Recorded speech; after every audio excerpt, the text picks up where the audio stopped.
Someone says that another dungeon opened yesterday, but it won't be easy to get permission because the association's assessment of the dungeon is above average.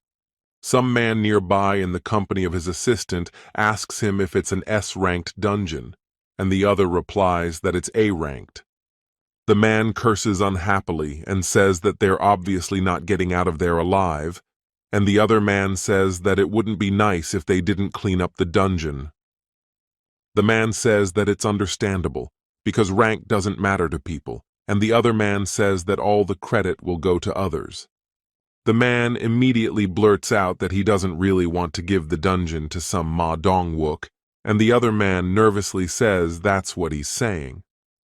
The man says that they have quite a lot of good guys, but not many people know about them, all because they don't have any S-rank hunter, which plays a big role. Someone else suggests forming an alliance, and the man replies that it's not a bad idea, since they can't do it alone, but the other guilds are clearly in the know. The girl puts a thumbs up and says that there might be some difficulties with that, but how about inviting one interesting person? The man, covering his eyes, states that they are going to go to the A-rank dungeon, so what would be the point of a new person coming in?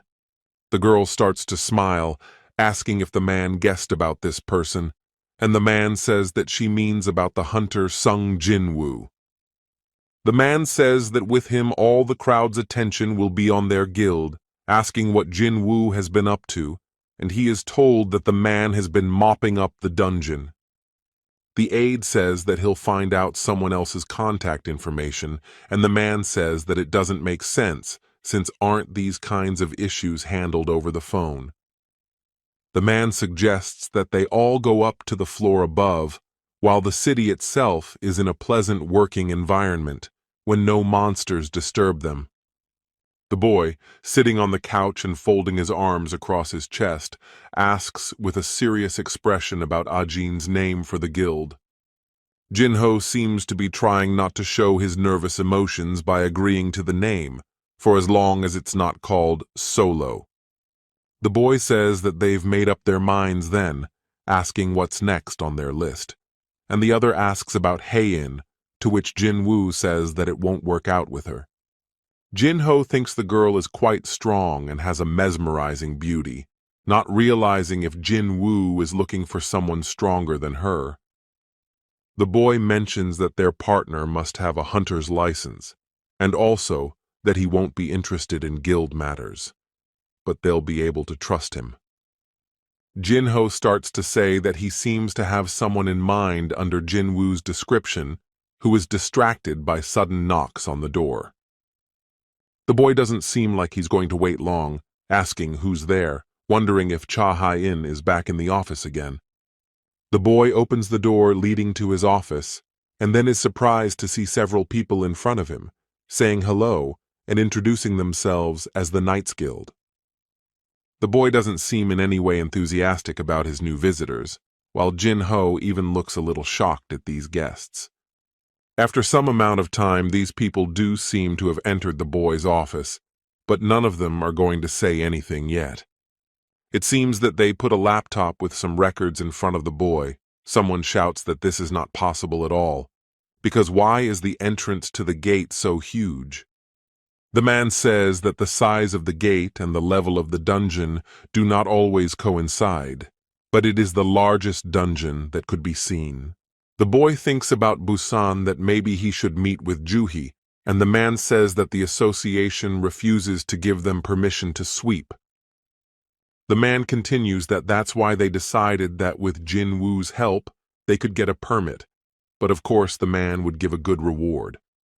The man continues that in this kind of raid, the big guilds give the hunters 10% of the total profit, but they will give the full 20%. The boy doesn't seem like he's going to bargain with them, and puts up his firm stipulation that the payout will be 50-50. The man seems taken aback by the words of the high-ranking hunter, questioning whether he heard what he just said. The boy says that he agrees to cooperate with them if they accept him as a full member of the guild. After all, they have approved it under the name Ajin. The man, visibly nervous, tries to change his mind by offering 40 to 60, but the boy says he's not going to bargain with them. The man grudgingly thinks to himself that Jinwoo isn't that easy, and afterward says so be it, asking if he can take on the boss. The boy says that they can count on him, and the man says that the dungeon has opened and they need to hurry, suggesting tomorrow. The boy declines the offer to get a ride, and afterward continues that they shouldn't worry, as he won't be late for the appointed time. The assistant says that he thought it looked like Jinwoo's shadow just moved, and the man asks Yuntae if he's been drinking by any chance. The boy, seemingly realizing that it's time to say goodbye to these new guests, starts to feel a vibration in his hand, which creates his phone. The boy thinks about who is calling him now, and then apologizes and says that he needs to take the call and let the others wait for him. The boy doesn't seem like he's going to waste much time on his way to take the call, not the phone, opening the door to another room.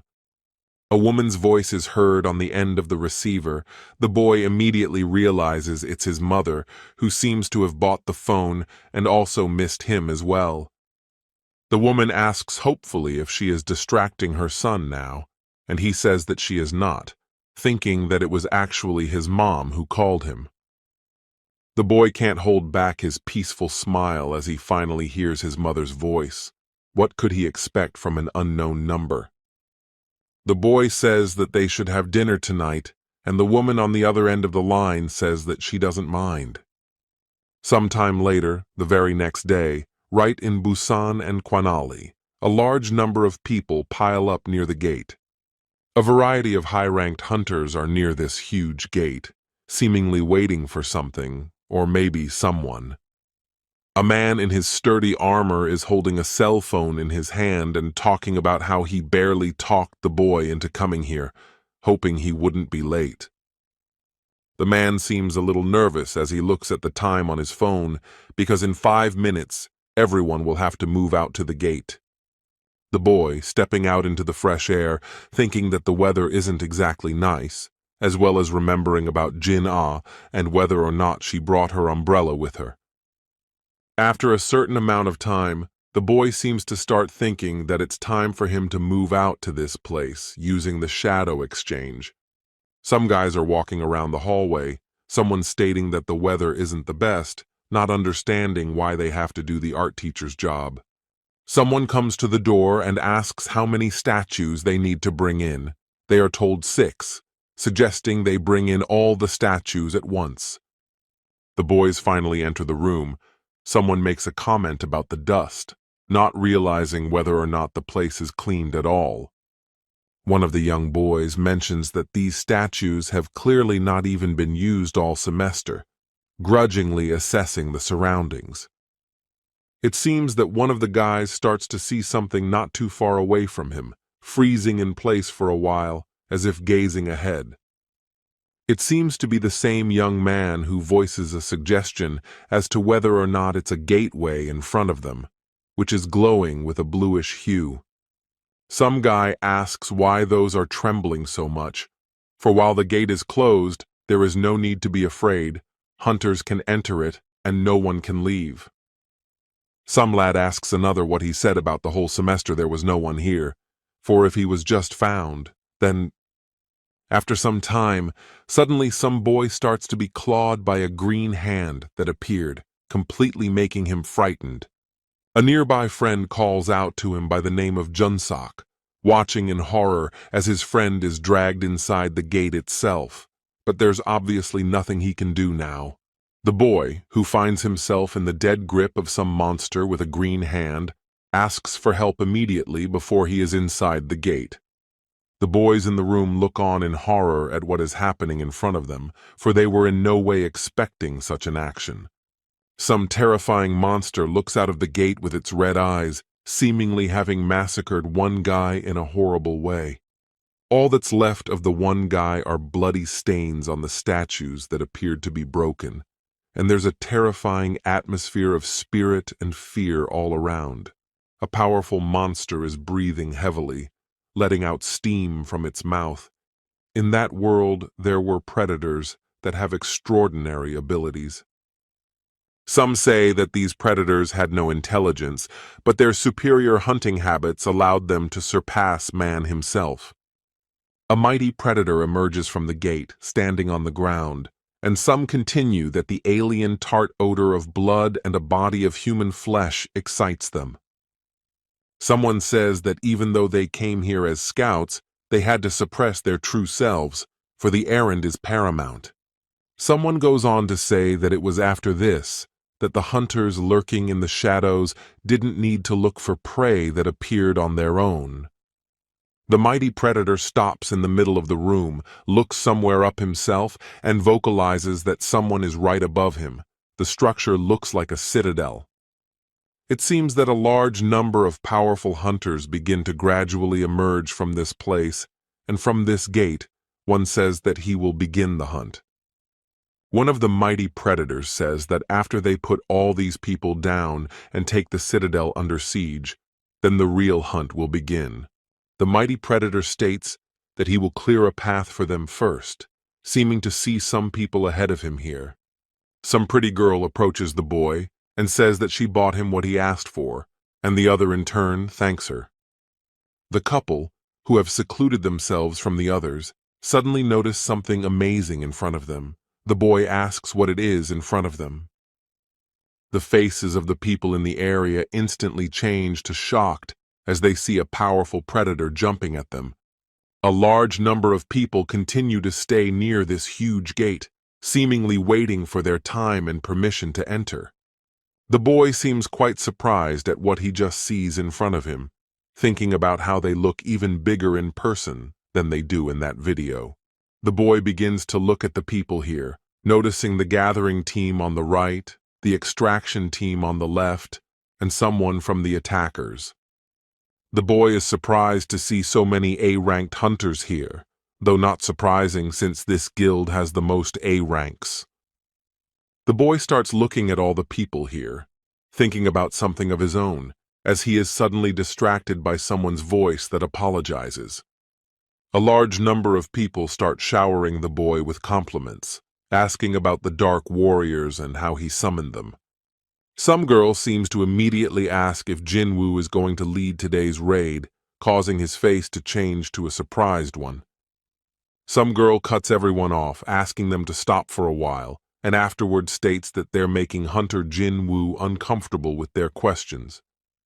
The girl introduces herself as Jong Yerim, the head healer of the night squad, suggesting that the two of them get along since they're the responsible people here. The boy, seemingly still puzzled by what's going on, voices to the man about not saying anything, and he says that now is the time. As soon as the man approaches them, the company of people squint at him unhappily, and he says that Jinwoo will cover their rear and keep them safe. Some hunter smugly speaks right in the man's face, asking that, are they really so weak that they need someone's protection? The guy goes on to say that doesn't Jinwoo think so? Doesn't he think the Knights Guild is made up of weaklings and they're trying to stop him? The man says that young people are bold nowadays, though perhaps the root of the problem lies in their upbringing, and Jinwoo says that he has a lot of confidence. The man seems to notice that the time is gradually approaching the right schedule, while he holds the phone and then says that it's time for them to move out. Some of the high-ranking hunters here loudly proclaims that the time has finally come, and everyone should start this long-awaited raid. Some girl is sitting at a computer and voices that someone has called the Hunters Association, where you can go for any help you need. The girl starts to hear a trembling voice on the end of the phone, which says that there are monsters in some school right now, somewhere a dungeon has opened up. The worker in the Hunters Association immediately asks where the person on the end of the tube is right now, while the door lock is covered in blood. A small schoolgirl, having locked herself in one of the stalls of the school toilet, answers with a tremor in her voice that she has hidden herself in the toilet for the moment. The girl bursts into uncontrollable tears, saying that she was with a friend, but he died, and she asks how many monsters she has counted and if they are close. The girl immediately breaks down into a scream, saying that she doesn't know anything at all because there is so much screaming, and the other girl asks to calm down and listen carefully. The girl says that their hunters are on their way to this school. They will not leave her in trouble, so let her hold on until the end. The girl begins to ask hopefully that she will survive, and the other asks if she knows what kind of monsters these monsters are. The girl demandingly asks to describe to her the appearance of these monsters, what they looked like, and she says that they have a body like a human, but their faces are scary. The little schoolgirl remembers that these monsters had green skin, and the girl's eyes instantly change, seeming to realize who they are talking about. The girl immediately questions if it was actually an orc, and the schoolgirl replies that that seems to be what these powerful monsters were called. The girl immediately yells for the schoolgirl to instantly run away from there, for these powerful monsters can sense blood even from afar. The little schoolgirl instantly screams after hearing it on her phone, throwing the phone away from herself as well as screaming that she doesn't want to die. The little schoolgirl can't contain her nervous breakdown. She screams for someone to at least save her now, and the girl listens to her screams with horror. A large number of students are horrified at what is happening in their school. They are not expecting any monsters to be in their school. A large number of students are running away from this place as soon as they can to save their lives and not to succumb to these monsters and not to die because of them. Some girl asks the guy to stop as her friend is in the school, and the guy yells that the hunters will sort it out, causing them to run faster. The mighty superior orcs are not happy that a large number of school children were able to run away from them, but someone says it's not that important. The mighty high orc looks back at the stairs that lead even higher, saying that the others will not escape, wanting to go to the top floor. The mighty superior orc seems to have a thirst for blood, saying that he will massacre all the school children here, hoping that he can enjoy it. The school is in a rather ruined state due to the open portal and the powerful monsters here that want to kill. Some of the school children who are left in this building have managed to make some sort of barrier in the form of chairs and tables, but will that help them? A large number of the remaining school children in this room are terrified of the arrival of the enemies, holding some kind of sticks and chairs in their hands. After a few split seconds, seemingly sensing a presence nearby, the entire barricade of chairs and desks instantly breaks down, allowing entry. The defenseless school children in the room immediately scream in surprise. They are frozen in one place in terror, not knowing what to do. The defenseless school children are confronted by a powerful predator who is clearly angry and wants to kill everyone. One of the school children in the room starts running towards the window, seemingly trying to save his life by any means necessary. As soon as the boy runs towards the barricade, some powerful predator appears instantly in front of him, looking with red eyes. The very defenseless schoolboy instantly realizes with horror that he has fallen into some kind of unpleasant trap, finding himself surrounded. In a matter of seconds, there is no life left in that defenseless schoolboy after being hit so hard, leaving this world. The two powerful monsters here seem to be frozen in one place, holding weapons that are covered in some sort of blood. One of the powerful predators tells the others that it seems to sense a person with magical abilities here, offering to kill first. The frightened girls don't know what they should do in such a situation, as they don't have any power to just take revenge on these monsters. Defenseless Jinwoo is only thinking about her brother, who she damn well needs right now because she won't be able to stand up to these monsters. This school is in a state of chaos, with someone suddenly yelling aloud no, as if they don't want to end their life this way. Some girl standing next to Jinwoo says that she too is a hunter, albeit an E-ranked one, but Jinwoo asks her not to do anything. The powerful raptors look at the girls in front of them, as if trying to figure out who has strong magical abilities by snooping around. One of the powerful high-ranked predators starts squinting its red eyes, searching out some hunter here. The powerful predator seems to find its target in the form of Jinna, who is nervously looking at the ongoing situation around her. One of the powerful predators immediately states that the magical ability is coming from Jinna, swinging in her direction and also shouting that he will kill her. Jin-A seems to notice that the stranger's attack is aimed specifically in her direction. She covers her eyes in fear, but suddenly opens them. One of Jinwoo's subordinates appears above the girls and successfully stops the powerful predator's attack, causing it to scream. Jin-A can't hold back her tears. She can't seem to believe what she sees in front of her, thinking about whether or not a baby brother has appeared by her side. Hunter Jinwoo's highly ranked subordinate continues to do his best to keep these monsters from touching the school children. As soon as Jinwoo's strong subordinate makes an attack towards a powerful opponent, the subordinate instantly flies off to the side.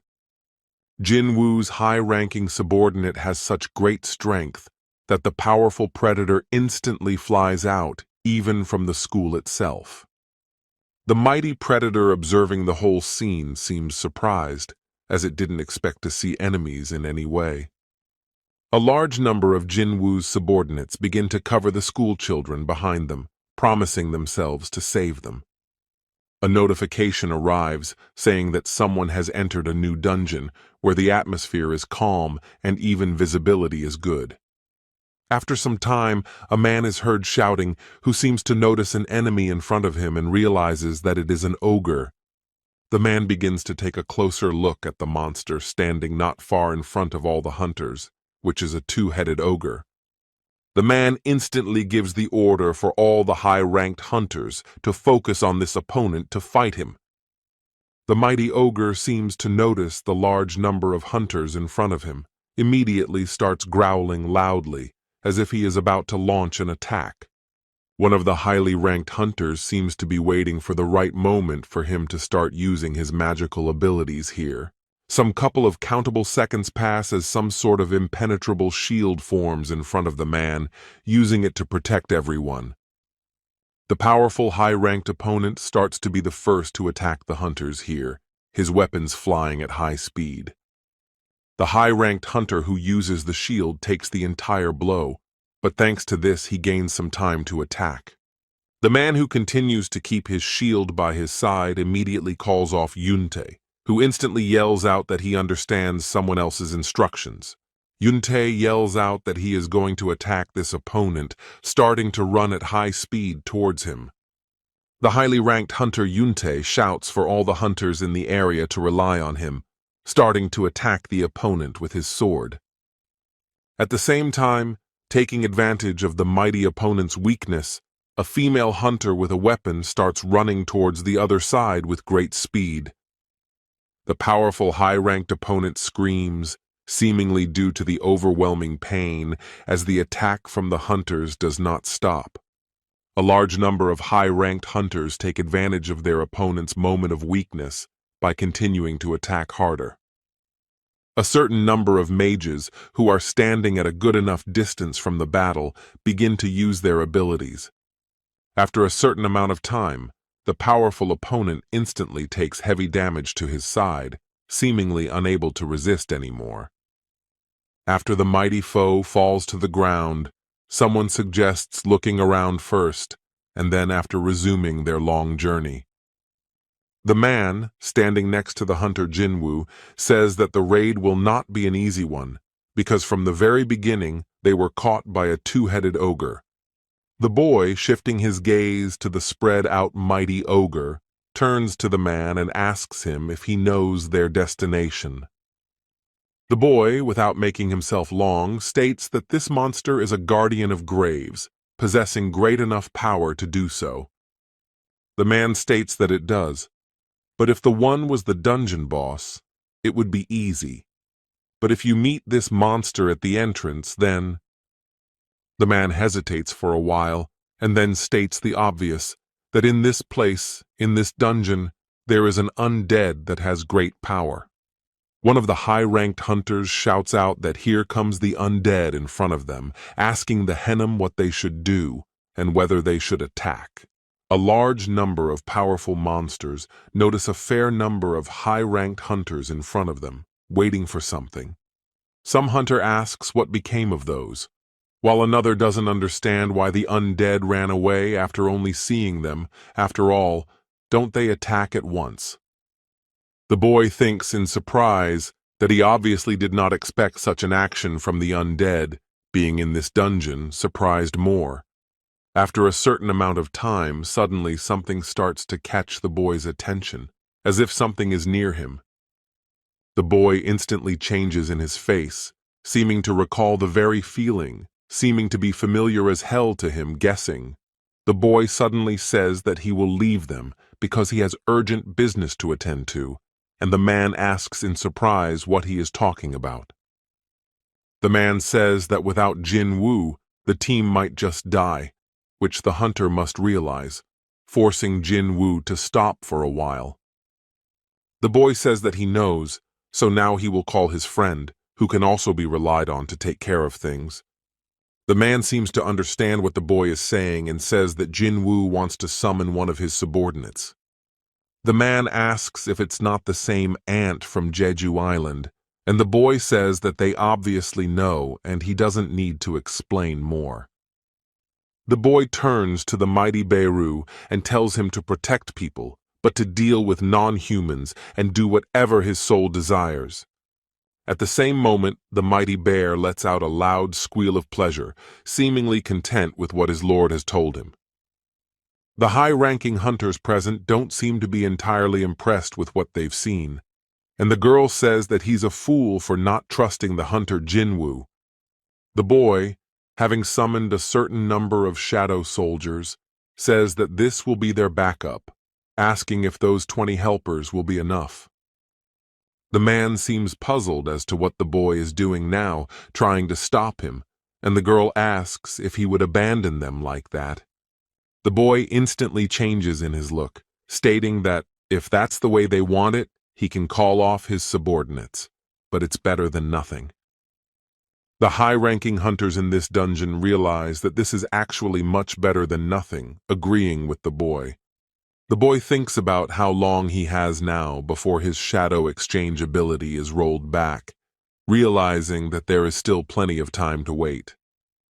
The boy annoyingly thinks about why the skill is rolling back just at this important moment for him, starting to taper off at a high rate of speed. The man doesn't seem surprised by the other's action, stating that the man is seriously gone, and the other asks what they should do, and the man replies that he needs to think about it. The boy runs at breakneck speed, thinking about the fact that the signals coming from the soldiers that he has assigned to Jinnah won't stop.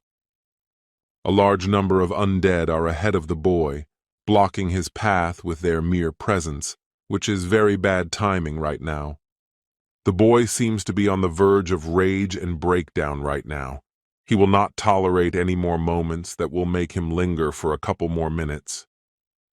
The boy shows his spirit and body terrifying aura, running at an even faster speed and thinking about no monster getting in his way right now.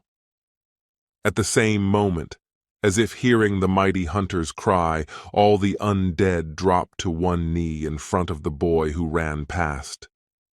The boy's gaze visibly changes, as if he has seen something shocking to him. He wonders what it is in front of him. The boy thinks about the undead bowing down to him because he seems to specialize in necromancy, which seems understandable. The boy isn't going to waste much precious time, immediately calling out to his flying friend Kaisel, starting to rise from the ground. The boy instantly summons his flying creature. It is only worth it to jump over the undead and straight into the portal. After a certain amount of time, the boy flies out of the blue gate along with the flying creature, intending to get there as quickly as possible. The people near the huge gate are hiding under umbrellas because of the rain that has started. Someone yells for everyone to look up. Someone seems to guess that just now, the hunter Jinwoo flew out of the huge gate on his flying creature, disappearing from sight. The power of the flying creature is so immense that it is in its wings, which can be used to create noise and trouble for opponents. The boy looks extremely embittered and tense at the moment. He begins to vowl, addressing the flying creature that he needs to get to his sister. The boy, holding tightly to his flying creature, vocalizes a command to it to fly at the speed it only possesses, immediately bursting into a roar. The mighty ogre looks at something ahead of him with readable fear in his eyes, but he is instantly trapped and spread out before everyone else. A large number of Jinwoo's summoned subordinates don't let up and continue to massacre their opponents in the form of ogres.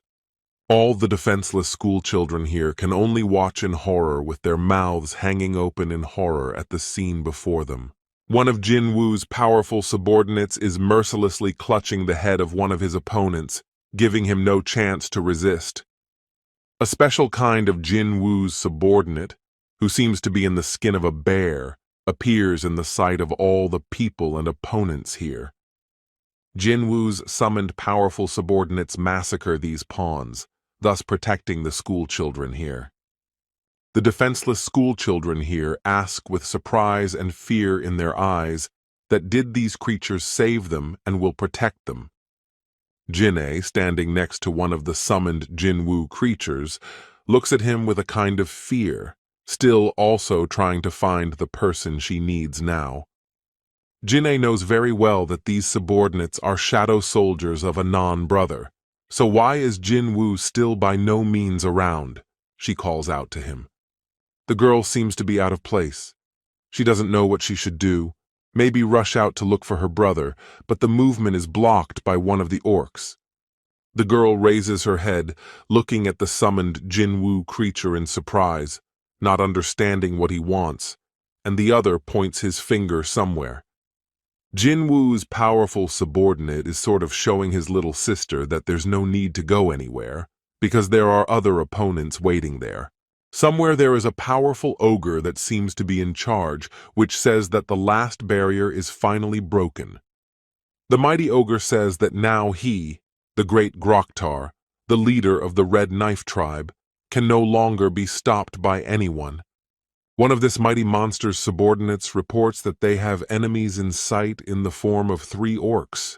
The mighty ruler clenches his jaws with anger and says that the warriors from the mightiest clan were slaughtered by some orcs. The mighty ogre seems pretty damn pissed off at hearing the news from his subordinate, saying that he'll have to deal with it himself while holding his weapon.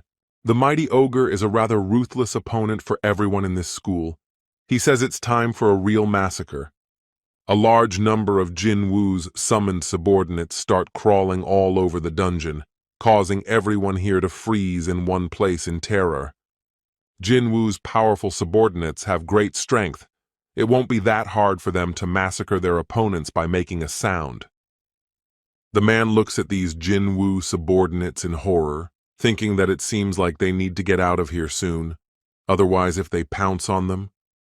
The boy tries to get the attention of his hennem, who is thinking about how right now they can't stop the raid, but if they could, what about the reporters? The man seems to be thinking about the fact that even if they are afraid of them, but they can't do that, they just can't continue with this raid that needs to end now. After a certain amount of time, a powerful burr approaches the man, which makes the other one more scared than before. The man feels a large amount of sweat dripping down him. He looks nervously at the mighty bear and says that he scared him, suggesting that he should go. The mighty bear doesn't make any sound. He only looks at the man ahead, who will have to be led inside the dungeon itself. The man doesn't hide his fear and nervousness that he simply can't handle being around such a powerful monster.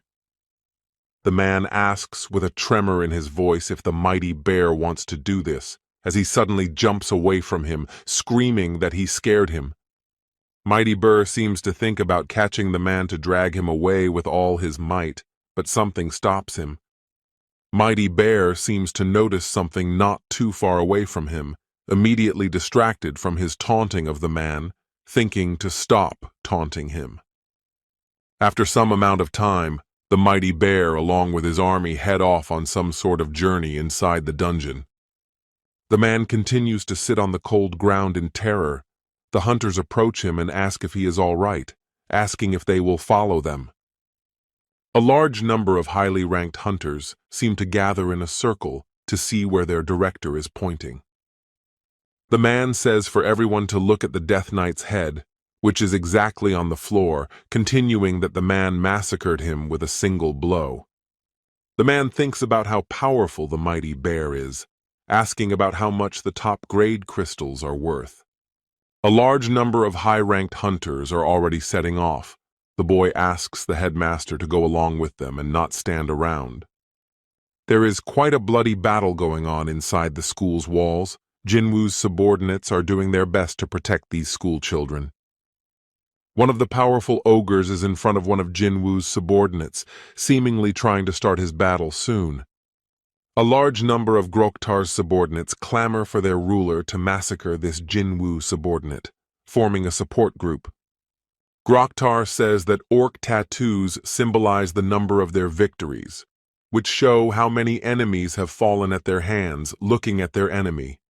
Groktar seems to be no different from the rest of his opponents in his terrible character.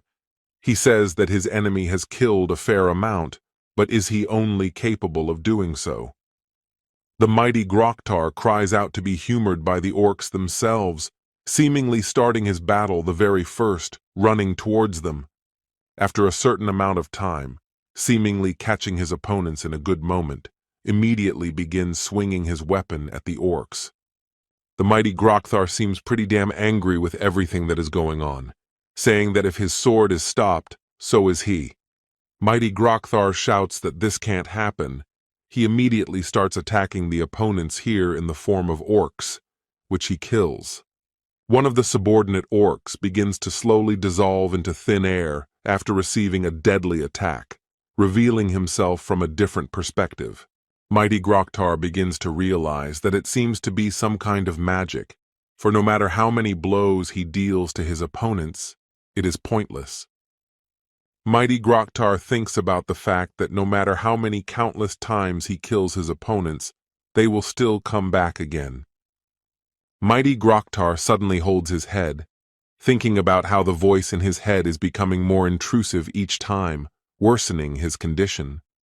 Mighty Groktar thinks about the fact that if these creatures are being controlled with magical abilities, then one should definitely kill the caster. Mighty high-ranked Groktar yells about what appears to be a girl hiding behind the back of one of his subordinates. The mighty high-ranking Groktar seems to be thinking about the magical powers that Jinwoo's little sister possesses, ordering her to be captured. High-ranking Groktar yells about how grabbing the girl will weaken her. Also, the higher orcs will generate constantly. Mighty Groktar makes his entire army and brothers attack the higher orcs with particular boldness, gradually dealing with them. One of the boy's powerful subordinates is not going to give up so easily and put his life in the hands of some opponents.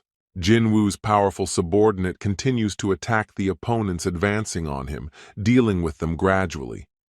The defenseless school children behind the girl are shouting for Jinna to be careful, for it seems that someone is getting close to them. After a certain amount of time, the girl is instantly grabbed in the hand of one of the powerful ogres, causing her to be terrified. The mighty Groktar hatefully states that it turns out it was Jin-Ah who summoned these creatures, for he senses her abilities. The mighty Groktar is not going to pity the defenseless girl. He clutches her in one of his hands and hatefully tells her to die. After a certain amount of time, it seems while the mighty Groktar continues to squeeze her, something starts to happen. After a certain amount of time, some sort of loud noise starts to be heard, all coming from the flying monster along with the boy. After a while, the mighty Groktar just can't seem to resist such a terrifying aura, immediately letting go of the girl's hands. The girl instantly falls to the ground, unable to cope with the fear paralyzing her body, and her friend runs up to her, asking if she's okay. As the girls try to recover from the horrific incident, the mighty Groktar seems to start hearing something terrifying to his spirit. The mighty Groktar seems to begin to feel with his entire body, slowly ogling that something horrible is beginning to approach them. The mighty Groktar, seeming to realize what is about to happen, shouts to his brothers to get down right now. After a short amount of time, seemingly just this very second, the wall instantly collapses due to some sort of collision. The girl immediately falls to the ground again, starting to cough up a large amount of dust around her, still also feeling horrible after what happened. After some amount of time, as if to calm the girl down, the girl feels someone's hand on her head, immediately looking surprised.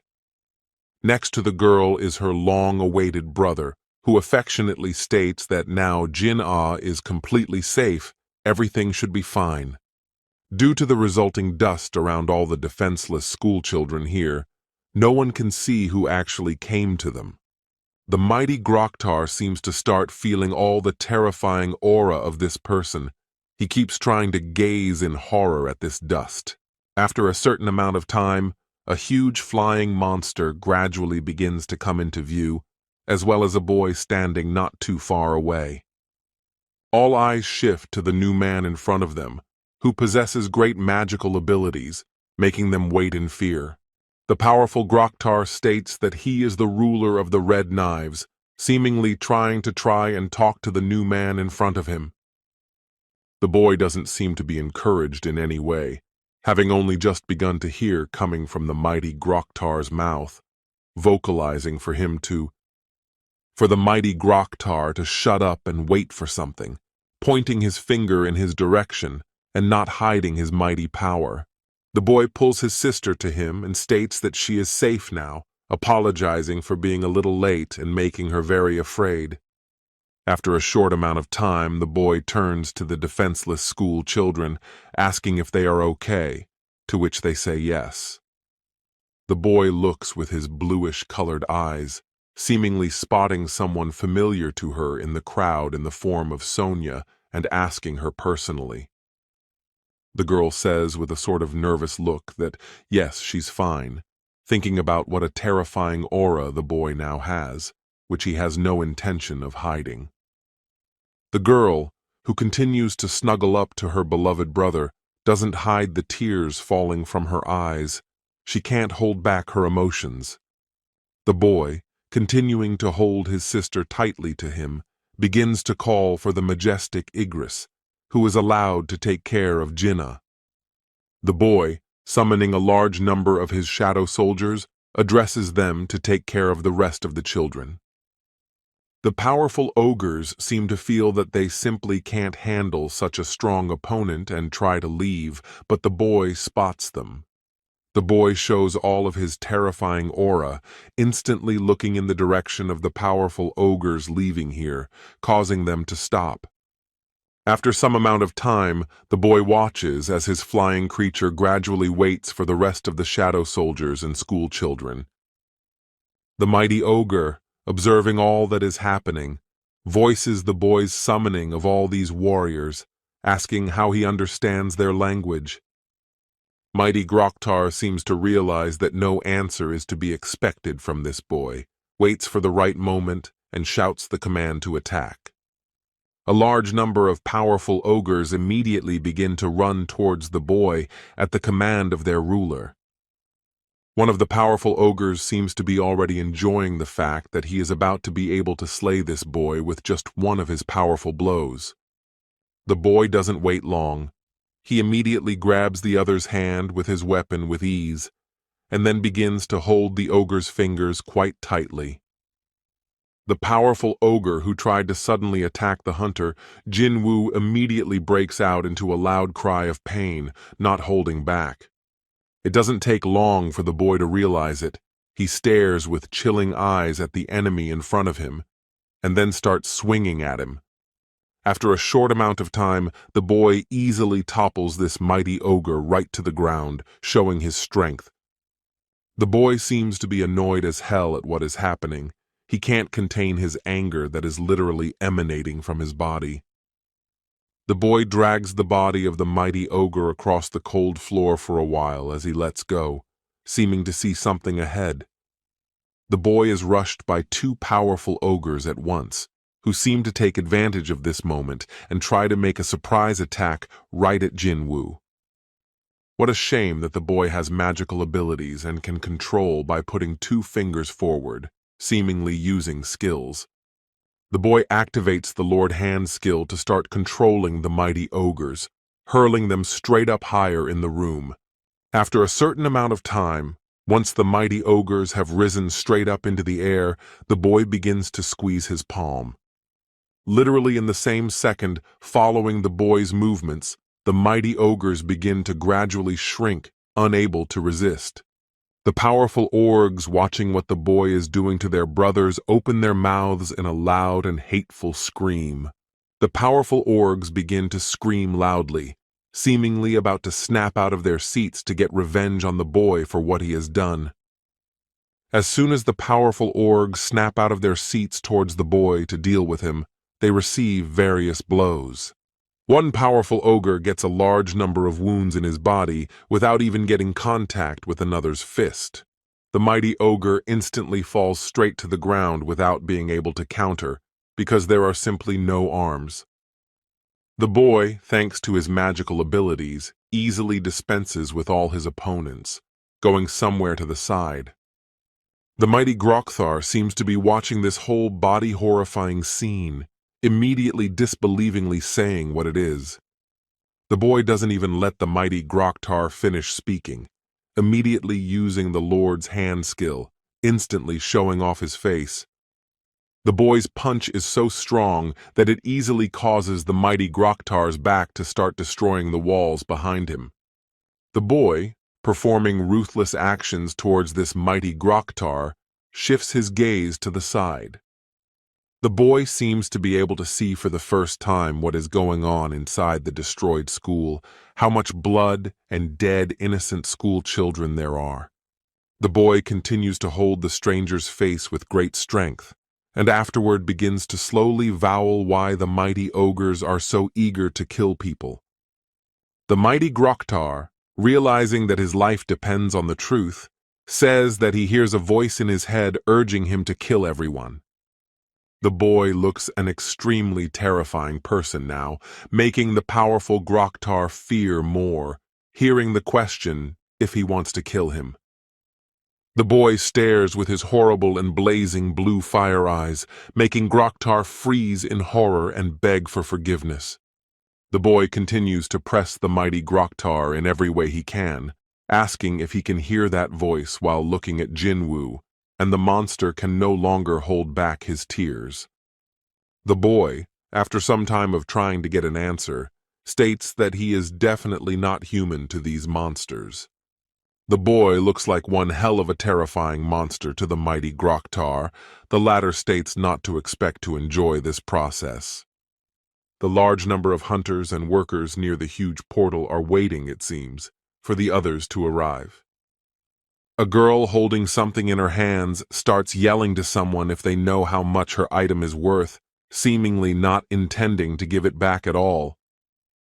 The girl tries with all her might to resist the ant's eagerness to eat her clothes, shouting that vampire soul crystals are now very expensive. It seems the powerful ant just doesn't want to give the girl her own thing, so it accidentally wounds her right in the shoulder due to a sudden movement. The girl watches with palpable horror in her eyes as the mighty ant moves closer to her as if to taunt her. After a certain amount of time, the mighty ant eats the girl's clothes completely, and then stands, staring back at her. After a few seconds, the mighty ant suddenly brings his paw closer to her and begins to heal her, as he has wounded her himself. The girl, watching Jinwoo's subordinates leave, begins to wonder why this ant's healing skills are better than hers.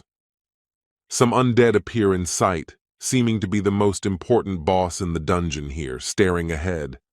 A large number of undead are right below their boss. All of them have eyes burning red flames, as if searching among the others for their victim. The high-ranked hunters who have come to this place are horrified to find that the boss seems to be an archlich, and the man says that the one would be tougher than a death knight. The man thinks that archlich is considered the most dangerous of the dungeon bosses for a reason, as the man wiped out the Chinese guild in the blink of an eye. The man thinks that thanks to some hunter, this incident didn't turn into a huge disaster, and there's only a bunch of A-ranked hunters. One of the A-ranked hunters yells out that behind them, a bunch of undead are slowly starting to appear behind them and seem to be surrounding them. The man curses and yells that those who weren't eaten by the ants are still alive, and the girl yells that she's going to close the doors now, on the director's command. One of the hunters begins to activate the sacred defense skill to try with all his might to ward off the humans from these monsters.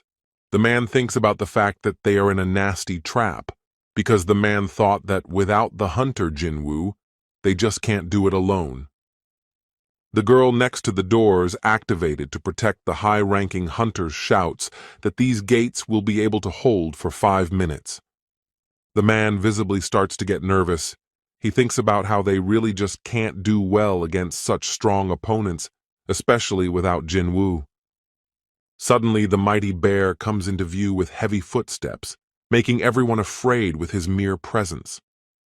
The mighty boss archlich of this dungeon looks at Bear, who is a shadow warrior, with a noticeable disbelief in his eyes, making one wonder. The mighty archlich states that how can the king's troops fight against themselves, addressing this question to Bear, who walks up. The mighty bear does not wait long. He extends his long arm forward, saying that the king himself has chosen him, but not the undead. The mighty archlich immediately cries out that this is simply not possible. He does not believe what Bear has said, going on to say that he will report this to the king. Mighty Bear is instantly annoyed by other people's words. He doesn't take long and immediately approaches archlich. Mighty Bear's punch is so strong that archlich doesn't even seem to have expected such a sharp fist movement, starting to feel pain. Mighty Bear is not the kind of subordinate who will take pity on any one of his opponents, he says. Archlich talks too much. Mighty Bear doesn't make it long, so he instantly strikes one more time with all his might, but keeps his arm by his side. It seems the mighty bear finally gets to the item of interest, begins to rip out something green inside the boss with his hands. It seems the opponent in the form of archlich begins to sense that the mighty bear is just getting to his prized item, beginning to scream. Mighty Bear, finally starting to hold someone else's green heart in his hands, instantly shreds it with a single hand motion. After a couple of seconds, the undead gradually begin to die one by one because their boss is also dead.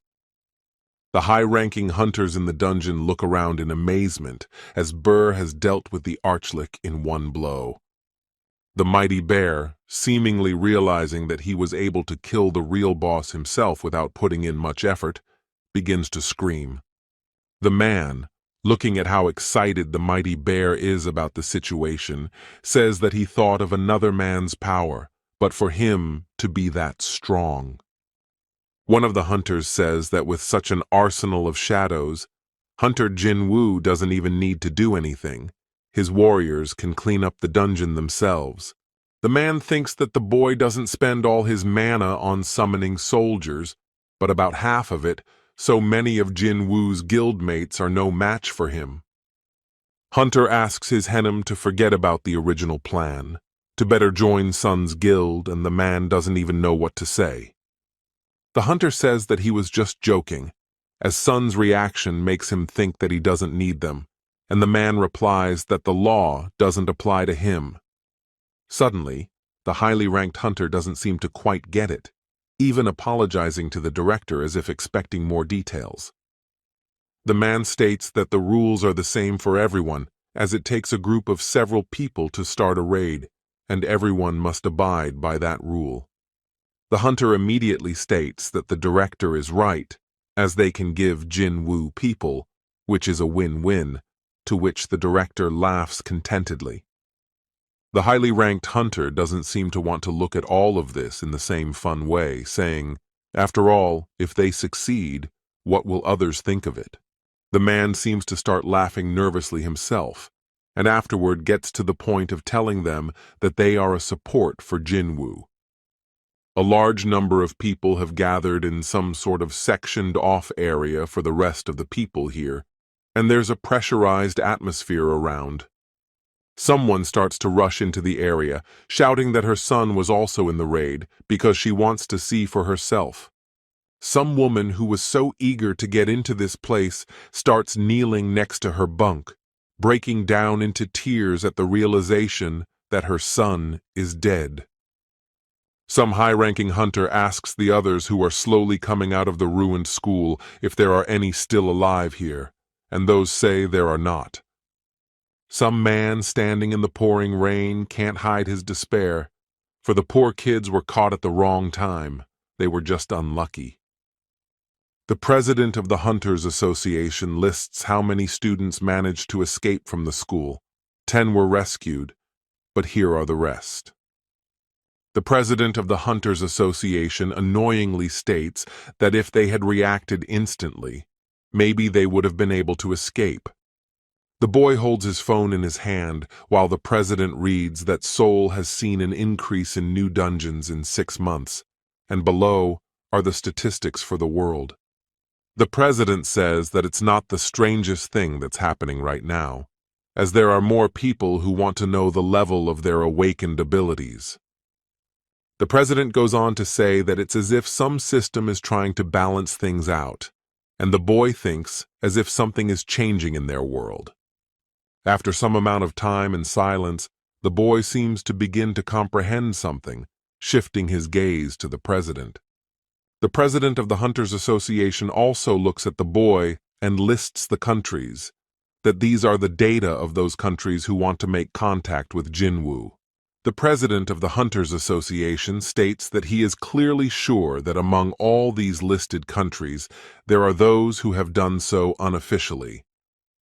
The president of the Hunters Association says that, frankly, the association has no right to stop them, as they are only protecting information about him.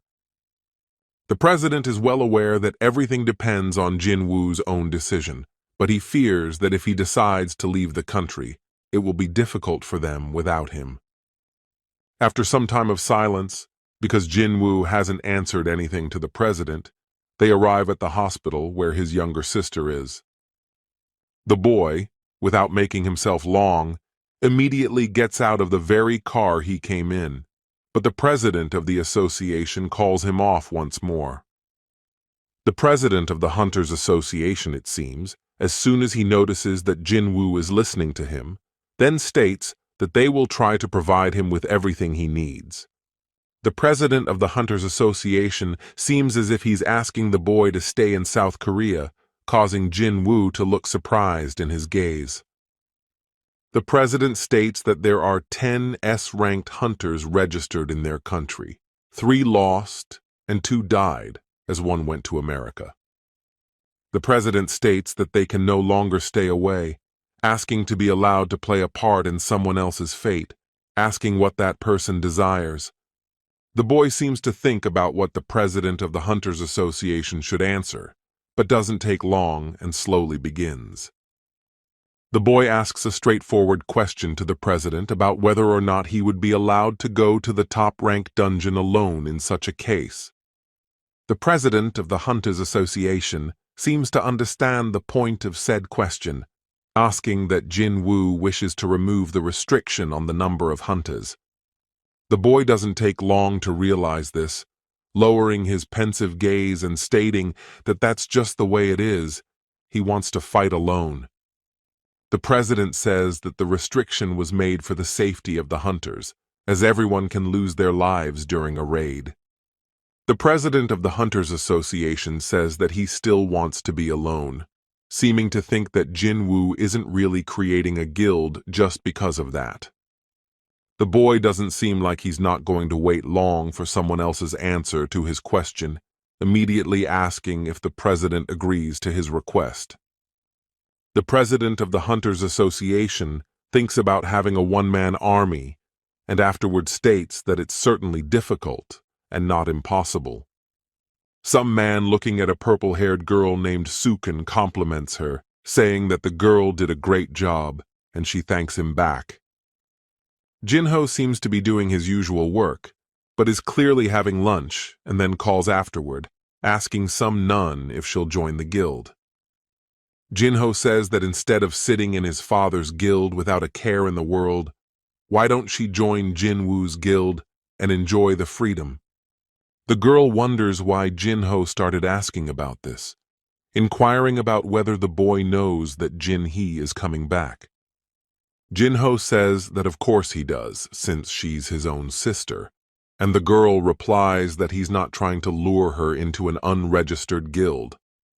Jinho immediately chuckles amusedly and says that if the girl knew who the type was, and the girl asks, wondering, since Jinho is boasting. After a certain amount of time, the boy seems to come to some place, and afterward asks wonderingly if this person is the one. Jinho introduces his cousin named Sukun with a smile on his face. She's also an A-rank hunter, and the girl immediately sees Jinwoo. Jinho seems unimpressed by the other's reaction, vocalizing what's so surprising here, since Sukun is a celebrity herself, and Jinwoo is surprised to see that hunter.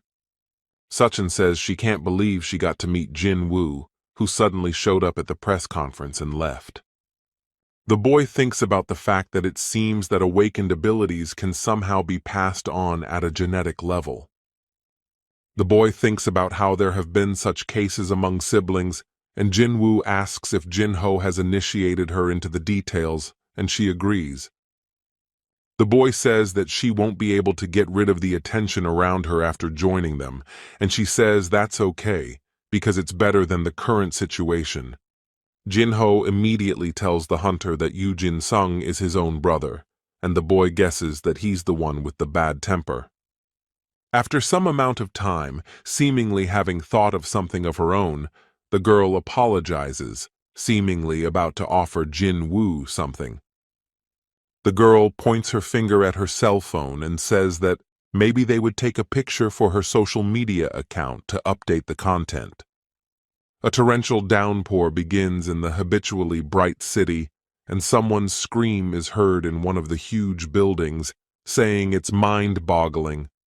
Some man says that does anyone really want shadow soldiers to be members of a battle group, saying that this is sheer nonsense. The man is clearly pissed off at what he's heard and yells that no sooner has Jinwoo created his guild than he's already suggesting something crazy. If it's not a privilege, then what is it? The man continues to yell and voice that he can't believe that the association would be willing to do such a thing for a hunter Jinwoo. The president of the Hunters Association seems to be silent for a while, listening to the man's shouting, and then serves up a short response that they're right. The president of the Hunters Association looks pretty damn confident in his eyes. He continues that it's all a privilege. The president of the Hunters Association looks calm for the moment. He states that he takes this opportunity to ask one question to everyone here. The president of the Hunters Association continues that an advance group of 20 hunters and a group of 1 Jinwoo. The president of the Hunters Association suddenly changes the subject and asks why Nam Junuk decided to take an apartment that costs so much more. Junuk says no comment, and Ko Gun-hee replies that the reason is because he wants to keep himself safe, which also applies to the citizens.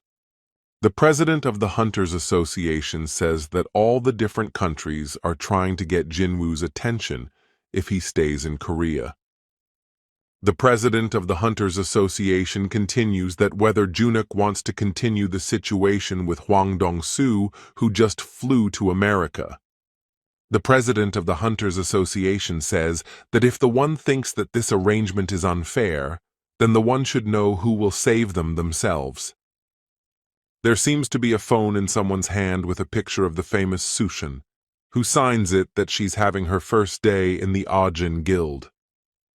It seems that the person looking at this photo was a certain Cha Hai-in, who visibly began to shake in her body clearly due to anger after seeing such a thing.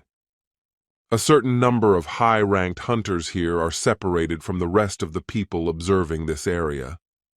Jinho seems to open his mouth in great surprise, vocalizing that he has never seen such a thing in his life, while Jinwoo himself is visibly surprised. Jinho talks about how gigantic the gate is in front of them, and the boy thinks that if Jinho had seen Kwanali, he would have fainted long ago. A large number of reporters try to catch up with Jinwoo this way and that, some asking for some of their time, asking about the dungeons and the guild. Someone in the large crowd of reporters calls out about the boy's relationship with the famous Sushin, but Jinchul approaches him. The boy is the first to ask a question, asking how come there are so many people here, and he replies that the location of the dungeon couldn't be hidden. Jinchul tells the boy to be careful with social media from now on, and Jinwoo finally realizes that he only got burned because of it. Jinho voices the question of whether they'll manage without the crystal collecting squad, thinking it'll be much harder that way, and he says that his shadows will go. Jinchul seems to be using his device to learn other people's shadow abilities, realizing that all shadow soldiers are above B rank and good for mopping up. Jinchul thinks about the fact that for now, those who don't agree with the chairman's decision are the real idiots, saying that the sweep is complete. After some amount of time, seemingly still not finished with the peculiar test of Jinwoo's abilities, Jinchul begins to prepare. The guys watching what Jinchul himself is doing visibly open their mouths in surprise, as they clearly didn't expect this in front of them.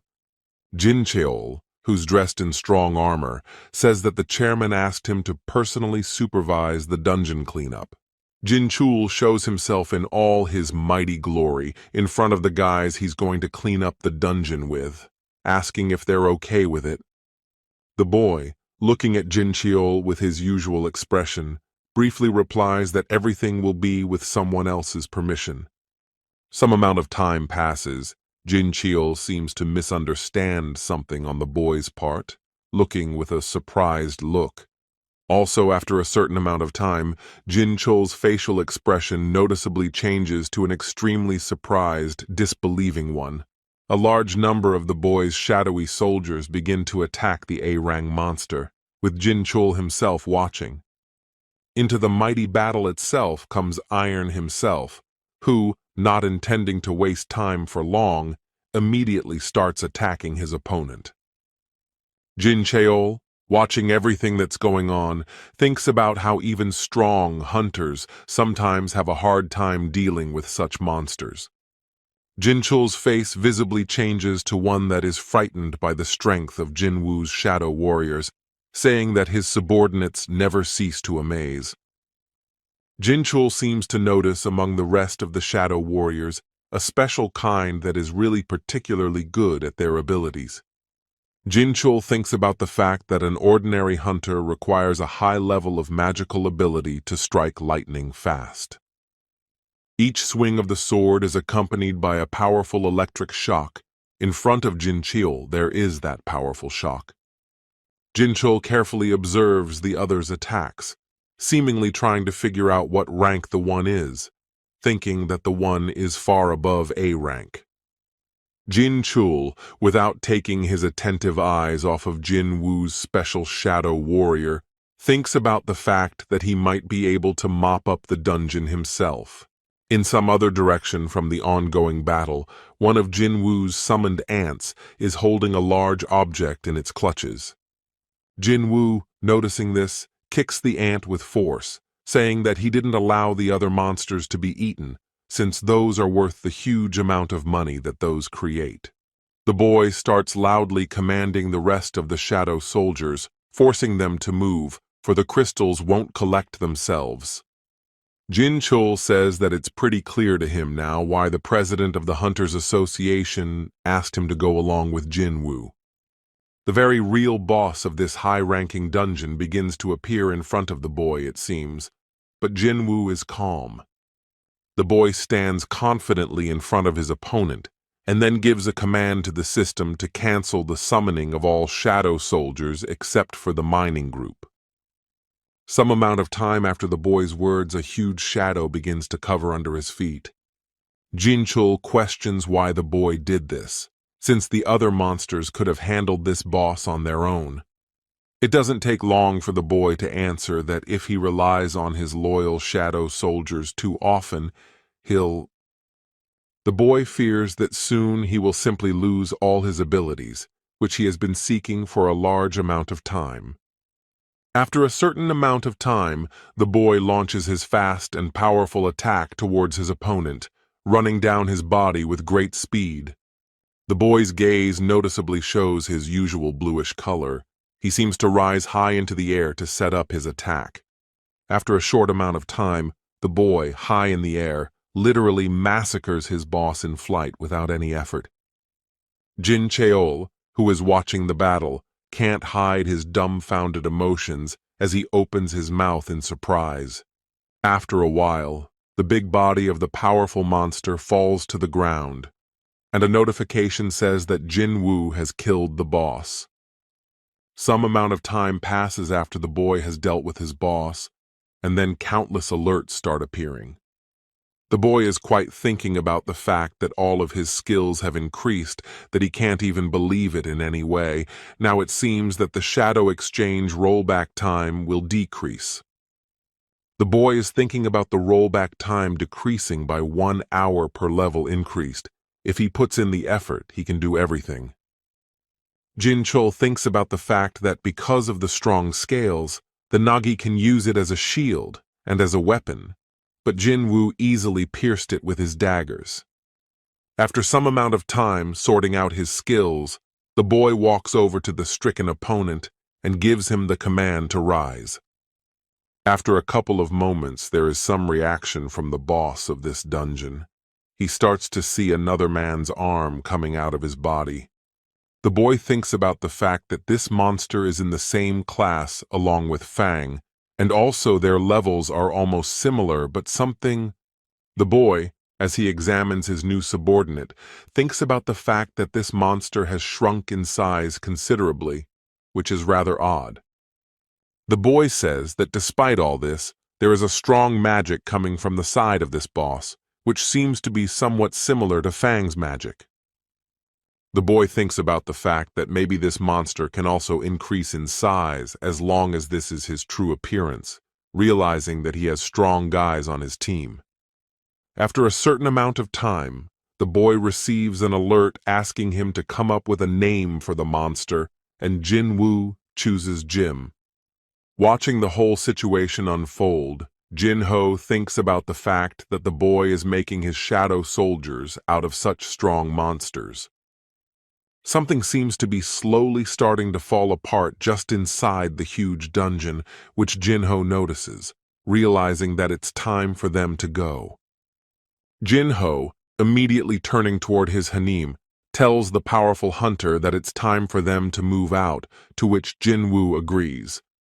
Only there's one unpleasant problem that leaves Jinwoo wondering where to get Jima's huge body out of the place.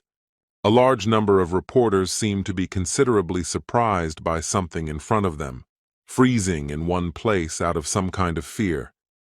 Some, seeing Fang in front of them with Jima's carcass on his shoulder, shout to run away, while others realize that it's the shadowy soldier of the hunter Jinwoo.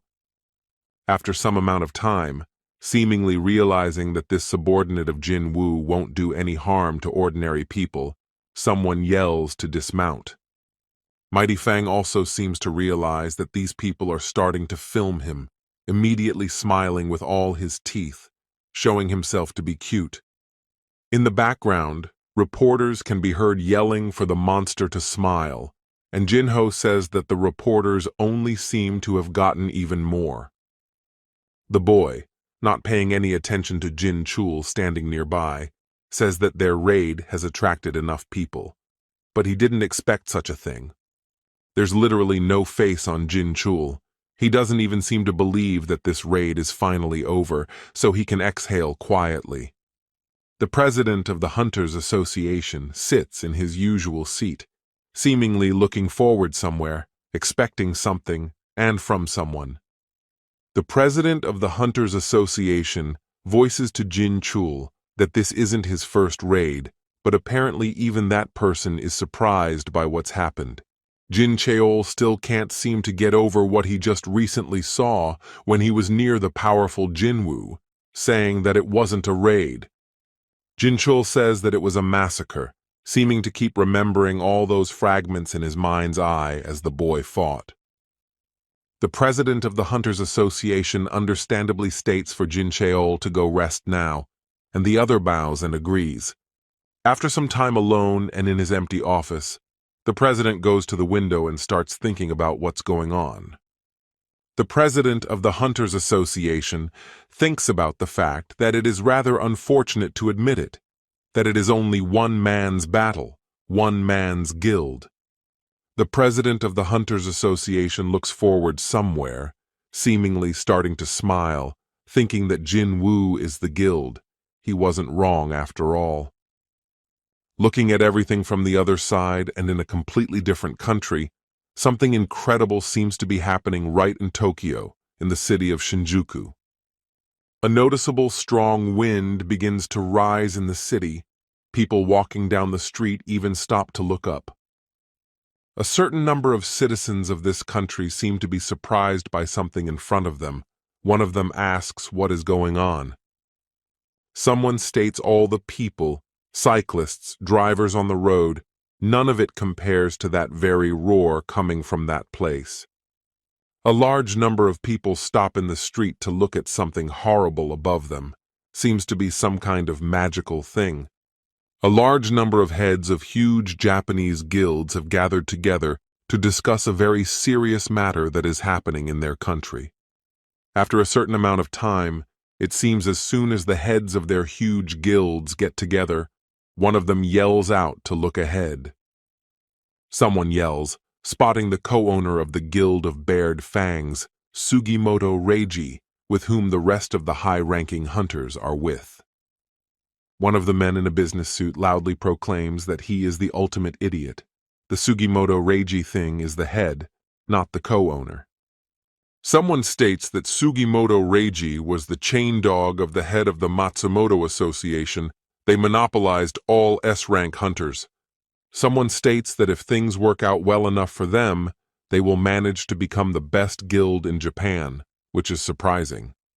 After a certain amount of time, as soon as this group of hunters passed by the others, instantly stop upon hearing this. Not trying to spend much time spending time around these highly ranked hunters, the other people awkwardly walked away. One of the hunters says that those who couldn't squeak before have now lost their fear altogether without Goto-san, seeming to have adapted. One of the hunters says that there are 4 S-ranked hunters each in both guilds, and another says that, do they really believe those will become the best in Japan? Some man is shouting why the association is silent. After all, the S-rank dungeon appeared in the middle of Tokyo. Is this a normal situation? The man keeps shouting, trying to reach everyone here. After all, what will happen if monsters come out of the dungeon? Some old man says that the Prime Minister called everyone to ask such stupid questions, because the consequences are already clear. Some man in a business suit says that everyone is so pessimistic.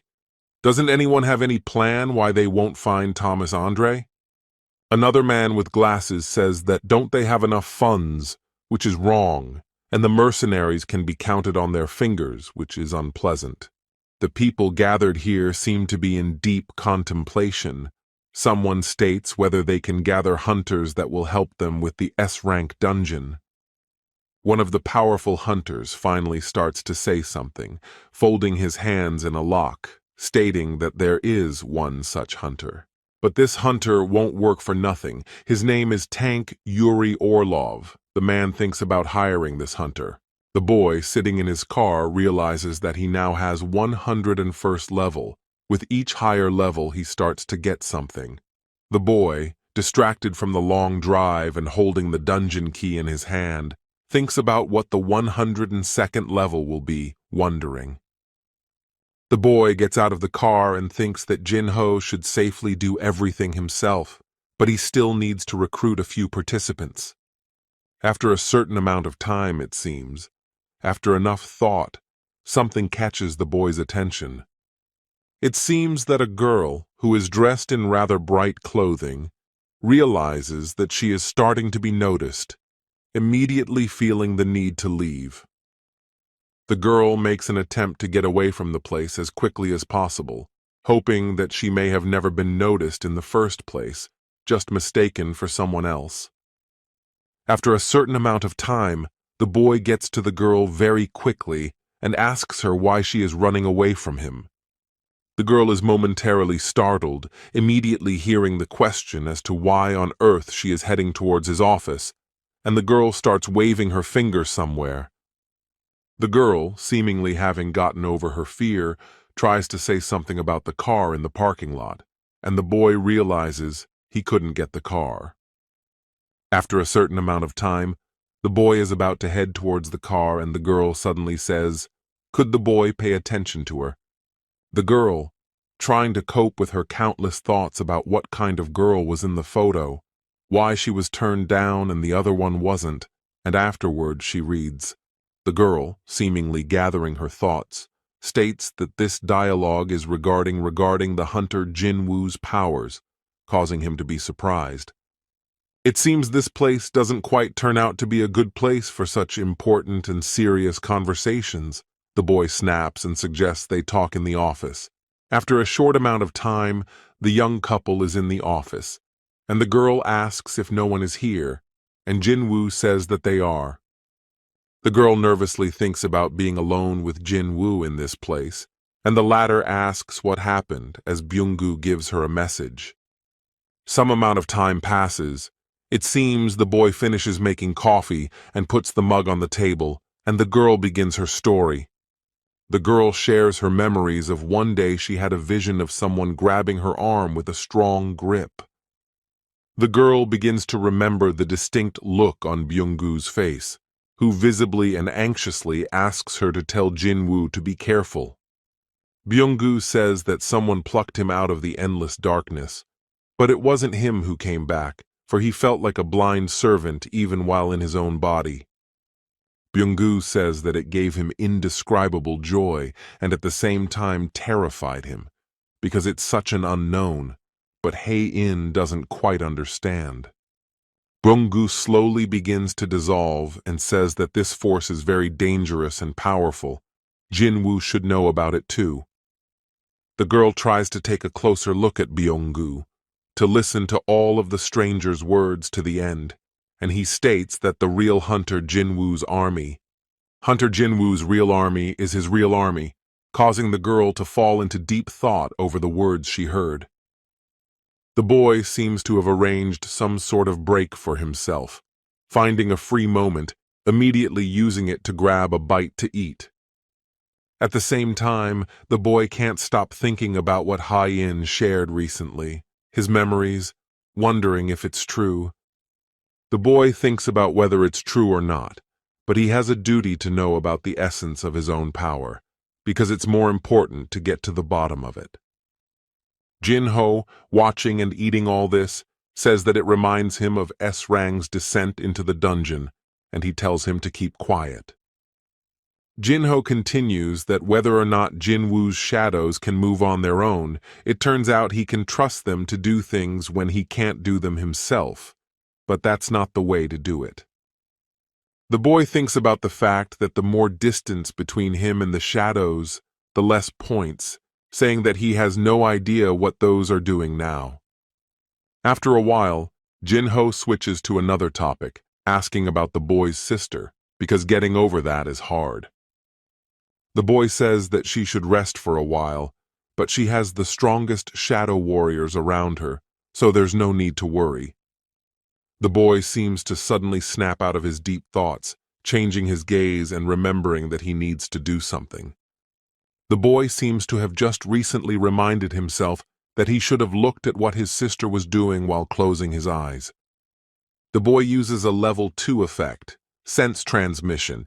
He just needs to focus on the shadows to get a view of the area he wants. After some amount of time, the boy tries to refresh his memories and visibility.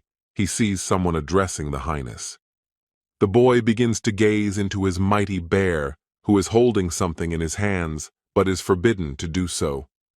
The next picture in his eyes changes quite quickly to a sleeping Jin-Ah, who is peacefully in her Morpheus realm, resting from what has happened.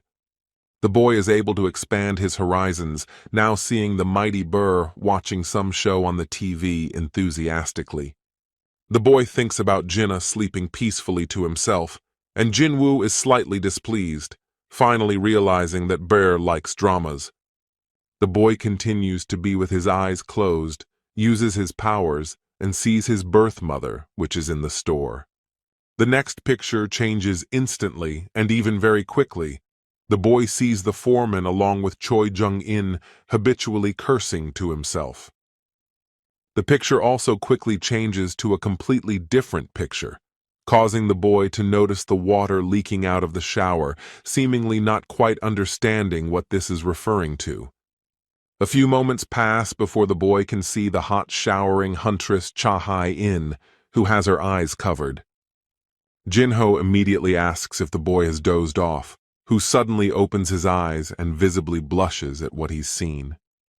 The embarrassed boy thinks about treating Cha-Hai-in as an apology, and Jinho suddenly draws attention to himself with a question.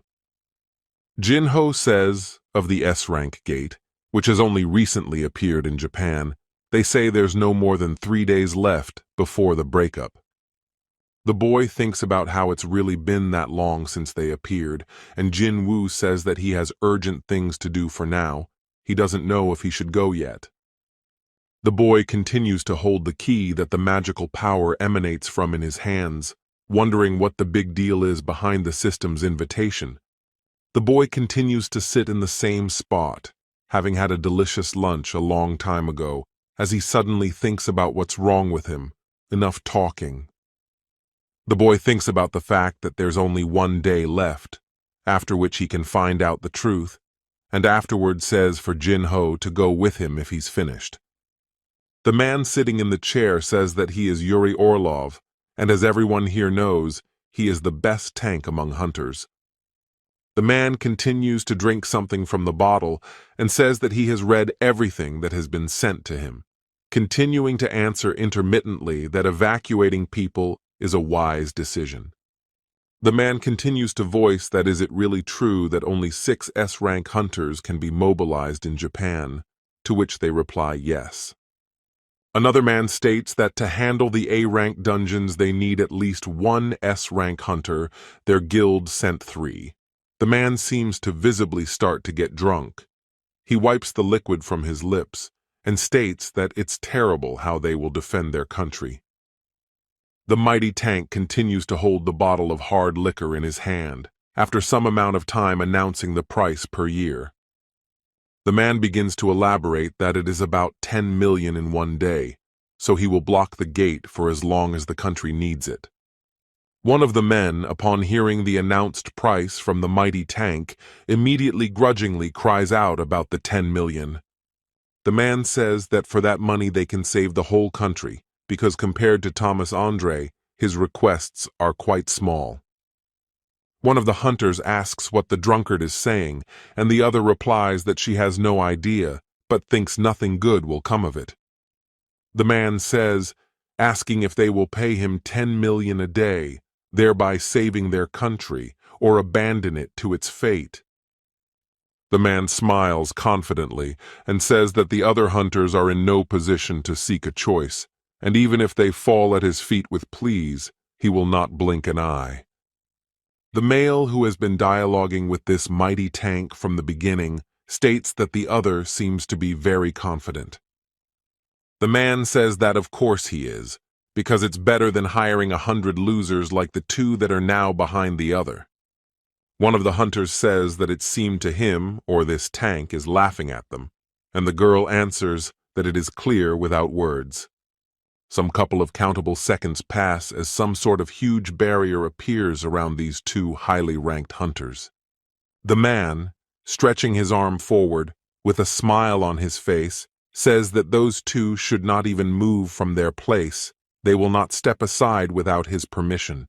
The man amusingly adds that these highly ranked hunters might try to do so if they don't have the guts, watching them from the sidelines.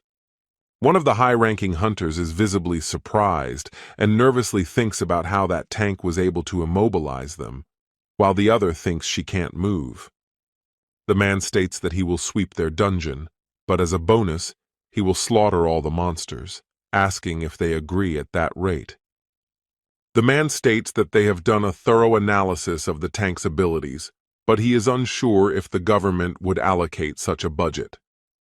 The man visibly trembles in his hands, gripping the arm of his chair tightly and considering whether the tank can be trusted at this rate, and afterward he states, the man, after some amount of time, having clearly gathered his thoughts, voices whether he can make one call, getting consent.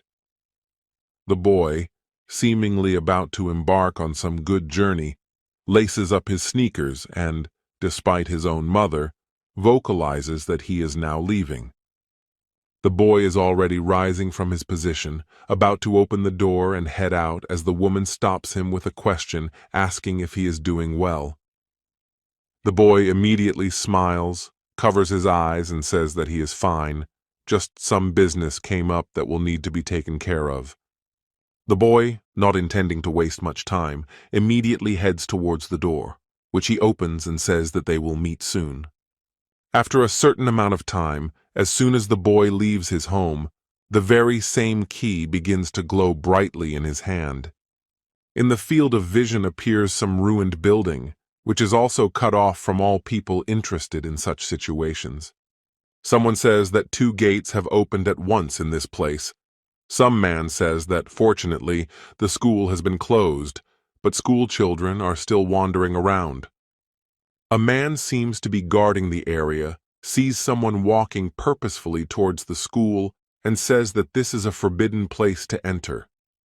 The boy seems to notice a familiar face in front of him and lowers his hood, revealing himself in all his glory, hearing a surprised voice with his name on it. The boy asks about when this gate opened, and his question is answered by the same person, saying about 3 days ago. The boy thinks about the fact that no one said that the dungeon would open after he knew its location, and since it's been so many days. The boy thinks it's C rank, though who would have thought the level was that high, asking if there are hunters there, and he replies that about 2 hours ago. The boy says to stop the raid immediately, saying that these hunters are in danger, but if they don't hurry up, everyone will just die. The boy, wasting no time, immediately enters the dungeon, while the other asks incomprehensibly what he means, die. What is really going on? Some kind of gloomy atmosphere is inside this high-ranked dungeon. A large amount of monster remains are lying here. Some number of high-ranked hunters are piled up at the gate. Someone asks if the boss room is here, but why is it closed?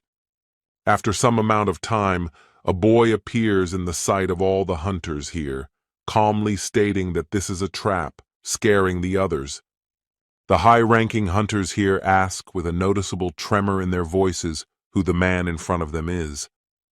The boy replies that he's one of the survivors of the double dungeon, and someone seems to gaze up and asks if it's Jinwoo. Someone confirms someone else's thoughts, and the boy, not paying attention, states that it's dangerous here, asking everyone to go back. The boy says he'll deal with everything himself and goes to the door and tries to open it, wondering if it's actually enchanted. After some time and attempts by the boy to open the door, he gets a notification that the door is closed, but the keys are needed. The boy thinks about how it was different last time, realizing that now it seems a key is needed, pulling one out of his pocket. The high-ranking hunters there don't understand how the boy did it, as the doors didn't open in any way at all. One of the hunters apologizes before saying that their guild had already reserved this place for the raid, so he has no right to kick them out. Someone starts yelling from the crowd that since the boy is S-ranked, is he really the coolest? And Jinwoo doesn't respond to that yet. The boy says that it's their right because he won't stop anyone, So since the hunters want to come in, let them come in. After some amount of time, the same man in armor appears in the boy's field of vision, saying that it will be much better this way. Some amount of time later, just as the man begins to walk inside the temple, a notification comes in that a man without a key has entered here. Literally, some couple seconds pass after the man has entered this place, as a monster appears from a dark corner, swinging at him. The highly ranked hunter doesn't even have time to react to the stranger's appearance before a hand appears behind him, holding on to his clothes. The boy, having time to react to such an eventuality, immediately pulls the man away from the point of impact, because he could have simply died from the unexpected attack. The mighty monster, seemingly unimpressed that someone has taken away his dinner, immediately stares at them with his red eyes. The boy mentions that there are a huge number of these guys out there, asking the man if he still wants to go in there again. The boy becomes serious and asks everyone to listen to him, continuing that they should just get out of here as soon as possible. And once the hunters are out, have them contact the association and tell them that a double dungeon has opened up, going inside the temple. After a certain amount of time, as soon as the boy leaves, all the high-ranking hunters immediately close the doors after him. A couple of seconds pass as one by one the torches begin to light up with blue flames, illuminating the way. A statue appears in front of the boy, holding a large book in his hands, in which a text unknown to him is written in some language. But this statue is not as important as what is inside the dark doors themselves. Some huge monster is waiting for the boy, and there are many guards around him. The boy, walking around the place with his usual ease and freedom, says that he is in this place again, as he once was. The boy thinks about how things are much different now, remembering those very horrible shots with the unpleasant face, as well as his frightened look as a child. The boy looks around at all that is around him, noticing the same statues, but realizes that they are not monsters or other creatures at all. The boy says that these statues are just ordinary marionettes, stopping at some place with the same usual ease. The boy goes on to state that only some one powerful being possesses some sort of mana, whose eyes are now burning with red flames.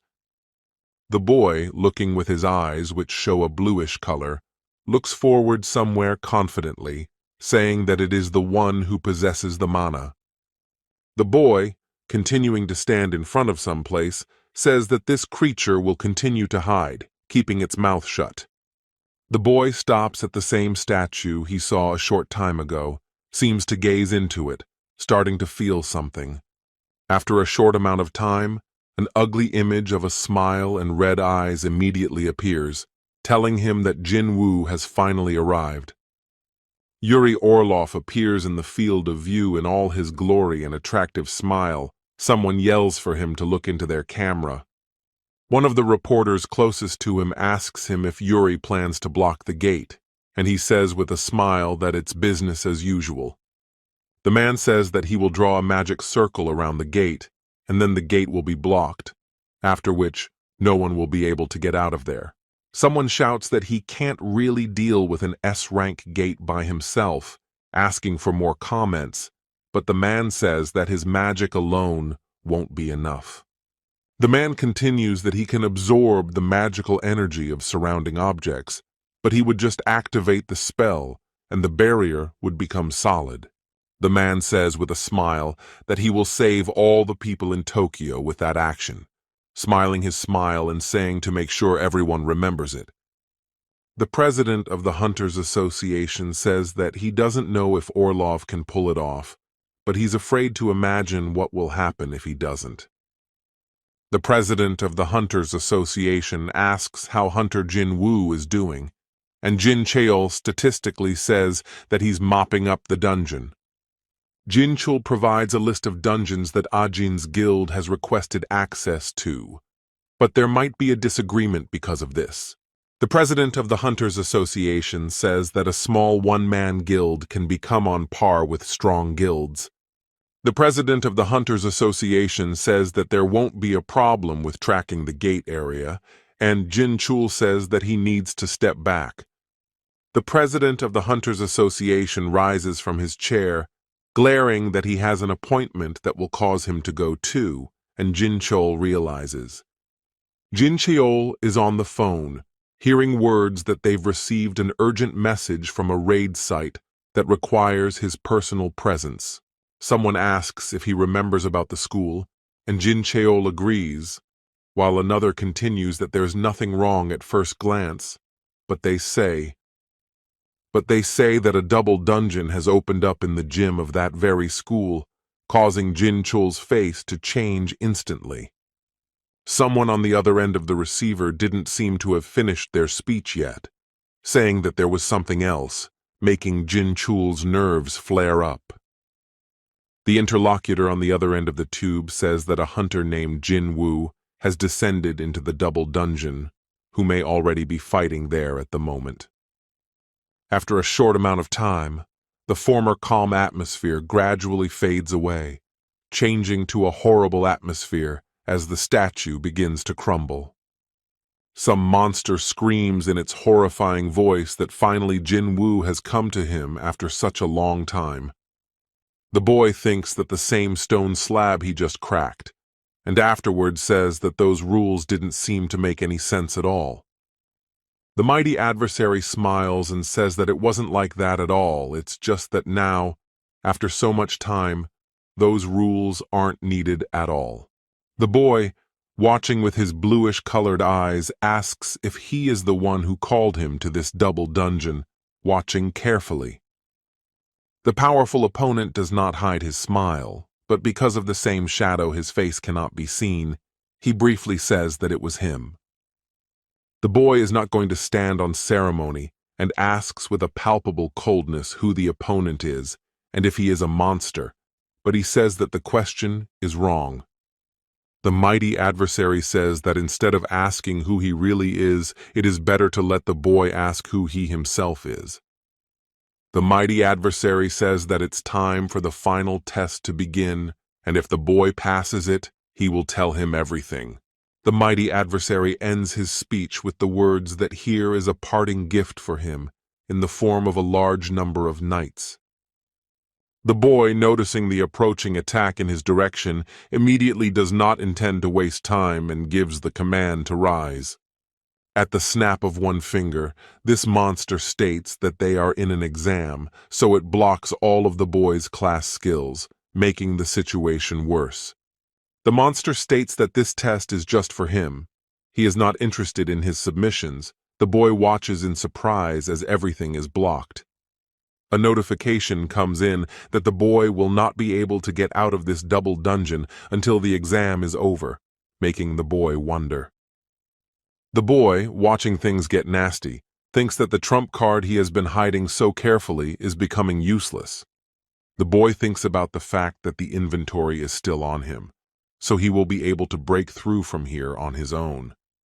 After some time, as soon as the boy thinks a little longer than usual, there is some kind of attack in his own direction. The boy barely has time to react to this unexpected attack, which could have hit right on his body, holds this stone object. As soon as the boy gathers his strength in his fist and swings, he deals this stone object a single blow, breaking it. The boy, not wasting his precious time, and also not intending to grieve over the blocked abilities, runs towards the enemy. Thanks to the stone object in the boy's hands, he easily swings it, and at a sufficient distance, it hits the monster directly in the head. As soon as one of the giant monsters reaches for that very stone object to pull it out of its head, then the boy, not wasting such a precious moment, immediately rises high in the air to destroy that monster with a leg kick. The boy continues his attack, not stopping at one monster, immediately using a jump to be high in the sky for a few seconds. The boy purposefully changes the trajectory of his jump towards one of the monsters to clearly fall right on the head of one, killing it. After a certain amount of time, the archers also enter the battle itself, doing their work from a farther distance.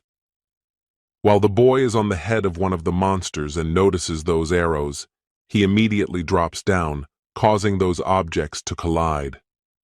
The boy, not wasting his precious time and also noticing that the other monsters are watching for those arrows, jumps. Literally, a few seconds pass. The boy moves pretty damn fast, as if hypnotizing everyone and thinking he's been waiting a long time for this moment.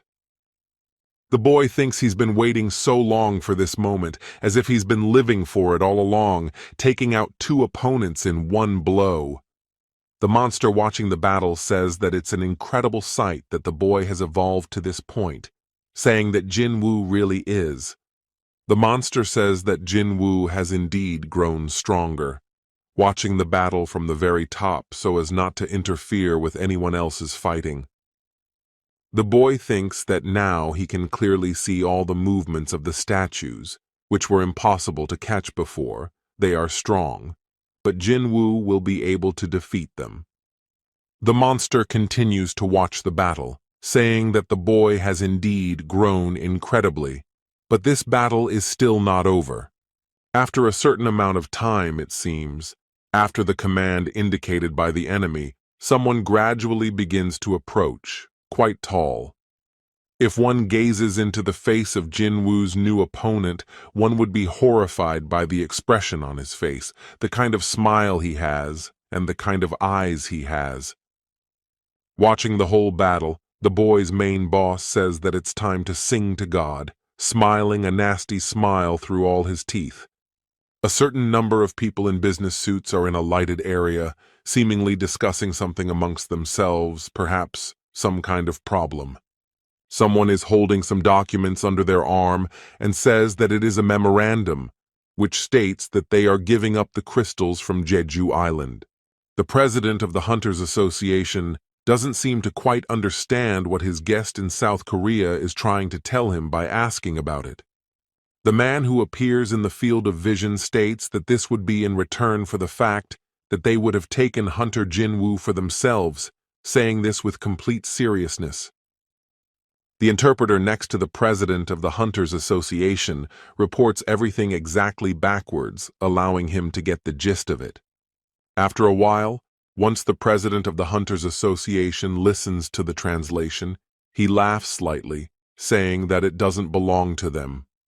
The interpreter standing next to him also translates into a language they understand, and the man says that he knows, but only through the president can he be contacted. The president of the Hunters Association thinks to himself, wondering if it's only for the sake of Hunter Jinwoo that they're willing to pay such a huge sum of money. The president thinks about the fact that with Ryuji's death, they don't have any hunters left at all to hold back the S-rank gate, so it's not a bad deal, but the president of the Hunters Association suddenly puts aside his papers and states that he would like to speak to the man alone and without interpreters. It seems as soon as the man hears the language the man happens to be speaking, he is suddenly surprised. The president of the Hunters Association says that this is the case because when he was a child, his father ran his own business back in Japan. The interpreters are outside the doors, and there is a dialogue that if Chairman Matsumoto is up to something again, let them dismiss the idea at once. The man says that he doesn't understand what the president of the Hunters Association is talking about, and the man says that they are in a strained relationship with the guild. The man instantly starts shouting, because how can the president of the Hunters Association say such things? And the man continues, which was easy to guess. The president says that this guild was originally together with the Japanese Guild Association, but since Goto Ryuji died, it became harder to manage. The president says that if all the monsters get out of this gate, all the responsibility will fall on the shoulders of this man who changed in his face. The president of the Hunters Association says that Goto Ryuji was the outstanding hunter of Japan, though he didn't agree to this raid right away. The president says that it was the man's fault for taking the naked blades to Ryuji, for it was the man who was responsible for splitting the guild. And now because of this, the man can't control the others, for it is the man who is now responsible for trying to cheat back then. The man starts to get visibly nervous, and the president snaps, stating that it's the missing black box that was in the transmitters that Goto's team used. The president of the Hunters Association seems to be getting visibly angry with all the dialogue going on. He immediately smiles and says, "The president of the Hunters Association states that did the man really think that he would guess such an action, showing rage. The president of the Hunters Association says that it's not even about crystals, it's about ordinary citizens, because the man doesn't care about people. The president of the Hunters Association can no longer contain the rage overflowing his body as he breaks something with a single movement of his hand. A powerful aura emanates from the president of the Hunters Association. A large amount of wind currents appear, making one feel terrified. The president of the Hunters Association says that he is not some heartless journo, because he doesn't need that at all. The president of the Hunters Association says that he is not going to raise the whole country's ears because of one man's bad intentions. There is a real bloody battle going on, in which the boy depends on himself, trying to destroy one opponent. The boy thinks about the fact that there is no end or edge to all these stone knights. They seem to be piling up from all different sides of the place. The boy is distracted for a couple of seconds, and then he sees a huge number of stone knights and something else in front of him. The boy thinks that he will not be able to dodge in such a scenario, so he stretches out his arm to the side. After a while, as soon as the boy starts to use his ability to touch the ruler, he pulls it forward. After a certain amount of time, these stone knights under the influence of magic begin to press together against each other. The boy controls these stone knights with his powers, making them unable to resist. The boy makes them cling to each other so tightly that if he does anything else, the knights explode on the spot. A notification arrives that the ruler's touch skill level has reached its maximum. The boy now has access to the ruler's power skill. The boy, noticing the fire attacks in his direction, thinks that this is quite dangerous because if he gets hit, no skill will help him. Some kind of stone and special monster seems to be looking right at the boy, being with everyone around him, and Jinwoo realizes that he needs to kill it. The boy doesn't seem like he's going to waste a large amount of time, immediately rushing out of his seat with great speed. The powerful opponent seems to notice the other's motives and desire to fight alongside him, immediately setting up an attack in his direction. The boy moves so fast through the air itself that he can only be seen because of the bluish color behind Jinwoo. The boy, who takes off at breakneck speed just to hit his new opponent, doesn't notice anything around him. The boy, looking exactly into the eyes of the opponent next to him, notices that he is about to attack again as his eyes light up. The boy thinks that if he combines sprint and lord power, he will be able to get into his opponent's blind spot. The boy doesn't seem like he's going to waste much time on his thoughts, and immediately starts using the Power Master skill. After a certain amount of time, as soon as the boy uses his skill, he immediately dodges someone else's fire attack. The boy thinks about the fact that although he almost didn't hit his opponent, the combination was outstanding, which is surprising. The powerful opponent didn't seem to realize that the boy would be so fast and would be standing on his shoulder already. The boy, finally getting as close to his opponent as possible, wastes no time and starts using the Chaos Blade skill. A few countable seconds pass as with such a strong skill, the boy finally uses it right on the stranger's face. The boy thinks about the fact that he only scratched his opponent with his dagger that could cut anything. The boy is not going to despair and thinks about the fact that since it didn't work this time, he just might break that standing statue. The boy seems to start looking out for all the flaws in this statue, and after that, he starts to notice something in the form of some kind of gap that he will aim for. The boy, without wasting his precious time, immediately takes hold of this crevice with great speed, seemingly about to attack. The boy wastes no time, looks with his bluish-colored eyes, and then swings for a mighty strike. The boy is not going to spare his strong opponent, uses his great strength to make the blow, shouting that he should break. Watching the whole battle in progress, the mighty opponent amusedly says, "That does the boy think of opposing him?"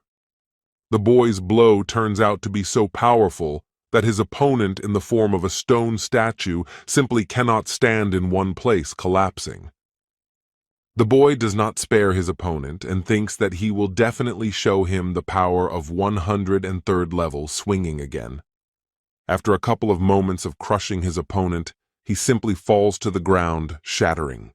The boy does not make himself wait long. After some time, as soon as he kills him, settles on the ground next to the knights.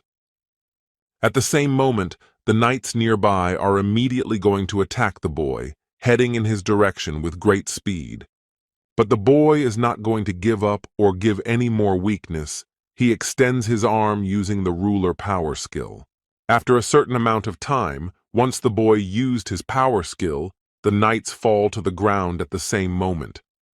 The boy observes the situation around him, assesses the situation, and notices how everything has visibly collapsed around him.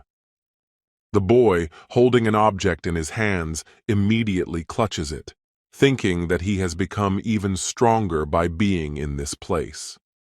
The original opponent and the main boss of this dungeon appears in front of the boy, saying that this is quite commendable.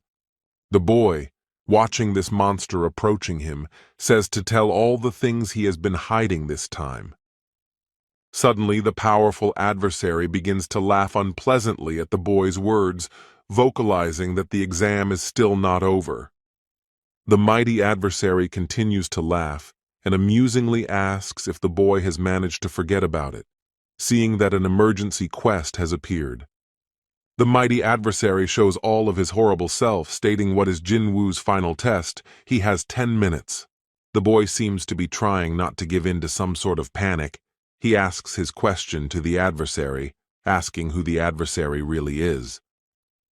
The powerful adversary continues to smile his terrifying smile. He begins to send alerts, thus answering. The powerful adversary states that he is the creator of this system, asking if Jinwoo is satisfied with this answer. It seems that someone starts to run up to the very gate that is near the school itself, about to see something here. One of the people here seems to be a guide towards this place, beckoning to come here sooner rather than later, for time is running out. The hunters here think that they managed to gather the 7 best hunters of the association in such a short period of time.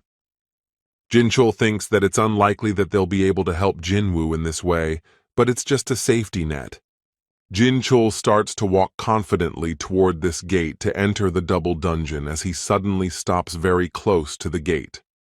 It's as if Jin Cheol can't seem to move forward, he's just paralyzed, and the hunters worryingly ask what happened to him. Jinchul starts to visibly sweat from the overwhelming fear, and he asks the others if they didn't just feel it. Jin Cheol thinks about what the chilling aura is. The man can't hide his words about how creepy the magic is here, feeling it all.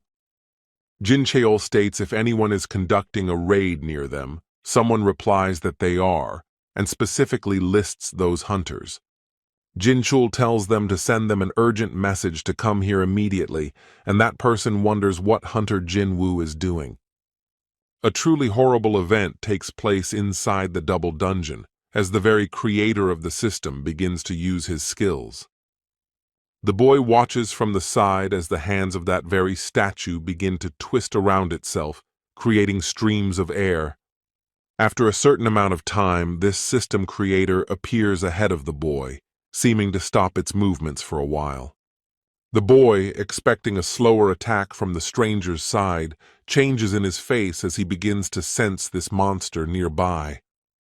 The boy barely has time to react to the bloody sudden movement from his opponent as he tries to attack him with his own hands. The boy simply can't hold his ground from such a strong attack. He is instantly lifted up in the air, receiving a strong kick to his body. The boy seems to collide his body with some kind of wall, shattering it from the intense pressure, blood gradually coming out of his mouth. But the boy is not going to give up so easily to this opponent who will be his final boss. He dodges another attack. As soon as the boy heads in the opposite direction to make another strike in his direction, he sees the fists next to him. The powerful creator of this system is trying his best to drive the boy into his own trap, using speed and technique. But the boy is not going to give up so easily. Even though he is caught between the fists next to him, he uses some force to resist. The powerful creator of this system can't hide his surprise, saying that the boy has surpassed all his expectations in this regard. The boy seems to be using some stone object in front of him and is about to make a push in the opposite direction from his opponent. After a few counted moments, the boy makes the very move that saves his life and a chance to rest a bit from the battle. The mighty creator says that he didn't think he would be so excited about fighting a human, nor did he think Jinwoo himself would be his opponent. After a while, the creator of the system itself seems to stop attacking the boy for a while, saying that something is interesting. The boy thinks about the fact that this monster called him here as soon as he got his first level, and then says that he has 100 questions. The boy says why and for what purpose he created this system, why he chose him to be a player, and also asks what is going on with their world. The powerful monster says that the boy wants to hear the answers to his questions so badly that he's afraid that killing him won't give him the answers. The boy breaks off into a fast run, thinking that he just won't be able to defeat this monster at such a short distance. The boy, continuing to run in a direction only he knows, extends his arm out to the side to begin activating the Power Lord skill. The powerful creature seems to realize what Jinwoo wants to do, glaring at him for wanting to attack him so stupidly from afar. The boy thinks about the fact that the creator might be using the same skills as himself, realizing that it just doesn't make sense if that's the case. The mighty creator begins to smile, saying that it makes no difference whether the boy defeats him or not, but the creator's answer has long since been predetermined, pausing in his movements, except that the atmosphere around him visibly begins to change. The mighty creator pulls out a large number of weapons behind his back, saying that everything was clear from the moment he created everything. The boy says that if this monster created this entire system, then how could he give Jinwoo such immense power by holding a dagger in his hand? The mighty creator says that it wasn't him who chose the boy, for he didn't like the boy at all, for he only created and let the system go. The powerful creator of this system is not shy to be straightforward with the boy who is now opposite him.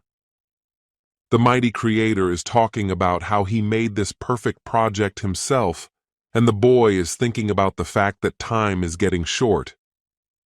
The mighty creator rises in the air and states that until the timer counts down the last minutes of Jinwoo's life, he will fight him. The mighty creator doesn't seem like he's going to spare his opponent. After a high jump, he simply drops to the ground.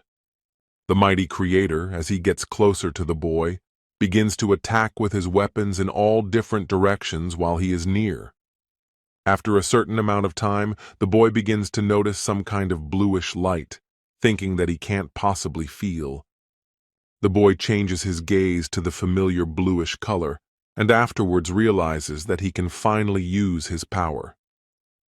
The boy begins to look at what weapons the powerful creator now possesses, for he can specifically sense them.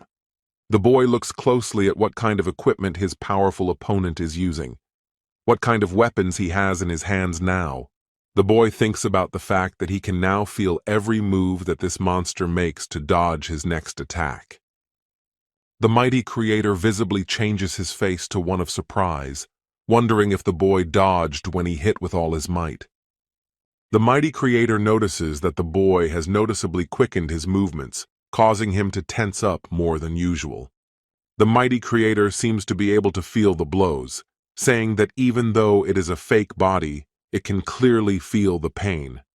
The mighty creator tries hard not to be distracted by the aching pain in the wounded area of his body, shifting his gaze towards the boy, gradually realizing.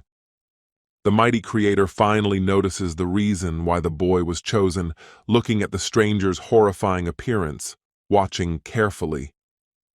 The mighty creator states that at least a little, but there is clearly something about this boy, looking at him with an attentive gaze.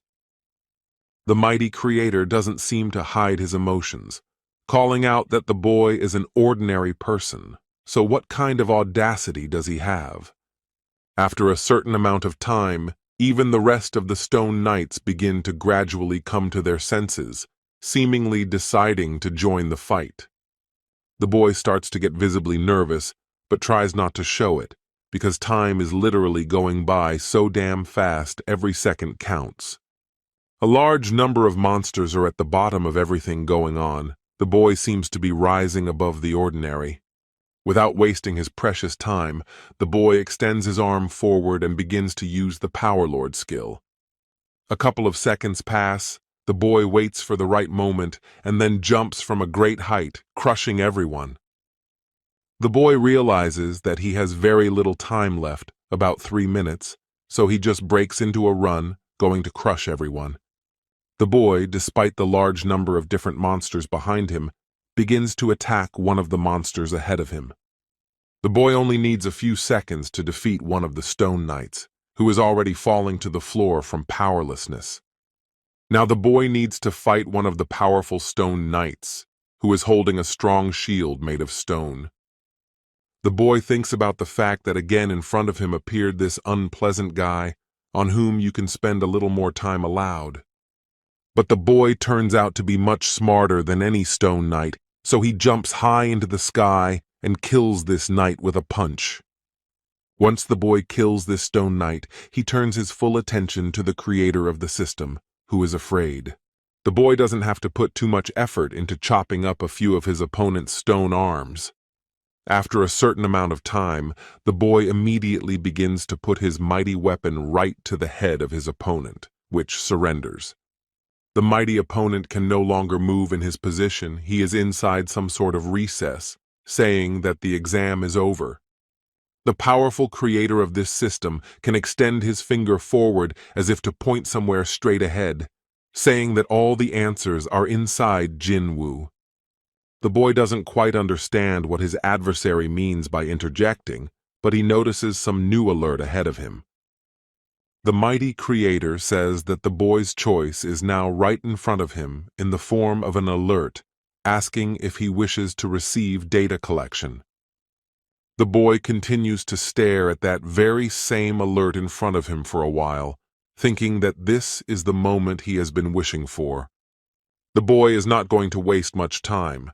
After some amount of time, he immediately states that he is going to accept the data collection. After some amount of time, there is some sort of bright flash, as if to move Jinwoo to another place, for all the data has now been obtained. The boy is some kind of white shadow. He can now observe the horrible atmosphere and a large number of someone's army. The boy, looking at the whole happening picture from the right angle, is surprised to think about how many monsters are here. These monsters are very different. Each of them has red eyes, but those look in different shades, with different physiques. There are also special kinds of these powerful monsters that have horns, as well as different defenses, but they are all looking somewhere. The boy seems to be watching all these monsters and wonders where they are all looking so intently and at what. The boy seems to immediately try looking in the same direction that a large number of monsters are so keenly looking at, noticing a strange sky. Jinwoo, with a readable surprise in his eyes, thinks about it being a black sky overflowing with monsters. What on earth is it? The boy looks at the large number of all sorts of monsters, realizing that there are ice elves, high orcs, goblins, and giants among them. The boy thinks about the fact that if all of these dangerous types of monsters get out of this place at the same time, all of humanity will come to an end. The boy thinks about the fact that the real enemy of all these monsters here is much higher than people think. The boy, watching everything that is happening with his own eyes, finally begins to realize exactly what is going to happen to mankind. The boy looks carefully at something happening ahead of him. It seems to be this revealing picture that he is greatly surprised by. Something quite white and large begins to gradually emerge from this black sky. The boy realizes that a bloody war awaits everyone. The boy thinks that in order to defeat the enemy in the form of silver warriors, the monsters decided to unite together and try to win. The boy begins to realize that this is how the bloody war began, accompanied by the continuous clanging of metal. The boy says that the spells flying out of his mouth were followed by furious screams of pain, realizing that the silver warriors were strong. The boy begins to look at the whole ongoing battle with his own eyes, saying that when it already seemed that the monsters were about to disappear, the messengers of heaven, who had been pouncing on their enemy, gradually began to retreat, which seems so damn strange and incomprehensible. The boy seems visibly puzzled by what he gradually begins to see in front of him, his gaze reading a gradual realization of everything. The boy begins to gaze at who gradually appears in his field of vision, a strong aura emanating from him, and it is the monarch's domain. The boy, watching everything happening with a different gaze, thinks about the fact that if it was the one who summoned these shadows. The boy seems to be looking for the monster he is interested in among the many other monsters. The boy begins to realize that it means that the same warrior in black armor is the Lord of the Shadows, showing his strong appearance. The boy realizes that now the monsters were not afraid of death, for surrounded by darkness, they were simply building up their strength much more than they appeared to be. The boy, watching everything that happens from the outside, thinks that these monsters have no end and no edge, and if compared to his army, the latter is simply insignificant. The boy realizes that those who have just fallen are coming back to life to fight their opponents in the form of silver warriors. The boy continues to watch the bloody battle, realizing that it is now that the battle between light and darkness begins. The boy can't take his eyes off the horrific event taking place. He realizes that even the earth has shuddered from the might of these two sides. The boy looks at the monsters that continue to slay their opponents. It is stated that the war has been heating up more and more each time. The boy, with a readable wonder in his eyes as he watches all this battle, begins to realize just how powerful the Lord is. The shadow soldiers are adamantly destroying the silver warriors they turn into their subordinates. There was a storm where the Lord was. The boy, as he continues to watch the mighty Lord, says that the victory of the monsters means the victory of their Lord as well. It seems some high-ranked hunters are already near those doors. Someone asks if they can open them. Choi Jung-in says that the magic here is quite powerful, asking if Jinwoo is behind the doors, and Jin Chul says that he is. Haein thinks that this magic doesn't belong to Jinwoo in any way, but then who does, since he wants to help the boy with all his heart? Jin Chul thinks about the fact that Jinwoo recently said that he couldn't clear the double dungeon, so why did he come back here again? Jin Chul thinks about the fact that it was for a reason, noticing the doors start to open in front of them after a certain amount of time. A few moments pass as Choi Jung-in asks loudly and nervously what it is, clearly shocked by what he's seen. A certain picture appears before the high-ranking hunters in the form of a ruined room. Choi Jung-in continues to not understand. Jin Cheol, finally seeing the picture in front of him, says that it just can't be, because these statues and deities seem to really exist. After a while, the powerful system creator is surprised by the arrival of the new people, asking how they came to be here. The powerful system creator says that he didn't think he had called any other people here, beginning to say that this is a very unexpected encounter. The high-ranking hunters are visibly getting nervous, some not understanding how the monster can talk to them, as they have their own language. The powerful creator of the system begins to tell these high-ranked hunters to be quieter so as not to wake up the king, who is busy. One of the hunters present incomprehensibly interjects about which king they are talking about, noticing Jinwoo standing not far away.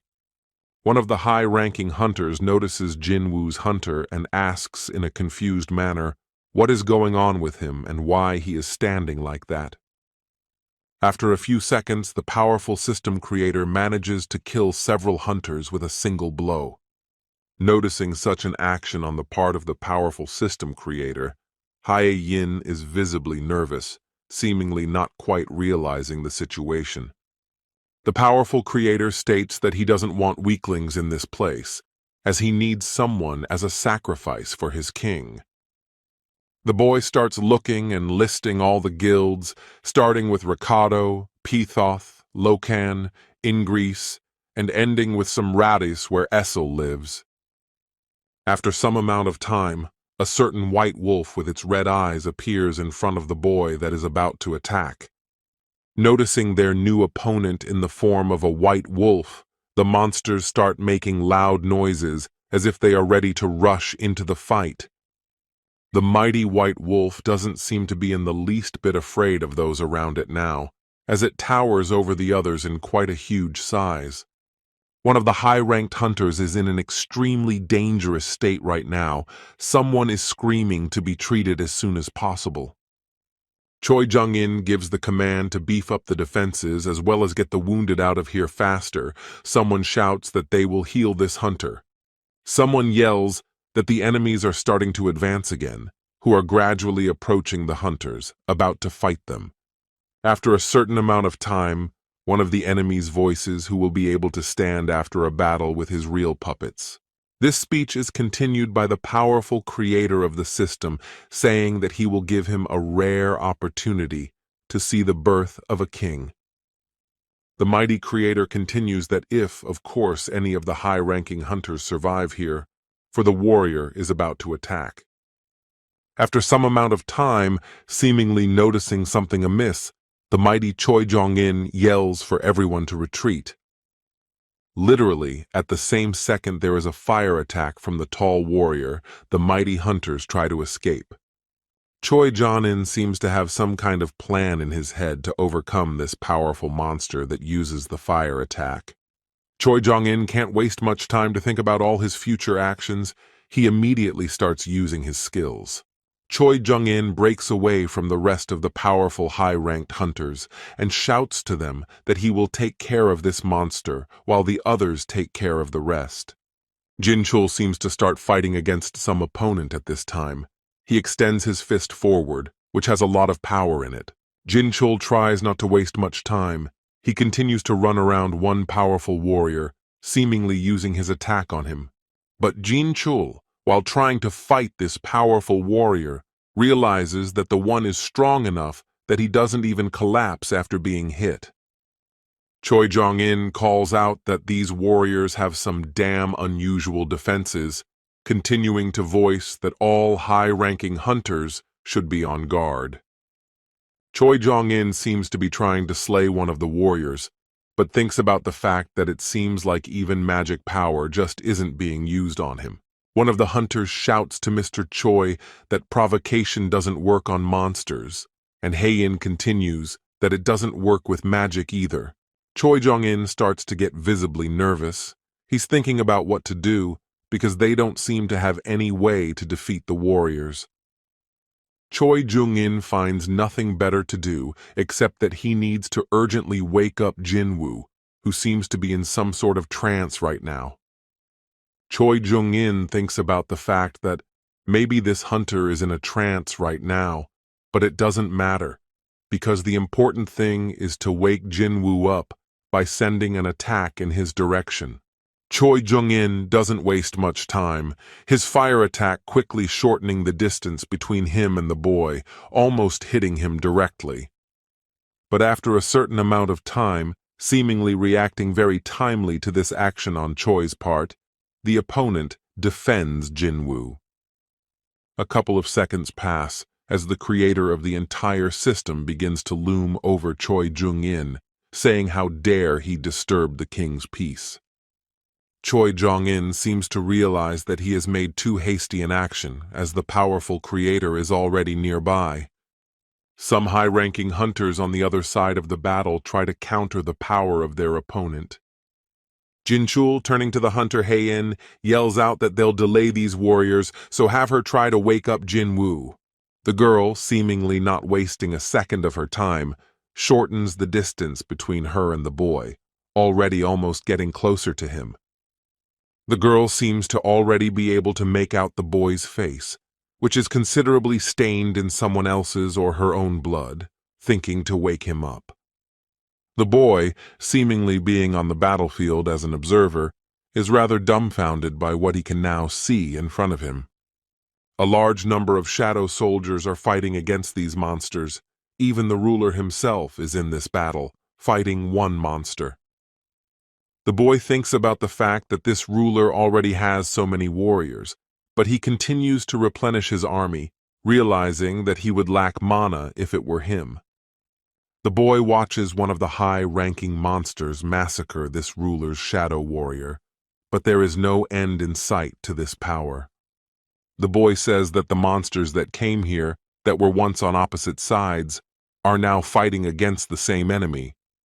But if this battle was between the monsters and the silver warriors, the latter would certainly not have to fight against the shadow soldiers. It seems that the boy is slowly starting to realize the fact that the shadow soldiers are fighting against the warriors, and that could only mean... It could only mean that there was some kind of internal conflict, looking at everything happening already with different eyes, realizing that this was something of an amazing occurrence.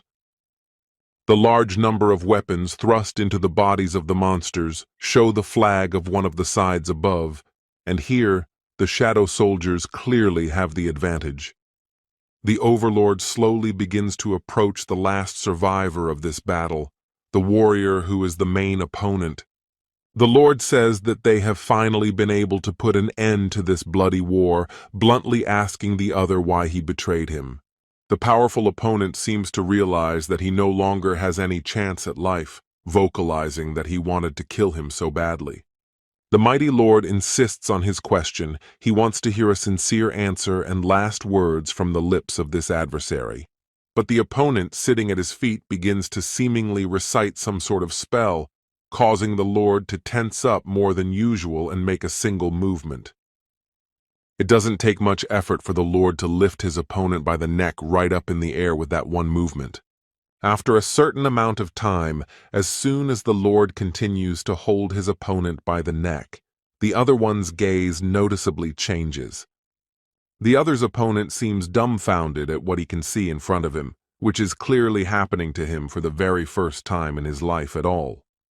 Suddenly, the enemy's face begins to change to one of satisfaction, and he does not hide his smile, realizing that the Demon King is Baran. The enemy wonders what the Demon King is doing here, and the Lord extends his hand covered in a large amount of blood. Suddenly the boy finds himself in the shoes of the very lord of his shadow soldiers, marveling at how he couldn't notice it before. After a short amount of time, the boy moves his hand to the side of his heart, where a noticeable purple light is now emanating. The boy can feel the way the purple light begins to fill his body as it gives something away, perhaps some kind of power to the battle itself. The boy continues to stand in the same spot, seemingly trying to comprehend what is really going on, and who he even is. But the boy doesn't need to ask himself many questions, he already has the answers. He looks at the silver warriors ahead of him.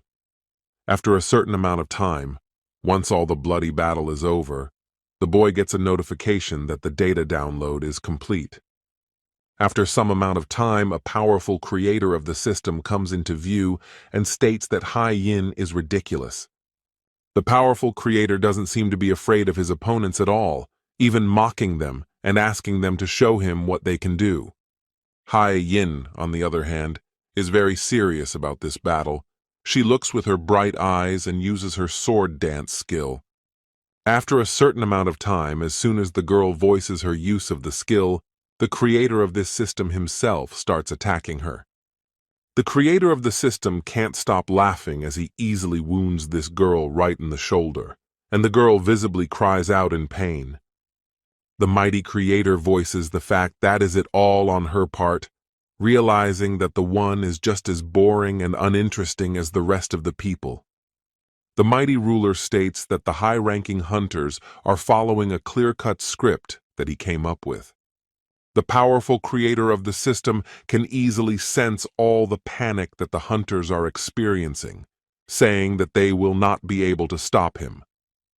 Realizing that the creator of this system had overestimated the hunters here, watching as they were gradually being surrounded. After a certain amount of time, just as the powerful creator continues to voice a speech, something is sent at him. It seems that with his fire attack, Choi Jung-in tried to distract him. It says that they need to wake Jinwoo up because there's no other choice. The huntress Haein doesn't seem like she's going to spend much time watching with shocked eyes at this battle. She flies off in some direction. Just as the girl starts to accelerate, the stone hand of this monster that aims to grab her also starts heading in her same direction. The girl seems to realize that she needs to instantly get as far away from this place as possible, which she manages to do in the last few seconds. At the same moment, the huge statue instantly falls down, making the ground shake for a few more seconds, and Hai Ying walks away from this place. The powerful creator of this system is watching everything that is happening and how the huntress successfully dodged, seemingly complimenting her. It seems the mighty creator of this system can peer in and notices a certain shadow next to the girl, wondering.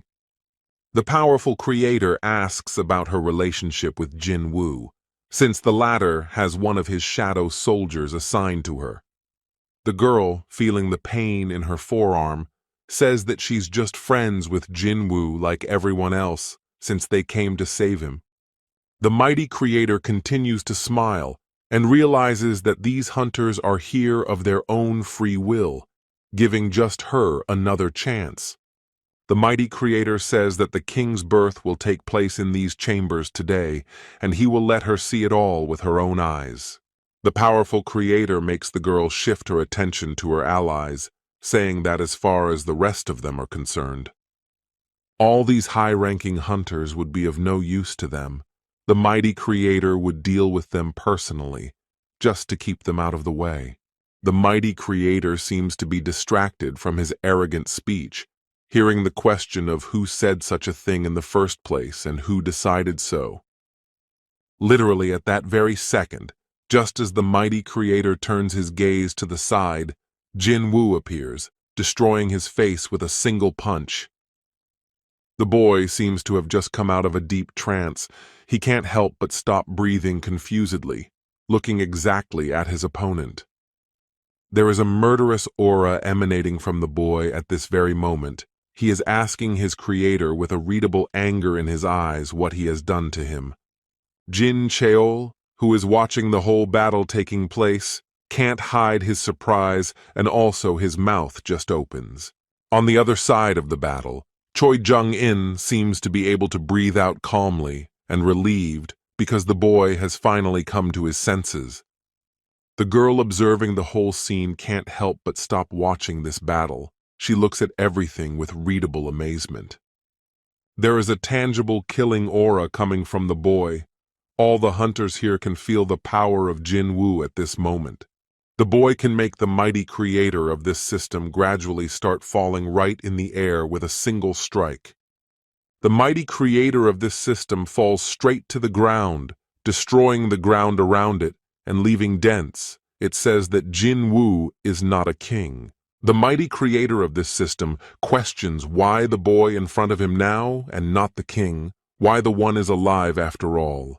The boy, listening to the powerful creator's speech, thinks about the black heart and the huge mana flow of the enemy. The boy thinks about the fact that the black heart was clearly not part of the creator's plan, and it should have at the very least just destroyed Jinwoo. The boy thinks about the very memories, which are only a small part of it, and afterwards states that the creator was against him as a player. The boy tries to get to the truth by asking about what the player is, what the powerful creator of the system wanted to do to him. The powerful creator of this system is in a readable panic. He doesn't seem to know what he should do in this situation. The powerful creator of this system breaks down into a loud scream, telling the Shadow Lord that he is not going to get away with this so easily. A few moments pass as the boy begins to use his magical abilities, displaying a large number of daggers. And these daggers are swiftly heading towards the powerful creator of this system, who can't hide his fear. The powerful creator laughs nervously and says that Jinwoo has exceeded his expectations, realizing why he was chosen as a player.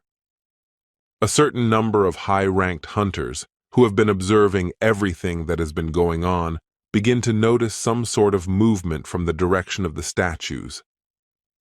The high-ranked hunters can't hide their excitement at the large number of statues, even the ones that were just standing. Even the statues that were just standing there all this time start to move, causing everyone here to tense up more than usual. The creator laughs and says that if Jinwoo kills him, there's no way those statues will stop, offering him the choice to come to his senses from his hasty actions. The mighty Jinwoo looks with his cold eyes and says, "What if he can kill two birds with one stone?" The mighty creator of this system laughs and says that if the boy does kill the very real creator of the system, then the boy amusingly sidesteps the mighty creator and asks that if he does, he will become an Erang again, smiling. The boy says that he wondered what would happen if he killed the creator of an already working system. Nothing would happen to it after all. After a certain amount of time, once the boy starts using his terrifying aura, the system slowly starts to glitch. After a while, as soon as a powerful adversary tries to do something, a notification comes up that the login for the administrator is blocked. The powerful creator of this system can't believe what's happening. He doesn't quite understand what happened. Why the system? A couple of seconds pass, and the boy says something that he himself once thought a lot about while looking at the enemy. The boy continues to stand in front of his enemy, showing all his terrifying aura in front of him, making him fear even more. The boy realizes that now he needs to take over the entire system, looking with his cold eyes, showing that he won't care if he kills him.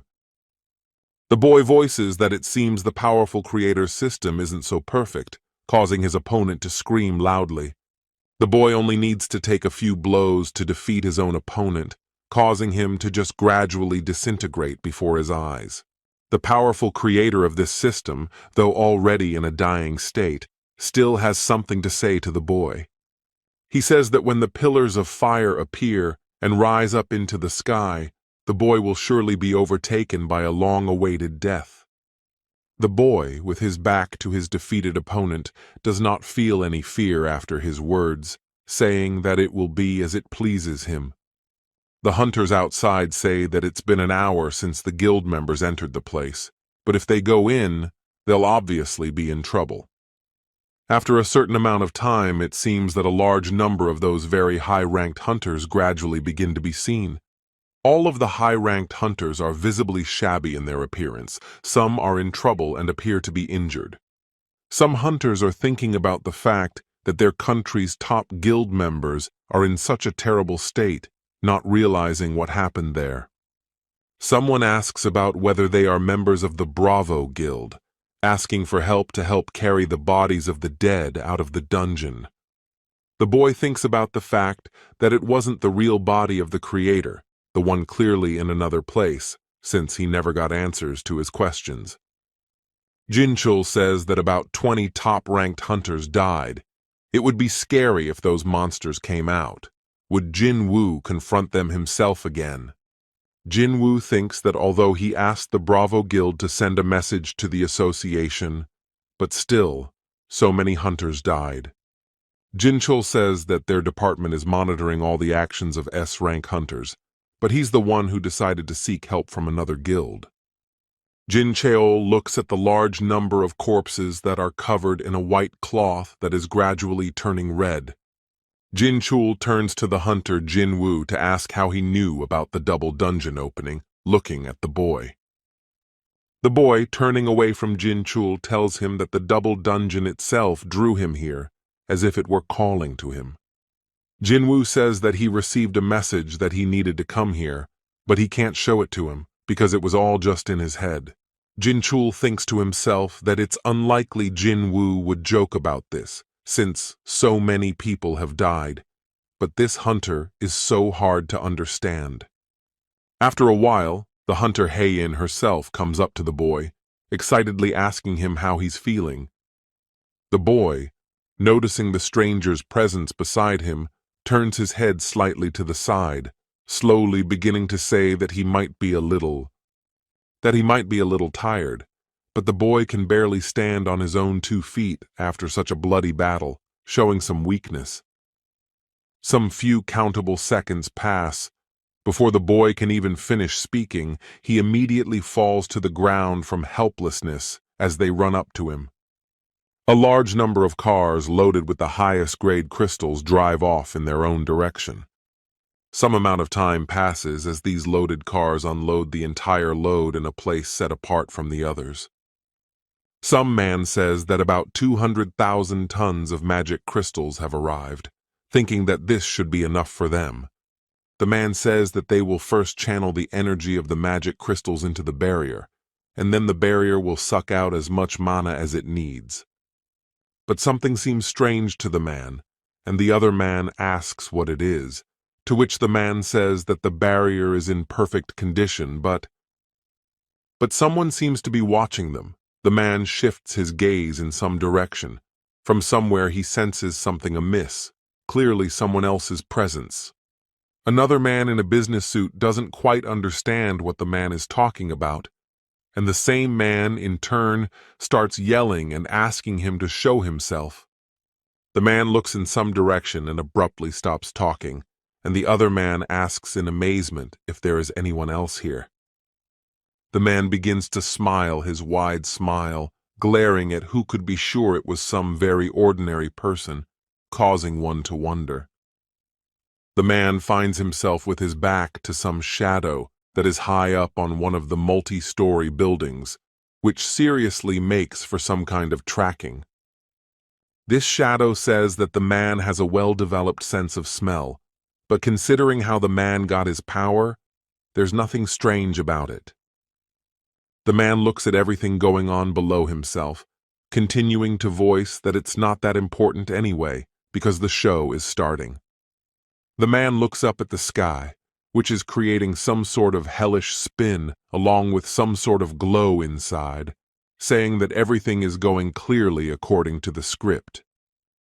Some girl asks why they called in soldiers, as modern weapons are almost useless against monsters, but you have to be on guard. The girl says that they'll just be cannon fodder, and another high-ranking hunter replies that they're no different from themselves. The high-ranking hunter looks up at the same horrible sky above them, continuing that it just shows how helpless humans are in the face of disaster. The man struts down the road beside his assistant, not hiding his exclamations of admiration, for if all goes according to plan, he will mop up the gate. The man states that it would be cool for the rank of S-rank hunter, already holding the alcohol in his hands and continuing that he needs to relax. The man, drinking the alcohol, asks how many S-rank hunters are here, and there are 15, realizing it's a small crowd. The man asks where the Americans are in general, and the man replies that more S-rank gates have opened in Maryland and all over the world in general. The man begins to think about how these listed countries just don't seem to have enough high-ranking hunters to mop up. After a certain amount of time, while the man is thinking and talking about something of his own, then another young man cries out in horror about the gate. The young man draws the gate and Yuri Orlov's attention to the gate, stating that this high-ranking gate is beginning to open, revealing Uzis. Some amount of time passes. The boy seems to have been lying on the bed for quite a few hours as he suddenly opens his eyes. The boy seems to realize that he is now in some sort of hospital, immediately rises from his position, holding his hand over his face. Some time passes, and before the boy can even recover from his sleep, Jin-Ho enters the room. The boy asks the other boy in surprise what happened, and he tearfully asks why he's only waking up now. Jin-Ho goes on to say that everyone thought it was as if the boy had died, since he'd been dead for 3 days, and Jinwoo asks again in surprise. Jin-Ho says he was very worried, and the boy thinks he's pretty well exhausted, and it's been a long time since he's had a real rest. But what seems to be most important is that the boy just can't forget those very moments spent in the double dungeon. The boy begins to think that if he slept for 3 whole days, then obviously something could have happened, immediately changing his outlook. It doesn't take long for the boy to ask about what happened, and Jin-Ho doesn't seem to quite understand why he's asking. The boy decides to clarify for Jin-Ho about the S-rank dungeon that had still recently appeared in Japan, making the latter realize the question. After a certain amount of time, Jin-Ho just turns his head to the side, seemingly realizing that something bad needs to be said. A large number of high-ranked hunters and some battle-trained humans stare in horror at something ahead of them. One by one, huge monsters or giants begin to emerge from that very S-ranked dungeon, ready to begin their battle now. The high-ranked hunters look on in horror at what is happening in front of them, someone shouting, "Why are the bosses from the dungeons above A rank coming out of there?" A mighty tank around a large amount of high-ranked crystals looks at everything and says, "It's bullshit." Mighty tank Yuri Orlov, seemingly as confident in himself and his powers as usual, shouts to his opponents to attack. After a certain amount of time, a barrier begins to appear around the city itself, which is where this portal with monsters is located. Without wasting his precious time, one of the high-ranking monsters that came out of the dungeon starts trying to destroy the barrier. The mighty tank starts laughing and says that he didn't think he would encounter A-rank dungeon monsters here because they obviously wouldn't be able to break through his barrier. But only a mighty tank named Yuri Orlov thought so, because in front of him appears a special kind of monsters. Literally in a couple of seconds, Yuri's face instantly changes to full of fear, eyes widen with horror before him. The man is only afraid of what he sees in front of him, so his barrier gradually begins to weaken and show nothing for opponents. In a couple of seconds, all the opponents can gradually go beyond the barrier, which was created by Yuri Orlov. There is a kind of calm atmosphere in the room. The good weather is right in this city. But Jin-Ho is slowly saying that that particular raid in Japan failed, as Jin-Ho says with a palpable sadness in his voice, and the boy looks somewhere off to the side, thinking of his own. A gray-haired man seems either upset or confused, and he exhales heavily, holding his forehead. The man says that he seems to have fallen asleep again, asking how much time has passed, and the other man says that it would take him a little longer to get to the hospital. The deputy says that he has 2 pieces of news. The first is that one of the people who fell asleep has awakened, and the man asks if it's about people with sleeping sickness. The man says that it is, and that person turns out to be a woman who is the mother of the hunter Sung Jinwoo. The gray-haired man thinks about the fact that the boy can cure, and even such a disease, saying that it is understandable. But what about the second news? The assistant is not going to spend much time explaining the second news, saying that he has guests, gradually opening the door. A lovely woman appears in all her glory, asking with concerned eyes about what happened to the man. The hand of some high-ranking hunter begins to shake visibly, as if unable to withstand such pressure from his opponents. Yuri Orlov appears in his own guise, showing all the emotions that only exist on this earth. He is visibly dumbfounded by what is happening. The man seems to realize that for his life comes a bitter end. He simply flies towards the open mouth of one of his opponents. This powerful opponent simply enjoys eating such a high-ranked hunter in the form of Yuri Orlov, immediately smiling with all his teeth.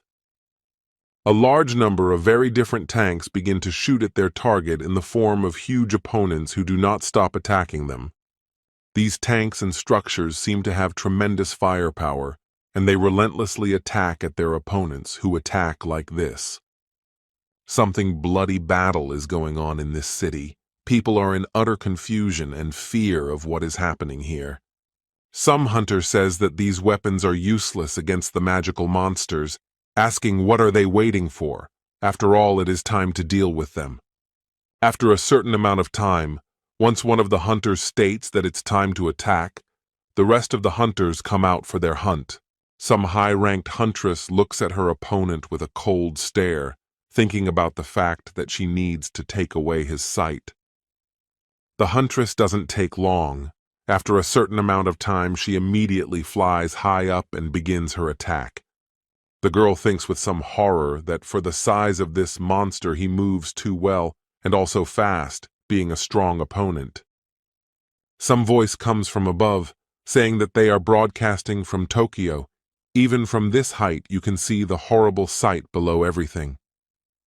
The boy looks at the TV, listening to the fact that it's a living hell, because the whole world is waiting with bated breath for the outcome of the battle, whether they will overcome the disaster. The boy thinks about the fact that if everything continues in the same vein, the same case as on Jeju Island may happen again. And that's when the whole of Asia could be in great danger. The boy continues to stare at the TV and also sits thoughtfully. Suddenly a voice is heard from some side. The boy looks at this girl with surprise who says not to go anywhere. The boy, completely oblivious to some broadcast, asks her if the girl wants Jinwoo to stay, and the girl replies that he won't listen to her. The boy gradually rises from his seat, saying that he wasn't really going to go there, because a lot of things have happened lately. The boy says that he will just need to rest, so let his significant other not worry about it, stroking her hair sweetly. Some amount of time later, it seems after seeing the broadcast, the boy thinks about resting outside, sitting on a bench. A couple moments pass. It seems the boy decides to call out to Bera, who instantly appears, but in a small form, addressing him.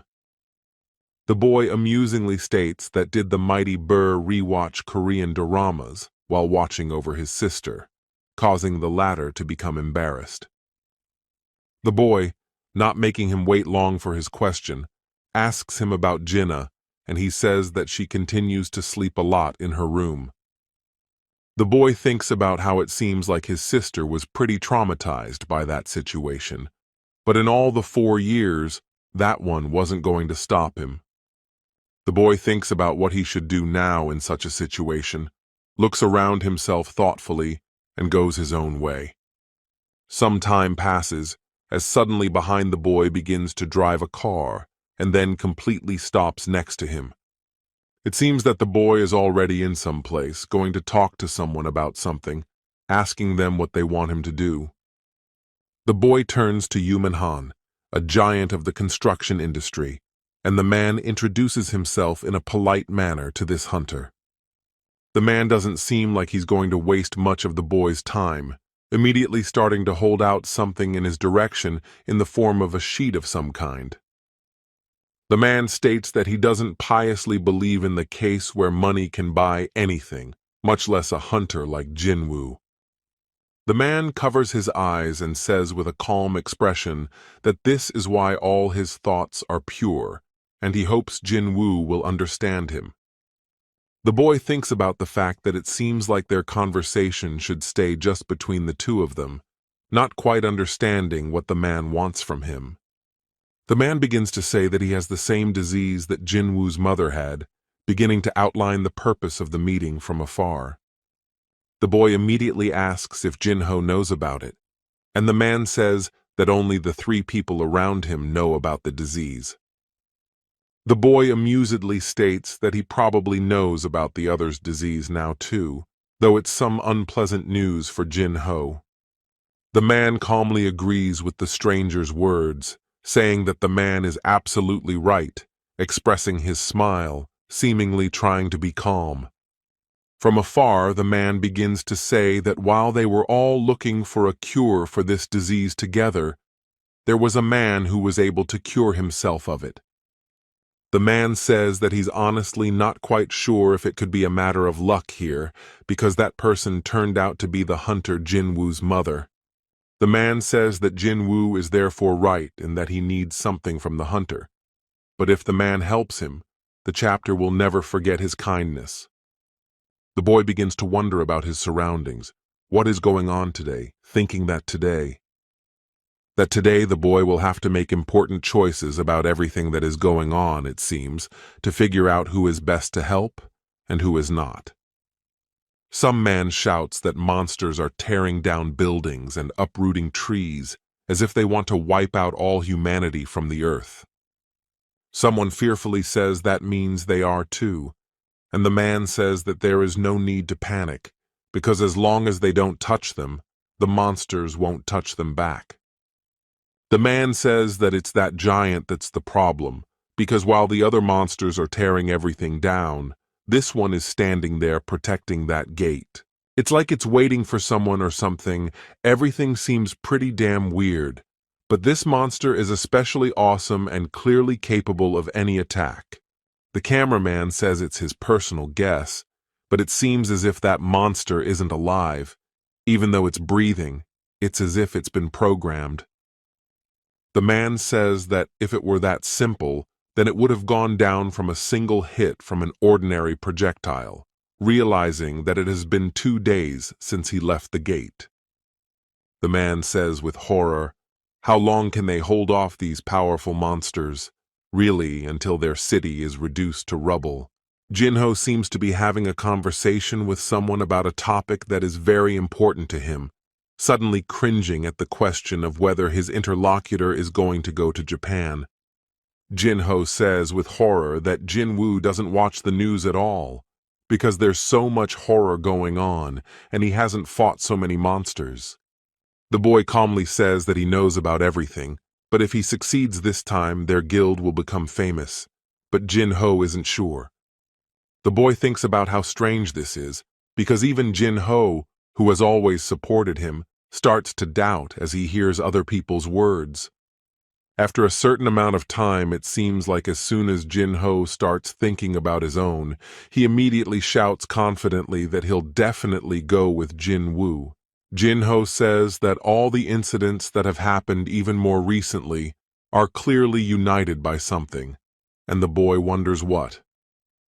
Jinho amusedly says that all of these incidents are united by the fact that he wasn't at all of these battles, immediately starting to cry. Jinho says that he can only brag about working with Jinwoo, and the latter is surprised, not expecting to hear words from the rich son's mouth. Jinho says that's why he'll help Jinwoo wherever they go, asking him to take him along, and Jinwoo doesn't quite understand why he's changed his shoes. Suddenly, Jinho confidently says that he trusts the boy, because if the hunter thinks it's much better this way, then it will be. Suddenly Jinwoo says that he's joking about it, because why the hell does he need Japan, and Jinho doesn't seem to understand him right now.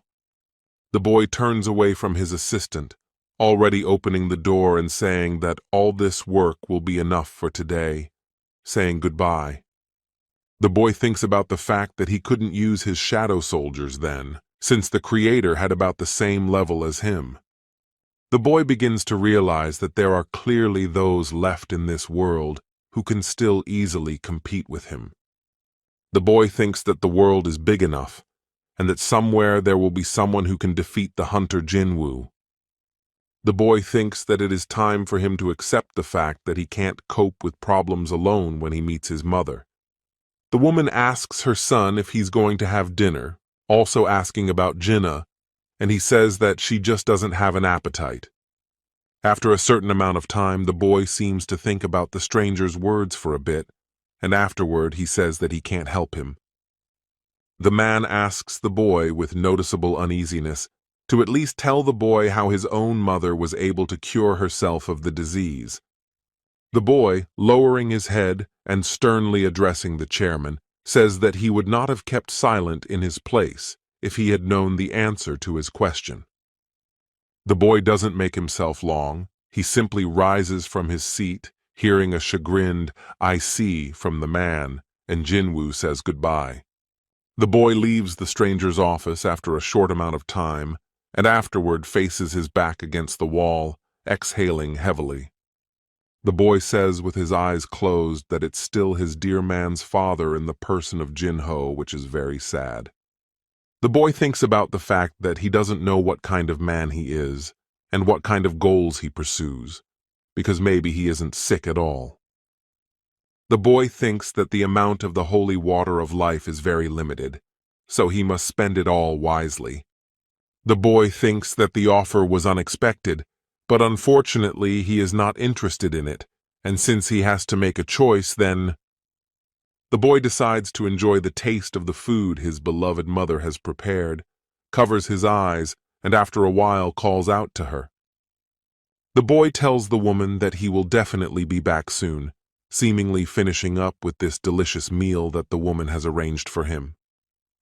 The boy thinks about the fact that it is true there are those who are stronger than himself, but that doesn't mean he needs to stop.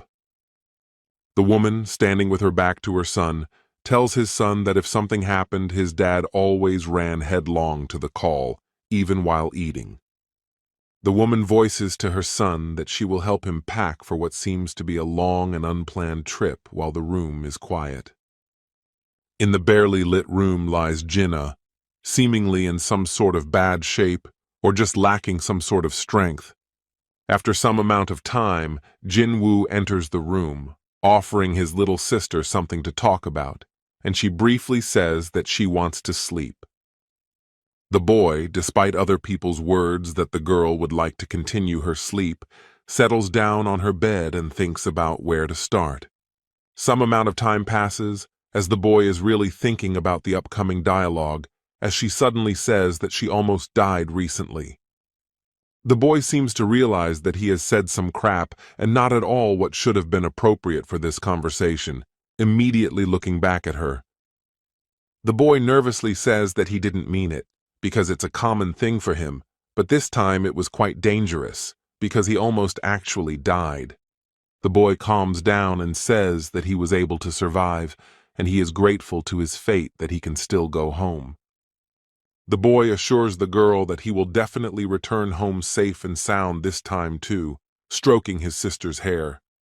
The boy continues to gently touch the girl's hair and briefly thanks her, not yet saying the reason for his words. But the boy continues to voice that he is thankful that his sister is worried about him and wants him to stay while Jin-Ah holds back tears. The girl can't seem to hold them back anymore. She covers her eyes, letting the tears flow down her cheeks, and says that he's going to go there anyway.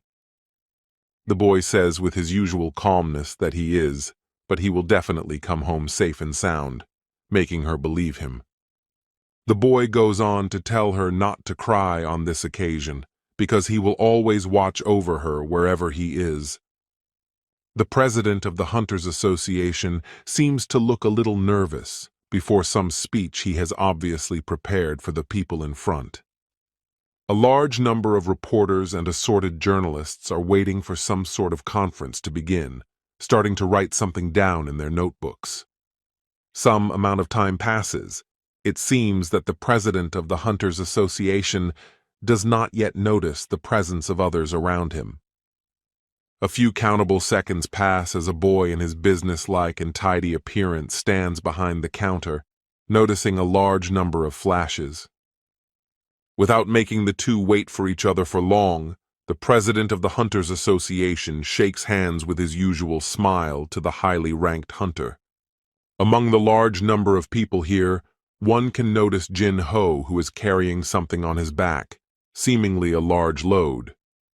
The boy, who is dressed entirely in black clothes, turns his head back to look at Jin-ho that is approaching. Suddenly, the boy finds himself embarrassed by something, immediately awkwardly bringing his hand to his hair, starting to rub it upon seeing Jin-ho. After some amount of time, the entire Asian guild heads off in some direction in their full two-man guild. The military man says that they don't have much room left at all to evacuate, and the man says that there are 10 more patients left to take. The military man says that now is not the time to worry about those who are almost dead, but the old man says that he can't leave his patients here. The military man says that since this is the case, he will also stay here, because he can't leave the civilians here and run away from here like a true coward. The military man seems to be trying to support himself by saying that he should first find a shelter nearby and then... Before the military man can even finish his speech, a huge monster with red eyes appears from behind some building. Someone shouts from the military that it's the giants in front of them, causing everyone here to immediately launch an attack against these opponents. One of the military seems to realize that things are getting close to their sad, shouts aloud, "No," immediately reacting quickly and starting to cover themselves. It is only worth it when one of the giants tries to attack their victims with particular aggression, then some sort of sword flies in his direction. The giant simply does not even have time to react to such a movement on the part of his opponent and immediately finds himself defeated. One of the giants, who is about to attack the civilians, simply falls to the ground with his breathless body. Thus, the opponent for the giant turned out to be a huge monster, who holds in his hands a weapon, then was able to defeat this enemy. The same military man who promised to stay in this place until the very end, with particular fear and disbelief, asks, "What is going on here?" After a certain amount of time, a young boy is near the military man, who says that it is dangerous here and should be taken away from the hospital. The same elderly man, with readable surprise in his eyes, looks at everything that is happening. Only a huge stone flies from one building. At such an opportune moment, Jin-ho appears with his shield by his side, thus covering the elderly man with his weapon, saving him from being hit. Jin-ho confidently states that he will evacuate the elderly, and after that he will wait for the boy, forcing the other to entrust the lives of the people to him. The boy completely trusts his partner, with whom he went to this very city, agreeing with other people's words and using force. One of Jin-woo's giant subordinates continues the bloody battle against these monsters. He effortlessly massacres them. Jin-woo's powerful subordinate continues to fight. Without any pity for his opponents, he just kills them one by one. The boy doesn't need to put much effort to climb up on his subordinate's body and go in his own direction. It seems that the boy, thanks to his subordinate's huge body, jumps right on top of his opponent after a certain amount of time. In one of the high-rise buildings, some sort of conversation is heard, touching on the subject of Jin-woo, who has gone to save the situation in Japan. One of the hunters says that he heard that Mrs. Sellner was never able to help him, and another says that there is clearly a death waiting for Jin-woo in Tokyo. The hunter says that everyone here was able to unlock their abilities thanks to Mrs. Sellner, so the average hunter has limits. A man asks if Jin-woo has awakened twice, and another says that he's so intoxicated by his power that he can't think straight.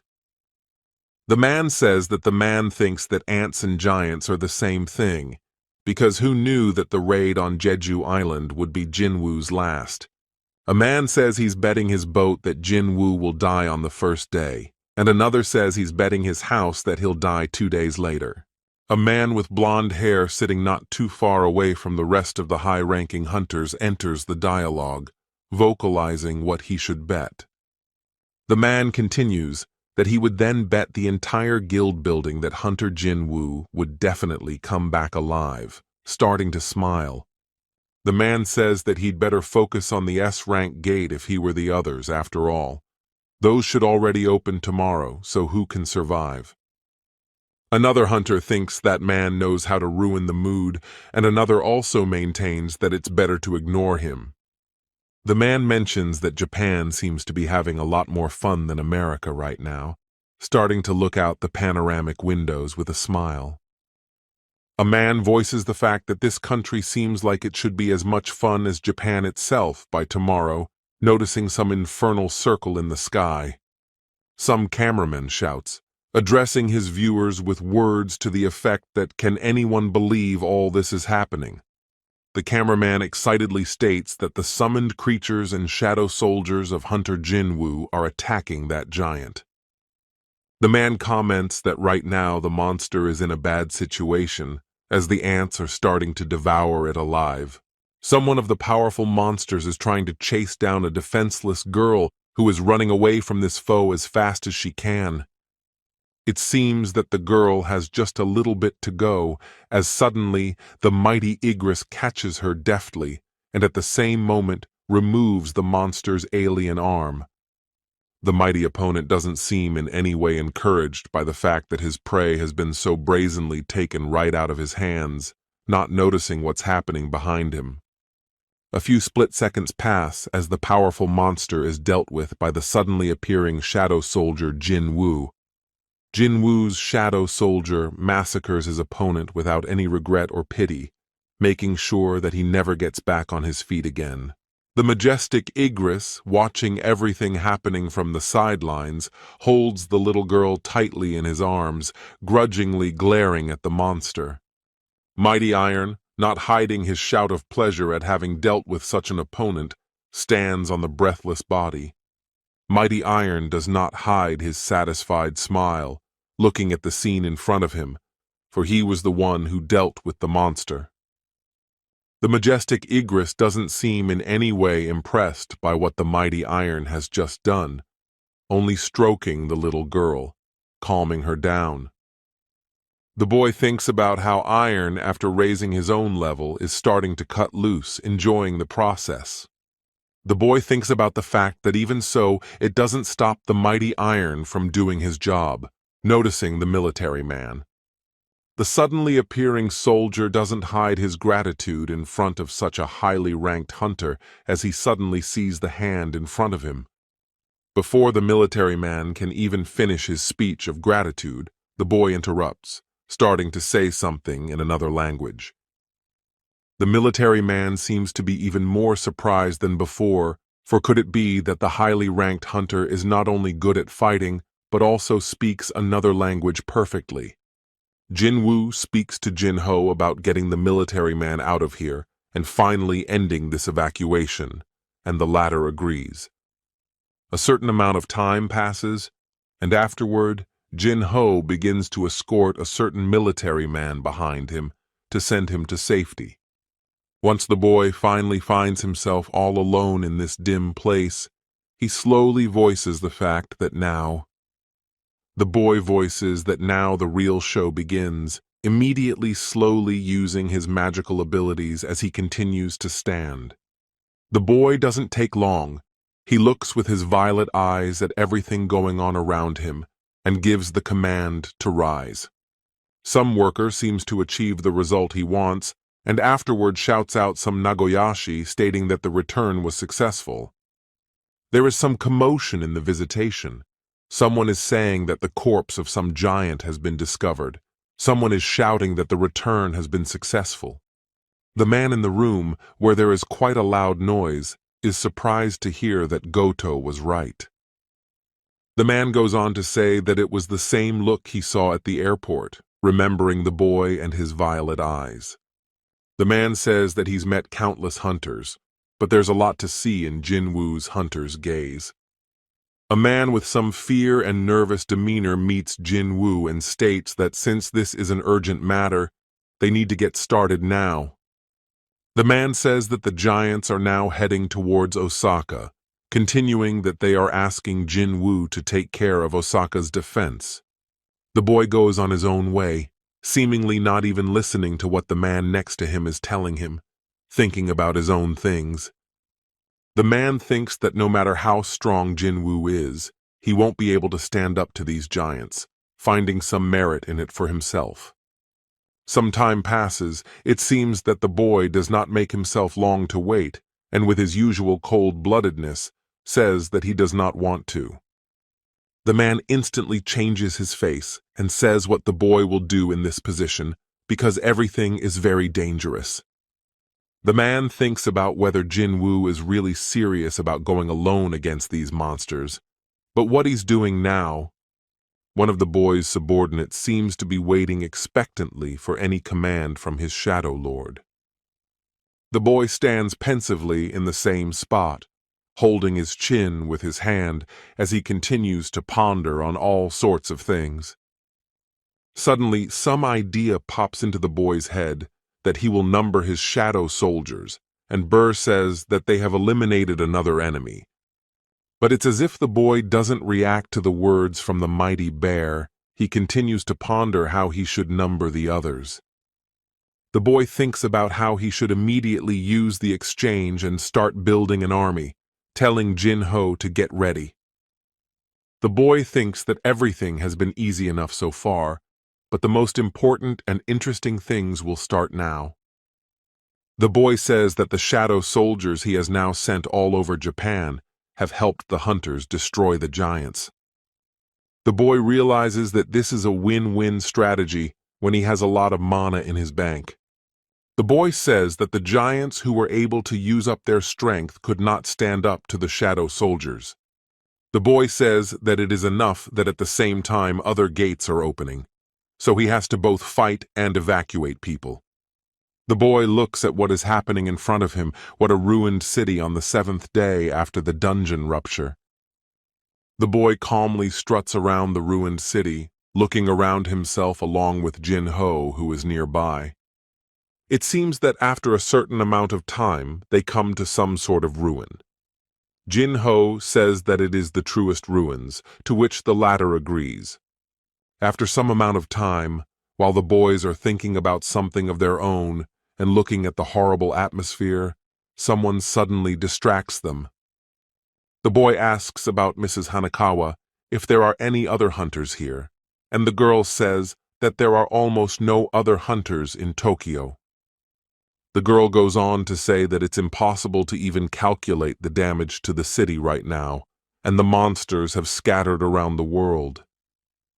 The girl states that there are 16 S-ranked hunters involved, and of the survivors, there are 2 groups of 6. The girl says that among the dead are Yuri Orlov, Hanzawa Goki, and Lucas Hoyle. Each monster is a high-ranked opponent. The boy thinks about the fact that if 3 S-rankers died, the A-rankers are unlikely to win, and the TA states that there were 30 giants. The girl says that there weren't enough people to defend Japan, but thanks to Jinwoo, most are wiped out, and the rest are dealt with by the hunters. The boy, after some time analyzing all the things that the huntress passed on to him, begins to realize that the most interesting enemy is the monster that continues to guard the gate. The boy begins to look at the ruined city, which is still burning with hellfire, thinking that he has already seen it somewhere, but he can't remember where. The boy thinks about the fact that there was no fire in that place, but the same devastated city, as if it was the abode of the real devil. The boy thinks about the fact that if all of this was intended by the system, then what was the creator trying to say by making this catastrophe? The boy thinks about the fact that this creator has already died and disappeared without a trace, but now there is no way to know if his body was even real. The boy clenches his palm into a fist and thinks about the fact that even if this was a hint of the future, he needs to prevent all these disasters from happening. The boy thinks about the fact that he doesn't want to shake in front of an enemy he can't handle, saying that everyone should be all in and it's time to get started. The girl, looking at the hunter Jinwoo with noticeable surprise, says, "What about the others?" And the boy replies that everyone is in place. Some high-ranking hunter, being in a lying state, begins to get angry and says that everything just pisses her off. A nearby high-ranking hunter says that pisses her off or not, but that she should be happy that this whole disaster is over.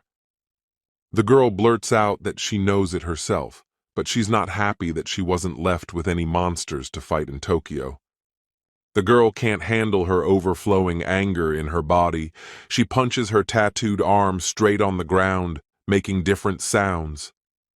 The girl next to the hunter states that she feels as if she is being told that they are for cleaning. She is fed up with these summoned ones. A large number of summoned shadow soldiers are on the high ledges of this ruined city, allowing Jinwoo to see. A couple of counted seconds pass as a mighty bear begins to be seen behind the boy's back, right high in the sky. The mighty bear doesn't take long, landing right next to Jinwoo a couple seconds later, and Jin-ho is surprised to see it. The boy even seems surprised at Mighty Bear's arrival himself, vocalizing that since they're back here, it must have been a good job. The mighty bear doesn't take long, instantly lowering his head and saying thanks to his ruler. Suddenly, the boy turns to Jin-ho with words for him and Lady Hanakawa to step back a bit, looking at him. Some amount of time passes.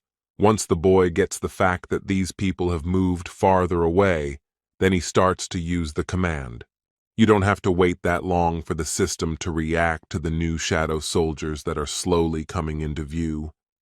Some amount of time passes as his new army consisting of these monsters appears in front of the boy. The boy, being on a hillock and watching the new army forming in front of him, raises his hand upwards, attracting attention. The shadow soldiers don't have to wait long for the next words from their ruler. The boy immediately shouts out, vocalizing to begin the attack. The boy has a huge number of various subordinates and shadow soldiers in his domain, all of whom have tremendous power. The boy summons such a huge number of very different subordinates just to fight this powerful enemy. The entire huge army of the mighty hunter Jinwoo wastes no precious time and moves purposefully towards the monster. The mighty monster guarding this gate immediately gradually begins to react to the approach of its enemies with strikes. The powerful enemy gradually starts to use its large weapon to kill its enemies with a few movements. But Jinwoo's subordinates and shadow soldiers are so many that it seems that the more the mighty monster moves, the less the result will be. The boy, looking at his enemy from the side, thinks about the fact that it is simply a terrifying power because he killed 100 enemies with one blow. The boy says that the strength of this enemy is simply huge, and from him comes such a magical power that even wants to run away. The boy slowly begins to realize that this is a problem of considerable proportions, wondering how to fight him by summoning his fang. The boy has several choices at hand, one of which entails simply running away, defeat, and being able to forget about the battle. But the boy also has a better choice, denoting that Jinwoo just needs to get rid of his opponent.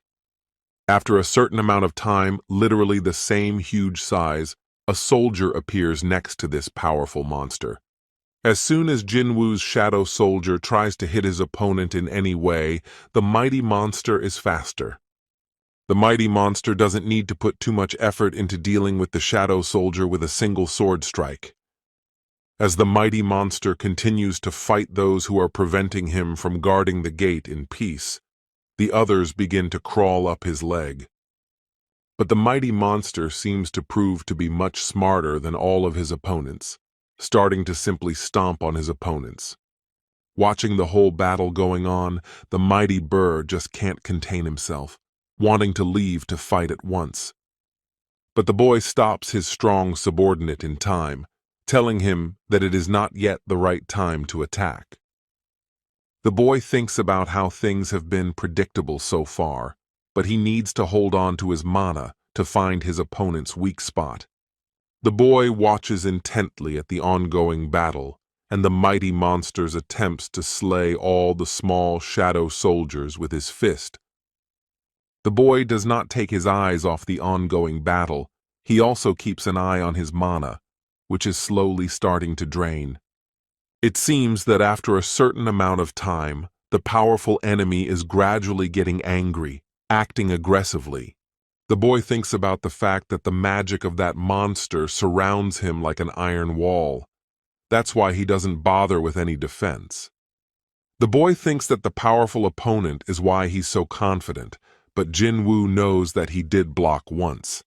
The boy doesn't seem like he's going to spend much time analyzing the battle going on anymore, immediately summoning the flying Kaikul to his side. As soon as the boy climbs onto the flying creature's body, Jinwoo doesn't take long to give his command. As soon as the boy gives his command, the mighty bear instantly takes off, heading towards the enemy with great speed.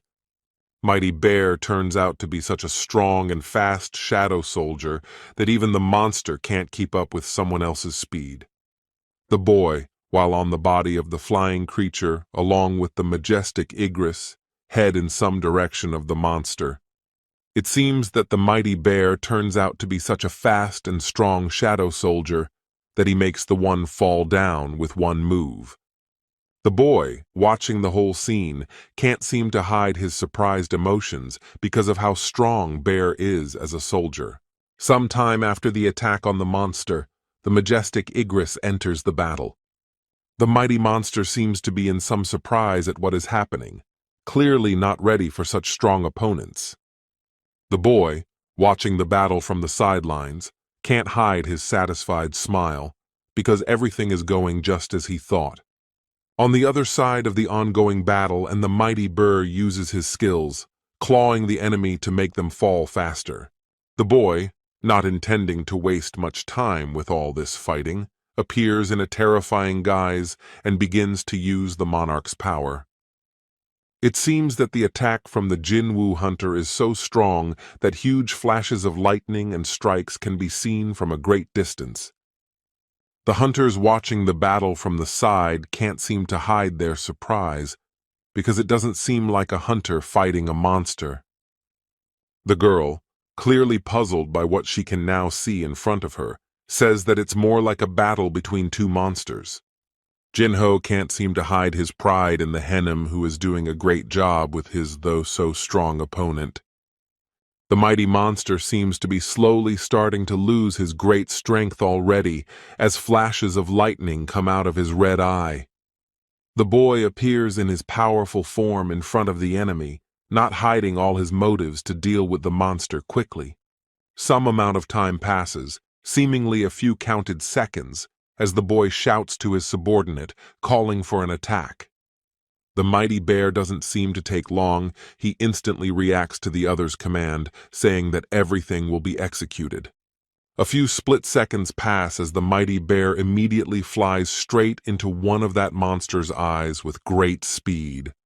After the stranger's abrupt action, there is a noticeable reaction from the mighty monster, who doesn't hide his cry of pain.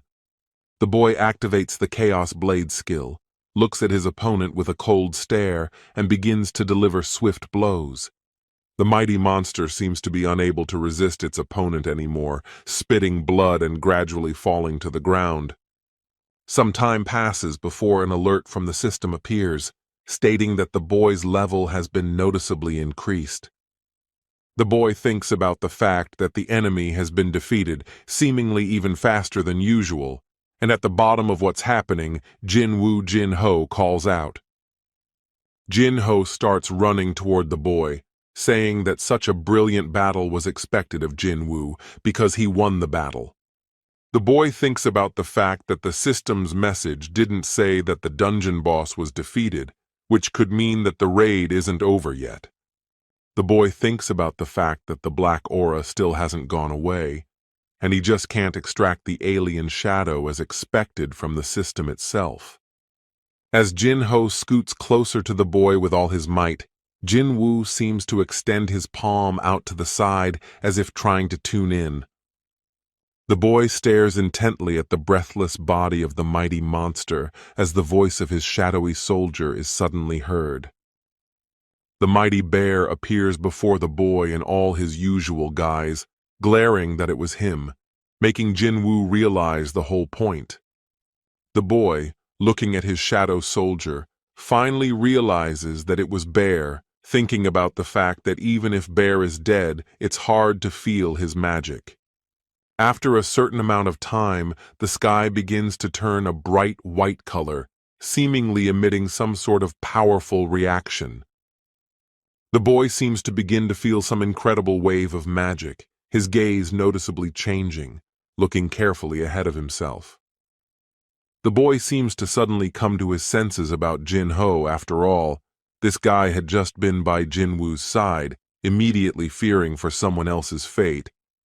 The boy turns the other way to find Jin-Ho with his gaze and sees him protected by the majestic Igris. The boy suddenly begins to think about the fact that this huge gateway is beginning to suck in all the magic of this huge giant. The boy thinks about how mana alone can inflict such huge wounds, but he has never seen such a thing before. The boy tells Jin-Ho to stay where he is while Jin-Woo checks the situation behind the gate. Jin-Ho only shouts after the Henyam to be careful, but the boy wastes no time and runs towards that gate. The boy wastes no precious time. A couple moments pass as he flies over the barrier, a glow behind him. The boy, finally landing on the hard floor, can't hide his admiration. How spacious it is here. Everything is just right for giants. Suddenly the boy stops in the middle of this road. The mighty Burr asks if his lord can hear anything, and the boy says yes. The boy states that he hears a very strange laughter, immediately leisurely heading in the direction of these sounds emanating from the depths of the dungeon. The boy thinks that someone has enemies in the dungeon, and this creature is laughing. The one clearly has a strange sense of humor. The boy, without making himself long, voices that it's time for them to depart, as on the other side some creature voices that he's laughing like hell. The monster screams that all these nefarious rulers, he clearly feels some guests have come to his dungeon, not afraid to say it out loud. The enemy, seemingly noticing the highly ranked hunter Jin-Woo in front of him, addresses him as Highness while in chains. The boy, watching the whole scene in front of him, wonders if it's the boss in front of him, and he asks to be freed. The monster imprisoned in chains says that he knows the plans of all the monarchs. He should definitely tell the other rulers as soon as possible.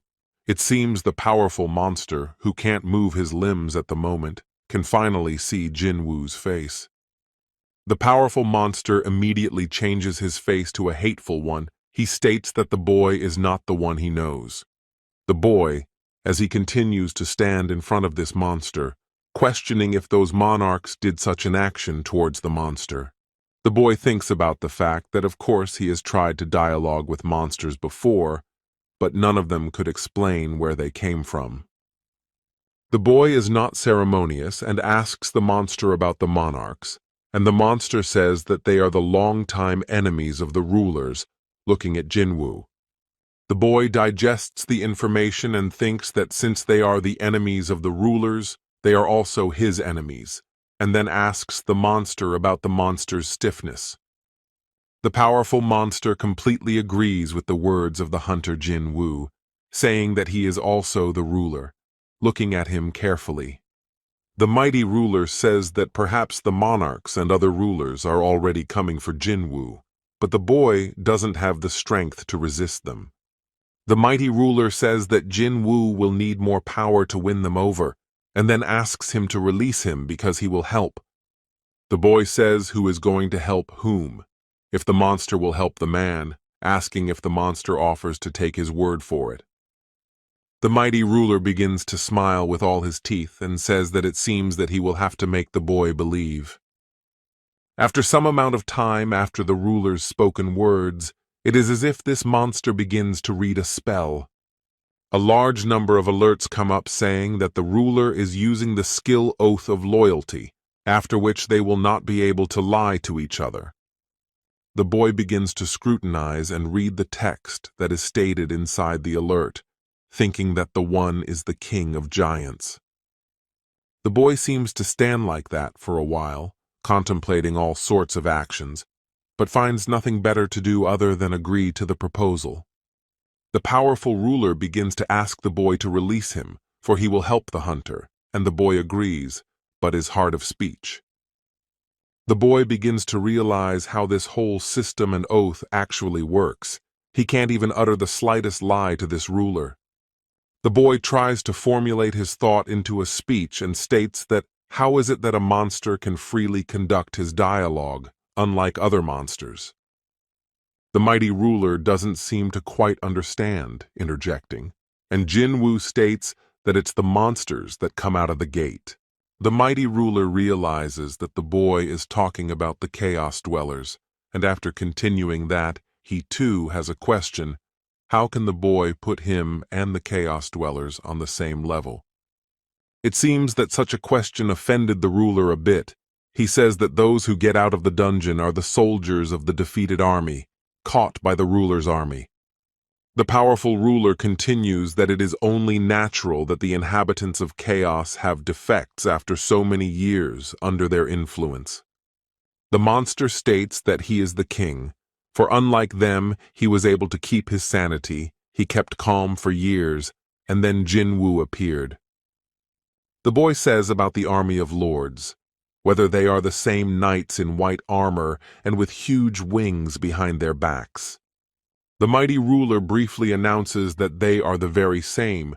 They are called the warriors of the monarchs. The boy asks for what reason the monarchs send them. But the boy understates again, and afterward changes the wording of the question to why the monarchs send their monsters.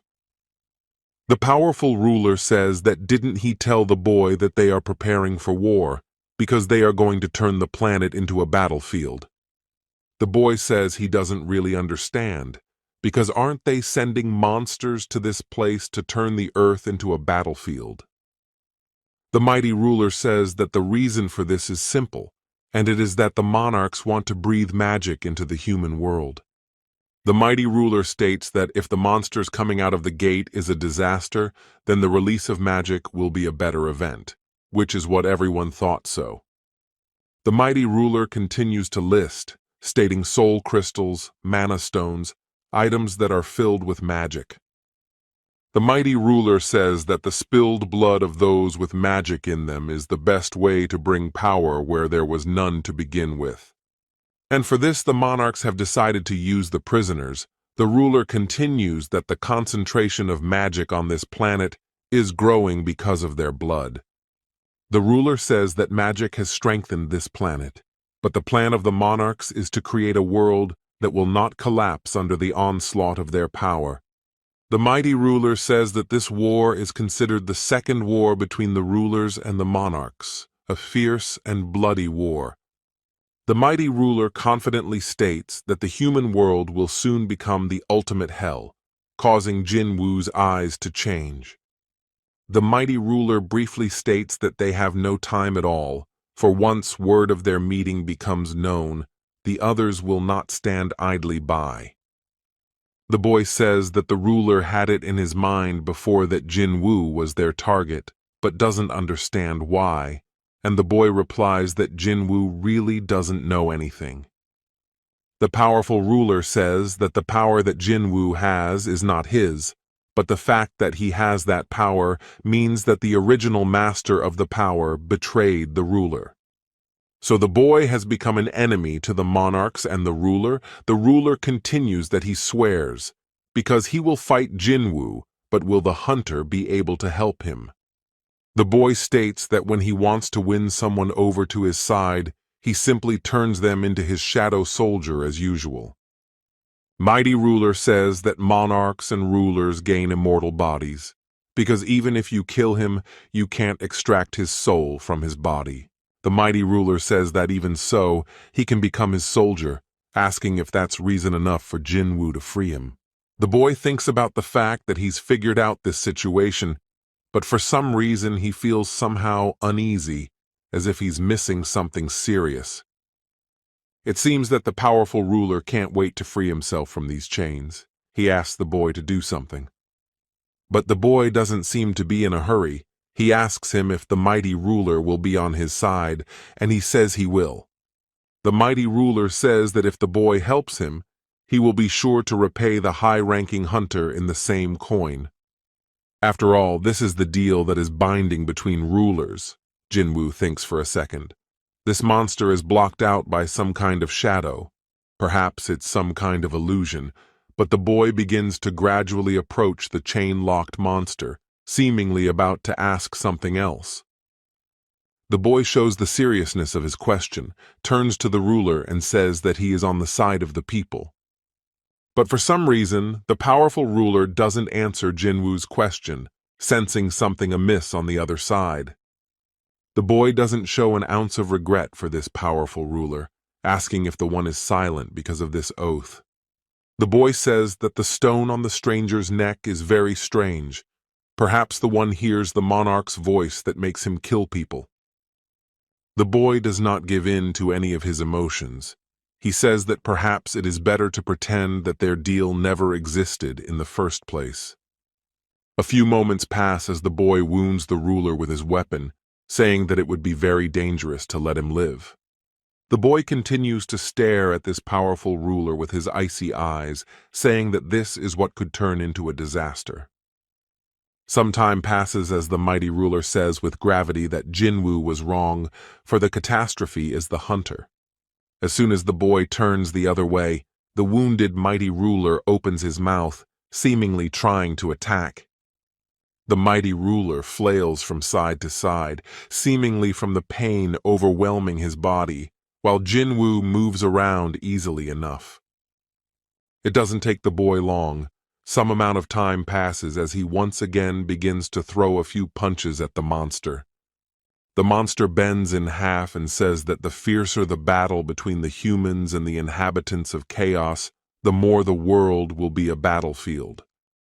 The powerful ruler states that after that, everything the boy is trying so hard to protect will simply burn in the flames of war. The boy looks with his violet eyes at the mighty ruler and says with certainty that this will not happen. The boy seems to stand by the mighty ruler for a while longer, and then comes a notification that he has defeated the dungeon boss. After that, another notification comes saying that the boy has eliminated one of the 9 rulers, and the same is the ruler of the Lehigh Giants. The boy says that it is quite a pity that he could not get the shadow soldiers, but he will consider this item in his hands as a kind of trophy. Some amount of time passes after defeating the boss of this dungeon. The remains of the ruler just burn in flames. Jinwoo's level has increased. The weather outside is so sunny, there is not a single cloud in the sky. There is quite a friendly atmosphere going on all around, which can't help but smile. It seems that one of the helicopters lands on some area with lots of green grass around, and people gradually come out of it. Some man in light clothing for such sunny weather rests his shoulder on the door and says that he didn't expect to meet anyone here. A man says that they haven't seen Mr. Deputy and Ms. Sellner in a while, and another says that they have something to talk about. A man states to some girl that no one is to go near his own room until the 2 arriving guests have left the place. The man asks about what brought them here and this far, but if it's because of another S-rank dungeon, he's not going. Ms. Sellner starts to say that she didn't come here because of this incident, as they have a more serious problem, drawing his attention. One of the people in the place seriously starts to say that Mr. Chris is seriously going to be killed by someone soon. Chris turns to Ms. Sellner, saying that he understands and thanks her for her kindness, but they are not in a relationship to joke around like that. Chris immediately changes to a horrified face, showing different emotions and asking about who else here is going to kill who. Ms. Sellner doesn't seem surprised by the other's reaction, only covering her eyes and beginning to voice that she had a dream recently. The woman continues to sit with her eyes closed, and afterward says that in this dream Chris was surrounded by everything. It was several male silhouettes.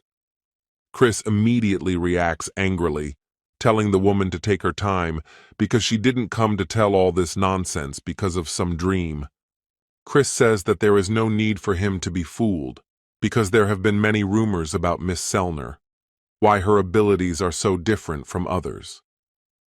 Chris seriously states that he is a national-level hunter, which he thinks means that no one can kill him. The woman tries to say what she clearly saw in her dream about Chris being killed, but the other isn't even going to listen, asking that does he really need to ask for help. Chris says that do they really think there is a person in the world that can protect a national-level hunter, not realizing what the point of that is.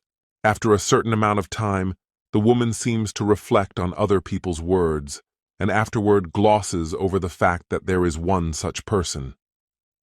The woman seriously glosses over the fact that this person might be a Jinwoo hunter who might be able to protect a national-level hunter. A powerful and highly ranked national-level hunter named Chris seems to be starting to remember what this Jinwoo looks like.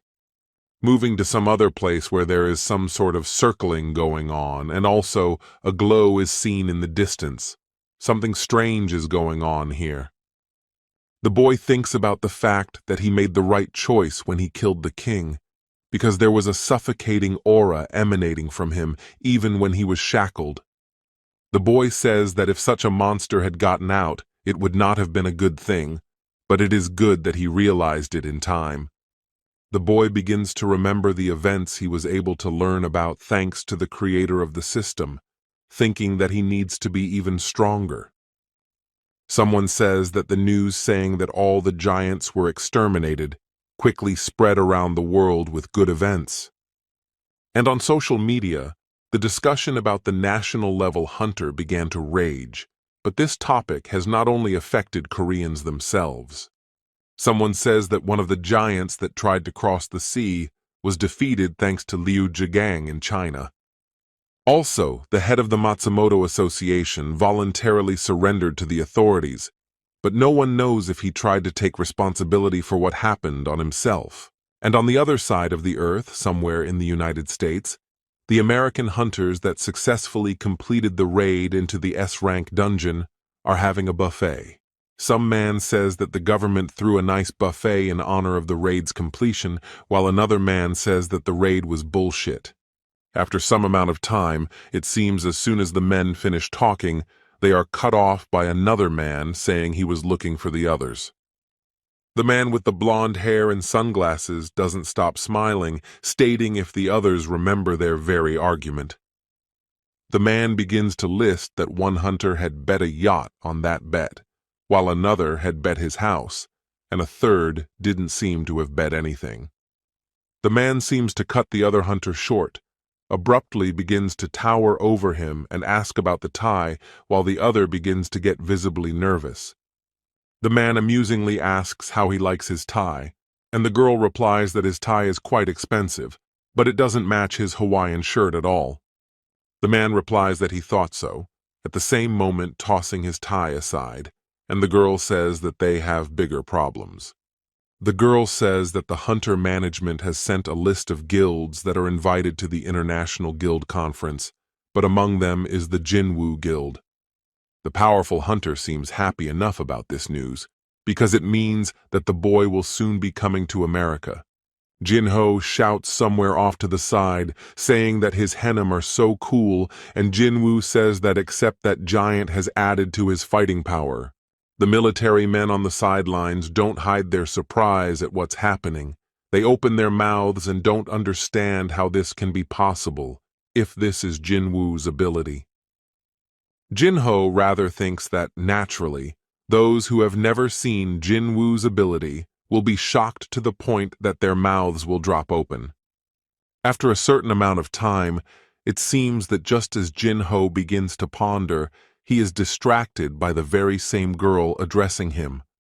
The girl asks Jinho to come over to her, because it seems that someone on the phone call wants to talk to Jinho, thus surprising him. After a short amount of time, as soon as the girl voices some sort of call, Jinho takes the cell phone in his hand and says hello briefly.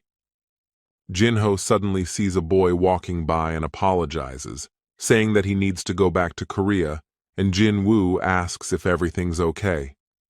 Jinho voices that he doesn't know exactly, but he apparently has some problems at home that will need to be taken care of. The same girl politely says that she'll take Jinho to the airport, and the same girl says goodbye to the boy, saying that they'll meet up soon. Jinho is inside the helicopter, seemingly thinking about that very call, because his mom's voice hasn't shaken so much yet.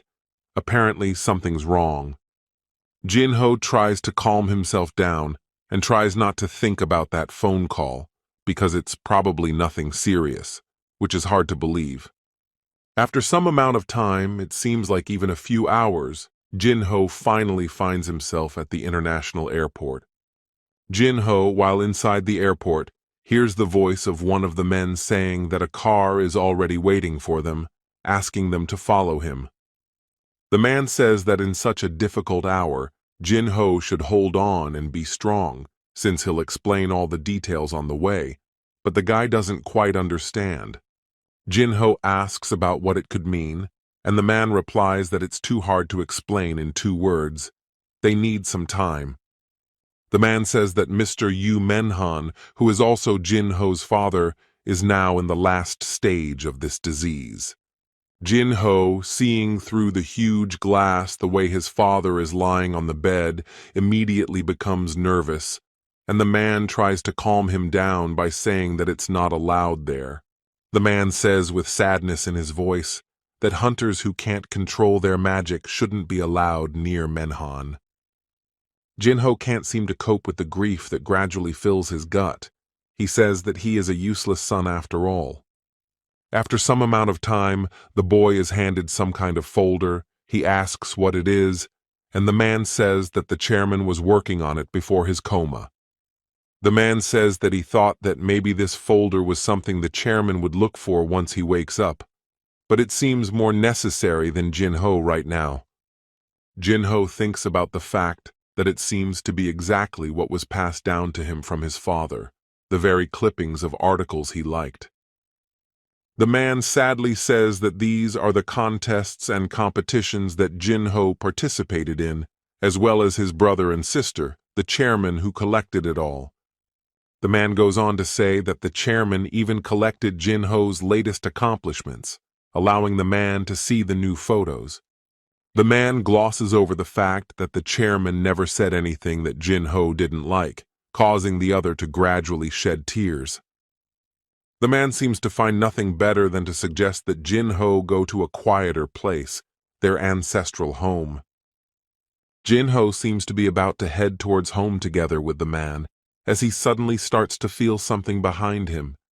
Jinho doesn't seem to let it go unnoticed, immediately turning his head back as if trying to catch a glimpse of someone's presence. This is also what the man notices, only looking at Jinho, asking what has become of him and why he stopped midway through. Jinho doesn't seem to find any answer to the other man's question, after a certain amount of time thinking that he just imagined it. After a certain amount of time, the boy's figure in all its glory seems to gradually begin to appear in the air and in pieces. The boy amusingly states what it is about Jinho's tears, which gradually begin to hurt his heart as he ends up in the hospital. Some amount of time passes. The boy seems to realize that he needs to use the holy water of life for this particular man. Some woman begins to get out of her car as soon as it stops in front of some building. The same woman in turn is clearly in a hurry to get somewhere. There is no emotion on the woman's face other than sadness. She has her eyes downcast and is walking in the right direction, not tuned into positive emotions. The girl seems to be hurrying in her own direction. She needs to meet someone, but suddenly her attention is caught by something. The girl passes by some young man, looks at him carefully, and thinks that she seems to know him. Some gray-haired man seems visibly surprised by what is happening, as if he has just cracked his eyes open and seen this light. The girl seems to have come to this particular gray-haired man. She doesn't hide her tears and calls him Daddy with surprise. The man asks if he is awake, and the doctors say that it is absolutely incredible because he has come out of the last stage of sleeping sickness. It seems that as soon as the boy does what he has planned, he can only smile until no one notices him, and then he is going to hide. The boy turns out to be unnoticed, so he calmly walks around the deserted street with his hands in his pockets and enjoys the weather. The boy gradually moves away from this hospital and says that it's a little early, but wishes Jinho a happy birthday. The boy says that maybe he should go back to Japan to finish his business there so that his soul will be at peace. The boy thinks about the fact that he needs to spend almost 2 more hours somehow, because when he has free time, he doesn't even know what to do. Suddenly, the hunter in all her glory, the one who so embarrassingly said that Jinwoo was interested in her, pops up in the boy's thoughts. The boy instantly sighs and thinks that maybe he should look for derelict dungeons for something to do. Chris is in his big room, but he seems to be feeling quite uneasy after that very encounter and dialogue with Miss Sellner. The powerful national-level hunter can't rest easy after hearing the words regarding the assassination attempt. After a certain amount of time, seemingly never finding the strength to relax, the powerful hunter gets up and goes somewhere. Chris, who is a national-level hunter, looks around him and notices that it is somehow too quiet. The powerful national-level hunter approaches one of the tables, setting his hand over one of the wine glasses. After a certain amount of time, seemingly listening to everything going on, the hunter suddenly pushes the glass off the table. After a couple of seconds, that very same glass with expensive wine simply develops and shards fly all over the floor. The mighty hunter instantly changes in his face, seemingly not understanding why he didn't hear the glass clinking, which is very strange. The mighty hunter stands in the middle of this room, looking around him and wondering what on earth is going on here. Mighty hunter begins to remember the words of one of the men, which says that Chris could call them at any moment. After a certain amount of time, seemingly not allowing Chris to think any longer about the past dream, some guy appears in front of him. An amazing aura emanates from this guy. He seems to only have eyes for the national-level hunter in front of him. The powerful national-level hunter senses the presence of those behind him, asking about who they are. The same guy says that if a man fights for people, he won't accomplish anything by doing so, saying about some wind shard. Chris is surprised to think that he can hear the language of monsters, but he doesn't like it, so he rudely asks what he's talking about. The same kid looks confident. He says that this information is not for Chris's ears, but for someone much higher than him.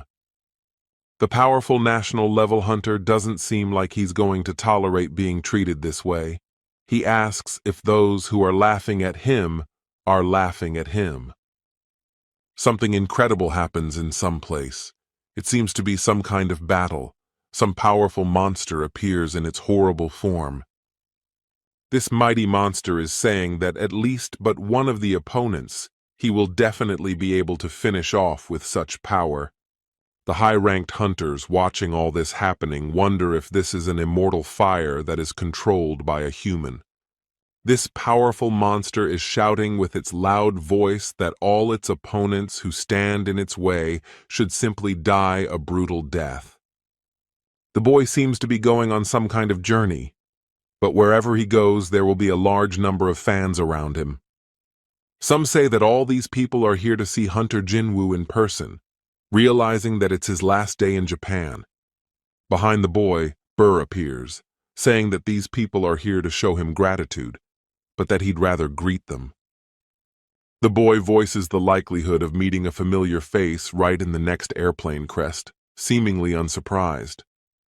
The boy amusingly voices whether or not the same person wants to say it's just an ordinary coincidence, but that person voices that if he does, Jinwoo won't believe it. The boy voices that they've met Mr. Adam White again, and the man says that he didn't expect the man to remember his name. The boy thinks about the fact that he was actually prompted to do so by the powerful bear, who tells his king different clues. The boy says that they talked it over last time, and Adam replies that it's too bold, but he has some kind of conversation to have with him. The boy glosses over whether America couldn't contain the S-rank gates either, and he says that's not it at all, because they're doing just fine. Adam seems to want to show something in his notebook, which slowly begins to open, asking if Hunter wants to take a look. The video shows some kind of massive fire, the firefighters yelling that it's useless. They just can't put out this disaster. A boy holding someone else's laptop in his lap asks what it is, and the boy asks to pay attention to the person behind the screen. Adam states that it's Christopher Reed who started the fire, the one who is one of the strongest hunters on the national level. The boy says that there must have been a battle at that place, since the fire was so strong, thinking that Adam says that Christopher was killed, which none of them could believe, because that's a damn strange thing to say, such a national-level hunter. After some amount of time, it seems Adam isn't done showing some information to Jinwoo yet, pulling something out of his jacket. Adam shows a picture of the man who is the prime suspect, as the Hunter's Bureau is looking for the culprits. After a certain amount of time, it seems as soon as Adam barely has time to say those words, the man begins to scream in terror, for something is affecting him. The boy, still sitting in his seat, begins to use his powerful magic, causing the other to be in midair. The boy harshly states that if Adam is going to play such a stupid joke on him, the other should be prepared to say goodbye to his life. Adam immediately starts yelling no to the guards not to come near him to help him, because jokes are not good with the boy, you have to be honest.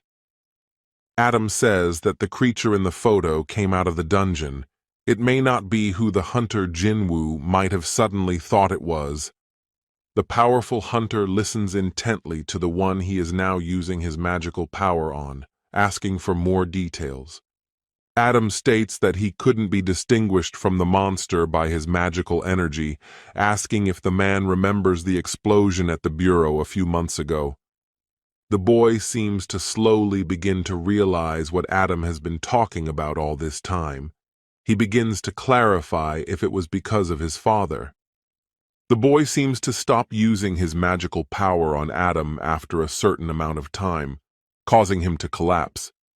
Adam begins to breathe rapidly, saying that the man attacked their hunters and then fled, but after this incident, their bureau began to keep a close eye on him. Adam says that he understands the hunters' feelings about that, but they have every reason to consider the man a prime suspect as well. The boy asks about then why they showed him a picture of that man, and Adam says an international guild conference. Adam says that at the conference, where the representatives of the famous guilds will gather, the Hunters Bureau will reveal the truth about that man. Adam states that after that, the investigation will no longer be classified, causing Jinwoo to give Jinwoo a serious look.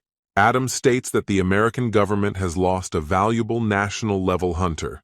Now they will do anything to catch the killer. Adam says that the guild wants to continue to maintain a friendly relationship with Jinwoo, so they wanted to warn him about it all in advance. The boy thinks about his father who disappeared without a trace 10 years ago, whether he turned into a monster and decided to return to this world. One of Adam's bodyguards asks if he's okay now, to which the man agrees and says it's just a misunderstanding.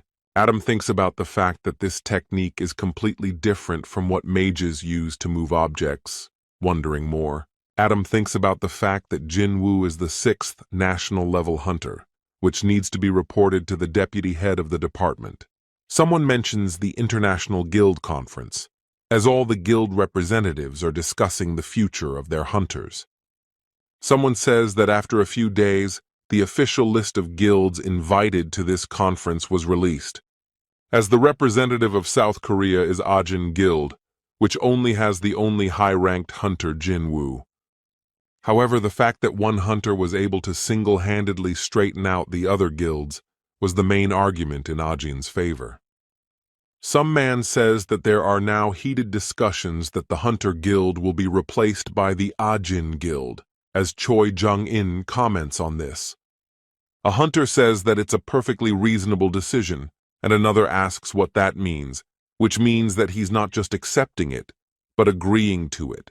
Choi Jung-in sincerely voices that this is exactly how he thinks about the case, and he covers his eyes and smiles as he thinks about his own.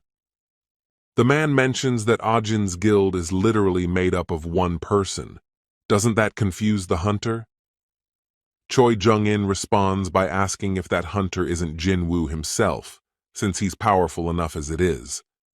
Choi Jung-in continues that if they compare guilds in terms of number of people, then Sung Jinwoo could replace 100 of those hunters. Choi Jung-in states that during the raid on Jeju Island, he saw firsthand what a hunter Jinwoo can do, so Ajin is a very strong guild. The man states that it still seemed to him that due to the lack of a hunter guild, it might upset Hunter Choi.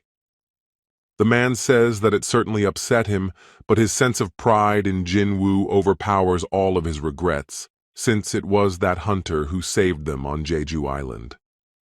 Choi Jung-in continues that, in fact, he and his guild members were only able to come back alive because of Jinwoo the hunter.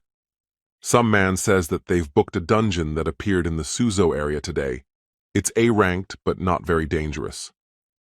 Choi Jung-in asks about the Ajin Guild, saying that they weren't going to book it, and another man says that he hasn't heard from them. Choi Jung-in thinks about the fact that it's been 4 days since Jinwoo came to Korea after Japan, and he hasn't shown up anywhere since then. Choi Jung-in thinks that he's different from Baek Yoon-ho of the White Tiger Guild and Im Tae-kyu of the Reapers, because those look like the truest monkeys.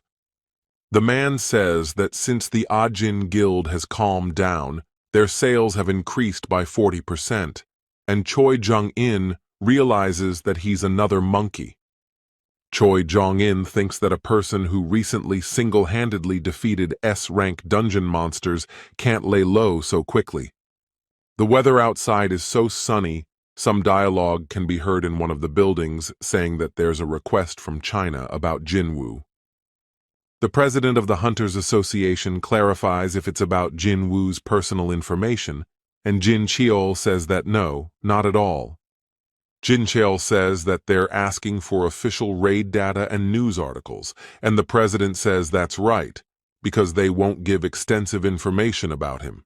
The president asks why China is so suddenly interested in Jinwoo, since they made it clear that the latter wasn't interested.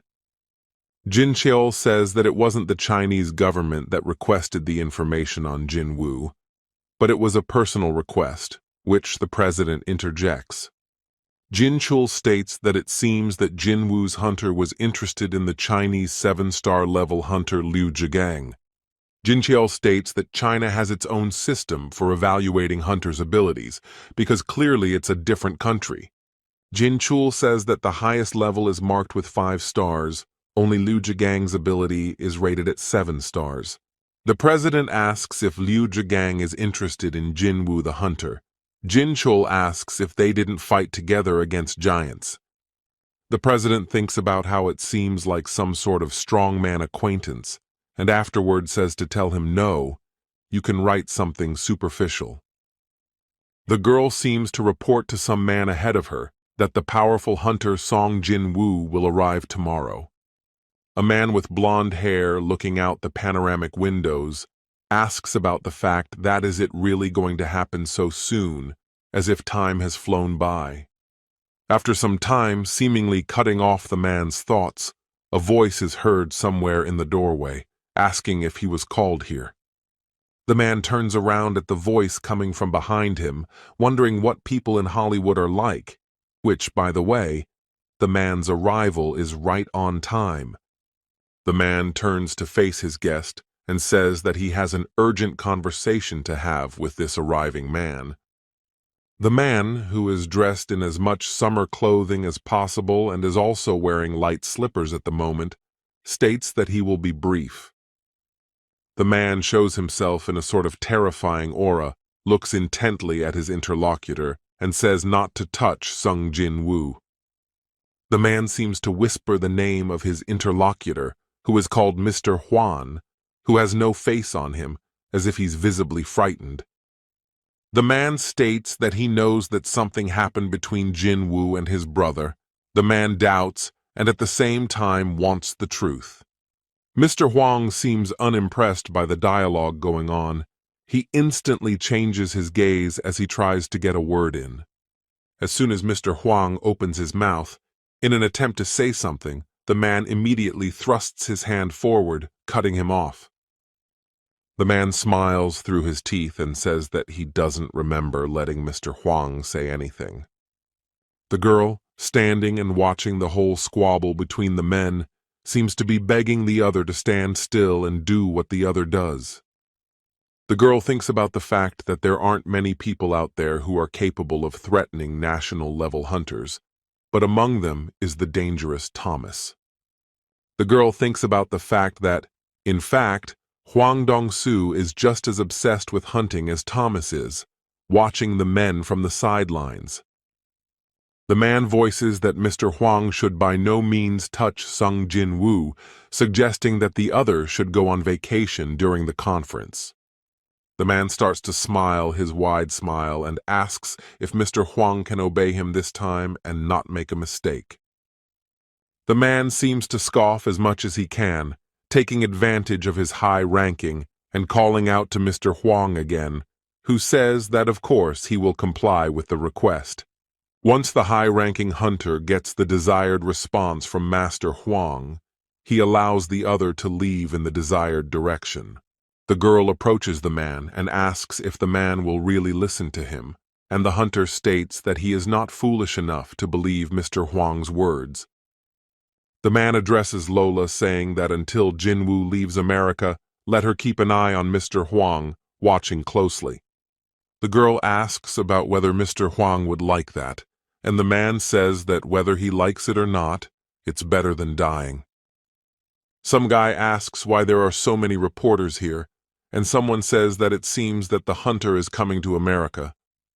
A man says that this hunter is apparently already here, and another asks that maybe they should say hello to him. The man states that it would be nice to make connections with such a strong hunter, as he suddenly changes in his face. The other man asks if the man would go in the direction they want, and the blonde-haired guy asks if he sees something.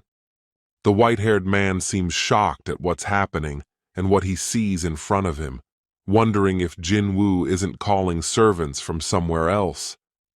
The white-haired man is disbelievingly thinking that does the powerful hunter Jinwoo just walk around with the servants like that.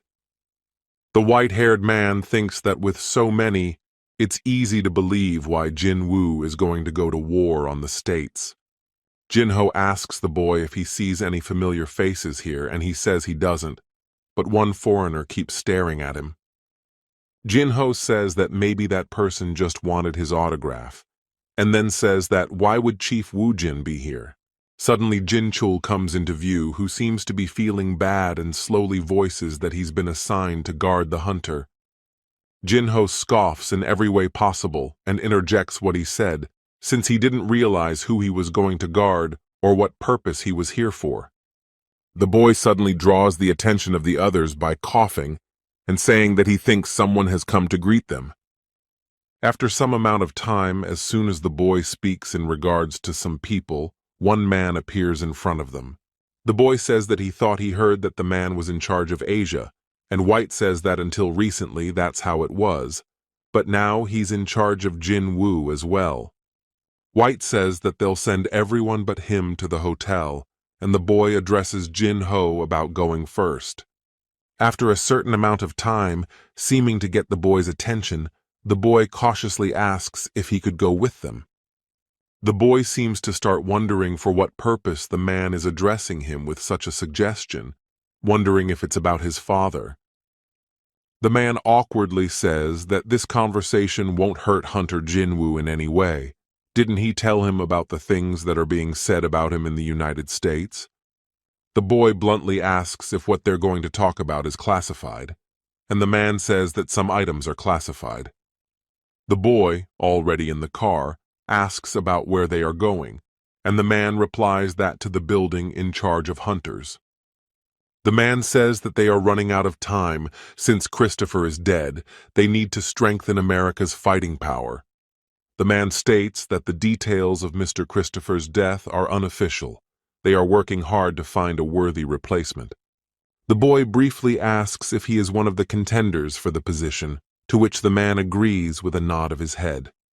The man states, as Jinwoo surely knows, that the value of a runestone is proportional to the power of the magic monster. The man states that the raid, which was a huge disaster for the humans and became a historical event that one wants to forget, is all because of the Kamish dragon.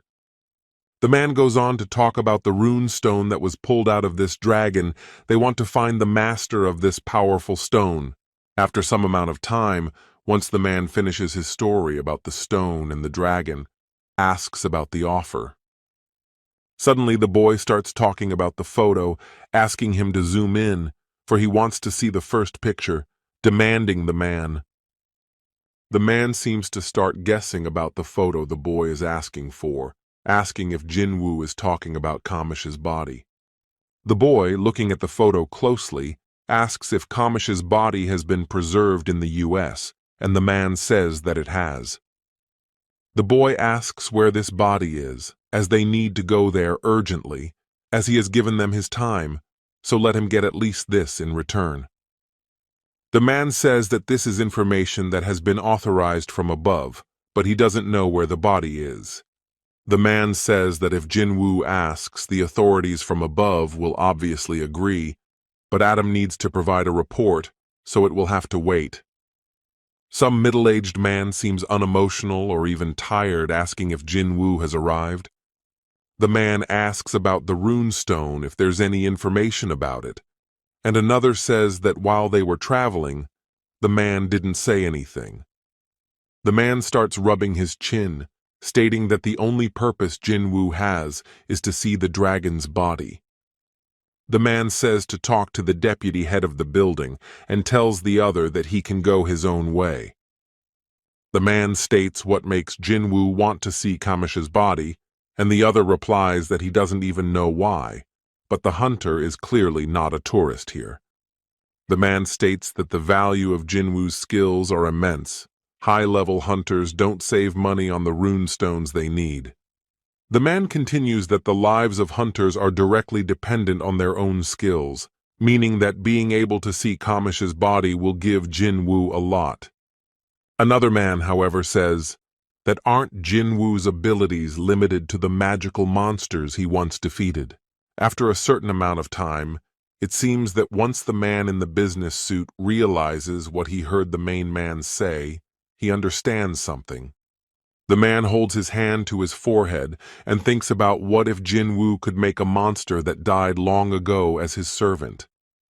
The boy, using his powerful aura, sits on the couch, seemingly trying to relax, but some sounds are heard in the distance. The boy continues to sit in the same spot, clearly hearing the entire conversation in that office, where it is stated that does Jinwoo want to make a servant of Kamish. The man states that if that is true, then it is impossible for one person's powers to be so increased. But if they refuse him, then there will be no friendship. The man seems to calm down instantly, putting a hand to his forehead as if to begin to ponder something that his whole life depends on. After a certain amount of time, it seems, as soon as the man decides something important for himself, he gets to his feet, saying that everything is clear. The man says that he will then personally guide Jinwoo to the dragon. Maybe this will be a great chance to see the skills of such a hunter. The man says that he would like a calmer environment, but Jinwoo doesn't want to go that way after all, as he ponders. Some amount of time passes. It seems the men have decided to lead the boy to the target he wants, the same man says, asking to go to this place. The boy, watching all of the man's movements, clearly begins to feel the magical energy right in the air. The boy thinks about the fact that if this energy is still there 8 years after the events, how much power this dragon will show. The man says that this dragon killed all the powerful hunters and only 5 hunters were able to see the dragon dead. The man continues that all the magical powers used in the building responsible for the hunters come from the magical Kamisha stone. After a short amount of time, the man breaks the silence and asks if Hunter Jinwoo is satisfied with everything, and the man asks them to step back. The man also moves away from the boy. His assistant asks if everything is going to be okay, and the man replies that yes, because he let him. The man states for everyone to pay close attention to what is about to happen, looking at the boy who is getting ready for something. The boy seems to use his magical power, extends his arm forward as if to concentrate, and then tells the man to rise up. After a certain amount of time, there is some sort of reaction, but the alert writes that the boy failed to retrieve that shadow. The boy seems to sigh, clearly used to such events, but he will get what he wants. After all, since the shadow can be appropriated, he will definitely succeed. Jinwoo, tuning in one more time, stares with his violet eyes, and then voices his firm command to rise. There seems to be a real reaction from Kamish's side after a certain amount of time, as black smoke appeared all around. Just a few seconds later, you can hear the loud roar of the dragon, and you can clearly see his shadow rising up. The mighty Kamish doesn't wait long, appearing in his usual form and asking if Jinwoo had summoned him. The mighty Kamish doesn't seem to quite understand what is going on around him yet. He says that he is the king of the dead, the lord of the shadows. The people here seem to have no way of realizing what is happening in front of them. They look on with a readable look of surprise on their faces. The mighty Kamish seems to begin to slowly realize what is going on here. He sees a few people. Mighty Kamish doesn't take long to realize. He holds on to the glass with his huge paw and says, to kill the people. One of the men watching the whole scene can't hide his surprise, thinking that the magic glass just cracked. Some amount of time passes. It seems the mighty Kamish just can't stand it, and with one roar he shatters that glass. The men start screaming about how they need to get out of here immediately, as this is Kamish's breath. But where do they need to hide from him? After a certain amount of time, it seems as soon as the powerful Kamish starts to get angry, Jinwoo gets fed up with it and orders it to stop. The boy speaks in the language of monsters, and says that the magic stone was taken out of the dragon's head long ago. He is not obliged to follow the orders of monarchs. The people here are horrified to realize that the boy is now speaking in the language of monsters, and another says that he himself does not understand what is happening. The mighty Kamish says that this is what it feels like when the Lord of Shadows himself calls to him, causing the monster to marvel. Some amount of time passes as the mighty Kamish voices that the pitiful servant of the Dragon King will serve him. The mighty Kamish states that he welcomes his new lord, stooping as low as he can in front of the boy. The boy walks up to him and touches his muzzle, asking him what kind of Dragon King he is, and he says that he is, because he served the king of the wild dragons.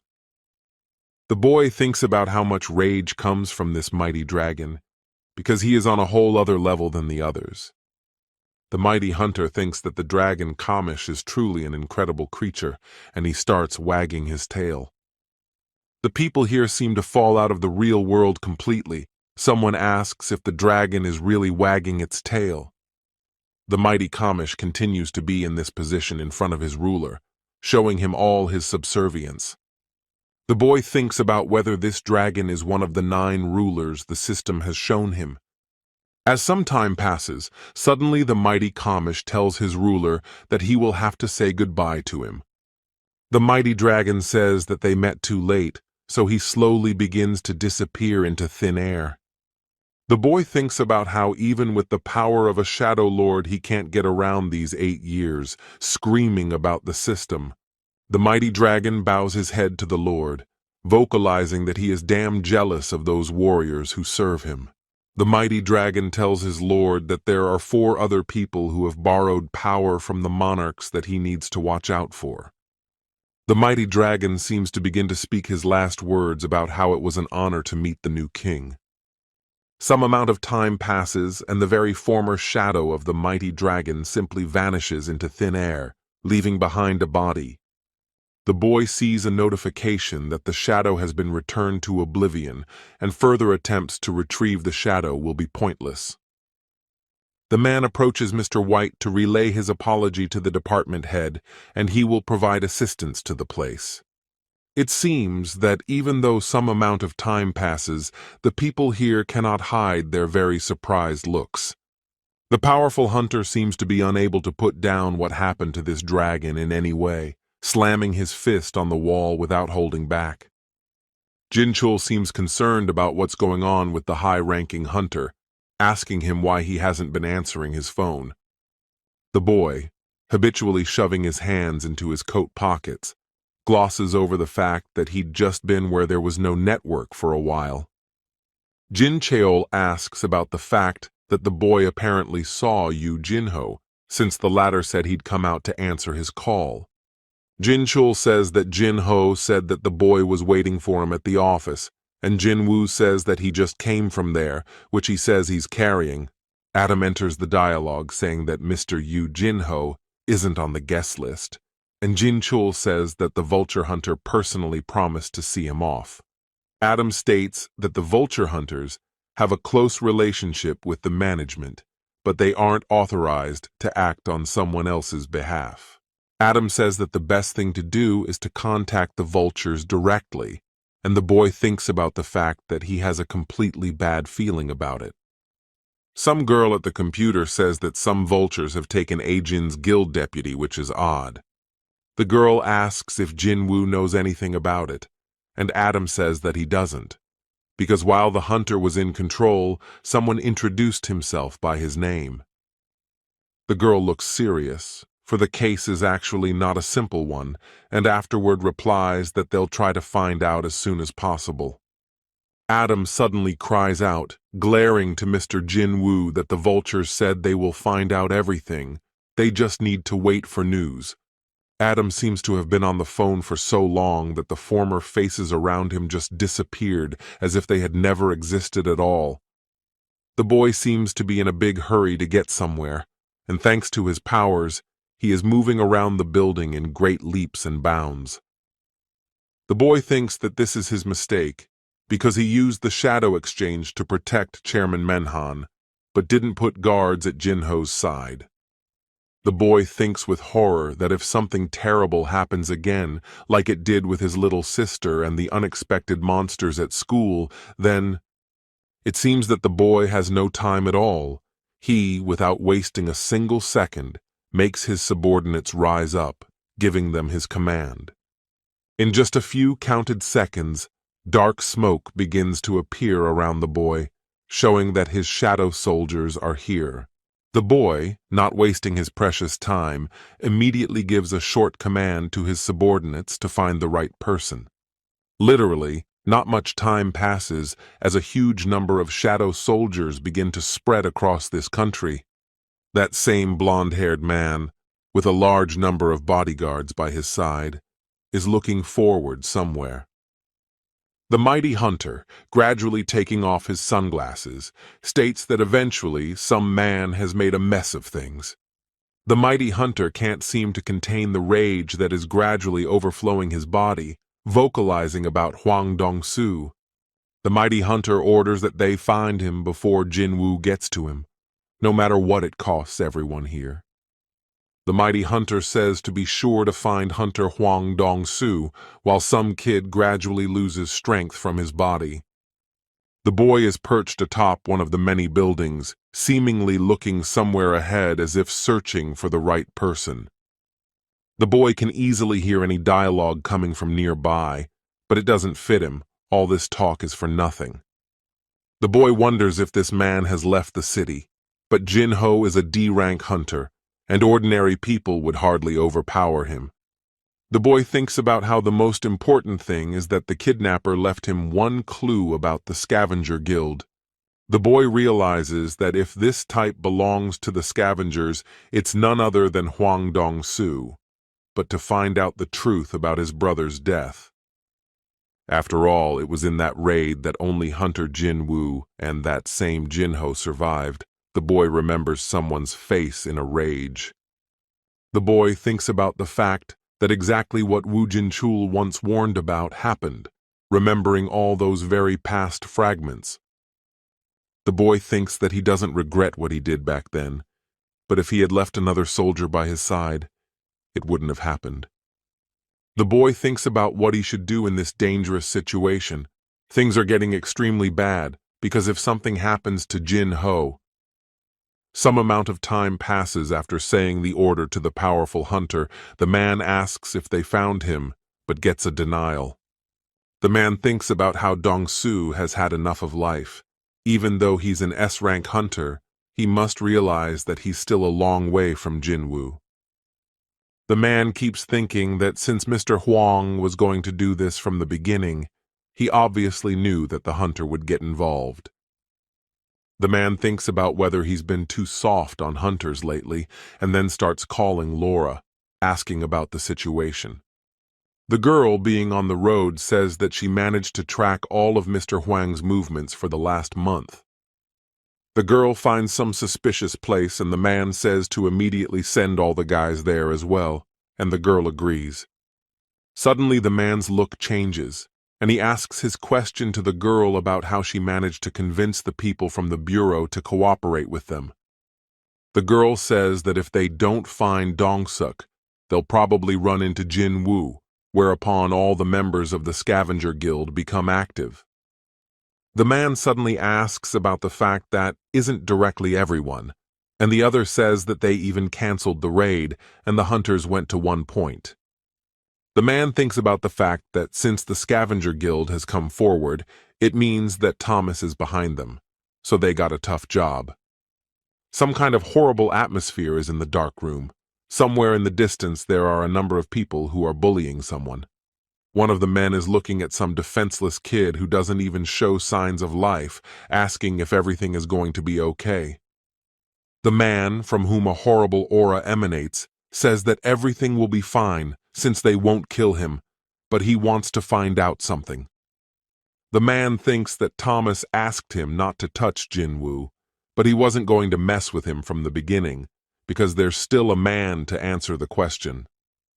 The man thinks about the fact that if Jin-ho tells all the things that happened in the dungeon, then he will definitely let him go. He just needs to... The man wants to hear the fact that Jinwoo killed his brother, because once Jin-ho confirms his words, then he won't need that sacrifice anymore. Some amount of time passes. It seems quite a lot of time for the man, so the man squats down and tries to wake Jin-ho up. It seems the man's patience is just running out. After a few screams, the man doesn't wake up, so he slams his fist into his face. Some say that Jin-ho is doing a good job, because if it were an ordinary man, he would have died a long time ago, but they don't understand how he can keep quiet. The man doesn't seem like he's going to put up with much, and he holds Jin-ho's head stiffly and says that he's not going to kill him. The man says that the guy next to him is a skilled hitman, so even when Jin-ho is on the verge of death, the man will be able to heal him. The man says that this place was abandoned about 5 years ago, so even if Jin-ho screams, no one will come to his aid. The man tries to hear the truth from someone else's mouth. He asks if Jin-ho is ready to tell him anything now, and the man says something. The man's gaze instantly changes, seeming to expect to hear the words he wants from Jin-ho sooner rather than later. But Jin-ho isn't going to say anything about his Hyeongnim. Even being on the verge of his condition, he just sends him as far away as possible. The powerful hunter instantly becomes angry. He seems to just burst through the roof with aggression that he starts punching Jin-ho. One of the hunters tells Mr. Huang to go a little easy on him, because no one wants him to be involved in the murder of one hunter. One says to leave Jin-ho alone because they've already learned enough information from this boy who's barely alive. The man's gaze instantly changes. He doesn't seem to quite understand what the hunters beside him are carrying right now. The highly ranked hunter states with a particular anger and sneer that the bullying is just beginning, so there is no need to rush anywhere. After some amount of time, the attention of all the hunters here is caught by the sudden appearance of an orc. One of the hunters says in amazement that some kind of dungeon rupture has happened somewhere nearby, and the hunter is distracted by Jin-ho. Someone states that it is quite an interesting sight, and indeed does this powerful orc become afraid as soon as he saw them. The high-ranked hunter doesn't seem to have any common-sense thoughts with him. He is about to make a strike with particular fury, saying that this is no time for jokes. As the fist of the powerful hunter begins to gradually approach the orc's face, there is some sort of exchange spell. The woman seems to be staring forward somewhere passionately while stroking Jinna at the same time, stating that she hopes Jinwoo is okay. Behind the peaceful girls is the powerful Burr, who is thinking about how if anyone dares to anger the Lord, they won't live. Something is being said on TV, and a woman catches Jinna's attention with words about her brother being on TV. Mighty Bear suddenly changes in his gaze. He seems to start sensing something amiss, as if it's such a reminder of the past. Mighty Bear thinks about his king being pissed off. Some hunter says that none of them should get hurt, so they need to be careful. After some amount of time, while the man is saying something, some kid shouts out with fear, drawing attention to himself. The kid turns to his henam to say that a shadow just trembled under someone else's feet, and the guy asks again if he's drunk. Yoondae says he wasn't drunk at all, and afterward continues that it's as if the stranger's shadow just came to life, and the knight says, "That's not how things are done," offering to rest. The high-ranking hunter seems to be in a car, but suddenly yells for his driver to stop, causing him to be surprised. The mighty hunter seems to be in a nervous state. He is vocalizing softly that something already seems to be starting. The mighty hunter just can't waste his precious time, so he simply kicks the door of an expensive car with one of his feet. The mighty hunter takes off at high speed, just jumping out of the car even while the car is traveling a bit. The mighty hunter walks over to the door the driver is behind, yelling at him to catch up a little later. One of them says that they'll be sent a bill tomorrow to compensate for the damage, and the other maintains that couldn't they have just driven the car? The exchange of shadows seems to happen just in time, as instead of the very orc, a boy's hand appears, striking some object. The hunters in this dark and desolate place stare in surprise at what is happening, seemingly not expecting this to happen. Jinho, who is barely alive, seems to be able to sense the presence of his Hyungnim, beginning to smile forcefully. The boy appears in his terrifying guise. He doesn't hide his powerful aura, looking at his opponents with a murderous stare. The boy comes close to the weakened Jinho and gives him a bottle of liquid, allowing him to replenish his health. The boy, being close to his dear man and trying to help him, asks the others if there is a healer among them. The boy, as soon as he asks his question, looks at the hunters here with his murderous gaze, ordering them to heal him. One of the hunters here nervously begins to say that this is a different country, and they don't quite understand him. Suddenly a man in all his glory comes into view, seemingly showing his aura and stating that Jinwoo is ordering the other to be cured. The man slowly begins to approach the boy, showing his all-powerful aura and saying that they have finally met him. The boy doesn't even seem to mind the stranger's presence in the place, turning away and vocalizing for those to heal Jinho. One of the cocky hunters suddenly voices that the boy should ask their boss for permission first before prying into them. The boy doesn't seem like he's going to tolerate being treated this way, pulling his hand towards the stranger's face, breaking his glasses. The boy causes the cocky hunter to fly off in the opposite direction of himself with one hand movement. The boy asks the other hunter if he's a healer, and he tells Dong-su that he didn't warn them that Jin-ho is this hunter's friend. The boy irritatedly tells him that he clearly asked him if he can heal Jin-ho, and the boy says in a shaky voice that he can't. It doesn't take long for the boy to realize that he can't, and within a couple seconds of hearing his words, he makes the hunter fly off in the other direction. Hwang Dong-soo starts to slowly approach and says that did Jinwoo really kill his precious brother? The boy seems about to reply something to his adversary as his attention is drawn to Jin-ho, which calls off the Hanim. Jin-ho, though on the verge of his death, can't help but worry about Jinwoo, stating that Dong-soo is Dong-seok's brother. The boy can't seem to keep his usual words about Jin-ho taking care of himself first and foremost, rather than anyone else. After a certain amount of time draws Dong-soo's attention to him again, asking him something about whether he killed his own brother. The boy seems already annoyed by the same question from this man, so he tells him to go to him and ask. As soon as the boy says such a provocative phrase, Dong-soo instantly becomes enraged and tries to attack Jinwoo. But the boy easily dodges the attempt to hit him so vigorously, showing that Dong-soo just missed. With a single movement of his hand, the boy summons large air currents, causing the other to fly in the opposite direction. The air currents were so strong that the man simply can't resist them, slamming straight into some wall with force. The mighty Dong-soo simply finds himself in the unfortunate position of allowing himself to be approached quickly enough, which is what Jinwoo plans to do. The boy, not wasting his precious time, stares with his dark eyes at his opponent, gradually getting closer. The boy, literally in a few small jumps, is next to the man, grabbing his head with his hand, planning to do something. The boy, as if maddened, begins to make blood drip in different directions from himself with a single movement of his hand.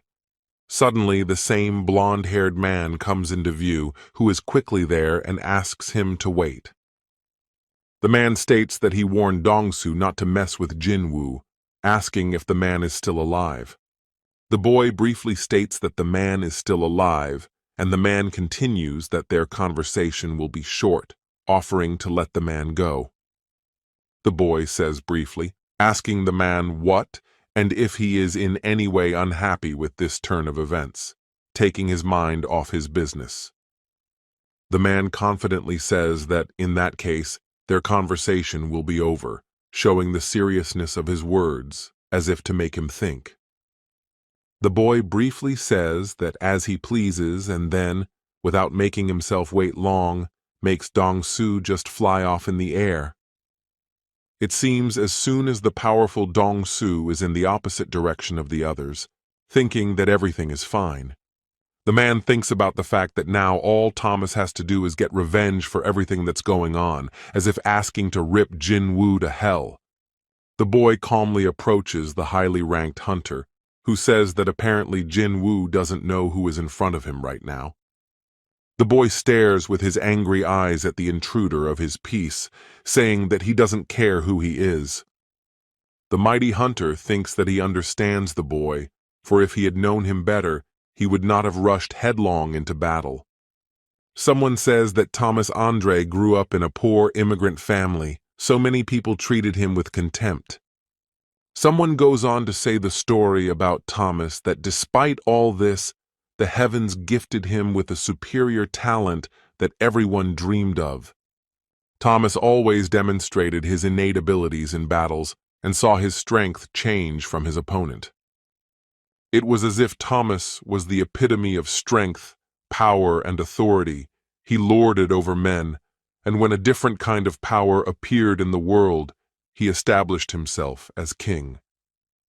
Thomas crushed those who stood in his way and those who looked with contempt, forced to crawl on their knees before him, which is cruelty. The powerful hunter named Thomas seems to be gradually losing all his patience, pulling his hand forward and thinking of the one penning everything on his stupidity. It seems that after a certain amount of time, a large number of bodyguards also drive up to the scene of the battle, which is in a panic. There are also high-ranked hunters near this abandoned place as well, who seem to be watching everything that is going on. Just as the bodyguards are about to head towards the upcoming battle, something incredible starts happening all around. A bloody, tremendous force crushes a large number of vehicles, causing those to flip in the air and making the ground shake. Thomas Andre in all his glory appears in the field of vision of the people here, who seems to be trying to block some kind of impact.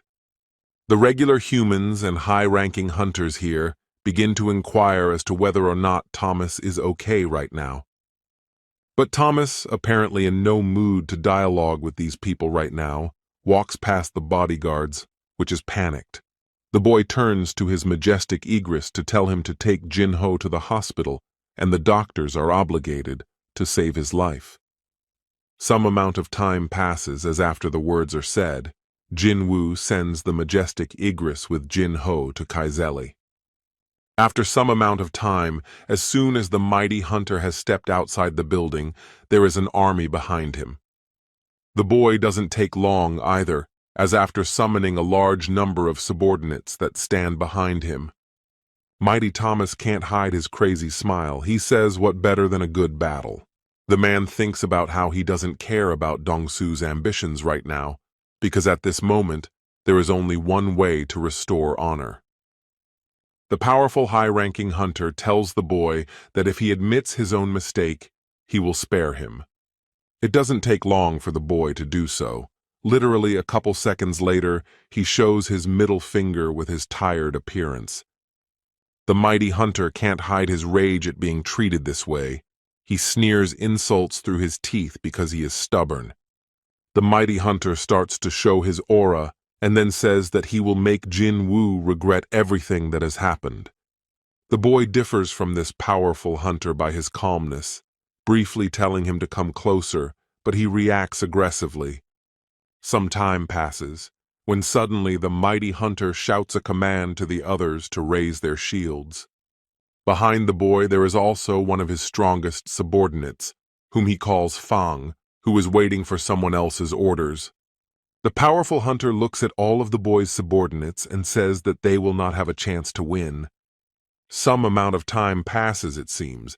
As soon as things quiet down a bit, someone begins to quickly descend to the ground behind the others. And that someone becomes Thomas, who seems to have some sort of plan with him as to how he should win over the mighty Jinwoo.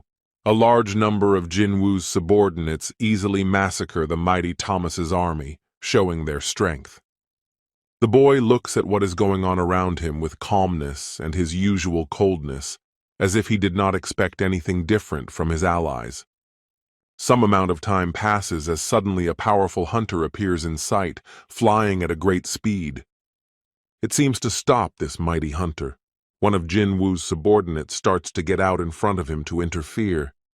But the mighty Thomas doesn't seem to accept such an act, immediately yelling at him to back off, putting his fist out in front of him. Some amount of time passes as the subordinate flies off in the opposite direction of his opponent after the blow he threw at him. The powerful national-level hunter seems to be trying to regain his breath, but doesn't realize where the Jinwoo hunter went. Some amount of time passes, it seems. While the powerful hunter is distracted, Jinwoo also appears beside him. It doesn't take long for the boy to realize. A couple of countable seconds pass as he brings his fist forward and strikes his opponent. But the powerful national-level hunter seems to have been prepared for this maneuver on his part as well, also bringing his fist out towards him. The boy doesn't seem to be expecting such a sly maneuver in any way, so he takes this strong blow and flies off in the other direction. The mighty hunter begins to smile and says that whether or not fighting a national-level hunter is a joke to Jinwoo. The mighty hunter doesn't seem to be going to stop there. After a while, he throws his arms back, seemingly using a skill. The boy wonders in amazement if the mighty hunter has a skill like telekinesis, which he wasn't quite prepared for.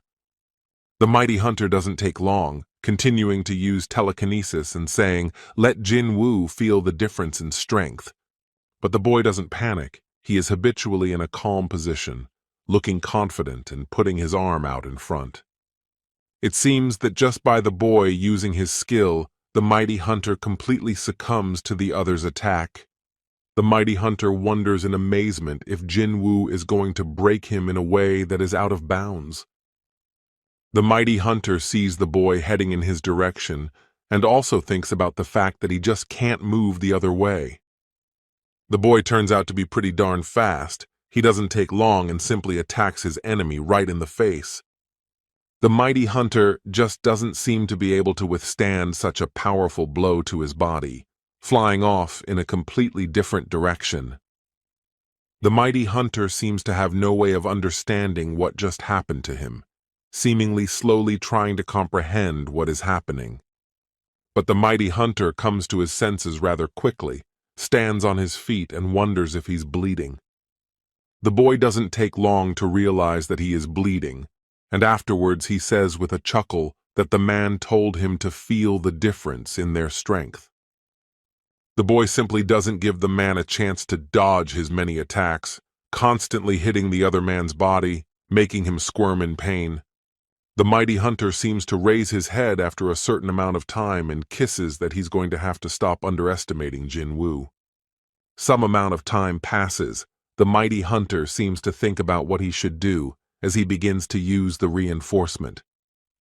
One of the men tells Mr. White that it's about time they figured out what's going on here, and the man says there's no time for details. Suddenly the driver's look changes to a serious one, and he says what is going on here, because as an ordinary citizen, he obviously doesn't understand. The driver seriously says that if they go further than this place, their lives are actually in real jeopardy. Someone states that at that moment, Jinwoo thought that there are 4 people or monsters that have borrowed power from the monarchs. The boy, looking at this monster in the form of Thomas in front of him, keeps thinking that it is one of the 5 who survived the raid on Kamish. The boy finally decides that these 4 are the national-level hunters, looking at Thomas. The boy realizes that Thomas Andre is no exception to all of the listed national-level hunters as he continues to watch. It seems that something terrible and unbelievable at the same time begins to happen once Thomas has shown the real himself. The boy realizes that he needs to remove himself from this battle for a certain amount of time until the ground stops shaking. A powerful national-level hunter seems to utter some sort of command or skill that states a plan, putting his hand out in front of him. The hunters that are here are yelling for them to stay away from the master. Someone yells for everyone to get out of here as quickly as possible. Something incredible begins to happen as soon as the mighty Thomas spoke of his skill. He controls his hands with something.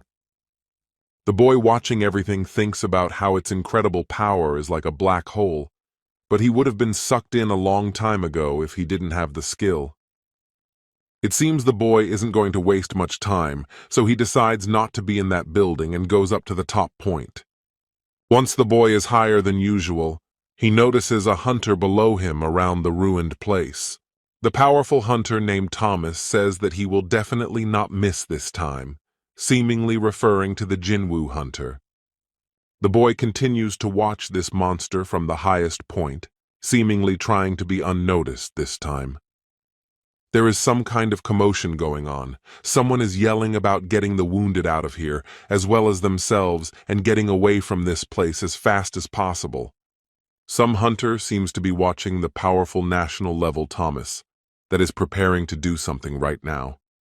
Some amount of time passes by as suddenly the national-level powerful hunter rises high up.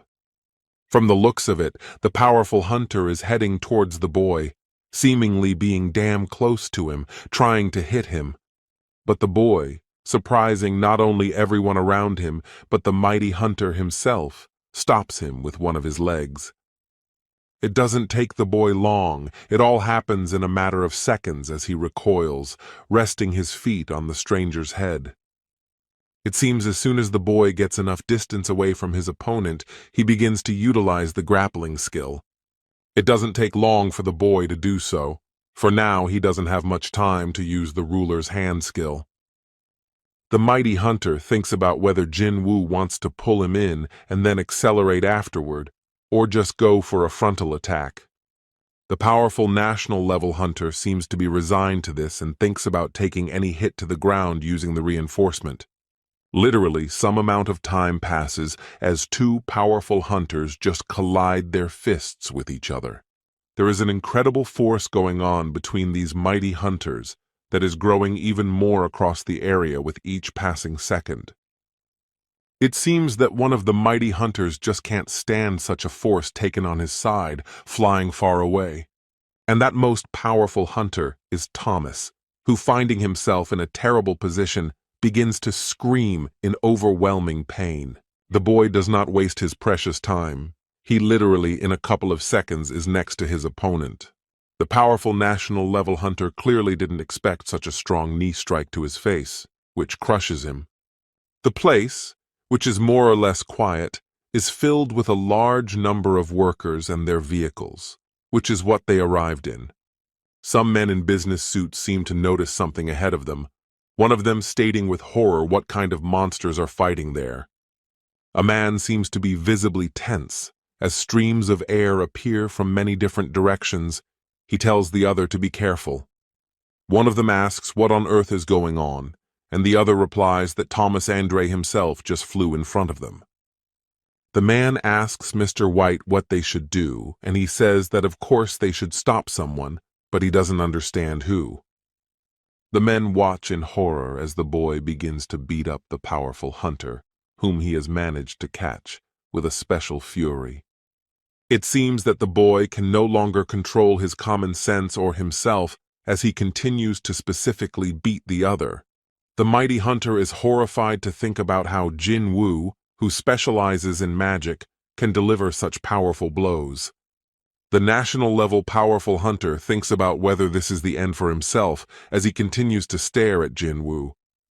The mighty hunter seems to change, his thoughts suddenly blocked, as he thinks that there is no way he would die in such a ridiculous way. The mighty hunter seems to be trying to make a surprise attack towards the boy, extending his arm upwards. But the boy doesn't even need to put much effort into throwing the other man's arm aside without distracting him from his blows towards him. The powerful national-level hunter clenches his jaws and thinks about the incredible power concentrated in his hands. The powerful national-level hunter suddenly rises up, shouting that he is Thomas Andre and will not lose to him. The boy, however, doesn't take long to realize that as soon as the powerful hunter finishes his sentence, he is behind him. The boy makes the mighty hunter start to doubt his power again with his one punch, and Jinwoo says that he doesn't care who he is. The boy, once the mighty hunter is on the ground again, proceeds to beat him up in front of the others. One of the men screams as if trying to get Jinwoo's attention, asking him with all his might to stop from this beating. The boy doesn't stop attacking with his powerful body blows on this hunter. He doesn't even seem to hear the other men. The boy doesn't take too long. He doesn't spare his opponent, and afterward he changes tactics and strikes his fist right on the other man's face. After a certain amount of time, it seems that the man just can't stand such force in his direction, so he says that he gives up. The boy stops beating up the powerful hunter at the same moment, watching as the other man voices that he is lost to him. All the people here seem to even stop breathing, seemingly oblivious as they listen intently to the other's dialogue. One of the men, dressed in a business suit, is horrified to hear such a powerful hunter, Thomas, bowing his head. The man thinks about who could do such a thing to Thomas, that there are such people in their world, wondering more. Someone cries out for the mighty Thomas to be treated as soon as possible, and the man says that all the bones are broken, as well as bleeding. The healer says that Thomas was named a national-level hunter for a reason, for another in his place would have died instantly after a single blow. Someone says that there seemed to be no casualties in this place, which is good news, even though it was such a tough battle. One of the bodyguards covers his face with his hand and says that all this is not going well, while another man draws attention to himself. The one seems to be stating that Hunter Hwang Dong-soo just isn't breathing anymore. The one is horrified that someone else's heart hasn't beaten for how long. Sunny is in one of the big cities where there is a real bustling life where many people live. A boy, sitting on the edge of a high-rise building, talks about switching places with Bear, asking if he has been in Korea for a long time. The boy glosses over the fact that while they're here, the mighty Burr is actively engaged in treating Jin-ho at the hospital. After a certain amount of time, the boy's attention seems to be drawn to some subordinate, which appeals to his master. This new kind of monster bows its head to the boy, gets down on one knee, and asks to be named just like the others asked. The boy thinks for a moment, and afterward states that perhaps the name Grid would be fitting enough for him, since he died because of greed.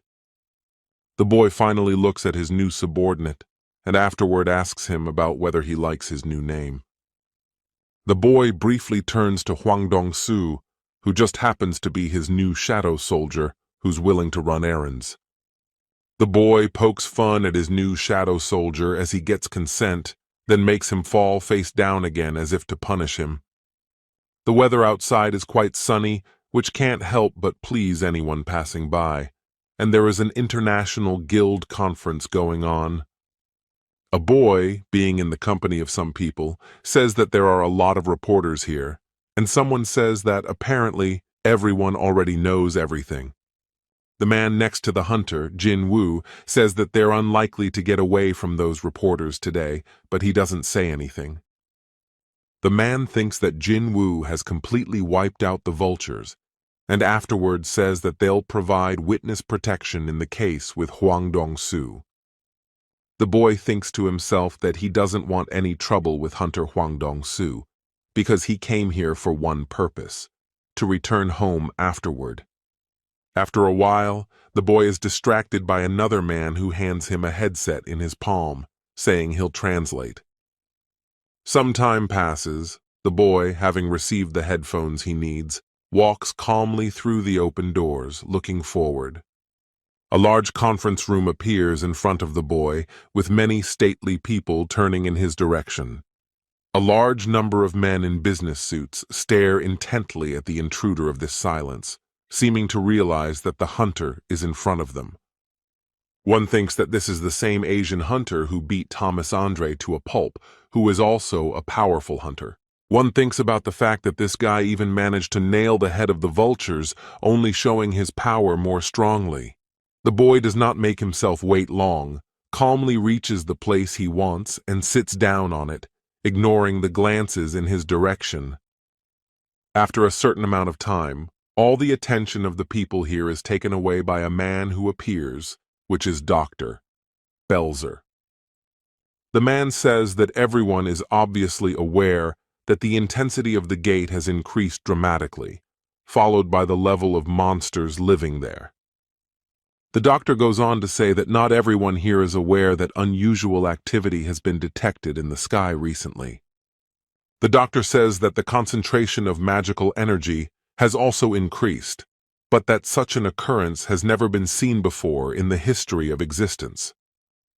The doctor says that until they all find a better term for it together, he suggests that they call it a magisphere.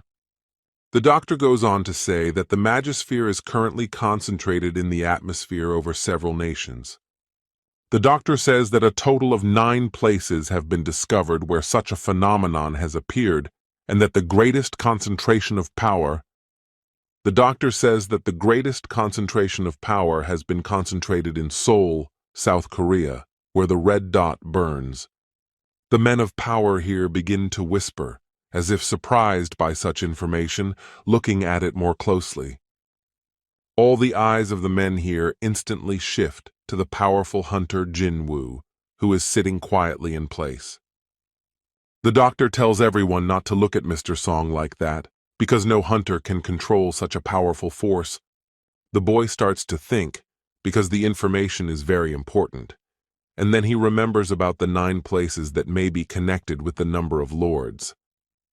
The doctor says that they do not know the nature of this phenomenon, and it is absolutely impossible to influence it, which becomes worse. Suddenly, a man appears and asks Dr. Belzer if he has finished his report. The man agrees and then asks him to continue. Instead of the doctor, the same man who interrupted the scientist's speech now appears, saying that he has an urgent request. The man in the business suit covers his eyes, lowers his head, and states that, unfortunately, he is going to tell the tragic news. The man after a while continues that about 2 weeks ago, Hunter Christopher Reed was killed by a group of unidentified individuals. All the people here begin to wonder again how this could have happened, if this is some kind of a joke. Suddenly, someone from the crowd of authority figures shouts that if the murderer could not be the man who recently fought with Thomas Andre. The man, interrupting everyone else's shouts and thoughts, states that the official report of Christopher's death will be released tomorrow. The man asks to listen to him carefully, saying that they have a suspect in the commission of this horrible crime. After a short time, 2 pictures appear behind the man. He states that this is Suspect S. The men are pensive, wondering if it is not Jinwoo behind all this, but a completely different person. All the men here become visibly nervous and try not to look back, thinking that all Asians look the same. The boy, having heard such and horrible information, cannot hide his sadness, biting his lips and not understanding why his father. The boy remembers about the dragon Kamish, who tells his king that only 4 people have received power from the monarchs. The boy thinks about how he doesn't know why the ruler sent a monster here in the guise of his father, but maybe it has something to do with Kamish. The man states that the man found in the U.S. gate has been identified as a monster capable of speaking human language.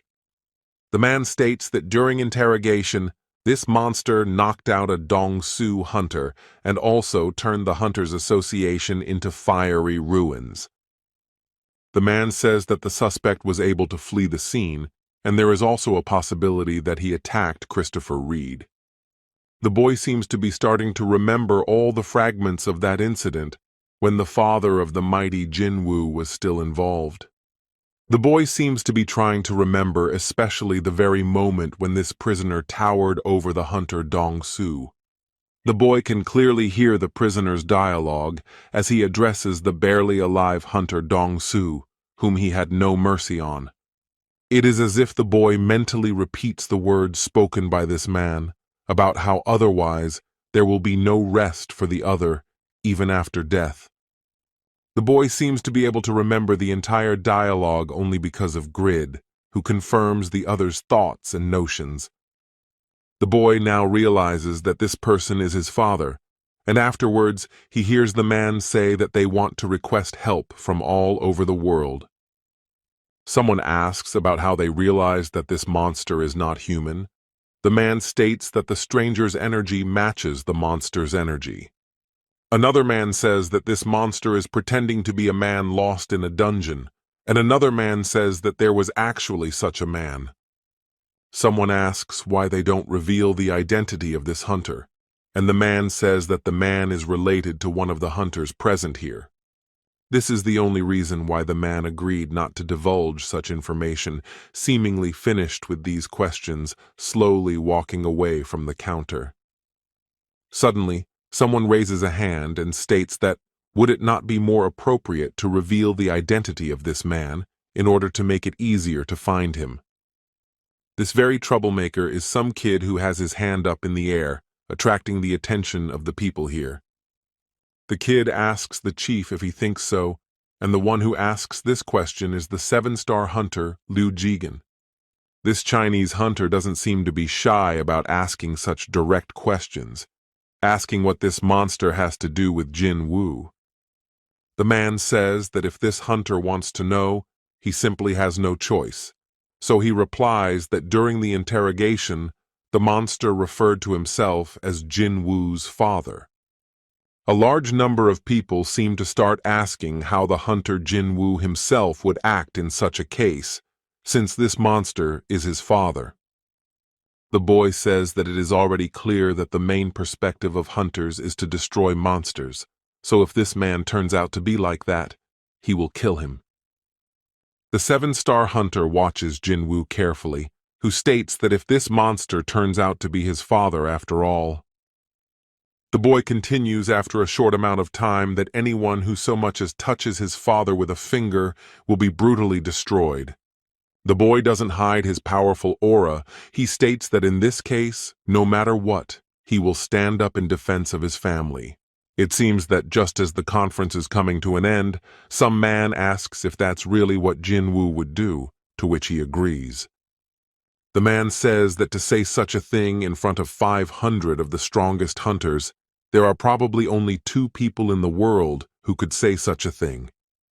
The boy asks who the second such person is, and the other man says that this one is the one the hunter recently sent to the hospital bed. The boy seems to immediately understand what the man is saying, remembering the powerful Thomas Andre. The man says that they want to make a banquet because of the international conference, so the man wants to invite Jinwoo to go there. But the boy doesn't seem to be listening to what the man next to him is saying as he looks at the seven-star hunter. The boy can't seem to tear himself away from this mighty hunter, but he just doesn't understand a single word spoken from the stranger's lips. The boy wonders what the man is talking about, and the man replies that he has caught a giant monster that has escaped to the coast of China. The boy seems surprised at the cleverness of the man standing next to him, asking if the man can speak Chinese as well. The man smiles and says that he is in charge of the Asian direction and also speaks the languages of this group quite well. The boy asks to continue, and the man translates, saying that the man says that he was amazed by the strength of this giant and that it is problematic to fight with him on the water. The man translates that from that moment on, this hunter wanted to meet Jinwoo and also to see what he was really like. The man says that in addition, this hunter is glad that someone was finally able to rein Thomas in, for the reputation about him has been quite exaggerated. The boy, looking at his interlocutor, thinks about the fact that this guy seemed to him rather impudent at the conference, but now the boy sees that this seven-star hunter is not a bad man, extending his hands for a firm shake. The man translates the latter that he hopes this suspect S is not a member of Jinwoo's family, watching the man walk away. The man says that that Chinese hunter doesn't seem like he's going to fight the boy, and the man says, that's a good thing. Suddenly, the same young man who was talking about the crime back at the conference appears in front of the men. The man politely addresses Hunter Jinwoo with words about whether he can ask him to come along with them, drawing attention to himself. After a certain amount of time, the boy seems to agree to the stranger's request and already finds himself in a lighted room. The boy is confronted by the very pretty woman named Selner, who smiles and greets him politely. The boy wonders why Mrs. Selner needs him so suddenly, saying that he really didn't expect to meet her. The woman says that she's been having some pretty strange dreams lately, and in them, America's best hunters are being victimized by unknown creatures. The woman goes on to say that what's more important is that all of her dreams come true after a few days, and the boy guesses about Christopher. A man enters the conversation and states that they warned Christopher a few days before the tragedy, but he just didn't listen to them. The man continues after a short amount of time that eventually the boy himself realizes what happened afterwards. Selner says that the best hunters who keep the peace will die one by one, and those who hunt them are extraordinarily strong. The boy suddenly states that it seems that since Ms. Selner is sharing this, she wants him to be wary of these creatures, to which she disagrees. Miss Selner voices her desire for the boy to protect the very hunters who will be in danger. The woman says that at first she tried to piss on the faces of these horrible creatures, but it did not help her at all. The girl continues after a while that she decided to take a different path and checked them with the help of her powers right during sleep. The boy says that it was the same when the woman tried to look inside of him, to which she briefly agrees, because Jinwoo is right. The woman says that underneath their disguises lies infinite power, and just looking at it made the woman wildly terrified of what was happening. The woman says that as soon as she looked into its eyes, she still can't forget the terrible voice that whispered terrible words. The boy watches the woman in front of him closely, seems to be trying to understand something, and afterward asks what it said to her. The woman seems to be trying to remember the very horror that was just happening in her dream, and afterward says to go back and wait for the war. The boy thinks about the fact that what the king of giants told him about also matches Selner's words, for war is between rulers and monarchs. The boy thinks then, who are the creatures that are killing the hunters? Whose side are they on? And Jinwoo asks why she's asking to protect the hunters. The woman, without making him wait long for her answer, replies earnestly that the boy has the same power coming from the boy as those very creatures. The boy thinks that the lady has discerned the power of a shadow lord within him, and that those hunters from her dream are most likely the rulers. The man says that those creatures are very strong, and to stop them, they need Jinwoo's power, for only he can stand against them. The man says that the boy's labor, of course, will be generously rewarded, and he will be able to take everything he wants with him. The man says that their world has been blessed with 100 outstanding hunters. Only because of them do they still hold back all kinds of gates. The boy seems to finish listening to the long speech of the man in front of him, then lowers his head down to apologize to everyone afterwards. The man says that if yesterday's incident with Hunter Thomas left the boy with a personal grudge, but the man says that's not the case. The boy says that so far he does not know who he will have to fight with in the distant future, surprising the others. After some time, it seems, once the boy realizes that the dialogue has come to an end, he says that he has to go. The man seems to remember that terrifying aura of Jinwoo's that said he would stand up for his own family anyway.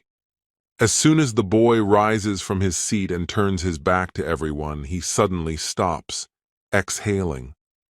After a certain amount of time, seeming to think a bit, the boy draws Mr. White's attention to him, which is watching. The boy asks him for a list of those hunters who have requested protection from him, as well as to arrange a meeting with them all. Mr. White, once he hears such words from a powerful hunter, he cannot hide his joy gleaming in his smile. It seems that for today, the last day of the Guild's international conference is taking place, and a gala buffet is also taking place. It is at this gala buffet that there are a huge number of people, a variety of hunters, and even ordinary ringleaders. The boy is at this gala buffet with Jin-ho, asking him if he is feeling well, to which the other agrees. Jin-ho reveals that as soon as he hears that Jinwoo fought Thomas Andre because of him, he starts to flood with tears. Someone asks to look in a certain direction, and another man states that even from here, he can't feel anyone else's magical power. The men seem to be having a dialogue about Jin-ho, and afterwards some man shifts his gaze to Jinwoo, asking if he's the one who fought Thomas. The man says it's an honor to meet the hunter Jinwoo, introducing himself as a director of a company wanting to purchase giants from him. The boy realizes that the first one went, and afterwards states that these kinds of questions belong to Jin-ho, which introduces himself as the vice president. The man is momentarily distracted by Jin-ho, who easily pulls him away from Jinwoo, stating that he prefers to discuss such matters in private. Someone is stating that the puppy that is Jin-ho has already gotten a taste for it, feeling like a real vice president. It seems like the boy is about to get far away from here, as suddenly someone catches him with the words that he's finally brought the list. The man states that the hunters were ranked according to their activities and overall contributions, with the first 10 people scoring the most points. The man states that these hunters appear to be offered first, and the boy realizes that those are in priority. The boy thinks about the hunter points and afterward asks what place he would have been given there, and the man says somewhere around third or fourth. The boy realizes that the first place is Thomas Andre, second place is Liu Jigen, third place is Christopher Reed, and fourth place is Siddharth Bachchan, and so on. The boy thinks about the fact that there are so many names, and he doesn't want to memorize them all. Better to put his shadow soldiers on all of them. The boy thinks that this way he can get in contact with the rulers faster and find out who is the enemy and who is his ally. Some amount of time seems to pass as suddenly someone starts to draw attention to himself, and Jin Chul gets a little worried. In the sight of everyone here, Thomas Andre appears in all his glory, who seems to have just recently gotten out of the hospital. The man, who is looking intently at the hunter Jinwoo in front of him, begins to slowly vowel to let him ask a question. The man states that his hand will simply not be helped by healing magic, but it will take a fair amount of time to fully recover. The man says that Jinwoo could have easily destroyed him and his entire guild, but he doesn't understand why none of his guys died in that mess. The man clarifies, saying that, except for Mr. Huang, who still at that moment had forsaken his life as soon as he tried to fight Jinwoo. The man carefully continues to stare at the boy, seemingly with good intentions, and afterward asks why he spared them. Jinwoo doesn't take long to say that the man and his entire guild don't deserve any death, so it's better for them to live. It seems that once the powerful hunter gets the answer to his question of interest to him, he turns away in the other direction. The man says that he plans to hold a lavish funeral for Mr. Huan even though he deserves to die, but let Jinwoo forgive him. The man says that when his hand is finally healed, he offers to have lunch with Jinwoo someday, asking him to leave his phone number with his secretary. The girl says that she wants to thank Jinwoo on the man's behalf for not touching his men, saying that Thomas is so unflappable in public. The girl says that if it's not too much trouble for Jinwoo, can she ask for his phone number, and that he can contact her with any questions. The girl says that their mister doesn't like to lose, so he's hell-bent on paying back, and the one asks Jinwoo to think again. The boy thinks about asking for something in gratitude, stating that let it be some kind of useful dagger. The girl, once she gets a response from the boy, lowers her head and voices her thanks to the hunter Jinwoo. The man voices that next in their plans is to meet the hunters on the list, offering to introduce the one to them, which the hunter declines. The boy states that there is one person missing, as he doesn't see hunter number 6, and the other asks in surprise how the man knows. The man states that they lost contact with him a few days before the conference. They tried to find him, but were told he had not returned. The boy seems to realize that hunter number 6 has already been killed, so he changes his gaze and looks forward carefully. The president of the Hunters Association is surprised to think that something strange is happening, and his heart has started to flounder. The man thinks that although he has had problems before, he is getting worse and worse every day, wondering if this is the end. The man thinks that if he doesn't resign, he won't have long to live, and so it's been a year and 2 years, and he's already in this position. Some time passes, and the president of the Hunters Association is distracted by a call from a device. The man hears a voice asking if anything unusual has happened today. The man seems only too happy to hear the concerned voice of his dear woman. He covers his eyes and seems to be trying to concentrate. After a while, the president of the Hunters Association leans back in his chair and says that he was going to anyway. Suddenly, the president of the Hunters Association's look changed, as if he didn't expect to feel something right now, right on cue. The man instantly freezes in place, trying to figure out what the hell is going on with him and why things have gotten more gloomy around him. A certain amount of time passes as suddenly a certain monster in the form of an ice elf appears behind the president of the Hunters Association. The ice elf looks as gloomy and confident as possible. He has his arms folded and stares with his devilish eyes. The president of the Hunters Association doesn't seem to be in any way in the mood for a good dialogue, wondering if the one wants to talk to him. The president of the Hunters Association continues to stare intently at his opponent, thinking that the other's aura is practically intangible. The president of the association thinks that he can't handle him, and the ice elf says that this place is completely isolated from the outside world. The ice elf says that no one will be able to disturb them, smiling more, and the president of the association thinks that is this really a dream. Some amount of time seems to pass, just as the president of the Hunters Association is thinking about something of his own as he gets a punch in the shoulder. The president of the Hunters Association, as soon as he receives some kind of wound, he can notice crystals with blood appearing in the area. The mighty ice elf does not hide his smile and says, "That does the association president think that pain is also part of sleep?" The president of the Hunters Association seems to realize that arguing with this monster is just pointless, so he agrees with him. It doesn't take long for the president of the Hunters Association to realize this, and afterwards, he voices his question, "Who is this monster in front of him?" The ice elf says that he wanted to torture the president a little more, realizing that he is indeed a very ordinary person. The president of the Hunters Association doesn't seem to quite understand what his opponent is talking about, interjecting about the human. The ice elf shows a terrifying aura and says that he doesn't like to mock weak humans, asking to see a shard of light. The ice elf says that the president is worried that his vessel just won't hold up, but that he doesn't have much left anyway. The ice elf goes on to say that he better stop these cowardly excuses and show the real him.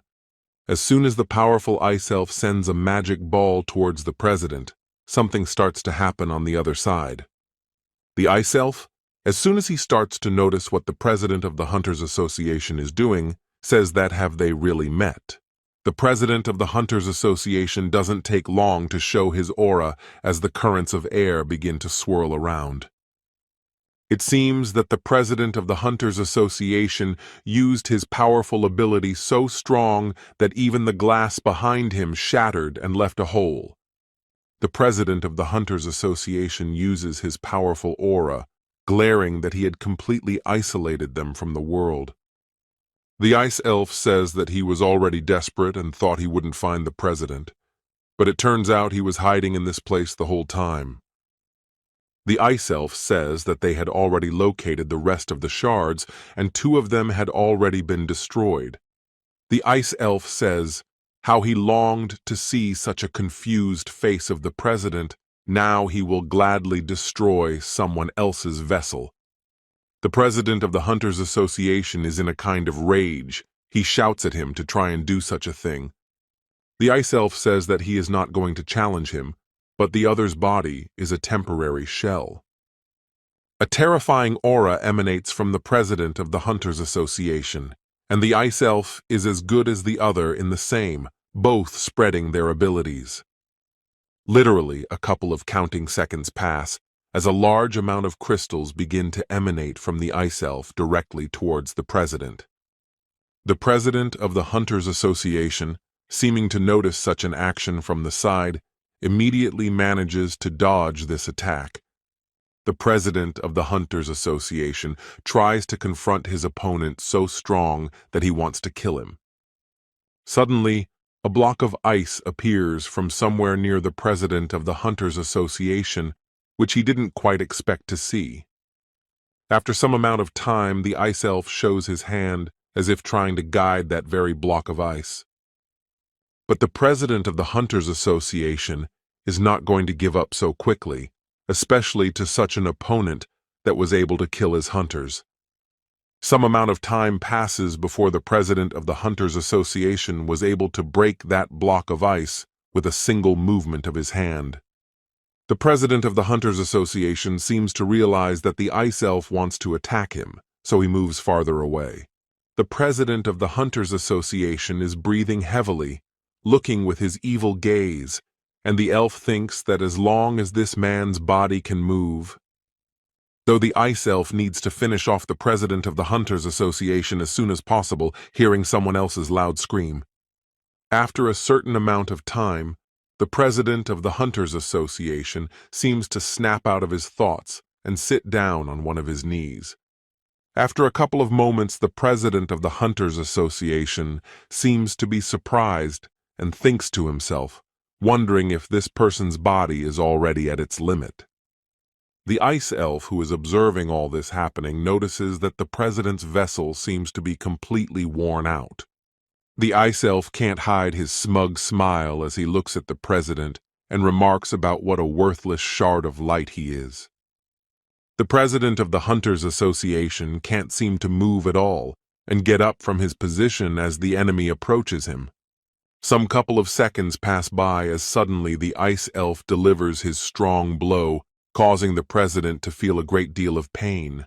The ice elf eyes how long it will take for the president to get a new vessel, maybe a year or maybe about 2 years, which is a very long time. The ice elf says that it is the president's own fault that he chose this path, because he looked down on the monsters, which is a mistake. After a certain amount of time, it seems that the president of the Hunters Association begins to hold the block of ice in his hands stronger. The ice elf, noticing such an action from the president, is surprised, and the other one says that he wouldn't fight him so easily. The president agrees that he miscalculated in some things, but the monsters didn't take into account one small detail that might change their plans. It seems that the president of the Hunters Association is not going to give up so easily. He slowly starts to use some magical power. The ice elf doesn't quite seem to be expecting such an act from the president of the Hunters Association, as he is at the edge of his powers. The president of the Hunters Association uses his firepower as soon as a couple seconds pass, as the ice elf manages to dodge. The ice elf smiles and says that the other's action was close enough. Was that really what his plan was originally? The president of the Hunters Association doesn't make his answer wait long. He looks ahead carefully and agrees with the stranger's question. Some amount of time passes. It seems the ice elf can see a certain hole where a huge stream of air is coming from, but he doesn't understand why. The ice elf does not hide his bewilderment. After all, the act of the president of the Hunters Association is quite strange after all. What would it change? The president of the Hunters Association doesn't look scared that he could die very soon because of the ice elf. He says that now. After some amount of time, a huge subordinate of Jinwoo appears from somewhere, which is moving with great speed. The ice elf doesn't seem to quite understand what's going on here, as the chaos dweller has appeared, but he won't do much to him. Some time passes as the ice elf continues to stare ahead, suddenly noticing some dark silhouette. The ice elf's gaze instantly changes. He can't seem to tear it away from the object in the air, seemingly beginning to realize something. The ice elf seems to realize that he needs to get away from this place as soon as possible, immediately glaring unhappily and walking off in the other direction. But the chaos dweller, just as the ice elf himself put it, is moving through the air with great speed, like some kind of black arrow. It seems that the chaos dweller is heading exactly towards the ice elf to avenge the president of the Hunters Association. The ice elf doesn't hide his gaze, which instantly changes to an aggressive gaze full of discontent. It seems that this resident of chaos is like a certain ruler of the shadow soldiers who holds onto a block of ice to increase his speed. Jinwoo also appears in his powerful guise, towering over the ice elf with his serious gaze. The boy seems to be acting pretty damn fast. He doesn't take long, and with one of his hands grabs the other's neck with force. The boy holds the ice elf by the throat, bringing him closer to him and asking him who it is that he has, causing some sort of commotion. The ice elf tries to speak, though the hand on his neck squeezes him hard, calling Jinwoo the ruler of shadows and asking why he left him. The boy remembers the same ice elf that never got retrieved that time, and the other one apparently reminds him of it. The boy looks at the elf and thinks that he has forgotten about the past, while the other says that Jinwoo is the key link. Some amount of time passes. It seems the ice elf is trying to distract Jinwoo with talking as a block of ice suddenly appears. The same block of ice that appears comes from the mouth of the powerful ice elf that attempted a sly maneuver. The magical attack from the ice elf proves to be a rather unexpected move, and Jinwoo notices that his hand is in the block of ice. The boy shifts his gaze to the side of his hand, seemingly beginning to realize and think about whether the elf has magical abilities. Some amount of time passes. The mighty hunter seems to think about what he should do in such a situation with no arm. But the boy doesn't take long. In just a few moments he shatters that ice and can already control his arm. It seems that the ice elf tries to keep a great distance between them, saying that this is enough because he didn't plan to fight him. The powerful ice elf seems to find time for his taunts. Even at this moment he smiles and says that he has come for the man. The boy thinks about what kind of man he is saying, and then he remembers that he has assigned that ant to the head of the association to keep an eye on. The boy instantly realizes that he is talking about the president of the Hunters Association, looks in his direction, and sees a man. The powerful ice elf seems to start swinging his hand in the other's direction, shouting for Jinwoo to pick something. The mighty ice elf can't hide his satisfied smile. He's vocalizing about either saving the headmaster or fighting him. It seems the boy is not going to listen to this ice elf's speech. He starts to use the monarch's power with madness. Some amount of time passes as suddenly a notification comes that the enemy has cancelled the monarch power skill. The boy seems to be trying not to waste his precious time, so he sends his mighty sword to the other side. But that same mighty sword ends up in the ground, seemingly failing to hit the opponent in the form of an ice elf who dodged. The arrow sent by the mighty ice elf seems to fly towards the president of the Hunters Association sitting on the ground. The arrow continues to fly at a great speed towards the president of the Hunters Association, and Jinwoo, noticing this, begins to approach. A few seconds pass as the boy covers the president of the association and thrusts his dagger forward. At the same time, on the other side, the ice elf begins to open some kind of portal, with which he will be able to get away from here.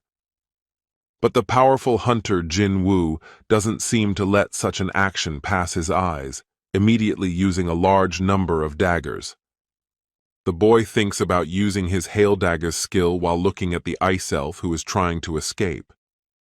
The ice elf, having received some wound in his body, is stating that some wretched vessel was able to wound him somehow. The powerful ice elf wastes no precious time and already walks into the portal, stating that he will wait to meet Jinwoo. The ice elf tells the president that he can make him his shadow soldier, which would be considered a parting gift. The boy thinks about the fact that, because of some barrier, it seems that he did not immediately sense the danger, looking at what the area has turned into. After some amount of time, the boy tries not to lose it, immediately sits down next to the president, realizing that potions won't help. The boy begins to realize that his precious time is running out, so he shouts out the mighty bearer. Literally, the second the boy starts calling out for the mighty bear, he immediately appears in the stranger's field of vision. Mighty Bear asks if Jinwoo summoned him, and he says to have his shadow soldier save the president as soon as possible. Mighty Bear can't resist the pressure from his ruler, immediately moving his limb closer to the president. Some amount of time passes as suddenly, lowering his head, the mighty bear says that this time he is powerless. The boy, not wasting his precious time, thinks about using the holy water of life then, already holding the bottle in his hand. Suddenly the boy notices someone else's hand that covers his hand from above, and then he hears the barely audible voice of the president that says, "Don't." The boy turns his gaze in surprise to the face of the chairman, who can barely open his eyes, saying, "Thank you for coming." Jinwoo says that he'll carry the president to the local hospital in a little while longer, saying that he can't be saved after such an attack. The president says that he was finally able to make contact with a higher being. The alien plans, as well as the coming war, all become known.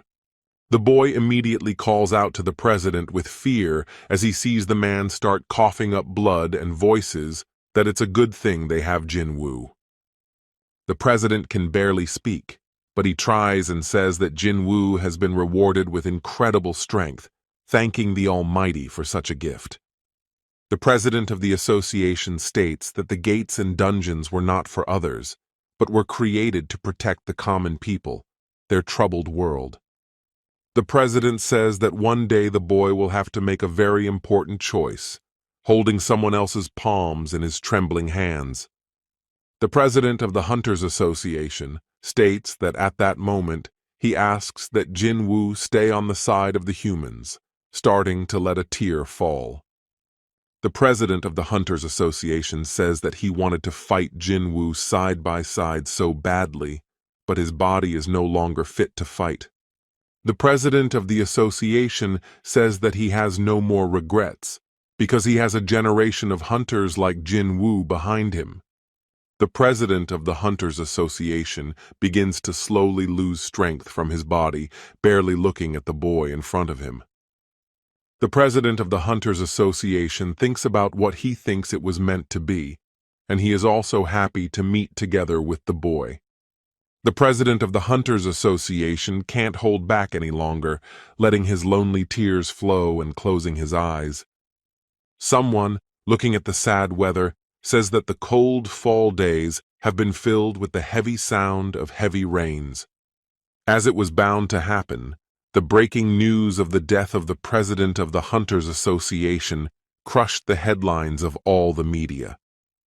Some say that Brazilian hunter Jonas was found dead, and the president died of a chest wound, also news about Jinwoo. Someone lists all the hunters from Christopher Reed, Jonas, to the president, because after them, the world became chaotic. Someone says that the international media only had time to announce the deaths of the hunters. Even the U.S. administration is involved. Now, who will stand up for ordinary citizens? Because even the hunters can't take care of themselves, it's a heavy blow to humanity. The boy, watching the president of the association being gradually buried, stands in the pouring rain, holding an umbrella in his hand.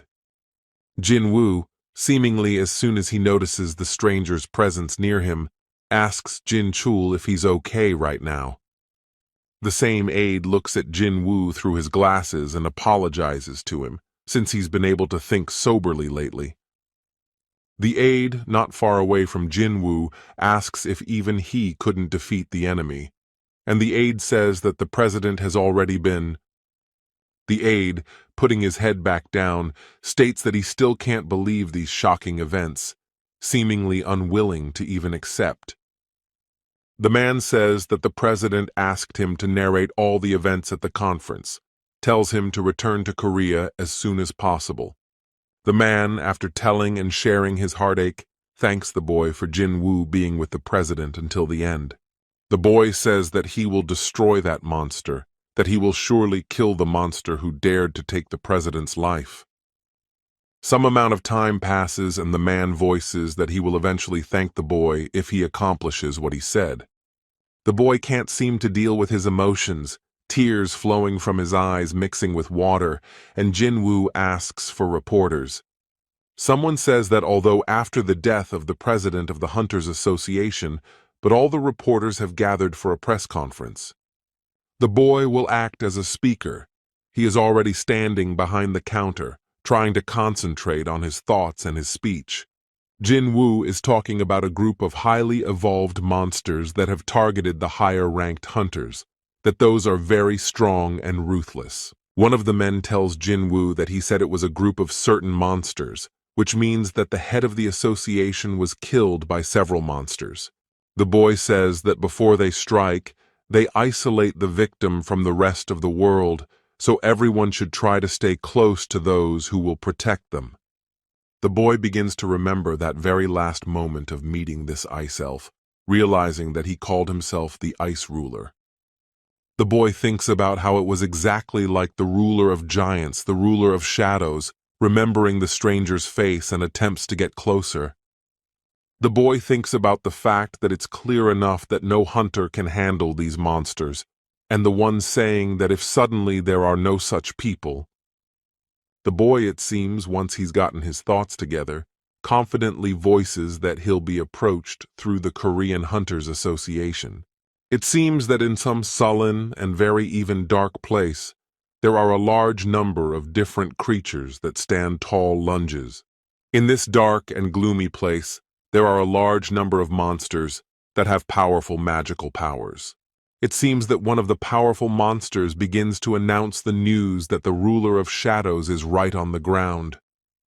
Another monster says that there is no vessel that can withstand the ruler's power, and for that reason, the dragon ruler cannot be there. The mighty ice elf proves that he has seen it with his own eyes, that it is a greater danger than the shard of light. The mighty ice elf confidently says he must get rid of the boy, asks if others can help him. Some guy says that it will be dangerous to fight Jinwoo, because he is one of the strongest kings of chaos, so it is better to wait for the ruler of the dragons. The ice elf says that although they are fugitives now, they are still the rulers of war, so there is no point in waiting for the Dragon King.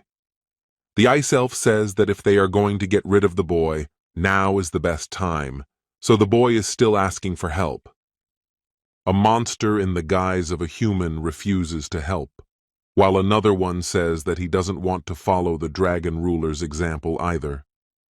Another monster says that they are all cowards, and the one replies that he doesn't want to spend his life in eternal sleep because of the Shadow Lord. A monster says that the boy can't make their immortals their own shadows. Another says that some seem to have united. A monster in the guise of a man says that he would like to avoid the prospect of becoming Jinwoo's plaything in an alien world of chaos. Some incredible power is going on around all these mighty monsters that don't try to hide it by showing power. One of the monsters asks the powerful ice elf if there is any proof that Jinwoo is still human. The ice elf says that the boy put poison on the blade, but that is not an action that the Shadow Lord Ashbourne would do. Suddenly, another monster enters the dialogue, but in the form of a girl who seems to become interested after hearing about the poison. The girl, in her horrible guise, says that if the Shadow Lord had taken full possession of the human body, he would not have used such a trick. After some amount of time, it seems, once realizing that the others are interested, the ice elf asks if they will go with him.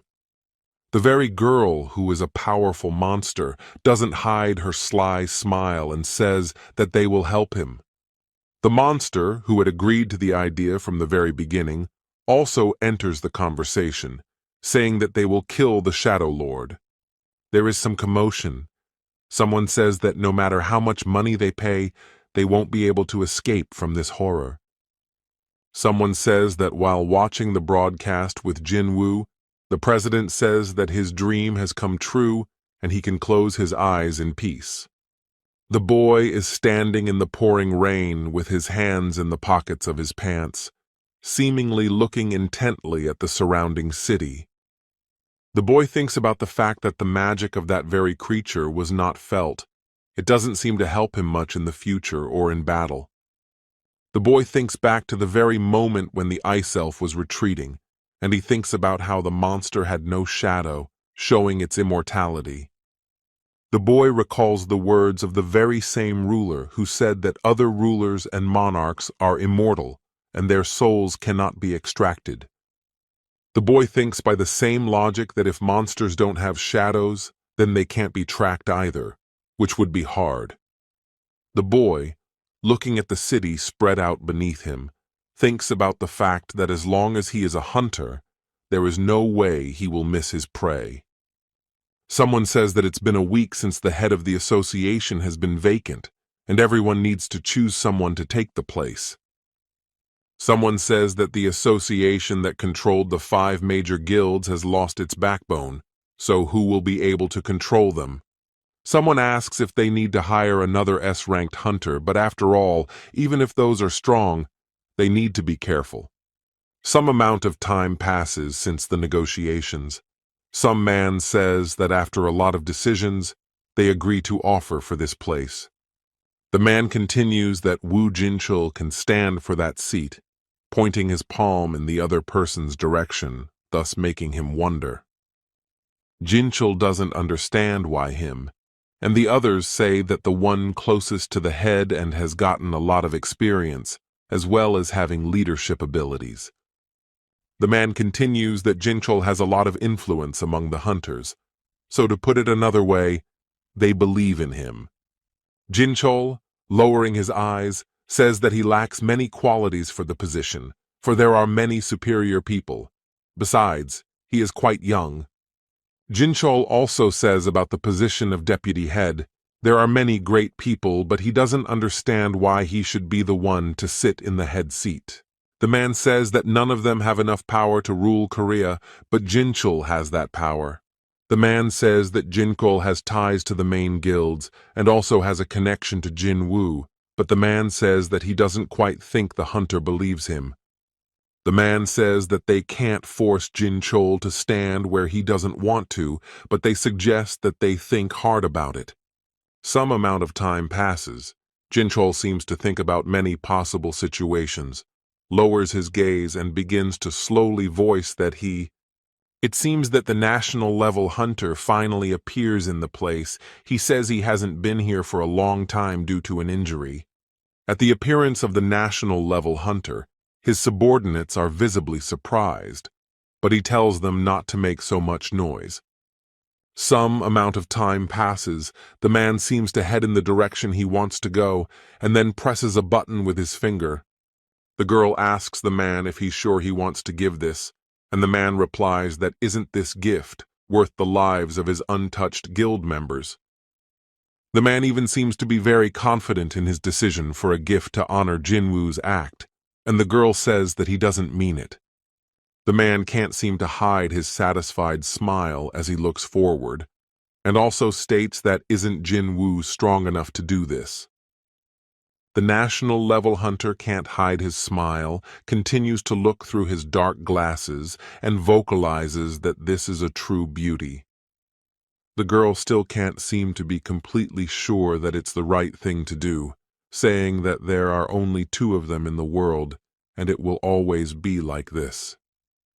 The national-level hunter agrees with what the girl says, and the girl asks if he's even that willing to give it to him. The national-level hunter says that's why he wants to give this item to Jinwoo, because why would such a weapon be dusty here?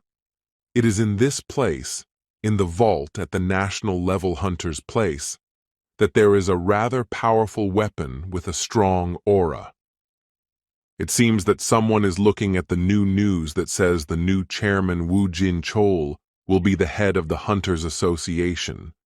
Gina, looking at the news, says that even yesterday, the death of the chairman was announced, and today already such a handsome man has taken his place.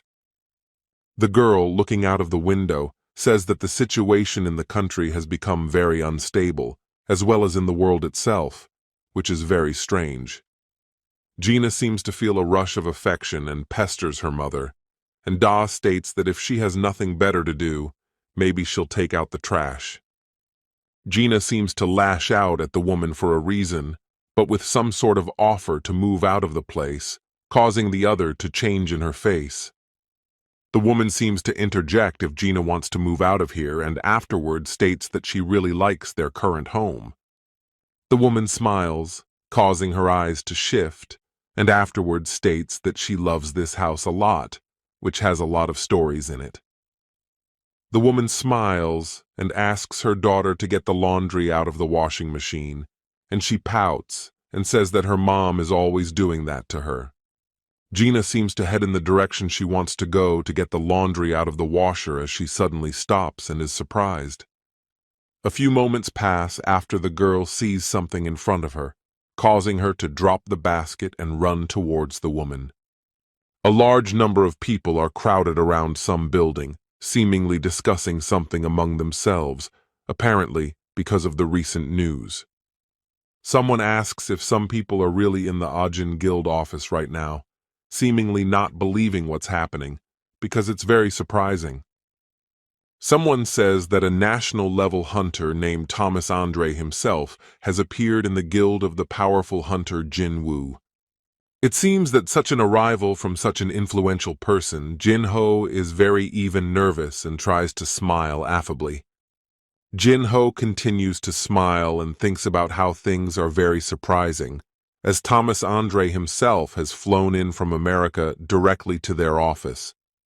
Jinho thinks that he also brought Leonard Nerman with him, who is from Germany and is also on the World Hunter list. Jinho nervously thinks about the fact that these influential people have been in their office for 2 hours. He keeps trying to call Jinwoo. Leonard Herman is surprised to think that Thomas Andre came the same day as himself, so will he be able to talk to Jinwoo?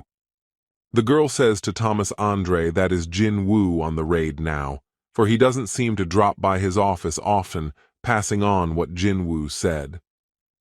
Some amount of time seems to pass after numerous attempts to reach Jinwoo as he suddenly appears.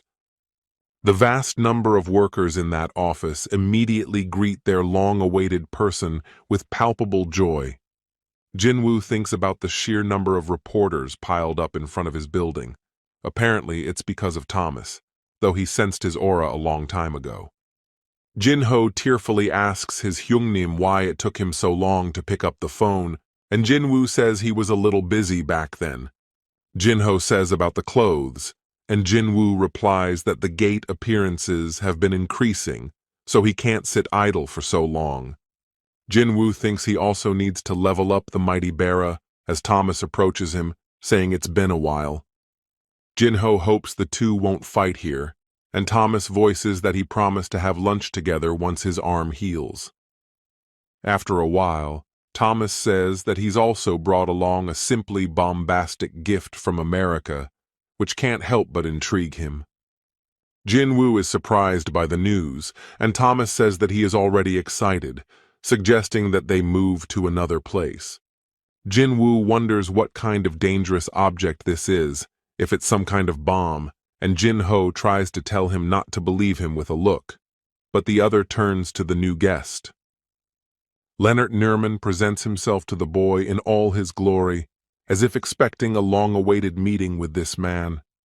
Jinwoo is surprised to think that this new guest seems to have come to him for help, and Thomas tries to get the hunter's attention.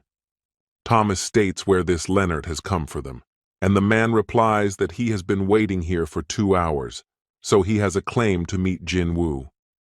Thomas Andre, in his terrifying guise, sends the man away, telling him to go back to Germany.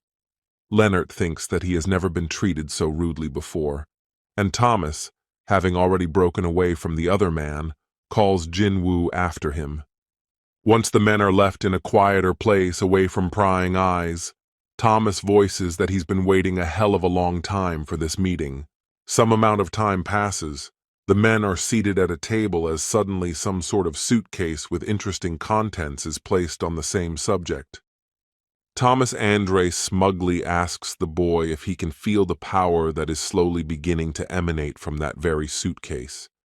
The man, without making himself long, opens the suitcase and says that it is Jinwoo's thanks for sparing his guild members. The boy watches with interest and waits to see what Thomas Andre has in store for him, but is surprised to hear that it can't be. As the boy looks at the interesting objects, he wonders if Kamish's power is emanating here. Thomas says that he is impressed by Jinwoo's ability and instincts because he was able to determine what the daggers are made of. Thomas says that the American government wanted to make paired blades out of Kamish's corpse, and that's more use than money. Thomas states that Kamish's tooth was too small for a two-handed sword, so he made daggers from it, and here they come in handy today. Thomas briefly states that his final decision is that he will donate this dagger, which is created from a dragon's sharpest fang. The boy, holding this dagger in his hand, is surprised to think that is it really 1,500 to attack, because up until this point it seemed to him that there could be no better dagger. The boy thinks about how, given their abilities, it would be like having a broadsword in each hand, starting to fight with it. Thomas says that these daggers are so powerful that his defenses are starting to crumble around him, amusedly asking if Jinwoo would kill him with his own gift. The boy, however, pays no attention to the man's expressions, thinking about how these daggers are truly different from the others. Thomas Andre, watching Jinwoo masterfully wield them, asks Laura if he made a mistake in choosing him as this hunter.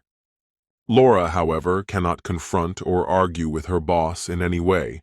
She only nods briefly, showing that he is right as always.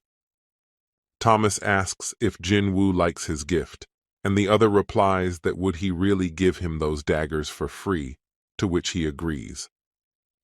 Jinwoo, realizing that there is no point in refusing, says that he accepts the generous gift, to which Thomas replies that he is very grateful. Something seems to suddenly happen, causing all the people in the area to instantly turn their heads in the direction of the sound. A large number of people crowd the street. It seems that many of them even stopped talking on their phones as soon as they saw something in front of them. A large number of people open their mouths in horror, fear in their eyes. It seems they have never seen anything like this in their lives. The boy is thinking that if this is a powerful energy flow accumulated in the sky above Seoul, if this is its true form. A national-level hunter standing nearby says in amazement that this is the first time he has ever seen such a huge gate in front of him. The national-level hunter even lowers his dark glasses, saying that this gate is much larger than the one from which the Kamish dragon emerged. The national-level hunter doesn't hide the clear detail that their world is most likely slowly going insane, covering Seoul in terror. Someone states that he is now near the gate covering Seoul's sky, which is pretty damn big after all this time. Some continue that there are many citizens gathered around to witness the phenomenon, and Nick Powell was the one who relayed the information. The doctor says that he warned of a huge magical force a couple of days ago, so the gate over Seoul is just the beginning. We should expect more gates. Someone says that could this strange phenomenon be occurring in other places, and he replies that this is exactly what he wanted to convey. Someone says that the doctor has been studying gates and magical animals for a long time, so what would be the wisest decision in such a horrible situation? The doctor, after some thought, says that as long as it doesn't turn into a tragedy, as long as the boy is very close to the gate at this point. The boy moves through the air thanks to Kisel, who can easily reach anywhere in the world if he hears a command. The boy looks at the gate and thinks that he can't go through it, as if there is a stone wall in front of him. The boy thinks that if it were an ordinary wall, he would break it down. But since even an awakened man can't get through that wall, the odds are slim. The boy thinks about the fact that what kind of creatures will be there is not really important, because his loved ones will be under this gate to be protected. After some amount of time, seemingly pulled out of his deep thoughts and worries, Jinwoo feels a vibration in his hand. Jinwoo takes a call from Jin Chul, and the latter asks if he should call back later, to which the hunter says that he's high up right now. Jinwoo asks if he should call Jin Chul chairman now, and the hunter says to call him whatever he wants, since he's not used to it yet. Jinwoo asks about the request he sent him, and Jin Chul says that he had the bureau scan the entire area, but Jin Chul says that there are no new gates anywhere else in the world, and Jinwoo says that means there are no new gates anywhere besides the ones in Korea right now. The boy thinks about the fact that it's been 3 hours since those gates appeared, so what are the odds that there are no more gates anywhere in the world? Jinchul says that they are now planning to evacuate the citizens that live near the gate, also asking what the hunter plans to do. Jinwoo, holding his cell phone next to his ear, states that even though he doesn't know what's going to happen tomorrow, he's still going to plant that apple tree. The weather outside is so sunny, it seems as if there was no scary gate even a short time ago. Someone is studying at the hunter's gymnasium. There is some incredible battle going on between the powerful hunter Jinwoo and his subordinate Burr.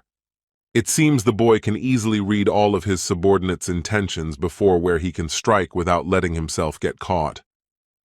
Some amount of time passes, the boy catches the right moment, and with his own hand hooks the other man's arm, showing that Bear has lost. The boy, looking at his subordinate, asks him a question about whether Bear is putting out his best effort when he is next to his overlord. The mighty Bear instantly drops to the floor, bowing in his reverence before him, vocalizing to his king that he would never dare. The boy, beginning to stretch his arms, says that everything is fine and he just wanted to stretch, but only Burr can get him to that state. The mighty Bear, with a certain tremor in his voice, says that the hunter's words fill him with deep feelings, and Jinwoo says that he has become better at expressing emotions. Some time passes and the boy, without making himself wait long, draws Burr's attention and says that it's time to begin. At that very second, the mighty Bear lets out a loud roar, as if trying to intimidate or suppress his opponent. It was the mighty Bear who was the first to attempt to make an attack towards the boy, heading at high speed. The mighty Bear ends up next to his king pretty damn fast, only Jinwoo doesn't give in and dodges. The boy doesn't even seem to feel any great pain as he blocks the other's attempts to hit the hunter, glaring that he's gotten stronger. The boy doesn't take long and punches the ant right in the body, saying that there can only be one commander in the army. Jinwoo continues that once Igris and Grid reach the rank of general, it won't be hard for them to take Bear's place, so he should try harder. The training continued, and the guy was still exchanging blows with his comrade. Assessing the strength of his sparring partner who was trying to hurt him, Jinwoo thought, still not enough. Looking at the warrior who was opposing him, the guy continued his train of thought. Although Baru is the best in my army, however, he's not strong enough to fight against those guys. Noticing his opponent opening up, Jinwoo couldn't help but take advantage of this opportunity, and threw a punch. The opponent then retaliated, but by then, Jinwoo had already disappeared from his position. After losing his guard on the battlefield and looking for the guy, Baru felt a blow to his knee, which shook his balance. This was followed by a kick to the body, which was the last one for him in this fight. After taking some serious damage, Baru flew into the wall of the gym they were training in, leaving a pothole in it. Rising to his feet after the completed match, Baru, astounded, said, "I am constantly amazed at the strength of my king." Hearing such sincere words for him, Jinwoo Nyakovo replied, "I'm contemplating blocking your channels with historical drama." Hearing what his king had just told him, Baru became very upset and began to look at him with cat-like eyes to change his mind. Looking around the hall, Jinwoo saw the devastation they had made, and disappointedly said, "Now that the test is over, this place needs to be cleaned up." When the guy talked about cleaning up, Iru was just approaching him, and he was already pulling out his phone to report some inconvenience. When Beru was already standing behind Jinwoo's back, he heard him speak into the phone. Chairman? Please listen to me, but don't be disappointed. I have 300 insects that will do the job perfectly." Meanwhile, somewhere in a hotel in Seoul City, interesting events were taking place. Glancing at her visitor, the girl said in surprise, "You're not leaving, mister?" To which the man replied, "How can I leave something so massive and beautiful?" Then the girl replied, "Well, I'll agree with large scale but beautiful." To which the man added, "Anything that makes the heart grow fonder is beautiful." After that he added, looking out the window, The dragon that breathes flames, the huge gate, the strength of hunter Sung Jinwoo, it's all beautiful. Holding a glass of drink in his hands, the man added, "That's why I wanted one for myself. Every single thing that was considered beautiful." Hearing this, the girl remarked, "After all, some things you can't keep, mister." To which the latter replied, "That's right. Who knew there was a thing I couldn't have?" Whereupon he added, "There's no gate, and why is the point of going back?" To which the girl anxiously replied, "But the Hunter's Bureau is worried." Then the man replied, "Worried? Don't make me laugh. Standing behind Sung Jinwoo's back is standing in the safest place in the universe." After saying that, the man tensely added, "Besides, if we don't stop it here, there will be no future. That's why I want to know." Contemplating the catastrophe that was going on outside the window, the man added, "Will this be the last moment of all mankind, or a new beginning?" In the meantime, the catastrophe was growing larger by the second, engulfing the entire sky above the city. While in the apartment, the girl said to her mother, "Mom, aren't we evacuating?" To which she replied, "If this place is going to turn into a battlefield anyway, wouldn't it be better for us to choose where we die ourselves?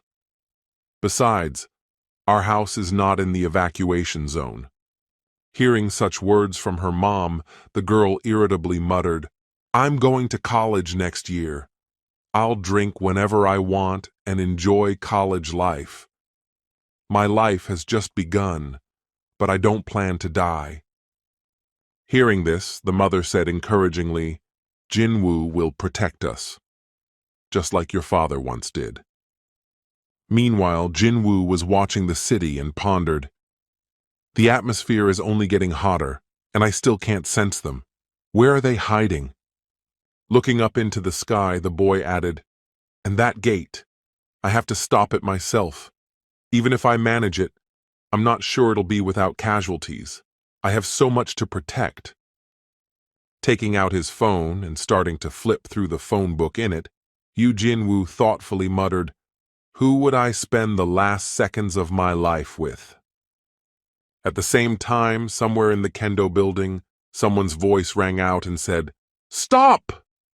After that, the man continued when he saw that the girl had stopped. "Recently, I felt a hesitation from Miss Hine. I'm afraid that you have developed fear." Blushing, the master continued, "Of course you are afraid, even I was afraid. I don't know if what I met can be compared to your monsters, but when I lost my hand—" And then his speech was interrupted by a phone call. Seeing the girl grab the phone, the master cheerfully spoke, "I think I've spoken. Hunters are supposed to answer the phone, aren't they?" To which the girl anxiously replied, "Please, I apologize, master." After listening to what the call informed her, the girl suddenly exclaimed, "Master, I am." Then he looked at her thoughtfully and hummed. After that, the girl nervously continued, "Something's come up. I have to go." Hearing the necessity, the master replied, "Ah, yes, of course you can go." After receiving permission, the girl left the room after bowing a few times. Leaving the room, the master, smiling slyly, muttered, "So that's what this is all about. That's how it is." Standing amongst the crowd, one of them suddenly exclaimed at the sight of Jinwoo, "Is that Hunter Sung Jinwoo?" To which the other added in surprise, "What? Where is he?" Upon hearing about Jinwoo, everyone began to pay attention to him, exclaiming, "Wow, it's really him. Who's that girl next to him? Are they dating? Wait, isn't that the hunter Cha-Hein from the Hunters Guild by any chance?" Walking beside the girl, who bashfully lowered her head and averted her eyes, Jinwoo muttered, "Even in this situation, there are a lot more people here than I expected." After that, gathering her courage, the girl asked, "Do you like places like this?" To which the one replied, Not that I do, I just wanted to come here at least once. Hearing this answer, the girl asked in surprise, Then why did you bring me to a place you wanted to visit at least once?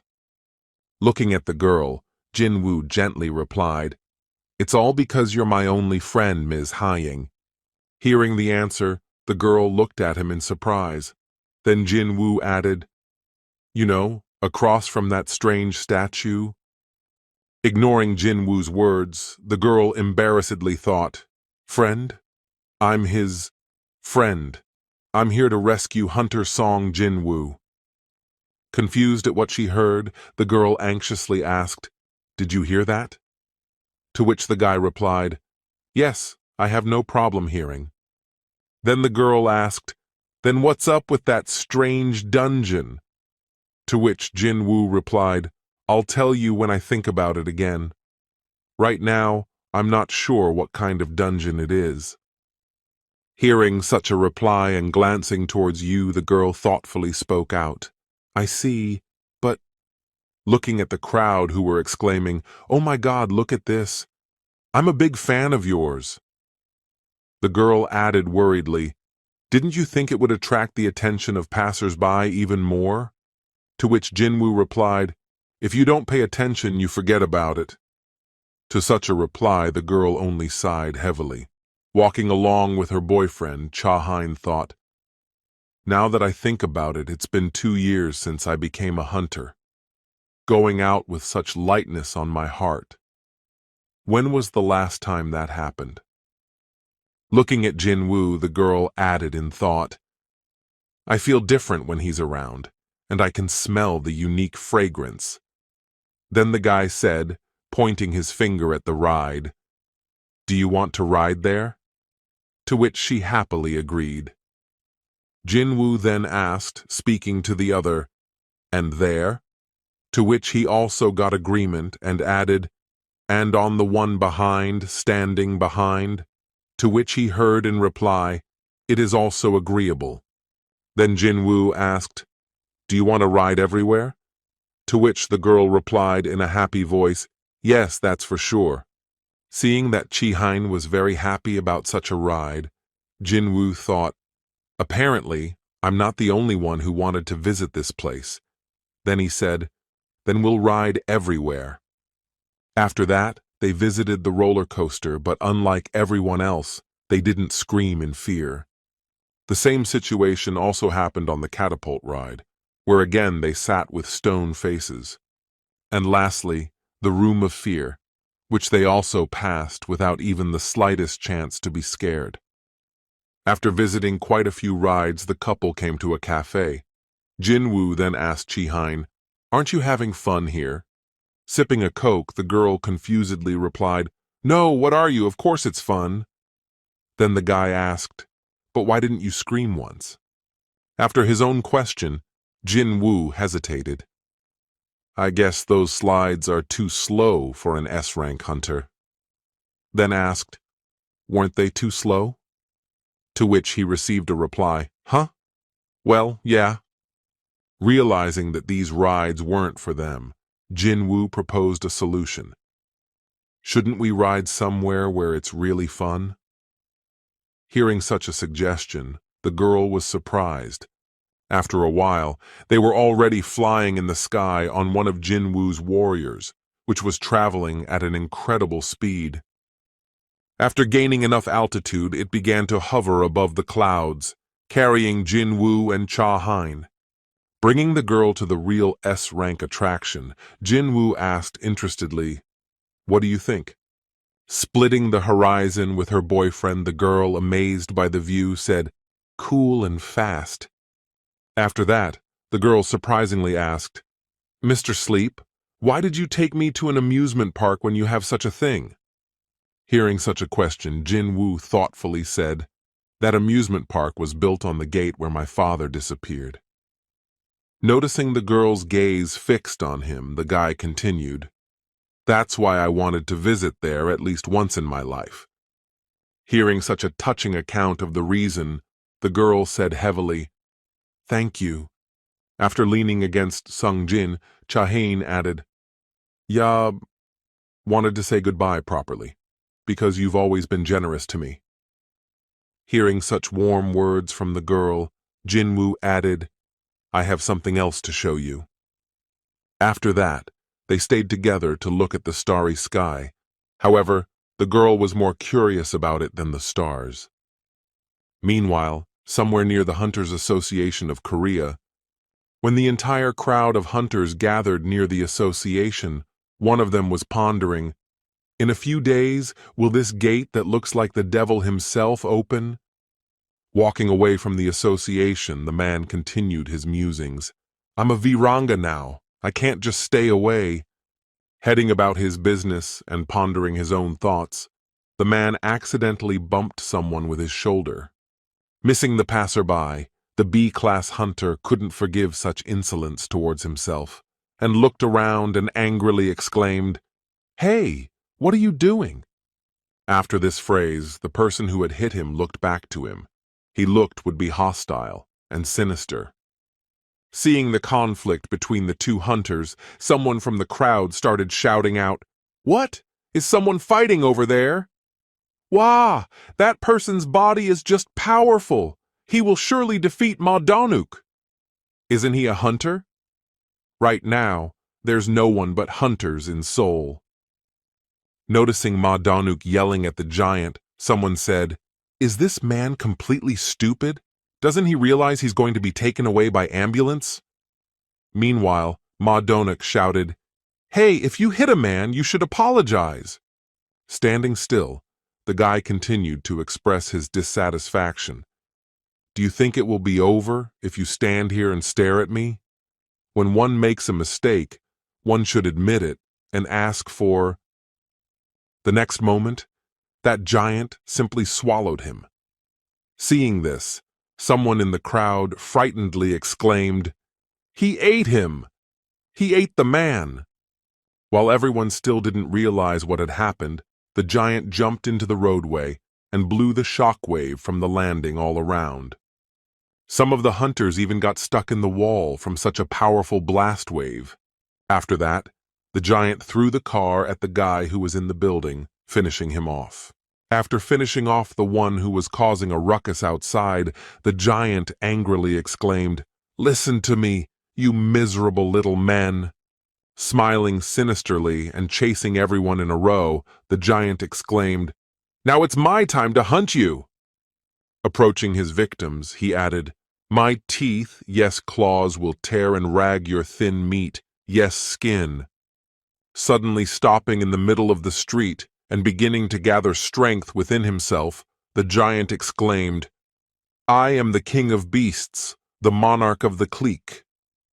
Looking around and searching for his next victim, the king of beasts said, "Try to stop me." Meanwhile, Jinwoo, walking with a girl, suddenly suggested, "I heard there's a nice hotel nearby. Shall we take a bath there and have breakfast?" To which the girl happily agreed. After receiving the approval, Jinwoo said, "Then let's go." Noticing that he was inviting her to the dragon, the girl asked in surprise, "Didn't you say you were nearby here?" To which the man replied, "With my strength, we can get there in 5 minutes." Hearing such an answer, the girl thought in surprise, "I wonder how many kilometers it is." At the same time, there was a tragedy somewhere in the association. Receiving the bad news, the boss anxiously exclaimed, "An attack right under the association's windows?" After suddenly calming down, the man added, "There, the dead?"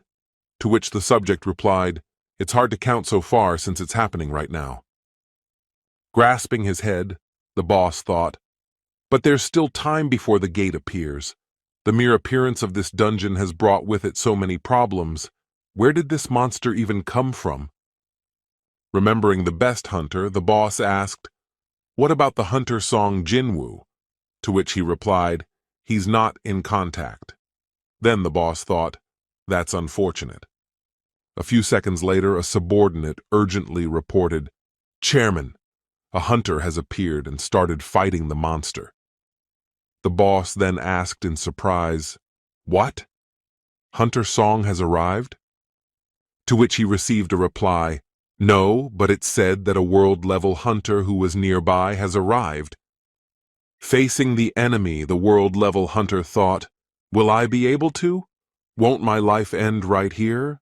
Continuing to ponder, the guy thought, and my arrival in Seoul, and the appearance of this monster. Who knows? Maybe it's all four, but it had to fall into my hands. But suddenly, a man with long hair grabbed him by the head and set him behind him, saying, "Get off! Stay out of my way." Reaching Jung-woo, the man picked up the phone and said, "Yes, this is Sung Jinwoo. What's wrong?" To which he heard back, "Hunter Sung, why aren't you answering the phone?" To which he replied, "I was out of range." Then he was told, "Mr. Sung Jinwoo, there's a monster in the center of Seoul and it's wreaking havoc." Hearing such news, Yu Jinwoo asked, "How is this possible?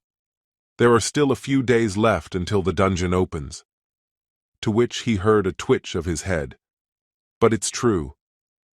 Jinwoo then asked, "How many monsters are there according to the preliminary calculations?" To which the chairman replied, "There's only one monster." Jin then surprisingly replied, "One?" After that, Jinwoo thought for a moment. Right now, all the hunters are gathered in Seoul. They are preparing to suppress the monsters from the big dungeon, and now they're going to lose to just one monster that appeared. A little later, Jin heard, "One guild entered into battle with it and was destroyed in a second. This is an unusual monster. It was reported to me that Thomas Andre engaged it in battle." Hearing this, Jin thought, "Impossible. I've assigned a shadow soldier to Thomas. I ordered them to report as soon as they sensed something strange. But there were no signals that an entire guild was destroyed near the target and that the target needed protection." But suddenly, another thought visited his head. Wait. The signal from the soldiers being found in Seoul is strangely weak. Starting to realize what exactly was going on, Jinwoo thought, "It's as if something is blocking them. How did this even happen?" Sending signals to his soldiers, Jin couldn't contact any of them. Then he thought, all the shadow soldiers that could be used to coordinate have disappeared. Realizing that the matter was urgent, Jin informed the girl, "There seems to be trouble in Korea." To which the latter replied, "Is it the dungeon?" Then Jin added, "No, it seems to be something else." After blocking, the genie thought, a strong enemy, a national-level hunter who challenged him, blocking the signal. Really? Then the genie suddenly asked, "Head, does this monster have a shadow?" Not hearing a precise answer to his question due to lack of information, Jin said, "It needs to be checked." Pondering who it could be, Jinwoo thought, "They hide large, invisible to the eye monsters in the shadows." At the same time, a new hunter entered the battlefield. Seeing him, the guy said in surprise, "To Thomas?" Seeing that a strong ally had come to their aid, the crowd joyfully began shouting, "Goliath! It's Goliath!" To which the latter replied, "Stop sitting there and get the people out of here, you idiots!" He lowered his glasses a little, and Goliath said menacingly, "This unknown beast has gone completely insane." Taking off his glasses, the man continued menacingly, "But as our ancestors bequeathed to us, crazy animals should be punished well." As he approached the monster, he tried to drive his sharp claws into it, but it failed to penetrate Goliath's skin. Seeing that he had already made his attack, Goliath struck back, disorienting the enemy. The next moment, the enemy was already brought to the ground by Goliath's next blow, who was about to teach the bad animal a lesson. At the same time, a man arrived somewhere nearby some building and asked, "What is the status of the evacuation of this area?" To which he received the reply, "Out of the building as long as there are people in it." Then arriving, the guy asked, "Which guild is doing this?" To which he heard, The Reaper Guild and the White Tiger Guild have already gone there. Hunters from all over the world have been gathered through the giant gate. So soon, I think we'll be able to take control of the situation. Listening to the boastful hunter, the arrival heard, "We are the hunters. We should focus on rescuing and evacuating people." After that, I wondered, will we be able to handle the situation quickly? After reflecting on what was happening now, the redhead angrily thought, the national level hunter, Thomas Andre, is currently fighting an unknown monster. Looking around, the guy thought, this tremendous energy. I haven't felt something like this even during the raid on Jeju. Looking up into the sky, where the noise of Goliath's battle was resounding, the lad thought, what kind of creature is this that Thomas Andre has to fight? And at that very time, the battle was in full swing. With a blow, Goliath threw the enemy off of himself. From this blow that Thomas Andre gave to the enemy, the king of beasts hit a building and demolished it with his body. Standing with outstretched fist in the same pose as he had launched the enemy into the building, Goliath watched to see what would happen next. After a moment, the enemy pounced on him again, ramming Goliath headfirst into the body with a burst of speed. This attack managed to stagger even Goliath, so powerful it seemed. However, Thomas Andre stood his ground and grabbed his foe in a grapple to make a rush at him. But things happened a little differently. This time, Goliath failed to execute the attack. The king of beasts had done it earlier and sent Thomas flying. Still having strength for the battle, Goliath grouped up in flight and landed on his feet. After stopping on the ground, Thomas, watching the beast king, menacingly said, "Reinforcement." Arriving at the battle site, another hunter said, "So that's where the battle is taking place. Is everyone ready?" As they prepared for battle, the arriving hunter suddenly saw who they would have to fight. Standing in front of him was a huge monster. At that moment, the man thought, "Is this the monster that appeared from the gate?" Then glancing at the other warrior who stood opposite, Da added, "So this is Goliath, Thomas Andre, of whom I have only heard from stories." Determined to support his comrade, the man exclaimed, "You are the best, Goliath! Destroy him!" Hearing such words from his comrade, who with the others were still here, Thomas said, "Assholes! Hurry up and head for cover." Starting his transformation to increase his strength, the man thought, "He's unusual. I need to transform too." When his transformation was over, arriving the hunter decided to face the enemy. However, there was one but. Even with the transformation, it felt like he was being dominated to a large extent. Their powers were at completely different stages. Feeling the fear of the stronger enemy with his sixth sense like animals, the man realized that fighting was definitely not an option. After that, the desperate desire that was pushing him not to be seen as a victim made him retreat. Simply walking past the enemy, the man thought, "I can't even look him in the eye because of our difference in strength." After everyone left the battlefield, the real battle between the two giants began. Everything that could be used was going into battle. The best projectiles to throw at the enemy were the cars that were lying everywhere. That was why, without going over them, the Beast King threw one such at Goliath. After repulsing the enemy's attack, Goliath pounced on the enemy to launch a counterattack. But he failed. The enemy suddenly began to mutate, preventing him from doing damage. Thomas Andre's body suddenly froze in place without being able to move. Not realizing what had happened to him, Goliath confusedly muttered, "What is this?" Looking at the enemy that stood before him, the man pondered confusedly, "Anxiety feels like it's squeezing my throat. There is no feeling that I am gaining victory." After this incident, the king of beasts began to wrestle with Goliath by grabbing his hands. Feeling a decent resistance, he said in surprise. It's very unusual that a pathetic puppet of a shard of light can have so much power. And afterward, with a sinister smile, he added, I've seen enough of your skills already.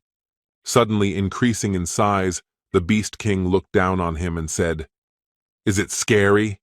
After starting to deliver a series of blows to the enemy, the Beast King added, Feeling terrified? Already sinking into despair? Continuing to dominate Goliath, the Beast King saw eyes in his shadow and said in surprise, What? We've got a rat in here! Reaching out his hand toward the shadow, the King of Beasts grabbed Baru by the throat there and lifted him above him. Squeezing his hand a little tighter, the monster simply crushed him with the words, Get lost! You're in our way! And now, having already grabbed Thomas by the throat, the King of Beasts added menacingly, Well, can't we stop playing games already? You seem to be confident in your strength, so let's fight. Before he could say that, Thomas Andre broke free from his clutches and grabbed his head in a tackle, saying, What nonsense are you talking there? The next instant there was a crunching sound. Goliath had snapped his enemy's neck. Surprisingly, however, it did not strike the enemy in any way. The next moment he recovered as if nothing had happened. And then the fight continued again. The enraged King of Beasts sent Thomas flying with a single blow. Running after Thomas, the Beast King menacingly added, I'm sorry, but I'm hungry.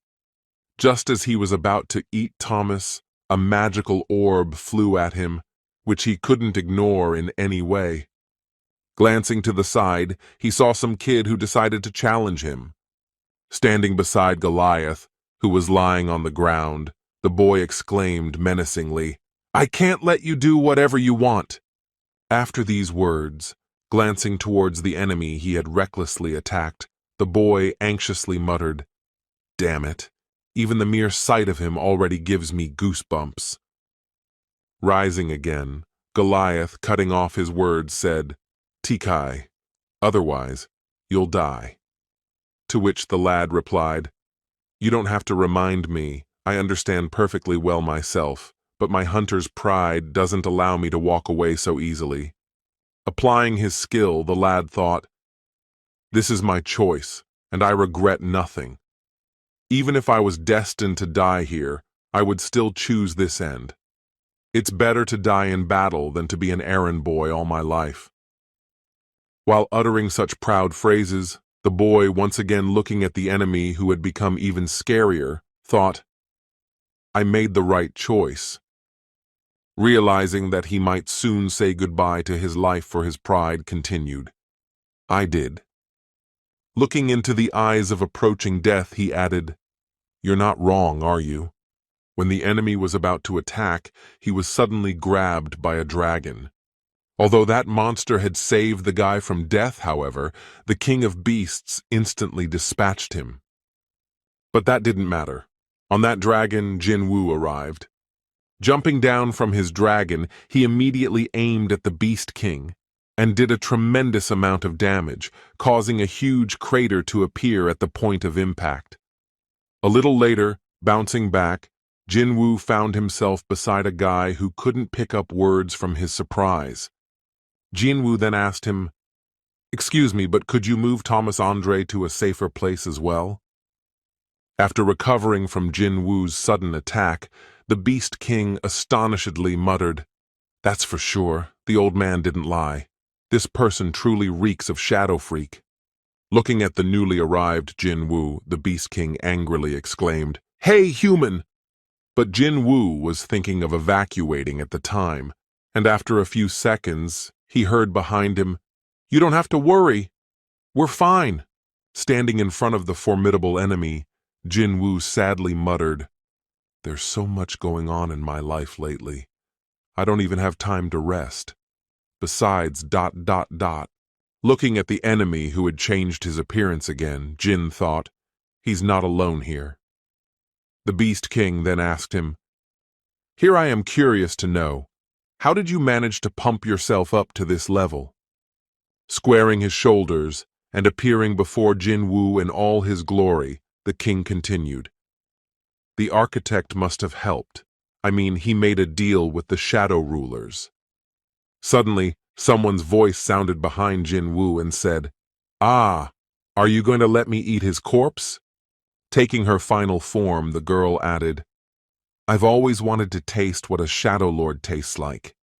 After this time, Jinwoo saw an alert from the system, "Enemy detected, Cold Lord, Ice Lord." And after this alert, another alert came, "Enemy detected, Beast Lord, Fang Monarch." And finally, the last, "Enemy detected, Lord of Insects, Monarch of Plague." Seeing that there was no point in him fighting against the three alone, Jinwoo said, "Show yourselves." Immediately after that, a huge shadow portal opened up beneath him. The next moment, Jinwoo's warriors who were under his power appeared from that portal. From the same portal, Yu Beru and another warrior of his who had distinguished himself with considerable strength appeared. Seeing that the battle would not be 3 against 1, the Fang monarch said in surprise, "Wow, a new shadow army?" The Lord of Cold, using his skill, froze the entire incoming army in one fell swoop, disappointedly saying, "Impressive for sure, but they lack cohesion so far. They won't even move in my ice prison." Glancing at the enemies that were sealed in the ice, the plague monarch spoke in surprise, running her finger across the surface. "Oh, so that's who took my babies. Long time no see."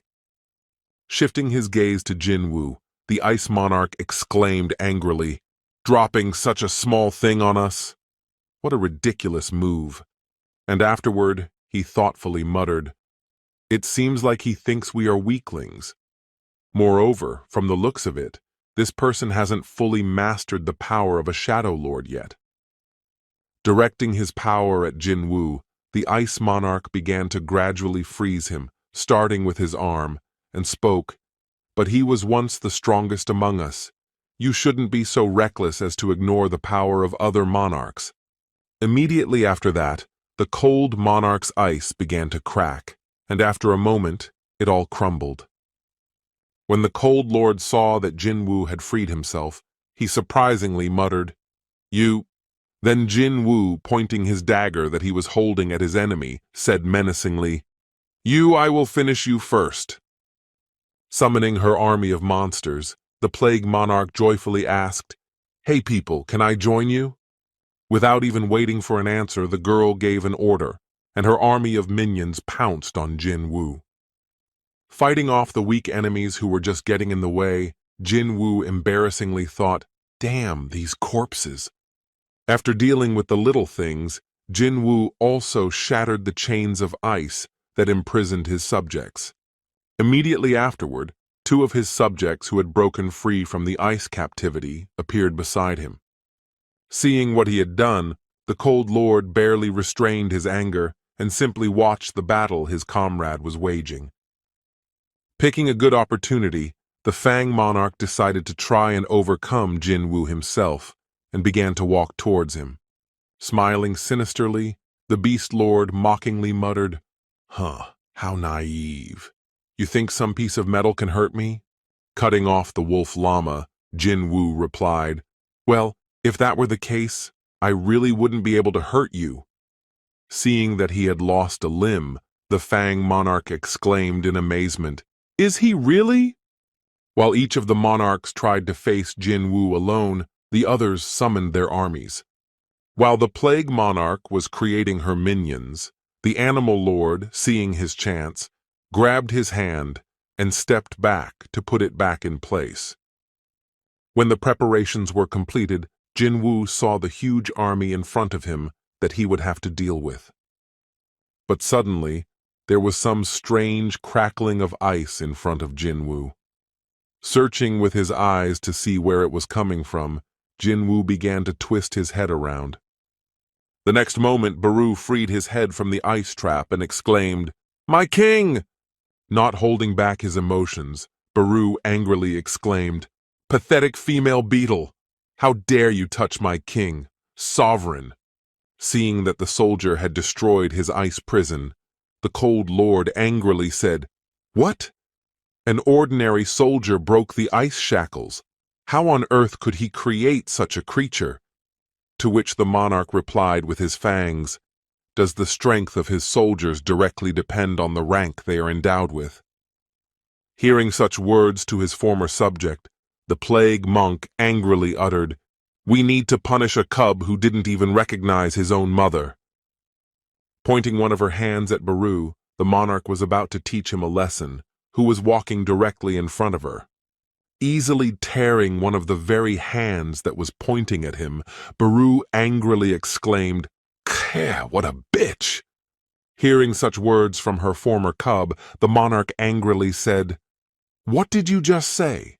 Immediately afterward, upon arriving at Jinwoo's place, Baru said raspily, "You didn't retreat even when the enemy proved to be stronger," which was to be expected from my master.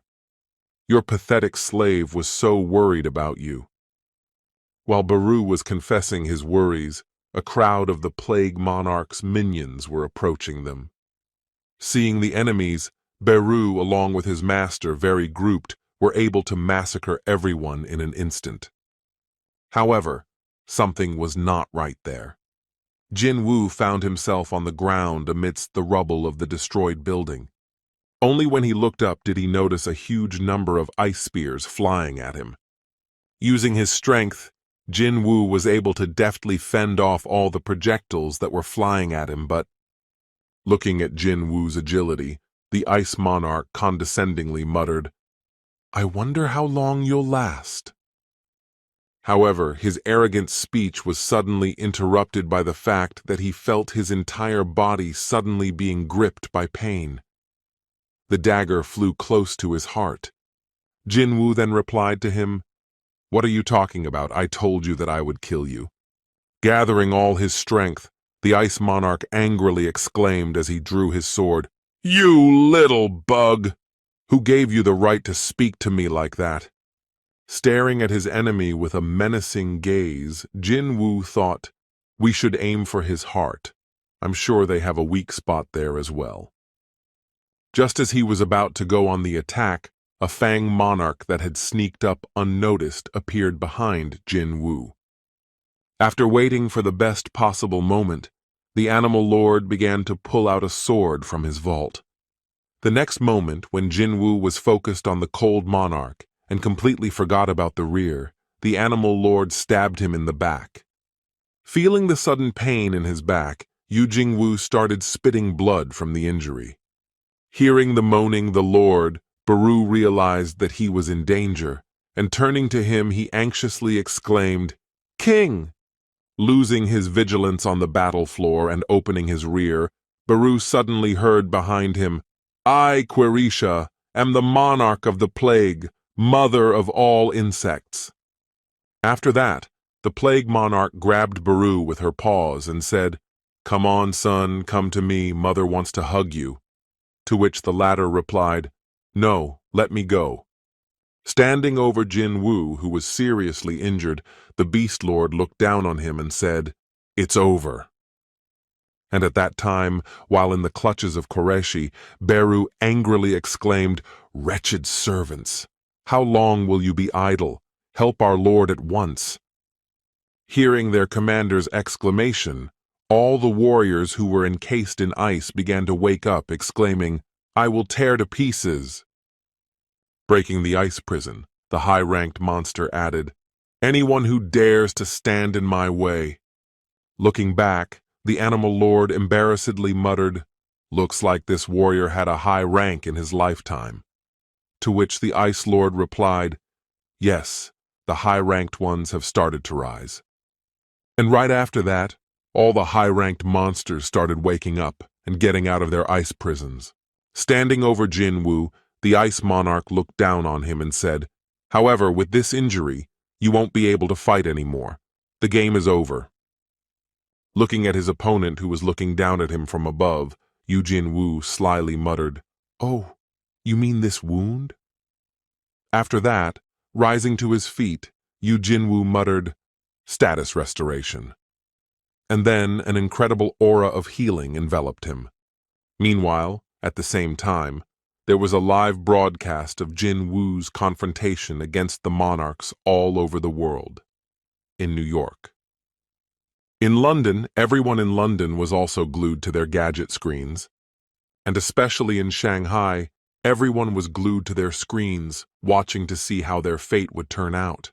Looking at the happenings on the battlefield nearby, the kid thought, "It looks like Sung Jinwoo is in the middle of a storm right now."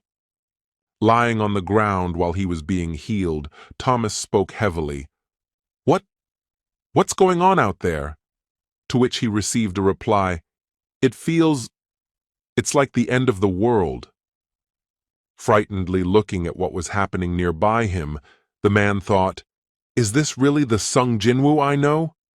Changing his consideration to a combative one, the man continued, "Yes, this guy has developed noticeably as a hunter, but just how strong has he become in such a short period of time?" Meanwhile, at the same time, an incredible confrontation was taking place on the battlefield, where amidst the intertwining of all the forces, one could barely tell who was where.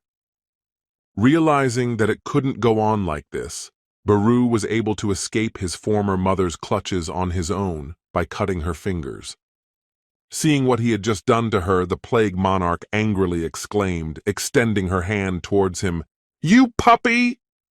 During the battle, Jinwoo said, "During the battle with the architect, I received an omen. When the pillars of fire that support this world ascend into the sky, certain death will overtake me." Swinging his dagger, Jinwoo added, "But here's whether or not they can be destroyed." And with that, Sung Jinwoo chopped apart a large mantra that was on the battlefield. Watching the fight, a certain hunter thoughtfully muttered, "I came here to strike a decisive blow at the right moment, but I think my help here will only be unnecessary." Half an hour ago, the members of the Reapers Guild's capture team had taken their places in the neighboring buildings. Just by giving the signal, a hail of attacks would fall from the sky. But it might even be possible to destroy at least one enemy. After thinking about it for a while, the hunter said thoughtfully, "If it's really like this, then how long will we have enough?" Biting his lip with excitement, he added, "If our plan fails, we'll die, and if not, we'll still die here for the hell of it. Our opponent is a monster that even Thomas Andre couldn't handle. We need to quietly, Grabbing that hunter by the shoulder, thus cutting off his phrase, the man from the shadows said, "Don't move, just watch." Breaking free from the man's grasp and preparing to attack, the hunter exclaimed in confusion as he drew his bowstring, "Who are you?" Quite a few hunters had gathered to destroy the monsters and evacuate the civilians. However, none of them were able to intervene in this battle. And everyone is left to watch and just wait for the outcome of the fight. And the result doesn't seem to be very long in coming. It could be over very quickly. Once again walking into Sung Jinwoo's back, the plague monarch prepared for an insidious attack. In the next second, she released a volley of poison on the guy. Feeling a strange odor and a mist around him, Jinwoo surprisingly muttered, "Poison?" Looking back at his opponent, Sung Jinwoo said menacingly, "It won't work on me. Don't even get your hopes up." Hearing the one who had spoken so disdainfully to her about her attack, the plague monarch exclaimed irritably, "Nahal!" Thereupon, barely restraining her anger lest she recklessly pounce, exclaimed, "I'll tear you to pieces right now." And a little later the girl pounced on Jinwoo to get back at him for neglecting her. As she approached the guy, the monarch felt an incredible pressure on herself and thought, "What strength! I can't dodge it." Dodging the monarch's attack, Sung Jinwoo activated his Chaos Blade skill. And in the next instant, he instantly delivered 100 swift strikes with his blades, slicing the enemy into small pieces. Disintegrating into small particles, the plague monarch uttered peacefully, "So this is what death looks like." Looking at Sung Jinwoo, who had defeated her, the girl thought, Darkness that even us creatures of darkness are enthralled by. That darkness coming from Sung Jinwoo, it was so dazzling yet unattainable. Seeing how he was able to deal with the plague monarch in an instant, the cold lord anxiously muttered, How did he do that? After all, he hasn't fully mastered the power of a shadow lord yet. Looking at Jin Woo, who was standing nearby and drilling him with his gaze, the cold lord added, Am I really going to have to experience this vile sensation again? The all-consuming fear of the power of one of the strongest rulers of chaos. To which the monarch responded to him with his fangs, Why are you trembling like an aspen leaf? Look at him. He's already exhausted. Destroying Jin Woo's shadow army, Monarch Fang added, holding Baru in his paw. Using some trash against us, he can't even control his own forces, and such an undergrowth is no match for real monarchs. After that, he squeezed Baru from Jin Woo's army even more tightly in his hand. Noticing that his comrade was in danger, Jin Woo thought, I'm losing contact with Bez. Did he just as surely destroy those soldiers who were guarding Thomas Andre? And immediately after exclaimed, Cancel the draft! Bear, go back. But what surprised him very much was that canceling the draft was somehow impossible. Rushing to the rescue, Jin Woo drove the monarch beasts away from Beru and saved his comrade. Seeing that he was still alive, Jin Woo thought, Thank heavens I was able to save Baru, but... After pondering over the Fang monarch's words, the cold lord said, You know, you're right, beast lord. Exhaling heavily, the cold lord looked down on him and said, Hear that, little man? You apparently have a lot of confidence in your magical abilities. Spilling his power outward and assuming a different appearance, the cold lord added, You can control your puppets as much as you like. I'll just cut all ties between you. Holding a huge trident in his hands, he added menacingly, Capture your soldiers and make them regenerate and resurrect until then. Creating new blocks with his power, the monarch of ice added, Until they turn into pathetic parasites that will devour your mana. Swinging his trident and hitting Song Jinwoo with it, the Ice Lord added, So, how about this idea? Throwing the guy back with his punch, though he blocked it, the monarch of ice looked down on him and added, Human. While the Ice Lord was making his arrogant speech, he didn't even notice that Song Jinwoo had disappeared. When he looked at the place where he was standing, he thought in surprise, Where did he go? In the next second, though, Jinwoo was found. He was right in front of the monarch, along with his blade that was near his nose. After dodging Song Jin's attack, the Cold Lord tried to launch a counterattack while the opportunity presented itself. This attempt marked a success and sent Sung Jinwoo flying, hitting him in the body. Feeling the taste of blood on his lips from the blow, Jinwoo, who was in flight, clenched his teeth and thought, Quick! Looking at his hand, the Cold Lord embarrassedly muttered, Concealment technique. Be that as it may, it also requires quite a bit of mana. Noticing that Jinwoo had already landed on the ground, the Cold Lord spoke menacingly to him. That's it. It's time to end these games already. And in the next instant, he and Song Jinwoo fused together in a duel, swinging their weapons and exchanging blows. Watching his enemy, Jinwoo thought, the movements, the gaze, the breathing, the physical strength, the movement of magic. I can see everything. Continuing to gain speed to launch a counterattack, Jinwoo thought, just a little more, if I can get ahead of him. Seeing that the guy was starting to change his fighting technique, adjusting to him, the Cold Lord muttered, I don't know what you're up to there, but... Grabbing his scythe in his hands and displaying his strength, the Cold Lord smugly exclaimed, It's all for nothing! Seeing that exact moment of self-confidence, Jinwoo thought, There it is. Got him. and at the same moment, everyone, all the hunters who were in the vicinity of the battle scene, suddenly froze in surprise at what they saw. The guy who saved Goliath also froze in silent agony, and in his eyes read fear. And something happened that no one expected. When Jinwoo finished off the Monarch of Cold, the Monarch of Fangs thrust his claws into his back. After piercing through the guy's body, the Fang Monarch looked down on him and said, "It seems that without your boasted speed, you're nothing." Dropping his blades from his hands from such an unexpected attack in the back, Jinwoo froze in place. Trying to pull the claws out of his body, Sung Jinwoo thought, "How come? The level has increased, and I'm already—" After that, the cold monarch stabbed his own dagger into him, wryly saying, "Let me borrow your blade. What are you standing there for? Why don't you make us happy already with your miraculous healing like the other time?" Continuing to slowly shove the dagger deeper and deeper, the monarch of ice continued, "Or do you not have the strength? What a worthless warrior you are." Leaning towards Jinwoo, the Ice Lord wryly spoke to him. "So this is your limit? It's a pity that you will no longer be able to see this world fall under the onslaught of our warriors."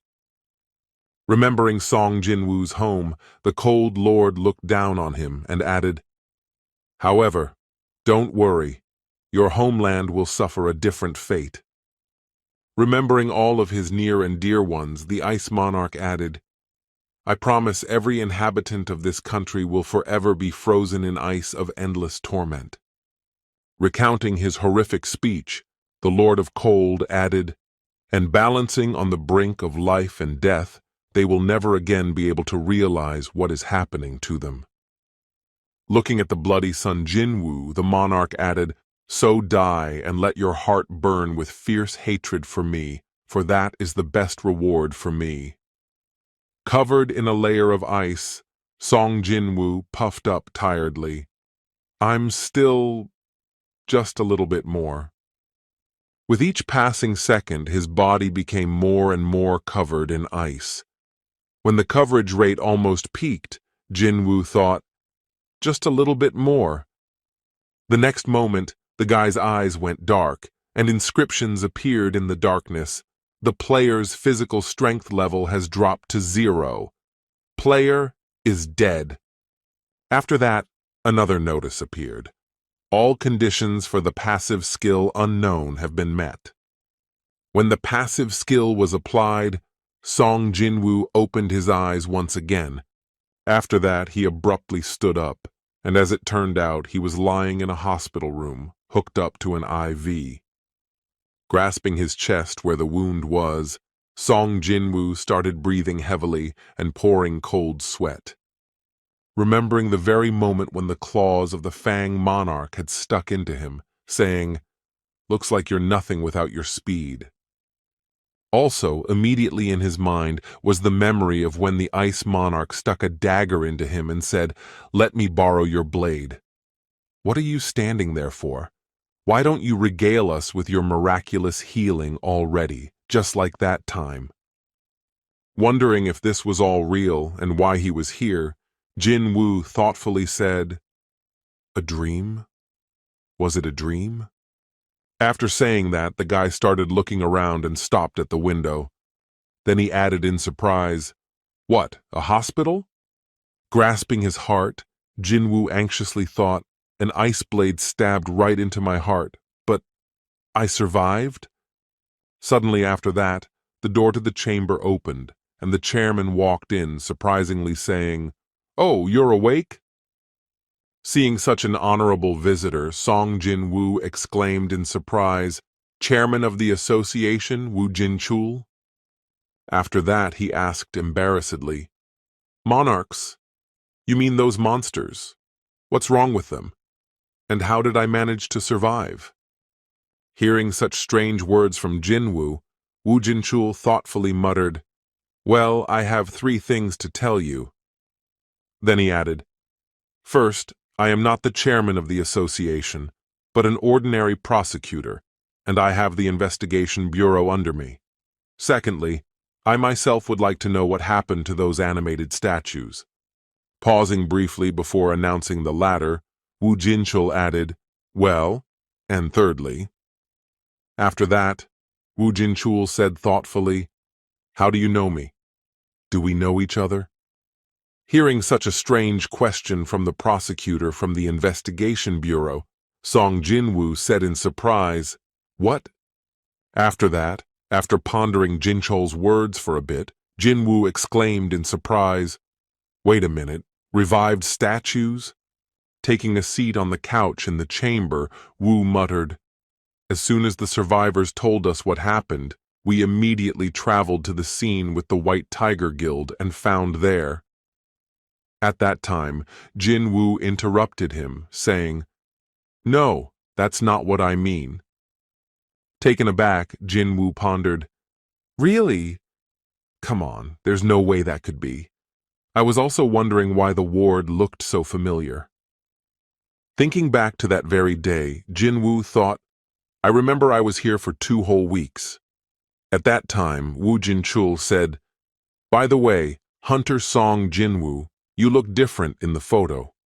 After that, Jinwoo thought, this is the VIP room booked by the association, the first place I saw after what happened in the double dungeon.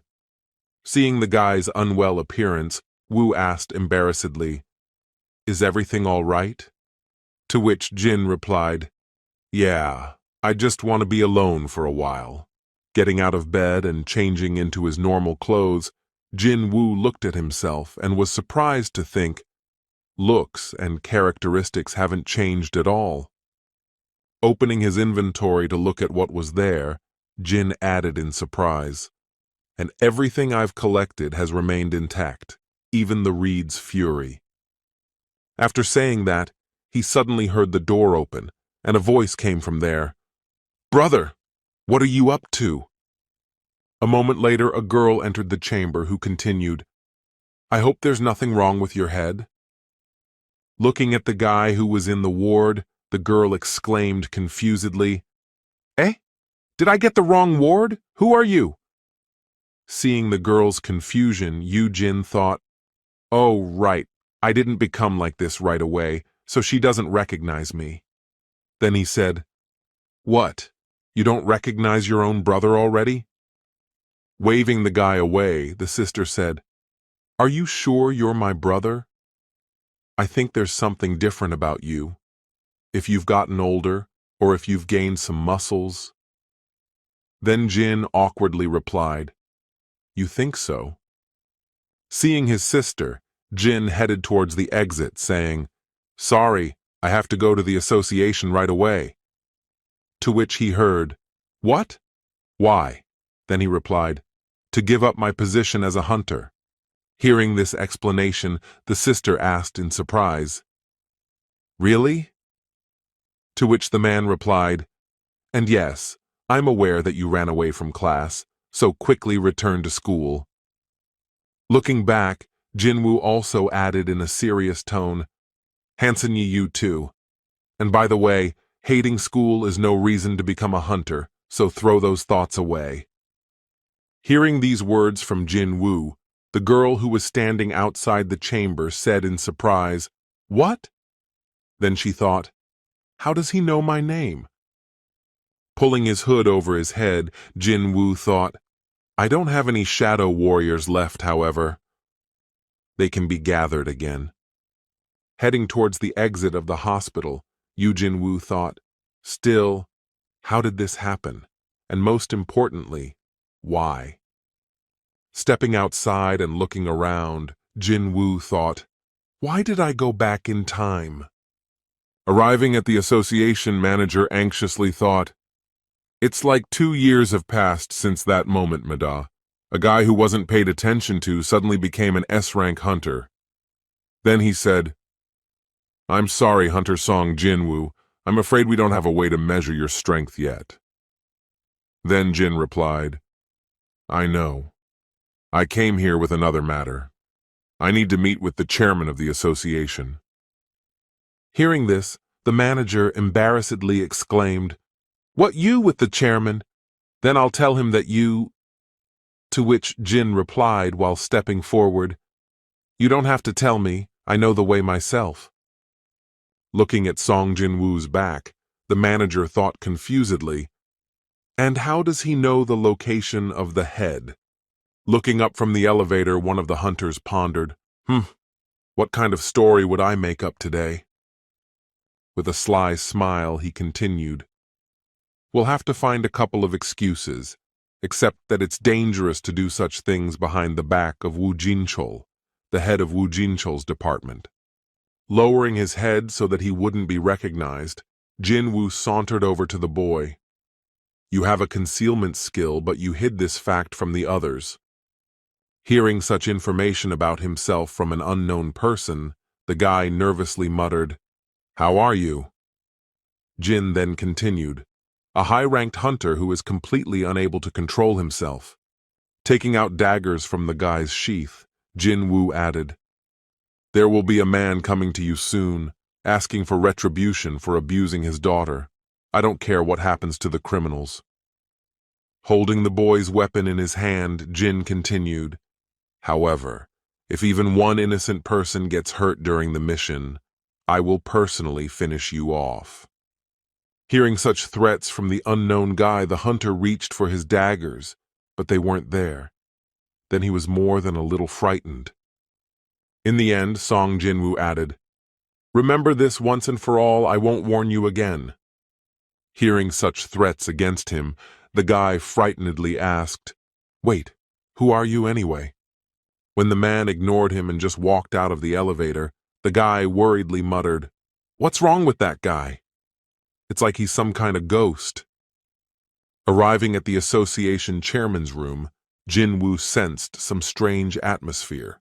After taking off his hood, he said, Nice to meet you. Raising his eyes to his head, Jin added, Chairman of the association. To which he heard back, You seem to be aware of the formalities if you came to see me right after the redistribution of ranks.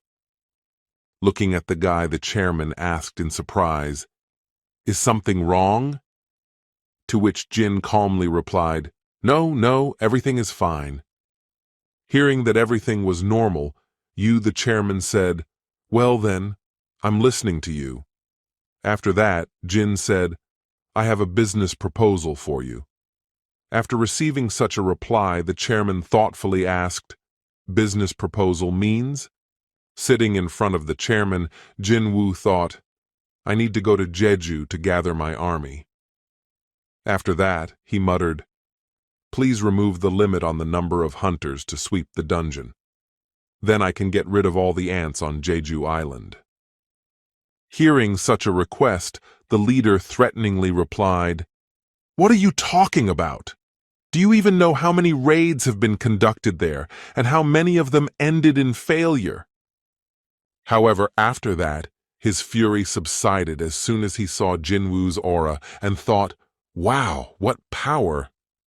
Before he could take his eyes off Jinwoo, the association leader heard, You can rely on me. I can definitely handle it. Realizing that the one simply had incredible strength, the leader thought, He is many times superior to national-level hunters. Afterward, he anxiously asked, But how? What does that mean? After a certain period of time, Jinwoo found himself in front of his group of friends, and in front of him was an alert, Reset the world? The next world was with this development where his girlfriend wants to be howled at by his own comrade. However, Jin protected her. After that, in the next world, his girlfriend suddenly decided to resign. In the next world, he found himself somewhere in the middle of a snowy forest in front of a large polar bear that wanted to attack him. The next time, he found himself back in a world with some Vikings and kingdoms and reset the world again. The next world was even more beautiful, where he and his sister were in his mom's hospital room. Watching his sister cry as she hugged her mother who was very sick, Jinwoo rebooted as well. In the next moment, he simply found himself already in his own reality, with no illusions in front of the shadow monster. Lowering his head slightly, Jinwoo tiredly muttered, "Ha ha, that's it, I've had enough." Looking at the wall, Jinwoo angrily exclaimed, "I know it's all fake. You don't have to try anymore. Get out. How much longer are you going to hide in there?" After that, Jinwoo found himself in the middle of an empty island that was just flying in the void. Around this island were hundreds of reboot signs with various illusions and fictional realities. Not realizing what had happened, Jinwoo suddenly asked, "Who are you anyway?" Emerging from the darkness, a dark warrior appeared in front of the guy. Jinwoo then added in surprise, "King of the Dead?" After that, the dark warrior replied to the guy, "All it takes is one wish of yours, and you'll be in this world forever." Standing a few meters away from Sung Jinwoo, the dark warrior added with a burning head, "Plunging into the abyss of eternal sleep." Hearing such a strange suggestion, Jinwoo asked in surprise, "Are you suggesting that I stay in the illusion you created?" Upon receiving such an answer to his proposal, the dark warrior replied, "No. It wasn't me who created her, it was you." Hearing that this illusion was his doing, Jin questioned in surprise, "Ya?" Then, the dark warrior changed his appearance, and approaching Jin spoke, "By my powers, and your desperate desire to right all wrongs, this world was created. This place is my domain." Changing his appearance again, to one dear to Jin, the dark warrior spoke, "Eternal peace." Changing his appearance again, now to a bloodied man, the warrior added, "And death." Later changing appearance again to a girl, he added, "You have no idea how long I've been watching you. A man who clings so desperately to his life while on the brink of death." Finally changing his image to Jin's mother, he continued, "I am the story of your confrontation, the trace of your resistance, the reward for your suffering. I am death and peace, and at the same time, your nightmare." Changing his appearance again, the dark warrior decided to use his last trump card, smiling slyly and uttering, "Ya." Changing his image to the image Jin had earlier, the warrior added, "It's you." Reaching out a hand near him and sprouting a small tree sapling, the dark warrior added, "In my domain, you may do whatever you wish." A moment later, the sapling grew into a tall tree that created a shade from the sun. In another second, flowers appeared on the tree. Plucking one twig, the warrior said, "You can tame my creatures." The next moment, the branch with the flowers withered. Then the dark warrior added, "Or drink all the power through them." In the next instant, the reincarnated Cha-Hein saw a field of flowers swarming around him. Walking through it, he muttered, "Although only here can you not deny yourself anything. The power to create, destroy, and change the world." Glancing back at Sang Jin, he added, "Truly beautiful." Hearing such a long speech about this world full of possibilities, Yujin asked, "So you and I are alike?" Turning to face Jin, the warrior uttered, "I've been waiting for you, waiting for us to finally meet you." With that, the Shadow Lord destroyed everything, leaving only a floor of water beneath him, and said, "I am the Lord of Shadows, King of the Dead, ruling over death itself, Lord of endless darkness." Hearing this explanation, Sung Jinwoo asked in surprise, looking at the Lord, "But why me?" At that time, the Shadow Lord raised his hand and began to collect something in it and said, "Now I will show you." When the whole room was covered with a strange mist, the Shadow Lord said, "Our beginning and our end, and your beginning."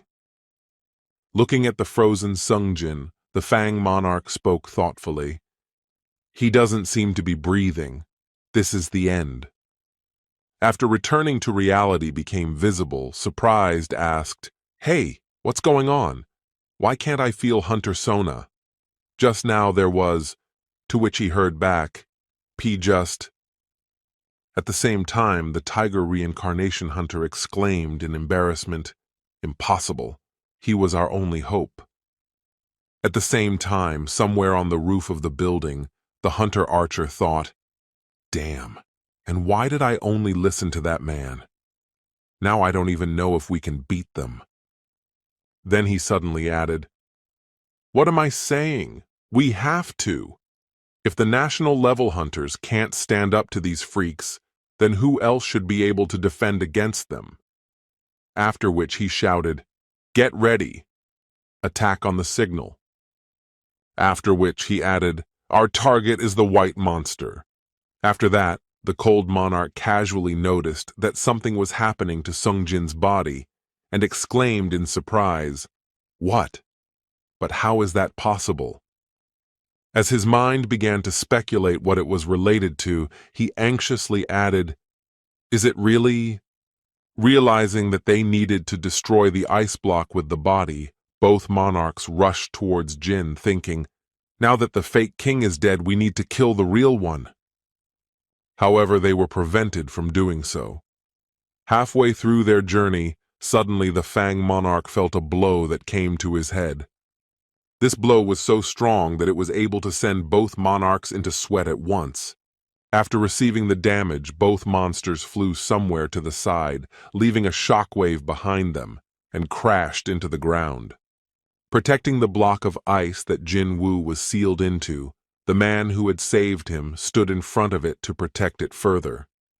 Taking out his daggers from their sheaths and gripping them tightly in his hands, the man confidently added, "Starting from this very moment." Taking a fighting stance and making a menacing look, the man added, "No one else will dare to touch this child." Then the absolute being decided to separate them. Out of the light came the messengers of God, and from the darkness, 8 rulers. And ever since then, the monarchs have been trying to destroy the world, while the messengers of God desperately opposed them, which eventually led to bloody wars. And it was at that very moment that the most prominent fragment of the world, who was tired of the endless wars, decided to ask an absolute being. Bowing his head before the absolute being, the messenger asked, "Why do you not help your loyal subjects fighting for you?" Thereupon the fragment added, "Do you not hear the pitiful cries of hundreds of your soldiers? Please share your strength with us so that we can defeat them. And in honor of our Lord, I will behead anyone who dares stand in your way." However, the absolute being did not react in any way to the messenger's request, nor did it give any response. It was then that the fragments of light realized that the absolute being had no intention of ending the wars. To him, the cries and despair of 100 soldiers were like music to his ears. When they heard, "Bow down before God, then all worship the absolute being." When they heard, "Praise God," and everyone shouted praises in his honor. When they heard, "Prove your loyalty to God," and everyone swore allegiance to him with their own lives. No one even dared to go against his will. Death awaits those who will not abide by these rules. But the dead outnumbered the living in this massacre, and those who followed orders without question and obeyed the absolute being still died sooner or later. Looking as if it were a movie, the Shadow Lord muttered, "There was no limit and no edge to this war."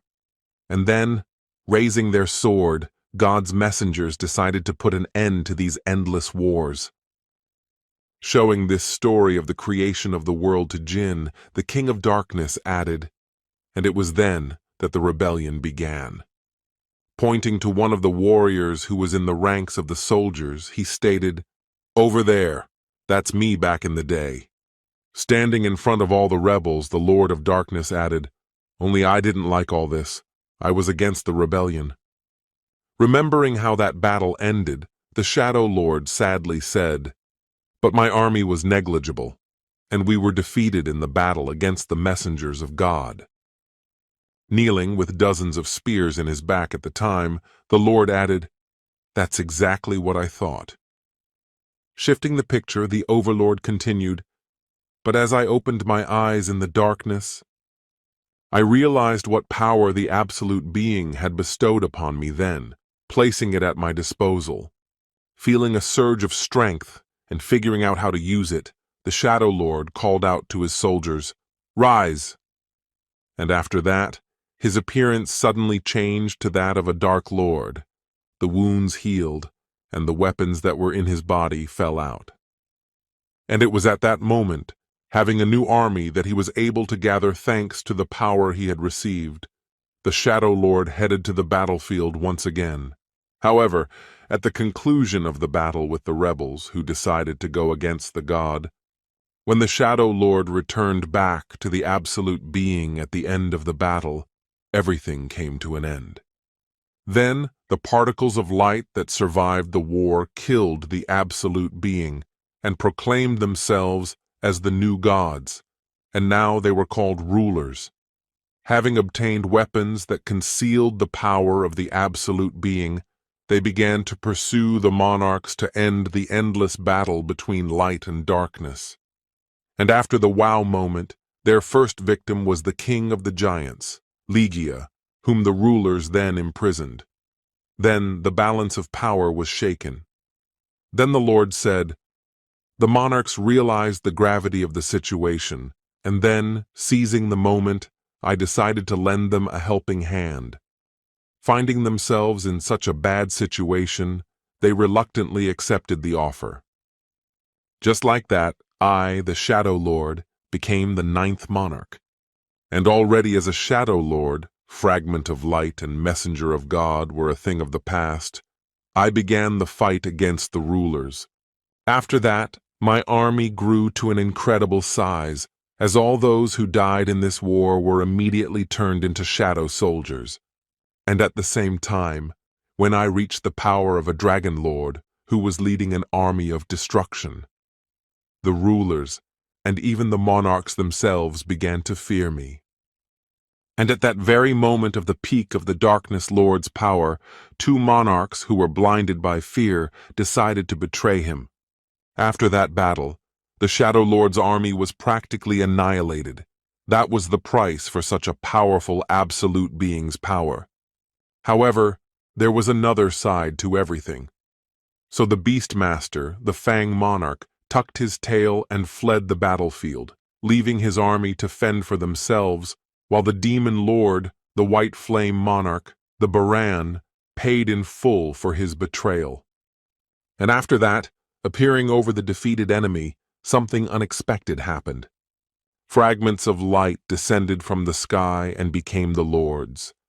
Then the Lord of Darkness covered with his wing the Baran, whom he had to punish with his own hand. A little later, one of the fragments said to him, "Let's end this war already. We apologize to you, O greatest fragment of the world." Bowing his head before him to listen to them, the other fragment added, "There is no more reason for us to fight." They could have easily sent the Shadow Lord into oblivion then, however. Their hearts desired peace. They probably did so only out of respect for the Shadow Lord, for he had once fought alongside them and led a large army. Pointing his sword at one of the fragments, the Shadow Lord then said menacingly, "There is no more reason to fight? Then who do you think killed my lord by mercilessly stabbing him with their spears?" The fragments of light then sadly replied, "But he was also our lord." Grabbing one of the messengers by his mask, the Shadow Lord asked, "Exactly. That makes it look even worse." To which he replied, "Don't you understand? This decision was so hard for us to make." The fragment then added, "We just wanted to end this endless war." To which he heard back, "So what are you waiting for? Kill me. Stab me through my heart just like you did to the Lord. and then you will have what you have longed for. There will finally be a winner in this war."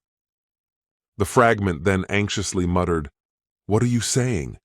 Is your heart not ready to simply forgive us?" To which he heard back, "Kill me now." Upon hearing the request to kill, the fragment bewilderedly replied, "Please calm your anger. After all, you are the greatest of the fragments of light." The Lord of Darkness then said to Jin, "Back then, I was confused and didn't know how I should act." After that, he added, "That's why I decided to hide in the shadows to avenge my lord's death in the future. I imprisoned the White Flame Lord in my abode forever, and then I wanted to destroy the Fang. However, while I was recovering my strength, the monarchs, who had lost their combat power, suffered defeats in the war against the rulers, and when I rose again before them in the wreckage of the dimension they had tried to take refuge in, then the Dragon Lord ordered a temporary retreat so that each of them could regain their strength, and my help he accepted with gratitude. Changing his surroundings again and his appearance, the Shadow Lord spoke to Jin. So we set out to find a world where we could gather a new army. Walking behind, Jinwoo asked, "And you stumbled upon Earth?" To which he heard back, "That's right. Here, no one could stand up to the monarchs. Therefore, the annihilation of humanity was only a matter of time." Then the surroundings changed to a destroyed city that was engulfed in flames. Looking around, Yujin thought, "A city enveloped in flames. I've seen something like this before." Remembering where he had seen it, Jin thought, "Right, in a demonic castle." Then he said, "So this is what's in store for us." To which he heard back, "No, it's already happened." Jinwoo then asked him in surprise, "What do you mean?" To which he replied, "Monarchs exist to destroy and rulers exist to create. To put it more precisely, the world without an absolute being is important to the latter." The Shadow Lord then added, "As soon as the rulers detected the power of the monarchs, they immediately sent their troops to Earth. However, by then, the world had already come to an end." And of course, the creators were very angry when they learned of the deeds of the Chaos Army, which they had failed to destroy. And to make things right, they decided to resort to a forbidden weapon that hid the remnants of the absolute being. The divine instrument, the goblet of reincarnation, a powerful weapon that allows you to turn back time, or to be more precise, 10 years. The rulers tried with all their might to save the earth. However, in the battle against the monarchs, the inhabitants of this world were not at all prepared, and the lack of magic only worsened the situation in the battle against magical creatures. And no matter who would win in this battle, the earth had only one way out: complete destruction. Then the rulers decided to take the radical path. There was no way to save everyone, but they wanted at least someone to survive in this world. After listening to this long story, Jinwoo consciously muttered, "So that's how the hunters appeared." Changing his appearance again, the Lord added, "They created people who were able to survive the impending disaster to some degree or another. Still, the rulers did not wish you to die." Hearing such words from the Overlord, Jin wondered, only hunters can survive in a war-torn world. What about those who are not among them? How will they be able to live with such news? Although these are just fragments of a Shadow Lord's memory, but still. Jin then asked, "It turns out that this one of theirs has already been destroyed more than once," to which he received the reply, "That's right. No one is able to stop the flow of time. However, the higher beings can definitely sense any changes in it. While the rulers are trying to correct mistakes, the monarchs are already working out a new plan of action." After which the Shadow Lord added, And so it goes on in a circle, hell until the cup's power runs out. Hearing about exhaustibility, Jinwoo asked embarrassedly, "Wait, won't run out? So it has a limit?" Changing his image again, the Shadow Lord replied, "Any power is not infinite. Even an absolute being who could create entire worlds with a single sweep of his hand was powerless against his creations." Then Jin spoke thoughtfully.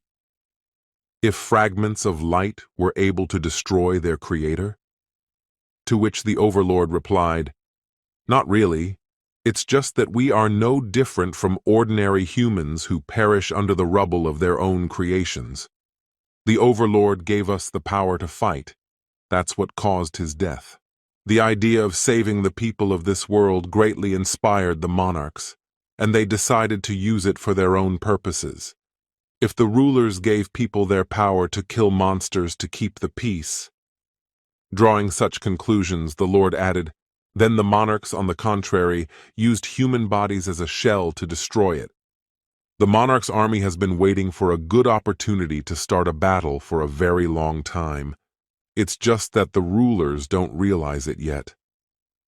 And the magical energy that the rulers have spread all over the planet, the monarchs are going to use it for their own purposes." Jin then added, "And it will usually become one big trap for the unsuspecting rulers who come here to help the humans. Rulers need a proper vessel to support the enormous energy of the rulers. However, no such vessels were found for me, and the possessor of dragons that possess such powerful strength. It was then that the greatest wizard who was in the employ of one of the kings decided to make a deal with me. He promised me that he would help me find the right candidate.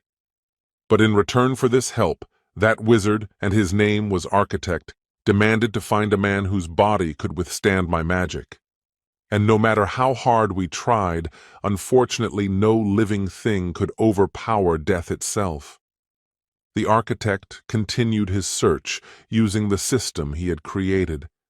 He wanted to find someone with an unusual talent and a high sensitivity to magic. Someone who possessed a great store of power and incredible intelligence, which, as you can guess, was very difficult to realize. And then, one day, there was someone who could outsmart the system, and, contrary to our expectations, rewrote the rules of the game. You were weak, and your life was always on the line. But you always managed to avoid it. I've been watching you for a long time." Pointing his finger at Jinwoo, the Shadow Lord said, "And despite all of the architect's protests, I still decided to choose you." Taking on Song Jin's appearance, the Shadow Lord sauntered over to him. "I will say it again." And so, the conversation went back to the beginning as the Shadow Lord added, "I am the story of your confrontation, the trace of your resistance, and the reward for your suffering." Hearing such a long story, Jinwoo asked, "And yet why did the architect feel that I was not suitable for this role?" To which the Lord replied, "He mainly focused on people's hobbies, what they were best at, and tailored it to suit me." After that, the Lord of Darkness cheerfully reported, "In your case, it was computer games. So, by raising level after level, it was as if you were in some kind of game. You were building up your power thanks to my strength." Hearing this, Jinwoo remarked in surprise, "So that's why the system is so similar to a game." After that, Jin asked, "But you folded the architect, right?" After the betrayal, the architect said to the Lord one last time, "Shadow Lord, how could you? Did you really think the other monarchs would let you get away with this?" After realizing that this was what had happened, Jinwoo asked in surprise, "But why?" The Shadow Lord then replied, "Forgiveness of the rulers, betrayal of the monarchs." I pondered over which side I should take, and finally found a solution. Looking up, the Lord added, "I just want to leave things as they are. Spending time with you has been the best time for me. Perhaps that's why I don't want to lose you." Rubbing his foot against his leg, the Lord added, "I have become you, and you have become me, and it doesn't matter which one of us becomes the master of this body." Presenting himself in front of Sung Jinwoo just as he was, the Shadow Lord added, "Because we are one, we are one." After that, the Shadow Lord spoke to Jinwoo in a serious tone. "That is why I am offering you a choice." Creating a field of green grass around him, he said, "You can just stay here and enjoy eternal sleep in the illusion you created, where bliss and peace await you." The Overlord then created a ruined world and continued, "Or travel to a reality in which you will have to face your enemies." Hearing such suggestions, Jinwoo asked, "I would like to clarify about the first decision. Why didn't you choose to side with the rulers? Why did you choose to escape to another world with the monarchs if you don't already have hatred for your former comrades?" To which he received a reply from the Lord, "Because I don't belong there." Hearing this, Jinwoo also replied, "That's my answer. I also don't belong there." As he said goodbye to the Lord, Jin asked lastly, "We won't see each other again," to which he replied, "I will continue my rest, but you, Lord of Shadows, will live forever. So our paths will hardly ever cross." Then the Lord added, "After death, you have completely mastered my power. To come back, you need to—" Then Jin interrupted him, saying, "I know, you don't have to say anything." Then the Shadow Lord said one last time, "After all, I am you." Meanwhile, on the battlefield, the enraged monarch of cold exclaimed, "Fragment of light! The person you're trying to protect is our enemy. If he isn't destroyed right now, this world will become a living hell. You don't want people to be plunged into eternal suffering, do you?" To which he replied, "What's the point of protecting someone who has chosen death? This is the limit of idiocy. How can you not understand such simple things?" Seeing that the one did not want to retreat, the monarch of Fangs said in a rage, "It's time! We don't have time to talk to him." Preparing for battle, the Cold Lord took out his trident and pointed it at the fragment of light. The one in turn also prepared for battle, bearing his daggers. Seeing his movements, the Ice Monarch thought irritably, "That bastard!" Looking at the one moving, he thought, "He calculates the trajectory of my trident and immediately moves after it." Seeing the enemy's movements, the Fang monk thought, "These movements are familiar to me. Only warriors who have been through many battles act like this." After making several unsuccessful attacks, the Fang monk added, "And what's important is that not only does he repeat the trajectory of the Cold Lord's spear, but he also manages to dodge my attacks." As the Fang Monarch distracted Fragment, the Cold Monarch went to his back and prepared for a frost attack. However, even in the blind spot, Fragment of Light was able to disarm him by kicking him in the jaw. And after such a blow, the Ice Monarch flew upwards quite a bit. Right after Fragment opened up, the Fang Monarch tried to attack him, but the Fragment put a dagger into his jaw, piercing through it. Only the enemy was confused by this defense, as the Fragment of Light went on the counterattack, striking the Fang Monarch in the body. Taking out a dagger from its mouth, the Fang Monarch was not on a joke angry, and exclaimed, "That's it! You're finished, you bastard! I'll tear you to shreds in no time." Noticing something amiss on the battlefield, the Beast Lord thought confusedly, "This aura—" An aura began to radiate around the crystal in which Daul was trapped. Noticing that the Shadow Lord was turning around, a fragment of light returned to the clump, bouncing off the Fang Monarch. Afterwards, kicking up dust around him, the Ice Monarch said, "Well, no, I definitely won't give up this time." Preparing for the next attack, the Ice Lord uttered, "Let's do it again." To which the man fearfully replied, "I've had enough. I'm running away." Hearing that his comrade was frightened and must leave the battlefield, the monarch of ice angrily exclaimed, "Are you crazy? You're going to run away at a time like this?" Looking at the battlefield, the Fang monarch fearfully reported, "Didn't you notice? Look at how much mana has gathered around him."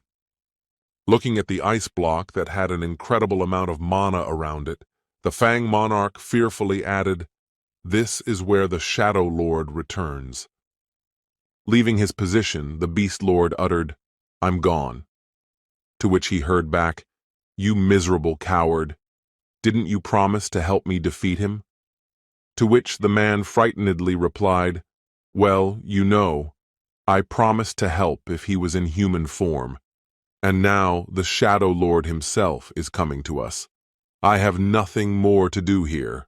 Hearing this, the Cold Lord decided to throw out a provocation, saying, "So the Beast Lord has decided to run away with his tail between his legs?" To which he heard back, "Cold Lord, you've never encountered this freak's true strength, so you wouldn't understand." Opening a portal and leaping into it, the Fang monarch spoke one last time. "You want to fight him? Fight him, and I'm gone. Good luck." Seeing only his tail last out of the portal, the monarch of ice said menacingly, "Stupid bastard." Utilizing all his power, the Ice Lord prepared for his most powerful attack, uttering, "Behold my power, you wretched humans! Fall down before the power of the Cold Lord."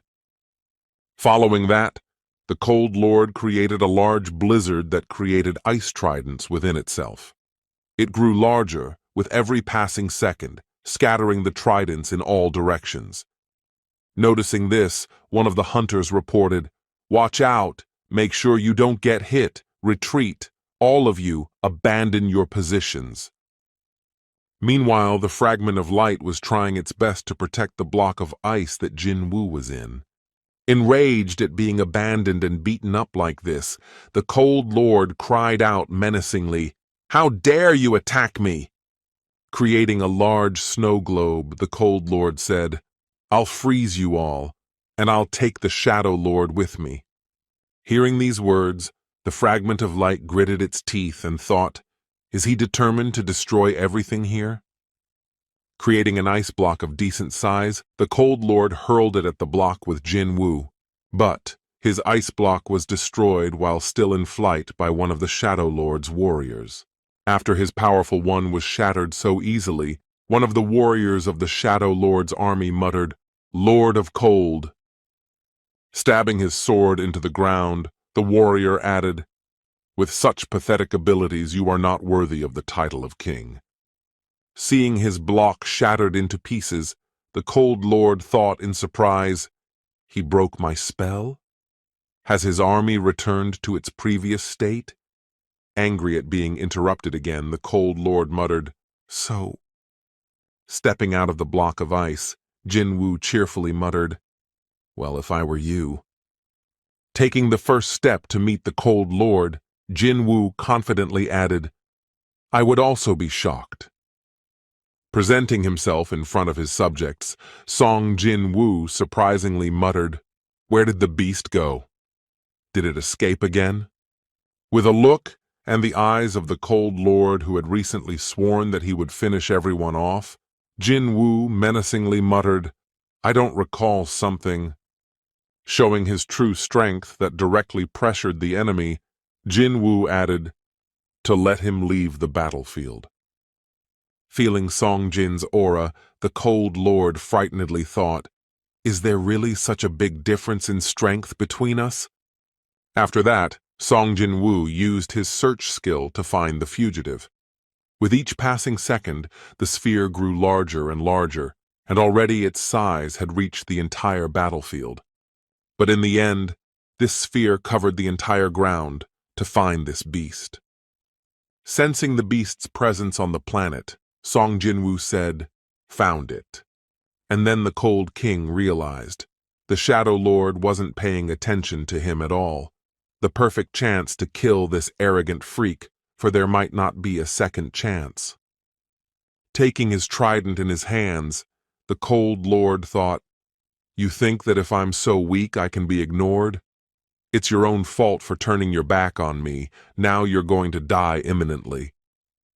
Swinging his trident, the cold lord added, I will end you once and for all with one blow. Throwing his trident at Sung Jinwoo, he flew at an incredible speed, but the guy only raised his hand. Just by putting his arm out, Sung Jin was able to stop that trident, which was hell-twisted by the launching force upon collision. Seeing that his attack didn't encroach on the enemy, the cold lord thought confusedly, how? Is this the power of a shadow lord? Looking at Jin, he thought, the most prominent fragment of light, the king of all time. Glaring at the cold lord, Jin menacingly spoke, I'll deal with you later. Right now, all I need is the beast. Wait here until I get back, understand? Exiting a portal in some jungle, the beast lord anxiously muttered, Damn, death is near. I can feel its icy breath behind my back. Leaving the portal, he thoughtfully said, I should have gotten out of there while I was still alive. I wasted my time arguing with the cold lord. Heading in an unknown direction to find a hiding place, the beast lord muttered, Now we have to hide here and wait for the dragon lord. Just as he said this, he felt some incredibly frightening aura behind him and frightenedly thought, This power? Is it really? Suddenly freezing in place, he thought, I can smell death. Hearing that his hands were frostbitten and his legs were unmoving from fear, the monarch continued, Inevitable, inevitable. Looking back, he saw the person he had imagined there. It was Jinwoo. Then he thought, the prevailing difference in strength. As he fell to the ground and bowed his head, he frightenedly thought, and the fear, pervading my entire being before the boundless power of this person. Bow your head. Obey. Ducking his head straight to the ground, he thought, my instincts are literally screaming for it. After that, he said, O Lord of Shadows, I beg for mercy. The Beast King is unwilling to fight you. Please forgive me and accept me as your ally. Lifting his head slightly, the Beast King added, The Dragon Lord is coming here with his army, but I promise that I will help you defeat him. Hearing such words from the Beast King, Jinwoo thoughtfully said, All right. Hearing that he agreed, the Beast King smiled evilly and thought, All right, idiot, Tao, he's a fake. Seeing Jinwoo heading somewhere, the monarch thought, a true Shadow Lord would never forgive my betrayal. Keeping his head still bowed so as not to give himself away, the monarch continued, Great, that's even better. I'll bide my time until the dragon comes. Then I'll personally tear this little brat's body apart and chew every cell. Nothing will be left. The monarch then added, I will serve you faithfully. Jinwoo then interrupted him, Wait. We're not done yet. I haven't forgiven you yet. Pointing at his chest, Jinwoo said, See these 5 wounds? With your efforts, I almost died. If you can withstand my 5 attacks, then so be it. I'll forgive you. Hearing such an offer, the monarch suddenly became furious and menacingly exclaimed, How dare you! Rising from his knees and assuming the form of a beast, he added, How dare you play with me? With me, the king of beasts? Baring his teeth at him, the Lord of Beasts said, Know your place, little man. Killing me will accomplish nothing. Taking out his dagger, Jinwoo prepared to confront his enemy. After making one critical strike, the guy looked back and muttered, 4 left. Analyzing the area around him, Jinwoo thought, On one side is an ant that heals people. Feeling the cold king fighting with someone, Jinwoo thoughtfully said, And on the other? Looking at his rival, the ice monarch thought, The one who won't let me take a step. The chief sycophant of the Shadow Freak, the Death Knight. Looking at his enemy who was following him, the Ice Lord added, "Igris!" Trying to run away, the monarch pondered, "His powers have returned, and now fighting him is problematic. Until the Shadow Lord's mana runs out, they will constantly regenerate, whereas I have no way to regenerate spell power." As Igris almost caught up to him, he launched an attack, but the monarch was able to dodge. Freezing in place after the collision, the monarch asked, "Don't be stupid. How much longer are you going to fight me? How long will you last?" After saying those words, Igris suddenly stopped and thrust his sword into the ground. In the next instant, a portal appeared beside him, from which Jinwoo's head appeared. Having completed his work, Sung Jinwoo returned to fulfill his promise. As soon as he stepped out of the portal, he immediately threw the Beast King's fangs on the ground. Seeing this, the Ice Monarch said in surprise, "That's it?" Seeing the Cold Lord's confusion, Sung Jinwoo reported, "The Fang Monarch has died." Hearing these words, the Ice Monarch thought, "This can't be! He hasn't been here for just a few minutes and he's already managed to kill a Fang Monarch?" After that, Sung Jinwoo said, "Monarch of Plague, Monarch of Fang, and Monarch of Cold. I think your death will be a great gift for the other monarchs." Hearing such provocative words, the Ice Monarch angrily exclaimed, creating ice daggers. "Bastard!" No sooner had he launched his attack than he felt that he had been seriously injured in his left shoulder. Realizing that this attack wouldn't work anymore, the Ice Monarch decided to use an attack with his mouth. Noticing this, Jinwoo walked up to him and simply covered his mouth with his hand. In the next moment, Jinwoo swung his blade and slashed at the monarch's torso. Looking at his opponent, Jinwoo added, "The beast died on the fourth attack. How much can you endure?" However, this monarch had enough of the one just now. With its mouth wide open in pain, the monarch began to crumble. First, his ice armor disappeared, and then he himself began to vanish as well. After dealing with all the monarchs, Jinwoo went to search for him. When Beru spotted him, he ran up and said, "My king," to which the latter asked, "Where is the man who protected me?" Asking the question, Sung Jinwoo received a very disappointing answer. He suddenly disappeared. Looking down, Jinwoo saw a familiar blade on the floor. After that, he went to look for it. At the same time, there was a wounded hunter somewhere in the building. Bleeding, he pondered, so this is the price of possessing divine power. Putting his head down and resigning himself to his fate, the hunter sorrowfully uttered, "Well, I don't mind."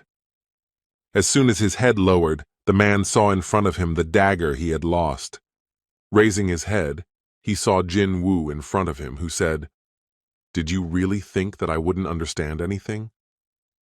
Heading towards his father, the angry Sung Jinwoo said, "How much longer are you going to run like this silently?"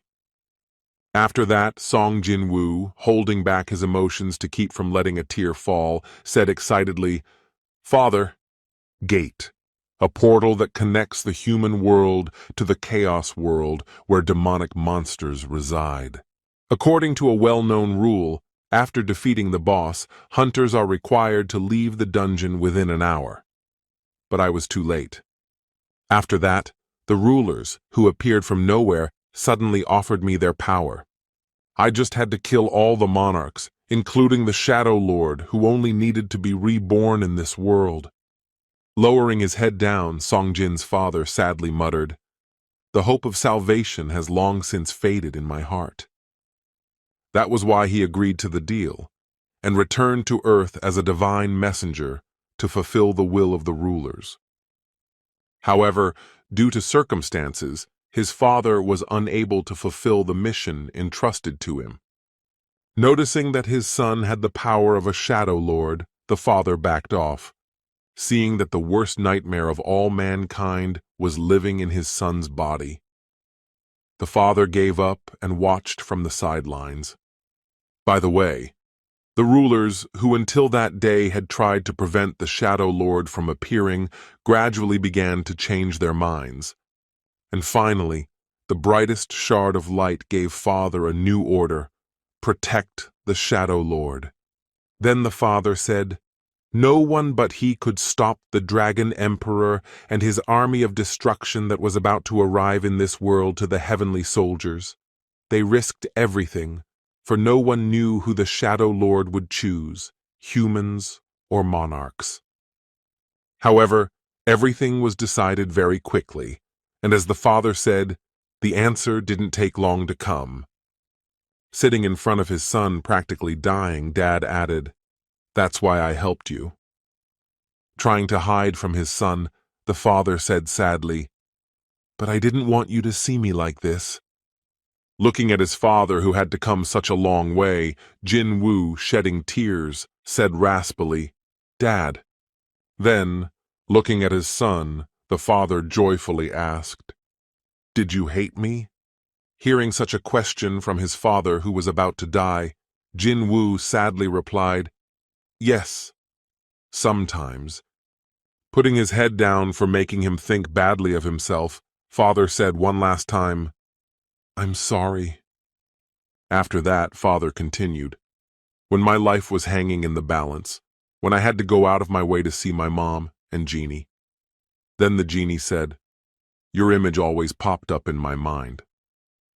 After that, Jinwoo sadly said, 'That's why I hated you.'"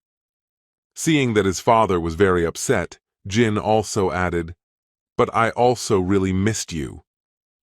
After saying that, his father suddenly became somehow more joyful. Then Jin asked, "And you?" Raising his head towards his son to look into his eyes, the father suddenly froze, waiting for the question to continue. After that, Jinwoo, bowing his head, continued, "Did you miss me?" Hearing such words from his son, the father grabbed his head and embarrassedly said, "Missed me." Beginning to shed tears and pulling the hair on his head, the father repeated, "I always missed you." Lowering his head again, the father added, "Even when you didn't see me, I was happy to watch you at least from afar." Rising to his feet and hugging his son, the father said, "I'm proud of you, son. You've grown up to be a wonderful boy." After that, Jinwoo, getting angry, asked, "It's all the ruler's fault, isn't it? First taking advantage of you and now throwing you away when there's no need?" To which his father cheerfully replied, "The rulers had nothing to do with it. They only gave me a choice, and I chose to keep you safe, which I do not regret in the least." Embracing his son, the father joyfully said, "I wish I could have talked to you longer." Beginning to slowly dissolve, Father added, "I want to be with you like this." And when there wasn't much left of him, he said one last time, "I'm sorry. I'm sorry that I couldn't be a good father to you."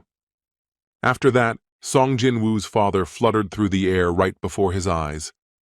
Having lost his father, Jinwoo, who was now standing alone in the rain, clenched his fist tightly. Meanwhile, somewhere in one of the building's apartments, there were two girls sitting in a room with panoramic windows. Looking out the window, one of the girls uttered, "Gina!" To which the other girl replied, "What?" Then the first girl continued, "Come on, we'll get out of here." Looking out the window, behind which it was raining, the girl continued, "I think it's about time."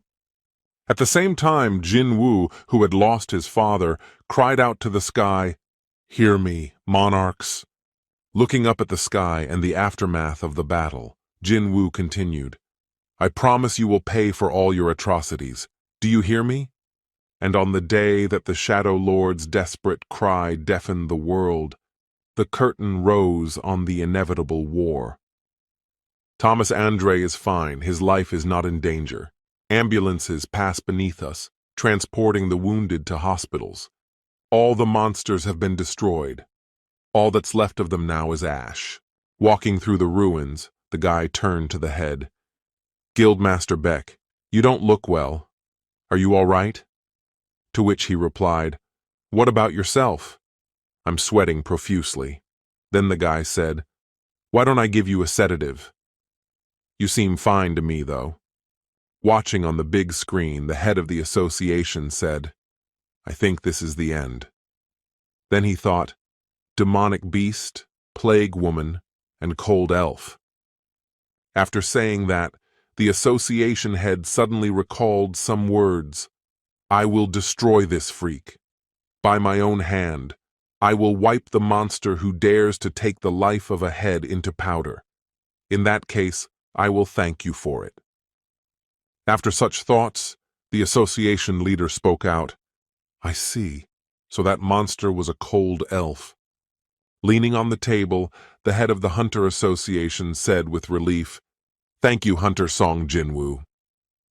Soon, a report came from the Hunters' Bureau that they had managed to identify the monsters that had attacked the city, and the extent of the damage caused had crossed all limits. But that's not all. It didn't end there. The real nightmare began a few days after the incident. A few days later, all the hunters who were in the country gathered in one place again. Looking up, one of the warriors said, So this is the very gate? They're huge. It could also suck in the hunters who have gathered here. Looking up, Thomas Andre premonitively said, It's about to start. Also in the crowd, the association hunter thought, Never before in the history of mankind have so many hunters from all over the world gathered in battle against a common enemy. Just how many hunters will survive today? Looking at Song Jin, Cha Hein spoke out in surprise. Mr. Jinwoo, I think this is the first time I've seen you so nervous. To which the latter replied, Really? Feeling the enemy approaching, Song Jinwoo thought, It's not long now.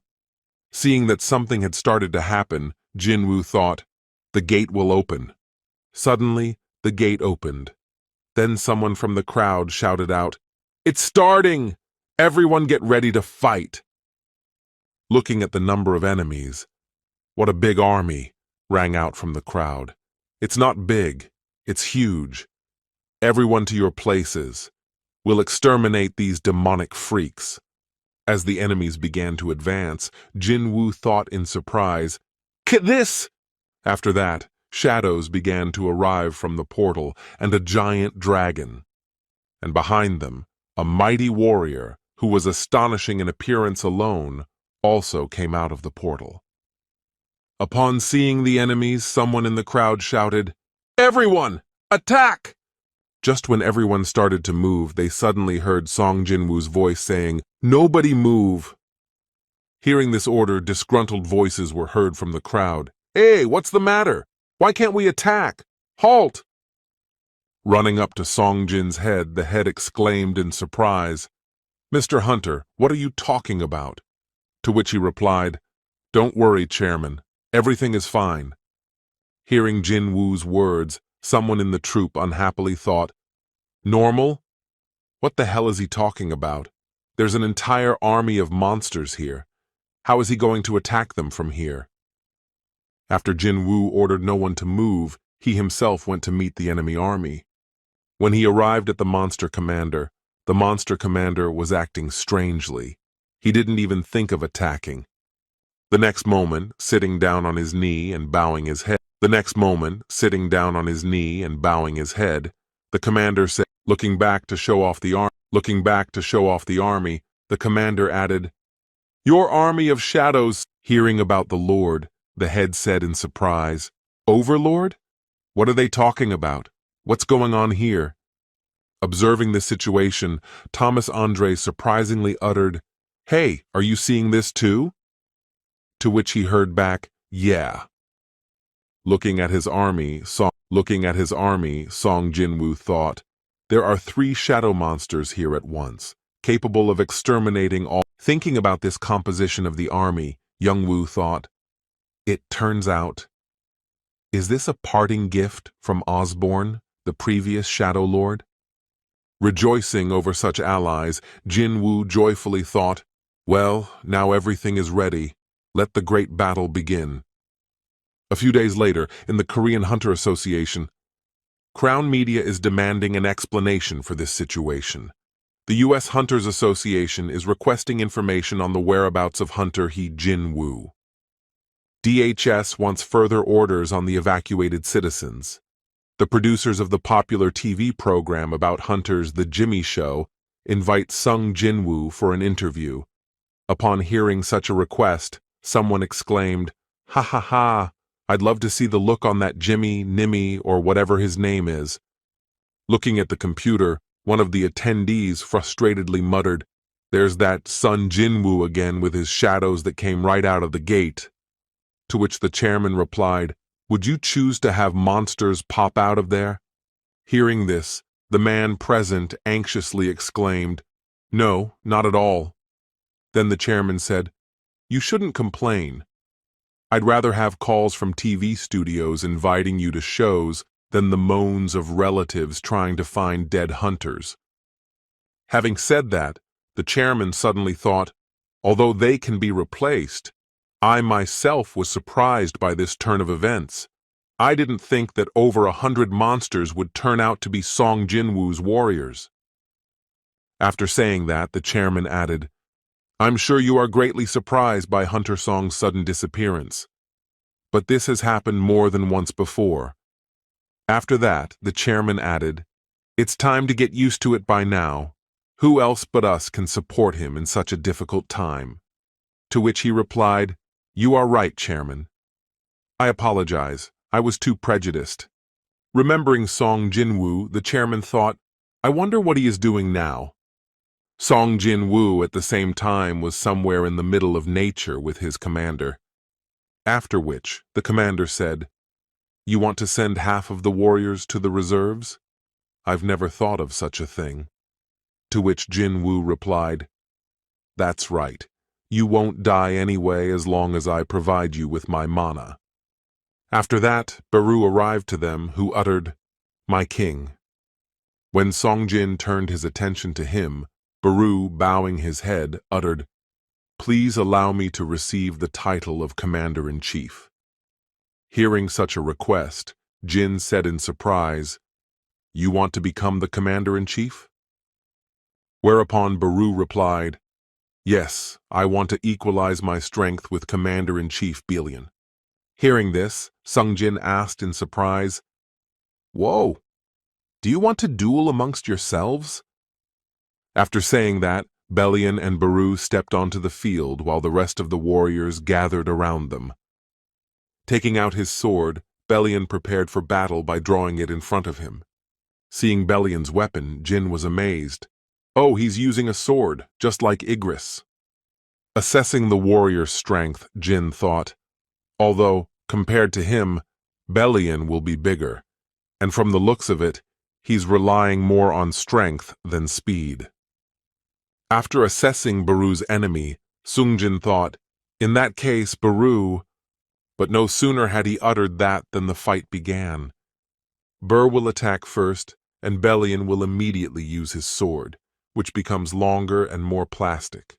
Bear attacks first, and Bellion immediately uses his sword, which becomes longer and more plastic. But Bear manages to dodge and is ready to move closer to his opponent. However, to Song Jinwoo's surprise, Bellion instantly blocks the attack.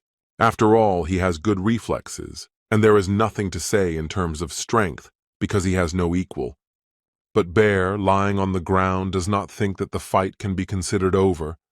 His eyes flash, and the protagonist thinks that with some insects should be careful. After all, their main feature is survivability, so Bear rises up and growls at Bellion. At this time, in Beijing's international airport, where there are many airplanes and people, Liu Zhigen, who is the pride of the country, thanks to him, all the hunters returned home after the rescue mission in South Korea. A journalist runs up to him and starts talking about how while some people are praising his bravery, more and more people are unhappy with his decision and asks what Liu has to say about it. Well, the man replies that it's all bullshit and asks if these people have opened a map of the world. After all, if you look closely, there is not only South Korea depicted, he also says that he went to South Korea to help Sung Jinwoo deal with what even he cannot cope with. But if this answer does not suit people, then let them catch monsters themselves. Suddenly the journalist and Liu Zhigan stop, staring upwards. The man can't believe that he sees a gate. At this time, the unknown man is musing over the fact that the Shadow Lord has turned his back on them, and says that he will surely deal with him. But in the meantime, the others should do nothing, for they must not lose any more comrades. Specifically, he means his dragon warriors who must prepare for war. The fight between Bear and Bellion continues. The sand has already risen around them, and it's hard to make out what's going on. At one point, Bellion finds himself standing with his sword, and an exhausted Bear is on all fours, indicating that he can still fight. At this point, the protagonist asks why he wants to be commander-in-chief. Bear replies that he wishes to stand at his right hand. And when Sung Jinwoo says that he doesn't have to become commander-in-chief for that, because he can stand on his left side. And then Bear starts crying, saying that the king is very generous. But when Igris tries to ask the Lord to let him too, the Lord says he'll stand at the back. Suddenly Sung Jinwoo turns his head, noticing a crowd of shadows, and wonders what they are doing there. Suddenly the dragons let fire out of their mouths into the sky. But suddenly the orc starts looking at the dragon and smiling. And after a while, thanks to Tusk, a funnel of fire appears, which after a while becomes a huge beam and shoots up into the sky, which Tusk is happy about and gives a thumbs up to the others. The protagonist wonders if it's okay to do that, since he used a fire sphere. He decides to ask what they are doing, and Bellion says that they are setting up a temporary home, because the shadows want the shadows to be comfortable. He also asks why he didn't send the soldiers back to the shadows, to which the guy replies that he's afraid they'll be crowded. Sung Jinwoo asks if the commander-in-chief misses Osborne, since he's gone. Bellion replies that he supported him even when the rulers decided to go to war against an absolute being, and even became his first warrior, but he never questioned his decisions. When the protagonist expresses a desire to hear his story, the commander-in-chief replies that it would be a very long story.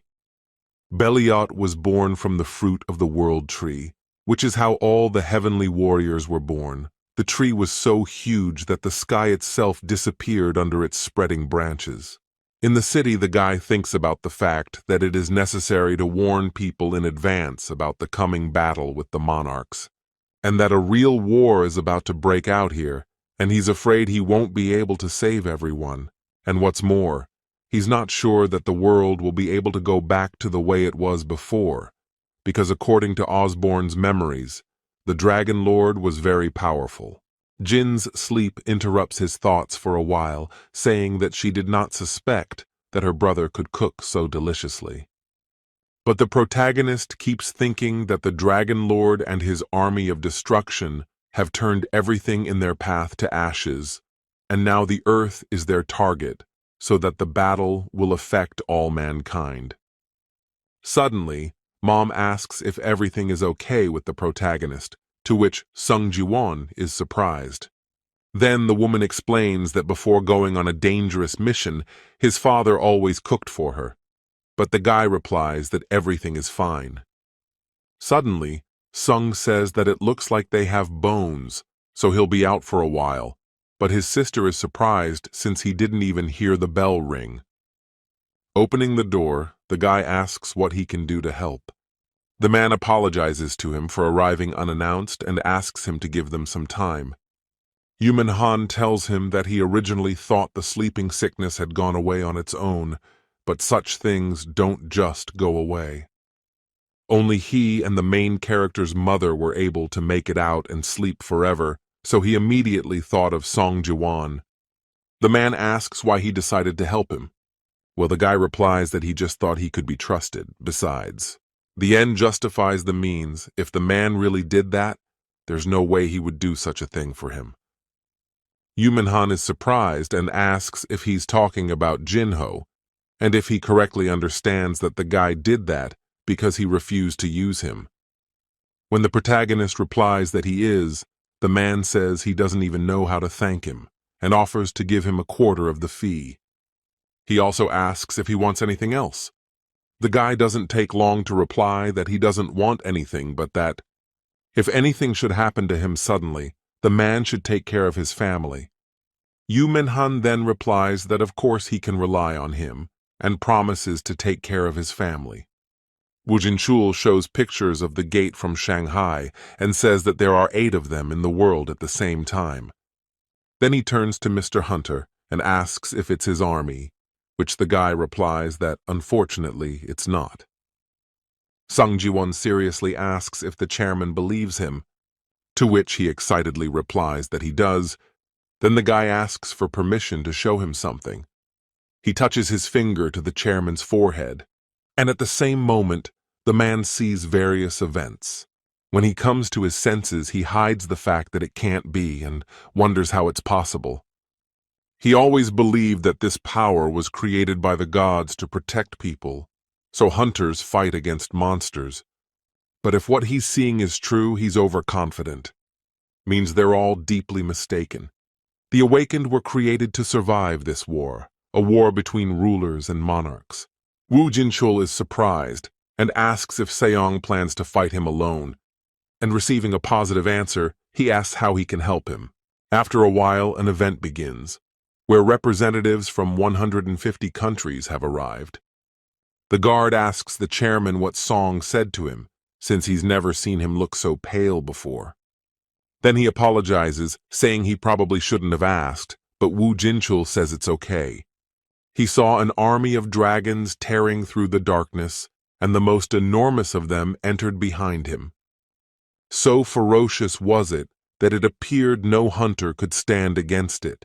This creature could burn everything to the ground with a single breath. He wonders how Hunter Sung is going to fight him alone, so he calls him and tells him that he has gathered all the representatives of the countries. At this time, Jinwoo suddenly appears from behind and says that he has just arrived. The man jokingly says that he thinks he shouldn't have asked about his whereabouts. Jinchul warns the guy that when they publicize the truth, there will be utter chaos in the world, and every country is capable of quelling human unrest. And adds that since the hunter has made up his mind, the world will know the truth about the coming war. One of the men marvels at how many people have come. The president of the countries, the minister, the heads of the guilds, the head of the Hunters Association. All the attention of the crowd is focused on Sung Jinwoo. The protagonist starts talking about how times are tough for everyone. And unfortunately, no one can escape the upcoming battle. The creatures appear right in front of you and destroy everything. This is when one of the ambassadors asks if he really wants everyone to believe him. Well, he replies that hundreds of monsters will arrive, each stronger than Camille, who once almost wiped out the humanity of the earth, and assures that even national-level hunters are no match for them. But the people are not complacent. They ask for proof, because they can't just believe it. Then Sung Jinwoo silently begins to use his magic. And in a moment, several purple-colored portals appear.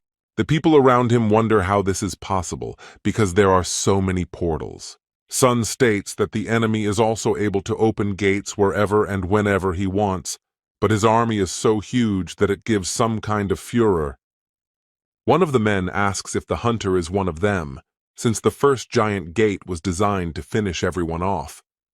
Here, one of the men announces that they have realized that they can get out of the gate, but he wonders how to proceed.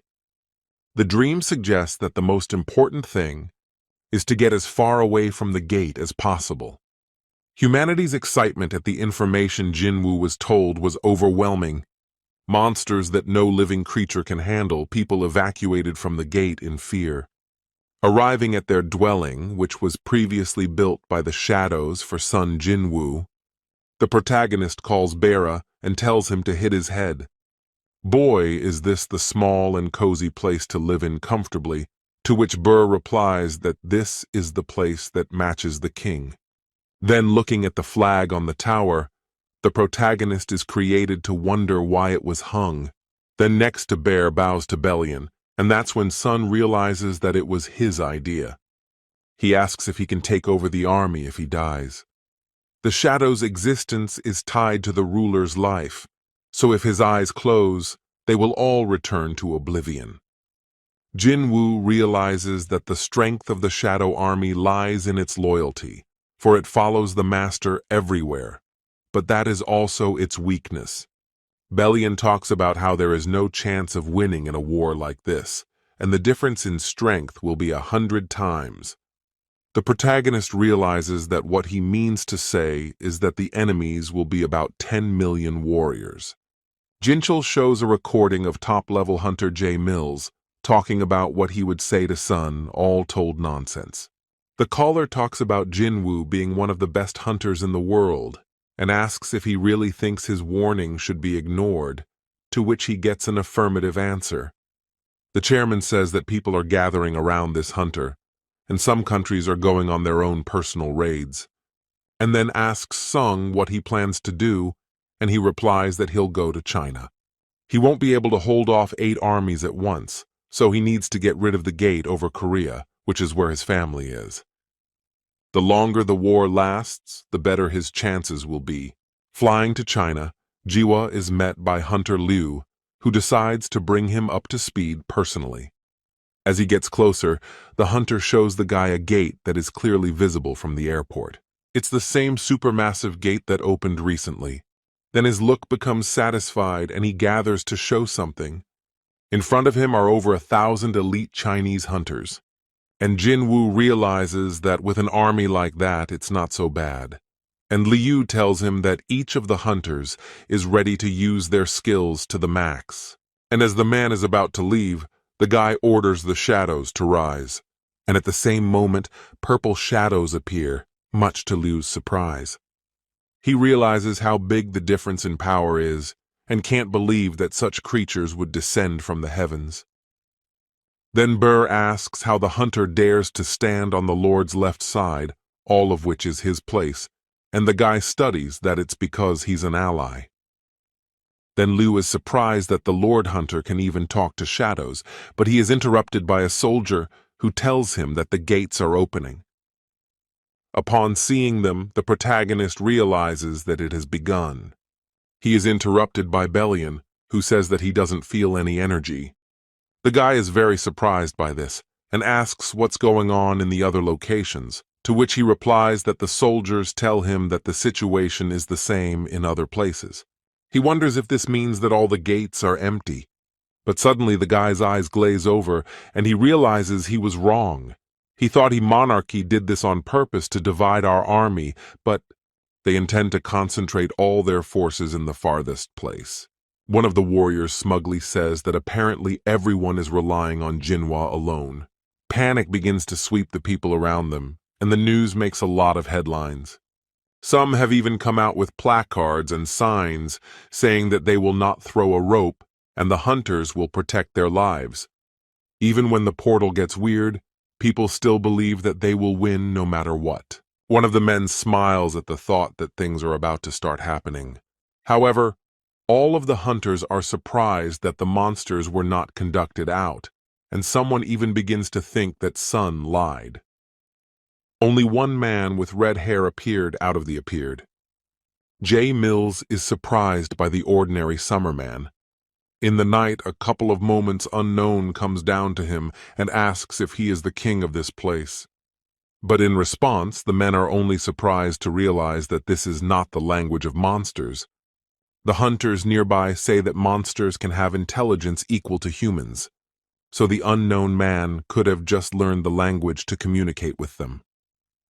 Now Jay is pleasantly surprised that humans and monsters can communicate. He now understands how Sun was able to possess the creatures from the first gate.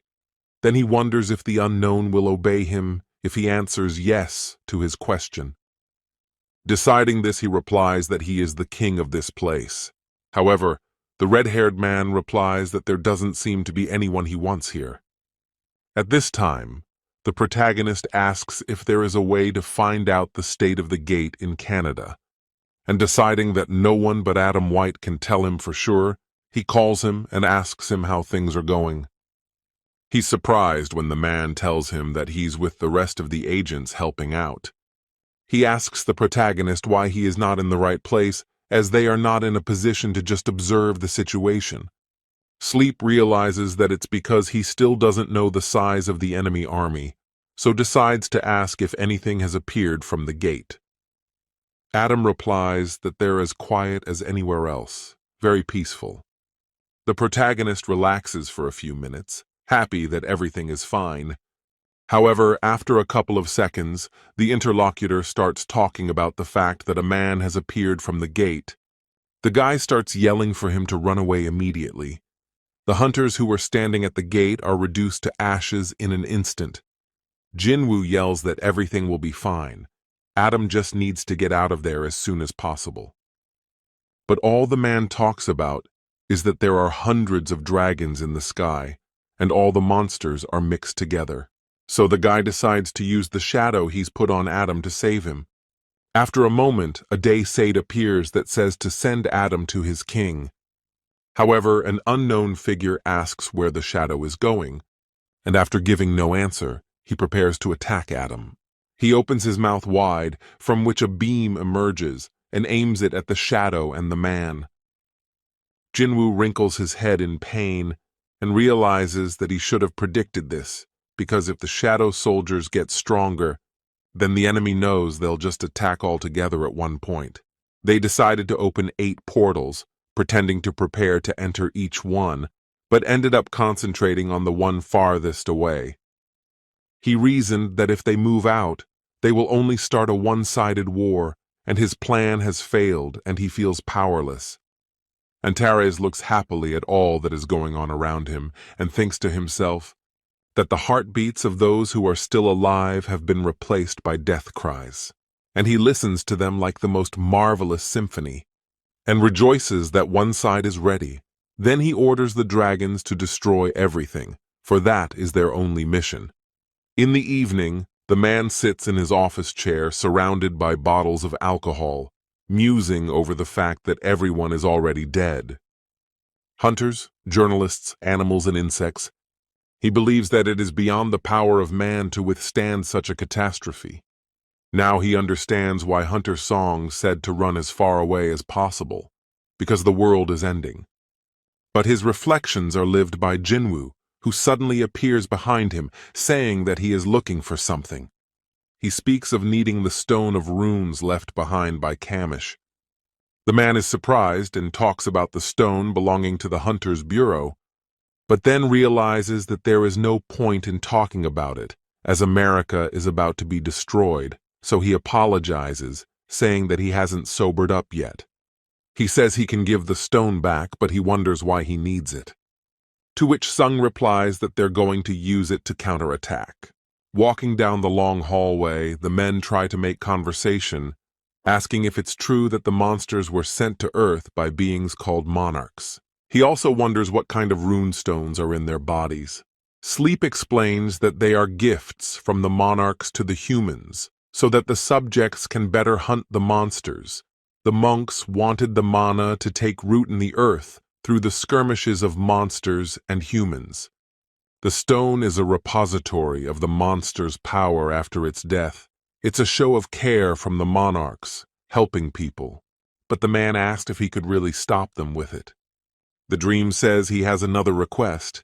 After a while, the protagonist appears at Norma's house, who is extremely surprised that he came to her at such a time. She says that Sun is not the same as she knew him, because now he is the darkness itself. But he replies that he is still the same, but that the darkness has become one with him. Then his gaze becomes more serious, and he asks if it's true that she can see the future. The women are surprised, and Sung asks if she could look into it. The girl thinks for a bit, but still agrees and takes his hand. Tears start to spill from her eyes, and she asks, "Is he really going to do everything alone?" She continues to cry and asks how it is possible that one man can allow himself such a burden. Dream only smiles and says that it looks like he'll be able to go far after all, but the woman exclaims, saying that no one will even be able to remember it all. Then the guy dissolves into the shadows and apologizes for coming so suddenly and asking her for a favor. Moments later, he appears on the tower of a TV tower and stares at the sunset for a few minutes. Then he dials someone's number and makes a call. The girl on the wire is surprised that it's really him, and Sung apologizes and says he's been busy. Cha-hein says it's no big deal since she's busy too, and when the guy asks if they'll see each other, she chats that of course they'll meet. Wai Cha with a serious voice asks the question, can he promise her that he'll come and see her? To which the guy replies that he will definitely come and they will meet. Then they hang up, and the girl is called as it's time to move out. Thomas Andre has already shown up at the right place. Hundreds of thousands of hunters headed to the battlefield. At this time, Antares is already waiting for them. He wonders how long the protagonist is going to hide for when millions of his companions are dead. Sung Jinwoo replies that they will meet soon. The man ponders that it is somehow too quiet. He wonders what the Shadow Lord is up to, though he wouldn't be surprised if he had fled into the abyss. It would be a sacrifice to go up against him with that many, but he is interrupted by a missile that hits him in the face. And then several more missiles fly into him and explode. The pilot rejoices that the objective has been achieved and they start to fly off. You can't see it from above, but they hope they've definitely succeeded this time. Suddenly, however, one of the men in the cockpit sees a huge eye in front of him. With terrified eyes, he wonders what it is, the dragon that he is too bored to be here. And at this moment, the Shadow Lord is sitting in his empty palace. Sleep stares puzzledly at one point, as if something is tormenting him. At that moment, he looks up and sees the inscription, "My King," and thanks Burr. To which here, with tears in his eyes, you want to say something to him, but the guy makes light of what he already knows. Bellion reminds him that it's all too dangerous, and Burr says he totally agrees with him too. Well, the protagonist replies that he can't sit idly by, even if the danger is too great. Osborne, the previous Shadow Lord, says that's the reason he chose me. He asks what Osborne did if he was in the same situation. Remembering the previous Lord, Bellion replies that he would never have given up. Then, looking at the guy, he realizes he looks too much like Osborne. So the commander-in-chief decides that he will follow his master to the end. Then Sung Jinwoo gets up and is about to leave. But then Bellion asks if he wants to call his family, and he orders, saying he's afraid that if he hears their voices, he won't be able to move on and keep fighting. In the meantime, the dragon destroys airplanes and various towers, and only a few people survive. Some monsters are so ruthless that they eat the rest of the humans. One of the military men is looking fast, but he doesn't realize that behind him. There's a huge creature waiting to eat him. However, he manages to draw his weapon and starts shooting at it. But after a couple of seconds, he runs out of ammunition, and the man is ready to accept that he's about to die. But a moment later, the creature lies cut in two. At first, the soldier thinks it's Jesus, but realizes it's Jinwoo the hunter, who tells him to leave immediately. And at that moment, several creatures come at him, ready to tear him apart. But at that moment, the man starts yelling at our hero to be careful. But he uses his ruler's hand skill to raise his blade and direct the energy towards the monsters. And once he had destroyed them all, you began to continue on your way, because that was his first step towards war. And that it began from that moment, and without thinking, our hero said only one thing to make his dark wars rise. The Dragon King felt the energy and realized that a Shadow Lord had appeared in the east. But his comrades standing behind him began to ask why he shouldn't immediately lead an army and destroy him. But the Dragon King only replied that he didn't sense shadow warriors in his shadow, and that he thought he could defeat the enemy army alone and make it his own, and seemed to want to avoid direct combat to buy time. But of course I couldn't figure out what the Shadow Lord would end up getting. A little while later, the news began to show that after contact with the hunters fighting the monsters was lost, the U.S. government quickly set up a military base to give more time to evacuate the citizens. And the chairman who was watching the news realized that the tragedy was happening around the world. In the US, second only to Canada in combat power, was now falling apart at the hands of these creatures. But still, he couldn't understand what miracle could stop these monsters. Clasping his hands together, he hoped that hope would never leave them. At that moment, like a tsunami destroying everything in its path, shadows began to appear on the battlefield. Our hero realized that the Legion of Doom had begun to move, but he could not sense the presence of the Dragon Lord, and it seemed he was not going to engage in battle yet. But it was too early to be disappointed. They had plenty of time ahead of them, and if he didn't want to participate, they'd have to find a way to get him to join. And when he looked up, he saw the dragons coming towards him, and he told all his shadow warriors to rise up. But the huge dragon was already on top of them and started spewing its flames out of the groove. But suddenly the dragon said that the shadows are mana created and are going to attack the great Dragon Lord, and even he, the servant of the Dragon Lord, can't defeat him. But at that moment our hero was flying his dragon and started telling the dragon that he was talking too much, and jumped off, and he started flying towards it to destroy. The Dragon King, who was watching all this, began to feel that the Lord was getting stronger by the minute. But now he must destroy him and move to order the Lord of the Phantom Realm to stay here and be ready to attack the Shadow Army. And as he began to summon his army, you also ordered him to make sure he didn't miss a single warrior. Meanwhile, the soldiers were trying to stop the monsters, and they couldn't spare any ammunition. If they aimed again, they could stop them from moving. But the monster was too strong, and just by its presence, it took away a huge fear. But at that moment, another hand hit the monster on the head. A hunter appeared from behind the soldiers, and said only that they were just guys he'd seen in the dungeons. And now the Scavengers Guild would take care of those who were here in large numbers, but were just pawns. But nevertheless, the young hunter stared ahead and saw someone coming toward him. And the humanoid lord began to ask if he was the man he had seen, the pathetic servant who betrayed the beast lord before his death, and that he knew he could decapitate him in the blink of an eye and still have the courage to stand in his way. The young hunter replied that he just didn't know, but he really hated complexity. And at that moment, a huge worm began to appear behind him, from which shadowy soldiers began to emerge and said that once again they met after a long time. And not to say that she's happy about the humanoid overlord, but the humanoid lord couldn't figure out where the shadows were coming from and if they'd been hiding behind the humans all this time. And now they are trapped, and he must report to the Dragon Lord. But at that moment he realized he couldn't reach him, and turning his head, he saw a shadow soldier standing on the skyscraper and magically blocking his communication. And this magical shadow soldier was a huge magical org, which made him angry because he realized that it wasn't even his idea to fight his enemies to the end. And this is the initiative of mankind, so Jinwoo has no right to be ruler. But then Burr appeared and got angry and told him to apologize, to see that the price for insulting his king was high.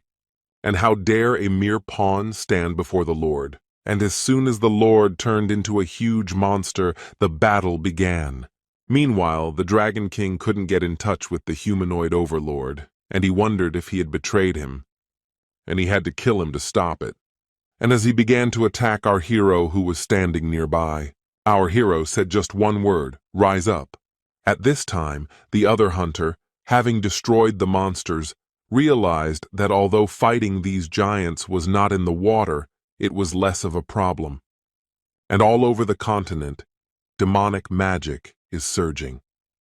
And all over the world, hundreds of thousands of hunters are fighting countless monsters with their last strength.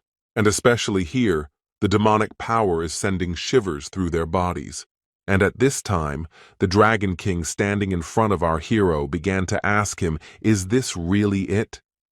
And did he send the main troops to fight the humanoid lord, and he will deal with this pathetic army? But our hero didn't think twice and started running towards the magic portal.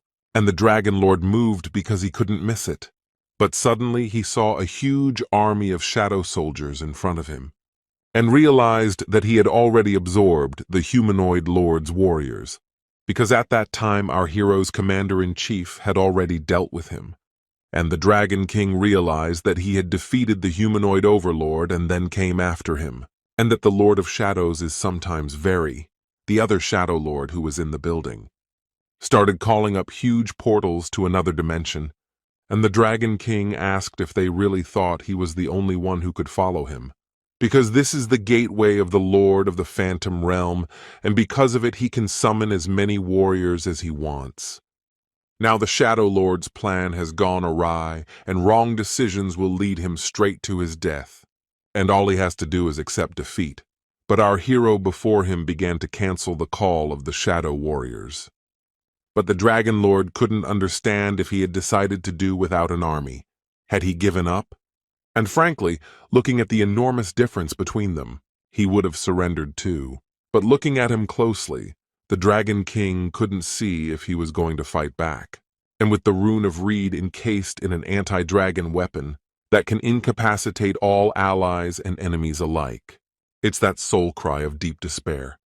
And as soon as a lot of dragons heard that clip, they started to feel weird. The Dragon King looked up and couldn't realize that not only were the dragons immobilized, but his Ikomonte was incapacitated. But at that moment, our hero walked up to the Dragon King and grabbed his arm and told him to follow him. But the Dragon King couldn't understand if this was what it was all about from the beginning. And as soon as they went through the portal, they found themselves at the castle of the Shadow Lord. And a huge black shadow began to envelop the two of them. The Dragon King couldn't understand if this was the furthest place, where they couldn't reach him. But the Dragon King turned and said that even though a direct confrontation with the enemies was for him, the output would quickly be at 0, and bringing him alone here was flawless. On the day in his head began to ask, is this his marriage of the size of the building too ludicrous for the castles of the Lords of Shadow? Our hero began to summon his blade and said it was the right size for his burial place. And by testing his endurance, the Dragon King couldn't hold out until his army arrived. And as soon as he turned into a huge dragon, our hero called his warriors. At this time the woman was in her room and observed that the whole country was in Varna. And everything the hunter said to Jinwoo seemed true, and they couldn't figure out what to do. But the girl said he wasn't the only. Hunters from all over the world are fighting with their last strength, no matter what their ranks are. The hunters of lower ranks are a little stronger than ordinary people, though they can use enchanted weapons and armor, and they know very well that their vegetables are useless. And the higher-ranked hunters aren't much different either. If someone destroys one monster, then the hunters of the same rank will be able to fight about the same monsters. And even hunters are no exception, because even though they can destroy 1,000 monsters, sooner or later they will be sent to heaven like the others. And when the fallen one becomes a star, the sky will be illuminated with a light that will show the way for mankind, and then, though far away, they will be able to see a happy future, because people call it hope.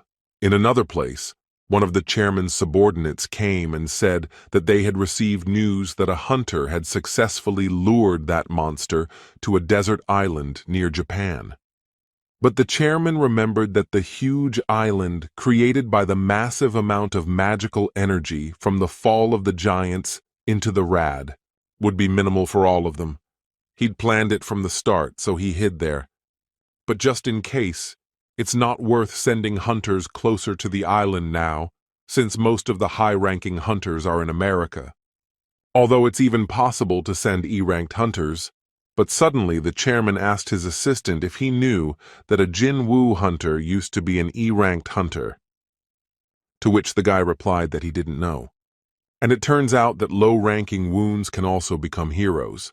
And right now our hero was fighting against the Dragon King, and as he flew up to him, he managed to grab him by the snout with his shadow power. And while his shadow army distracted the Dragon King and tried to contain him as best they could, The shadow mages began to raise their hands in the air to prepare to attack, and once they had completely stopped him, the two commanders-in-chief began to take to the air and rush towards the Dragon King. Our hero at this time remembered that dragons are vulnerable to lightning. But the Dragon King, lying on the ground, was smiling because he was having so much fun. And we always like to destroy enemies outnumbered, but now he liked to win outnumbered much more. And now he decided he wouldn't hold back any longer. And he raised his head upwards. He let out the dragon's fear. Because the Dragon Emperor rules with this skill, even our hero's soldiers can't resist. But right after that, the Dragon King started to open his pasha to avoid a huge fire attack. And suddenly, the hero realized that things were very bad, and he started telling his dragon to come back. Because now he's seeing the true power of the Dragon King. The screams of madness, the devouring of destruction, that will not fear even its own destruction. If it is necessary for the battle for great destruction, the creature born for the sake of war. This is the Dragon King, Emperor of the Mad Dragons, Lord of Destruction. Our hero realized that this island has already absorbed the death of the King of Giants, and it can no longer withstand or even resist this destructive aura. But suddenly the Dragon Lord turned back into a man and started asking the Shadow Lord if he knew that when he grabbed the other's hand he was able to pull it out. But his determination interested him. After all, I'm not a wielder, and he just wants to talk to him. And that he's already gotten Osborne's memories, and he must know that their true enemy is not here, but out there beyond the sky. An army of rulers whose main mission is to destroy the fetuses. And of course, he's the Lord is no exception. And now he's going to destroy him and prepare to meet them.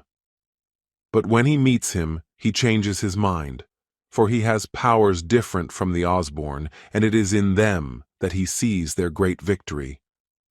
If he wants to save his family, do it. If he wants to save his country, do it. If he wants him to leave this land, his army and soldiers will leave quietly. But he must become the master of this land, and he will be the master of the little castle on that hill, and he will take over the whole planet. He has the right to do that. All you have to do is take him by the hand. If only they join forces and give the ruler strength, his family and his country, and all mankind will find peace and freedom. Holding out his hand, he asked him for days if he'd like to join him. But our hero only smiled and said not to make him laugh. He bade him believe him, and did he think he could not see his eyes filled with a desire to kill him? And the Dragon King realized that he probably couldn't hide it, but that this was his last chance, and now he must prepare for battle. And as soon as the Dragon King started to attack our heroes, Otto just jumped up in the air and started summoning his shadow dragon Kyle. And as soon as he summoned him fully, who started ordering him to fly down quickly, well, when he turned around, he saw that the yoga attack hadn't even scratched him. The Dragon King looked down on him and said he couldn't even hurt him with that attack. Flying around the neighborhood, the hero told him to back off. But the Dragon King started using his scream of terror, which caused a huge mana charge to weigh down our hero and all of his shadow soldiers. But at that moment, the shadow dragon grabbed him with its tail and threw him aside with all his might. Our hero couldn't understand why he did that, but suddenly he looked up and saw in front of him that the Dragon King, with all his might, was right where he was a few seconds ago. And as the Dragon King continued to sizzle all around him, he didn't let the hero rest for a second. But as soon as he stopped attacking, the sea in the vicinity of this shockwave began to recede into the shore. And while our hero continued to attack the Dragon King, you said he couldn't just kill him. But he tried to do it. He struck a few more times, but he lowered his head. He saw that there was magma under his feet. And he swung his blade straight at it. But a huge paw was already at his back. And as soon as the Dragon King struck Hu, our hero began to fly away. And then he summoned his shadow companions, and they all started surrounding the Dragon King from different directions. And as soon as they started attacking him from different directions, that the Dragon King roared with a loud cry. One of the shadow dragons that was behind him started to spew huge flames at the Dragon King. And as soon as he succeeded, the Dragon King staggered from his seat. Our hero, who was watching from above, realized that even the fire of the great dragons that we control 1,000,000 does not affect the Dragon King. His defensive and offensive skills are amazing, and he's never met anyone who can't defeat them using the old methods. He now needs a more masculine force, a force capable of shattering the armor-covered mountain. Well, as soon as our hero remembered the armor, he started using it, and a huge magical city hall began to swirl around him. But at that time, the Dragon King had already destroyed his entire army, for he couldn't let such an insignificant thing stand in his way. You looked ahead, and the Dragon King saw that there was a great darkness in front of his enemy. And right now he's creating armor out of his dark power. And even a tiny man like him will make a man so huge that the rest of the world will seem like a trifle. The Dragon King could not believe such a transformation was impossible for him, for the Shadow Lord was originally one of the shards of light, and so this must be his true image. And thus our hero summoned the power of death from Earth. Well, he was also just recently an ordinary human being. The Dragon King didn't realize how he could be so adept at controlling the power of death. And that's when the real power appeared. The real power of the Shadow Lord, supplied by Osborne. And inside this huge human body, an unimaginable power was constantly growing. And the Dragon King realized what it meant. He'd been on the brink of life and death for a long time. And that's why the past Lord to her gave all his power to a mere human. And from the moment he got his power until now, he's led only his moon. And he should definitely kill him now. As expected, this guy is too dangerous. And as soon as the Dragon King opened his huge muzzle, he started to study the huge fire that flew towards our hero. But he managed to dodge, and only a part of his attack could hit him. With his other hand, he began to attack the Dragon King in return. Still, his strength was superior to the Dragon King's, and he threw him aside with his blow. But the Dragon King began to summon 4 fireballs straight from the sky. But after a moment's hesitation, our hero seized the moment and attacked the Dragon King's right wing. He then summoned a huge shadow blade, and used them to attack the Dragon King to keep him from recovering. But our hero couldn't stay in this form for long. And as soon as the form faded, he landed on his 2 feet on the ground, and realizing the fact that, of course, even just maintaining such tremendous strength requires incredible physical strength. But the Dragon King still stood before him and asked him one last time, does he still want to hold on to his outstretched hand? To which our hero replied that he had no desire to mess with the monsters. The Dragon King had already started to reach for his huge one and said only that it was stupid. The Demon Ghost Lord and the Anateris army are all he has, and no matter how hard he tries, he can't keep it. And even though he's the Lord of Death, as long as he's still human, he'll still be afraid of her. And even if he wants to turn to ashes in a flame that burns not even, it won't be long before everything he's tried so hard to protect becomes just an illusion. And now that he's finally awakened Osborne's power, he'll be able to realize how many tiers and scenarios there are in this world on this earth. And our war is the merciless tearing scream of an army authorizing that lender of his.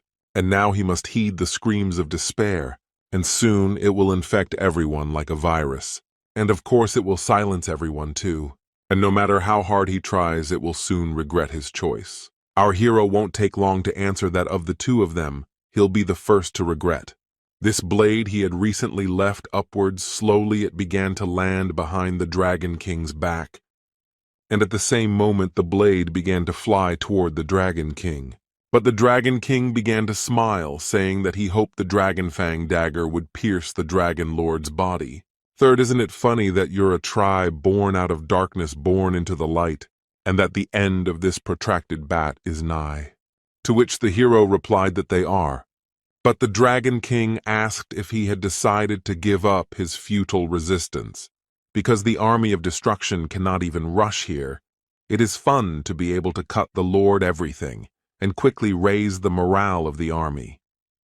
But at that moment, our hero with all speed began to run towards the Dragon King and said that only the sun makes the shadow lick clear, and a huge shadowy hand started grabbing the Dragon King, which caused him to scream that he would tear him to pieces and feed him to the dragon, and how beautiful would be the last minutes of life of the one who tried to resist the Dragon King until the very end.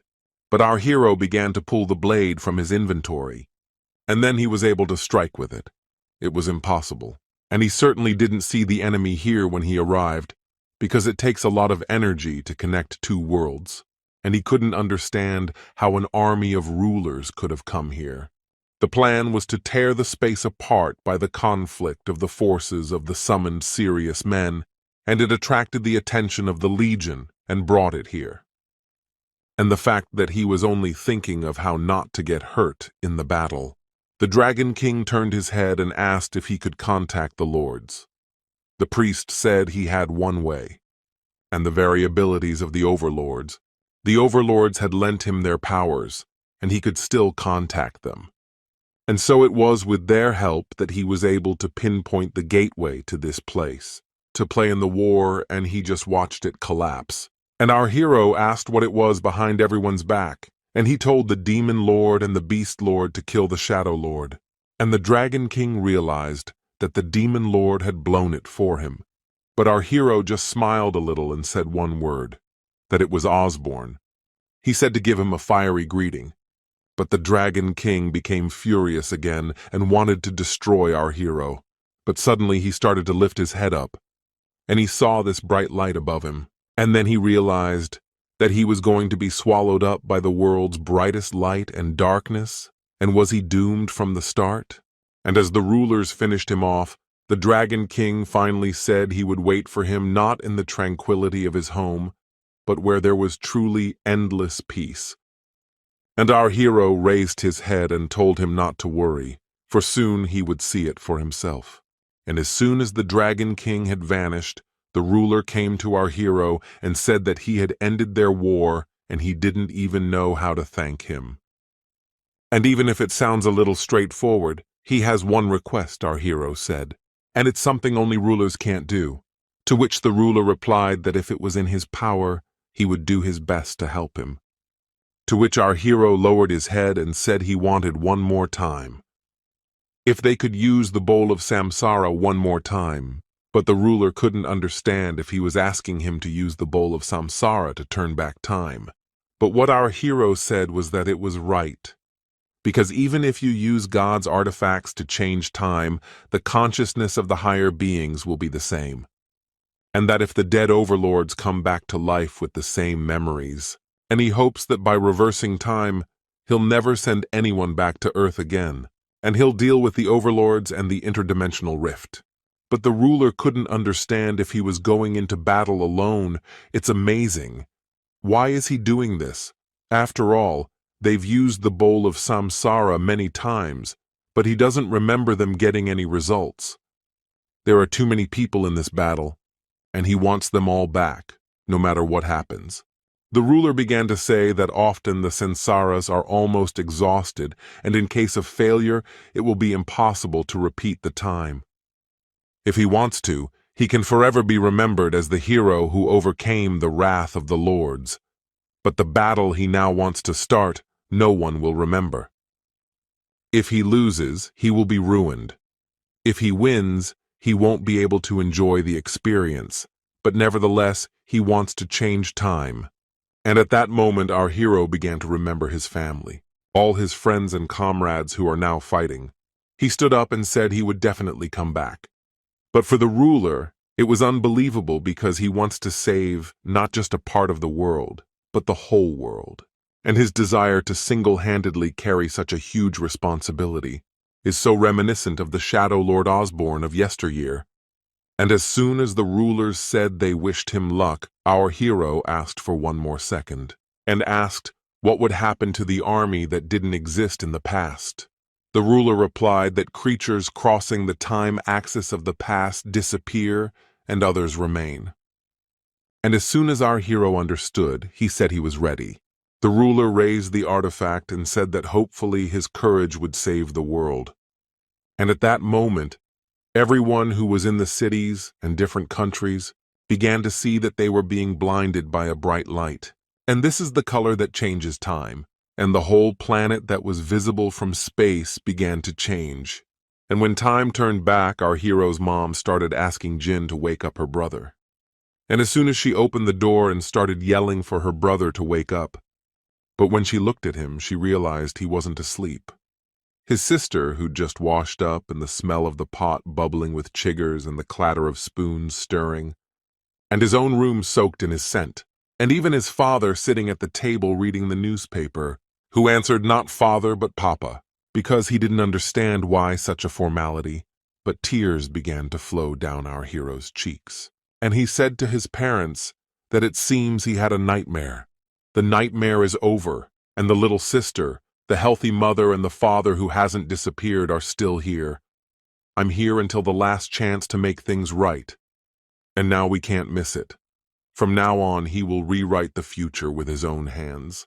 Although a little later, when he was at his school, he decided to enjoy the quiet days as a reward. And he knows that now, high above the edge of heaven, the rulers are planning to attack the earth and are already preparing a huge gate. If enjoying his life a little bit doesn't hurt anyone, he'd like to stay in this beautiful world just one more day. A little while later, he left a note that he'd finish one job and come back. And a little while later, he began his journey to destroy the monsters.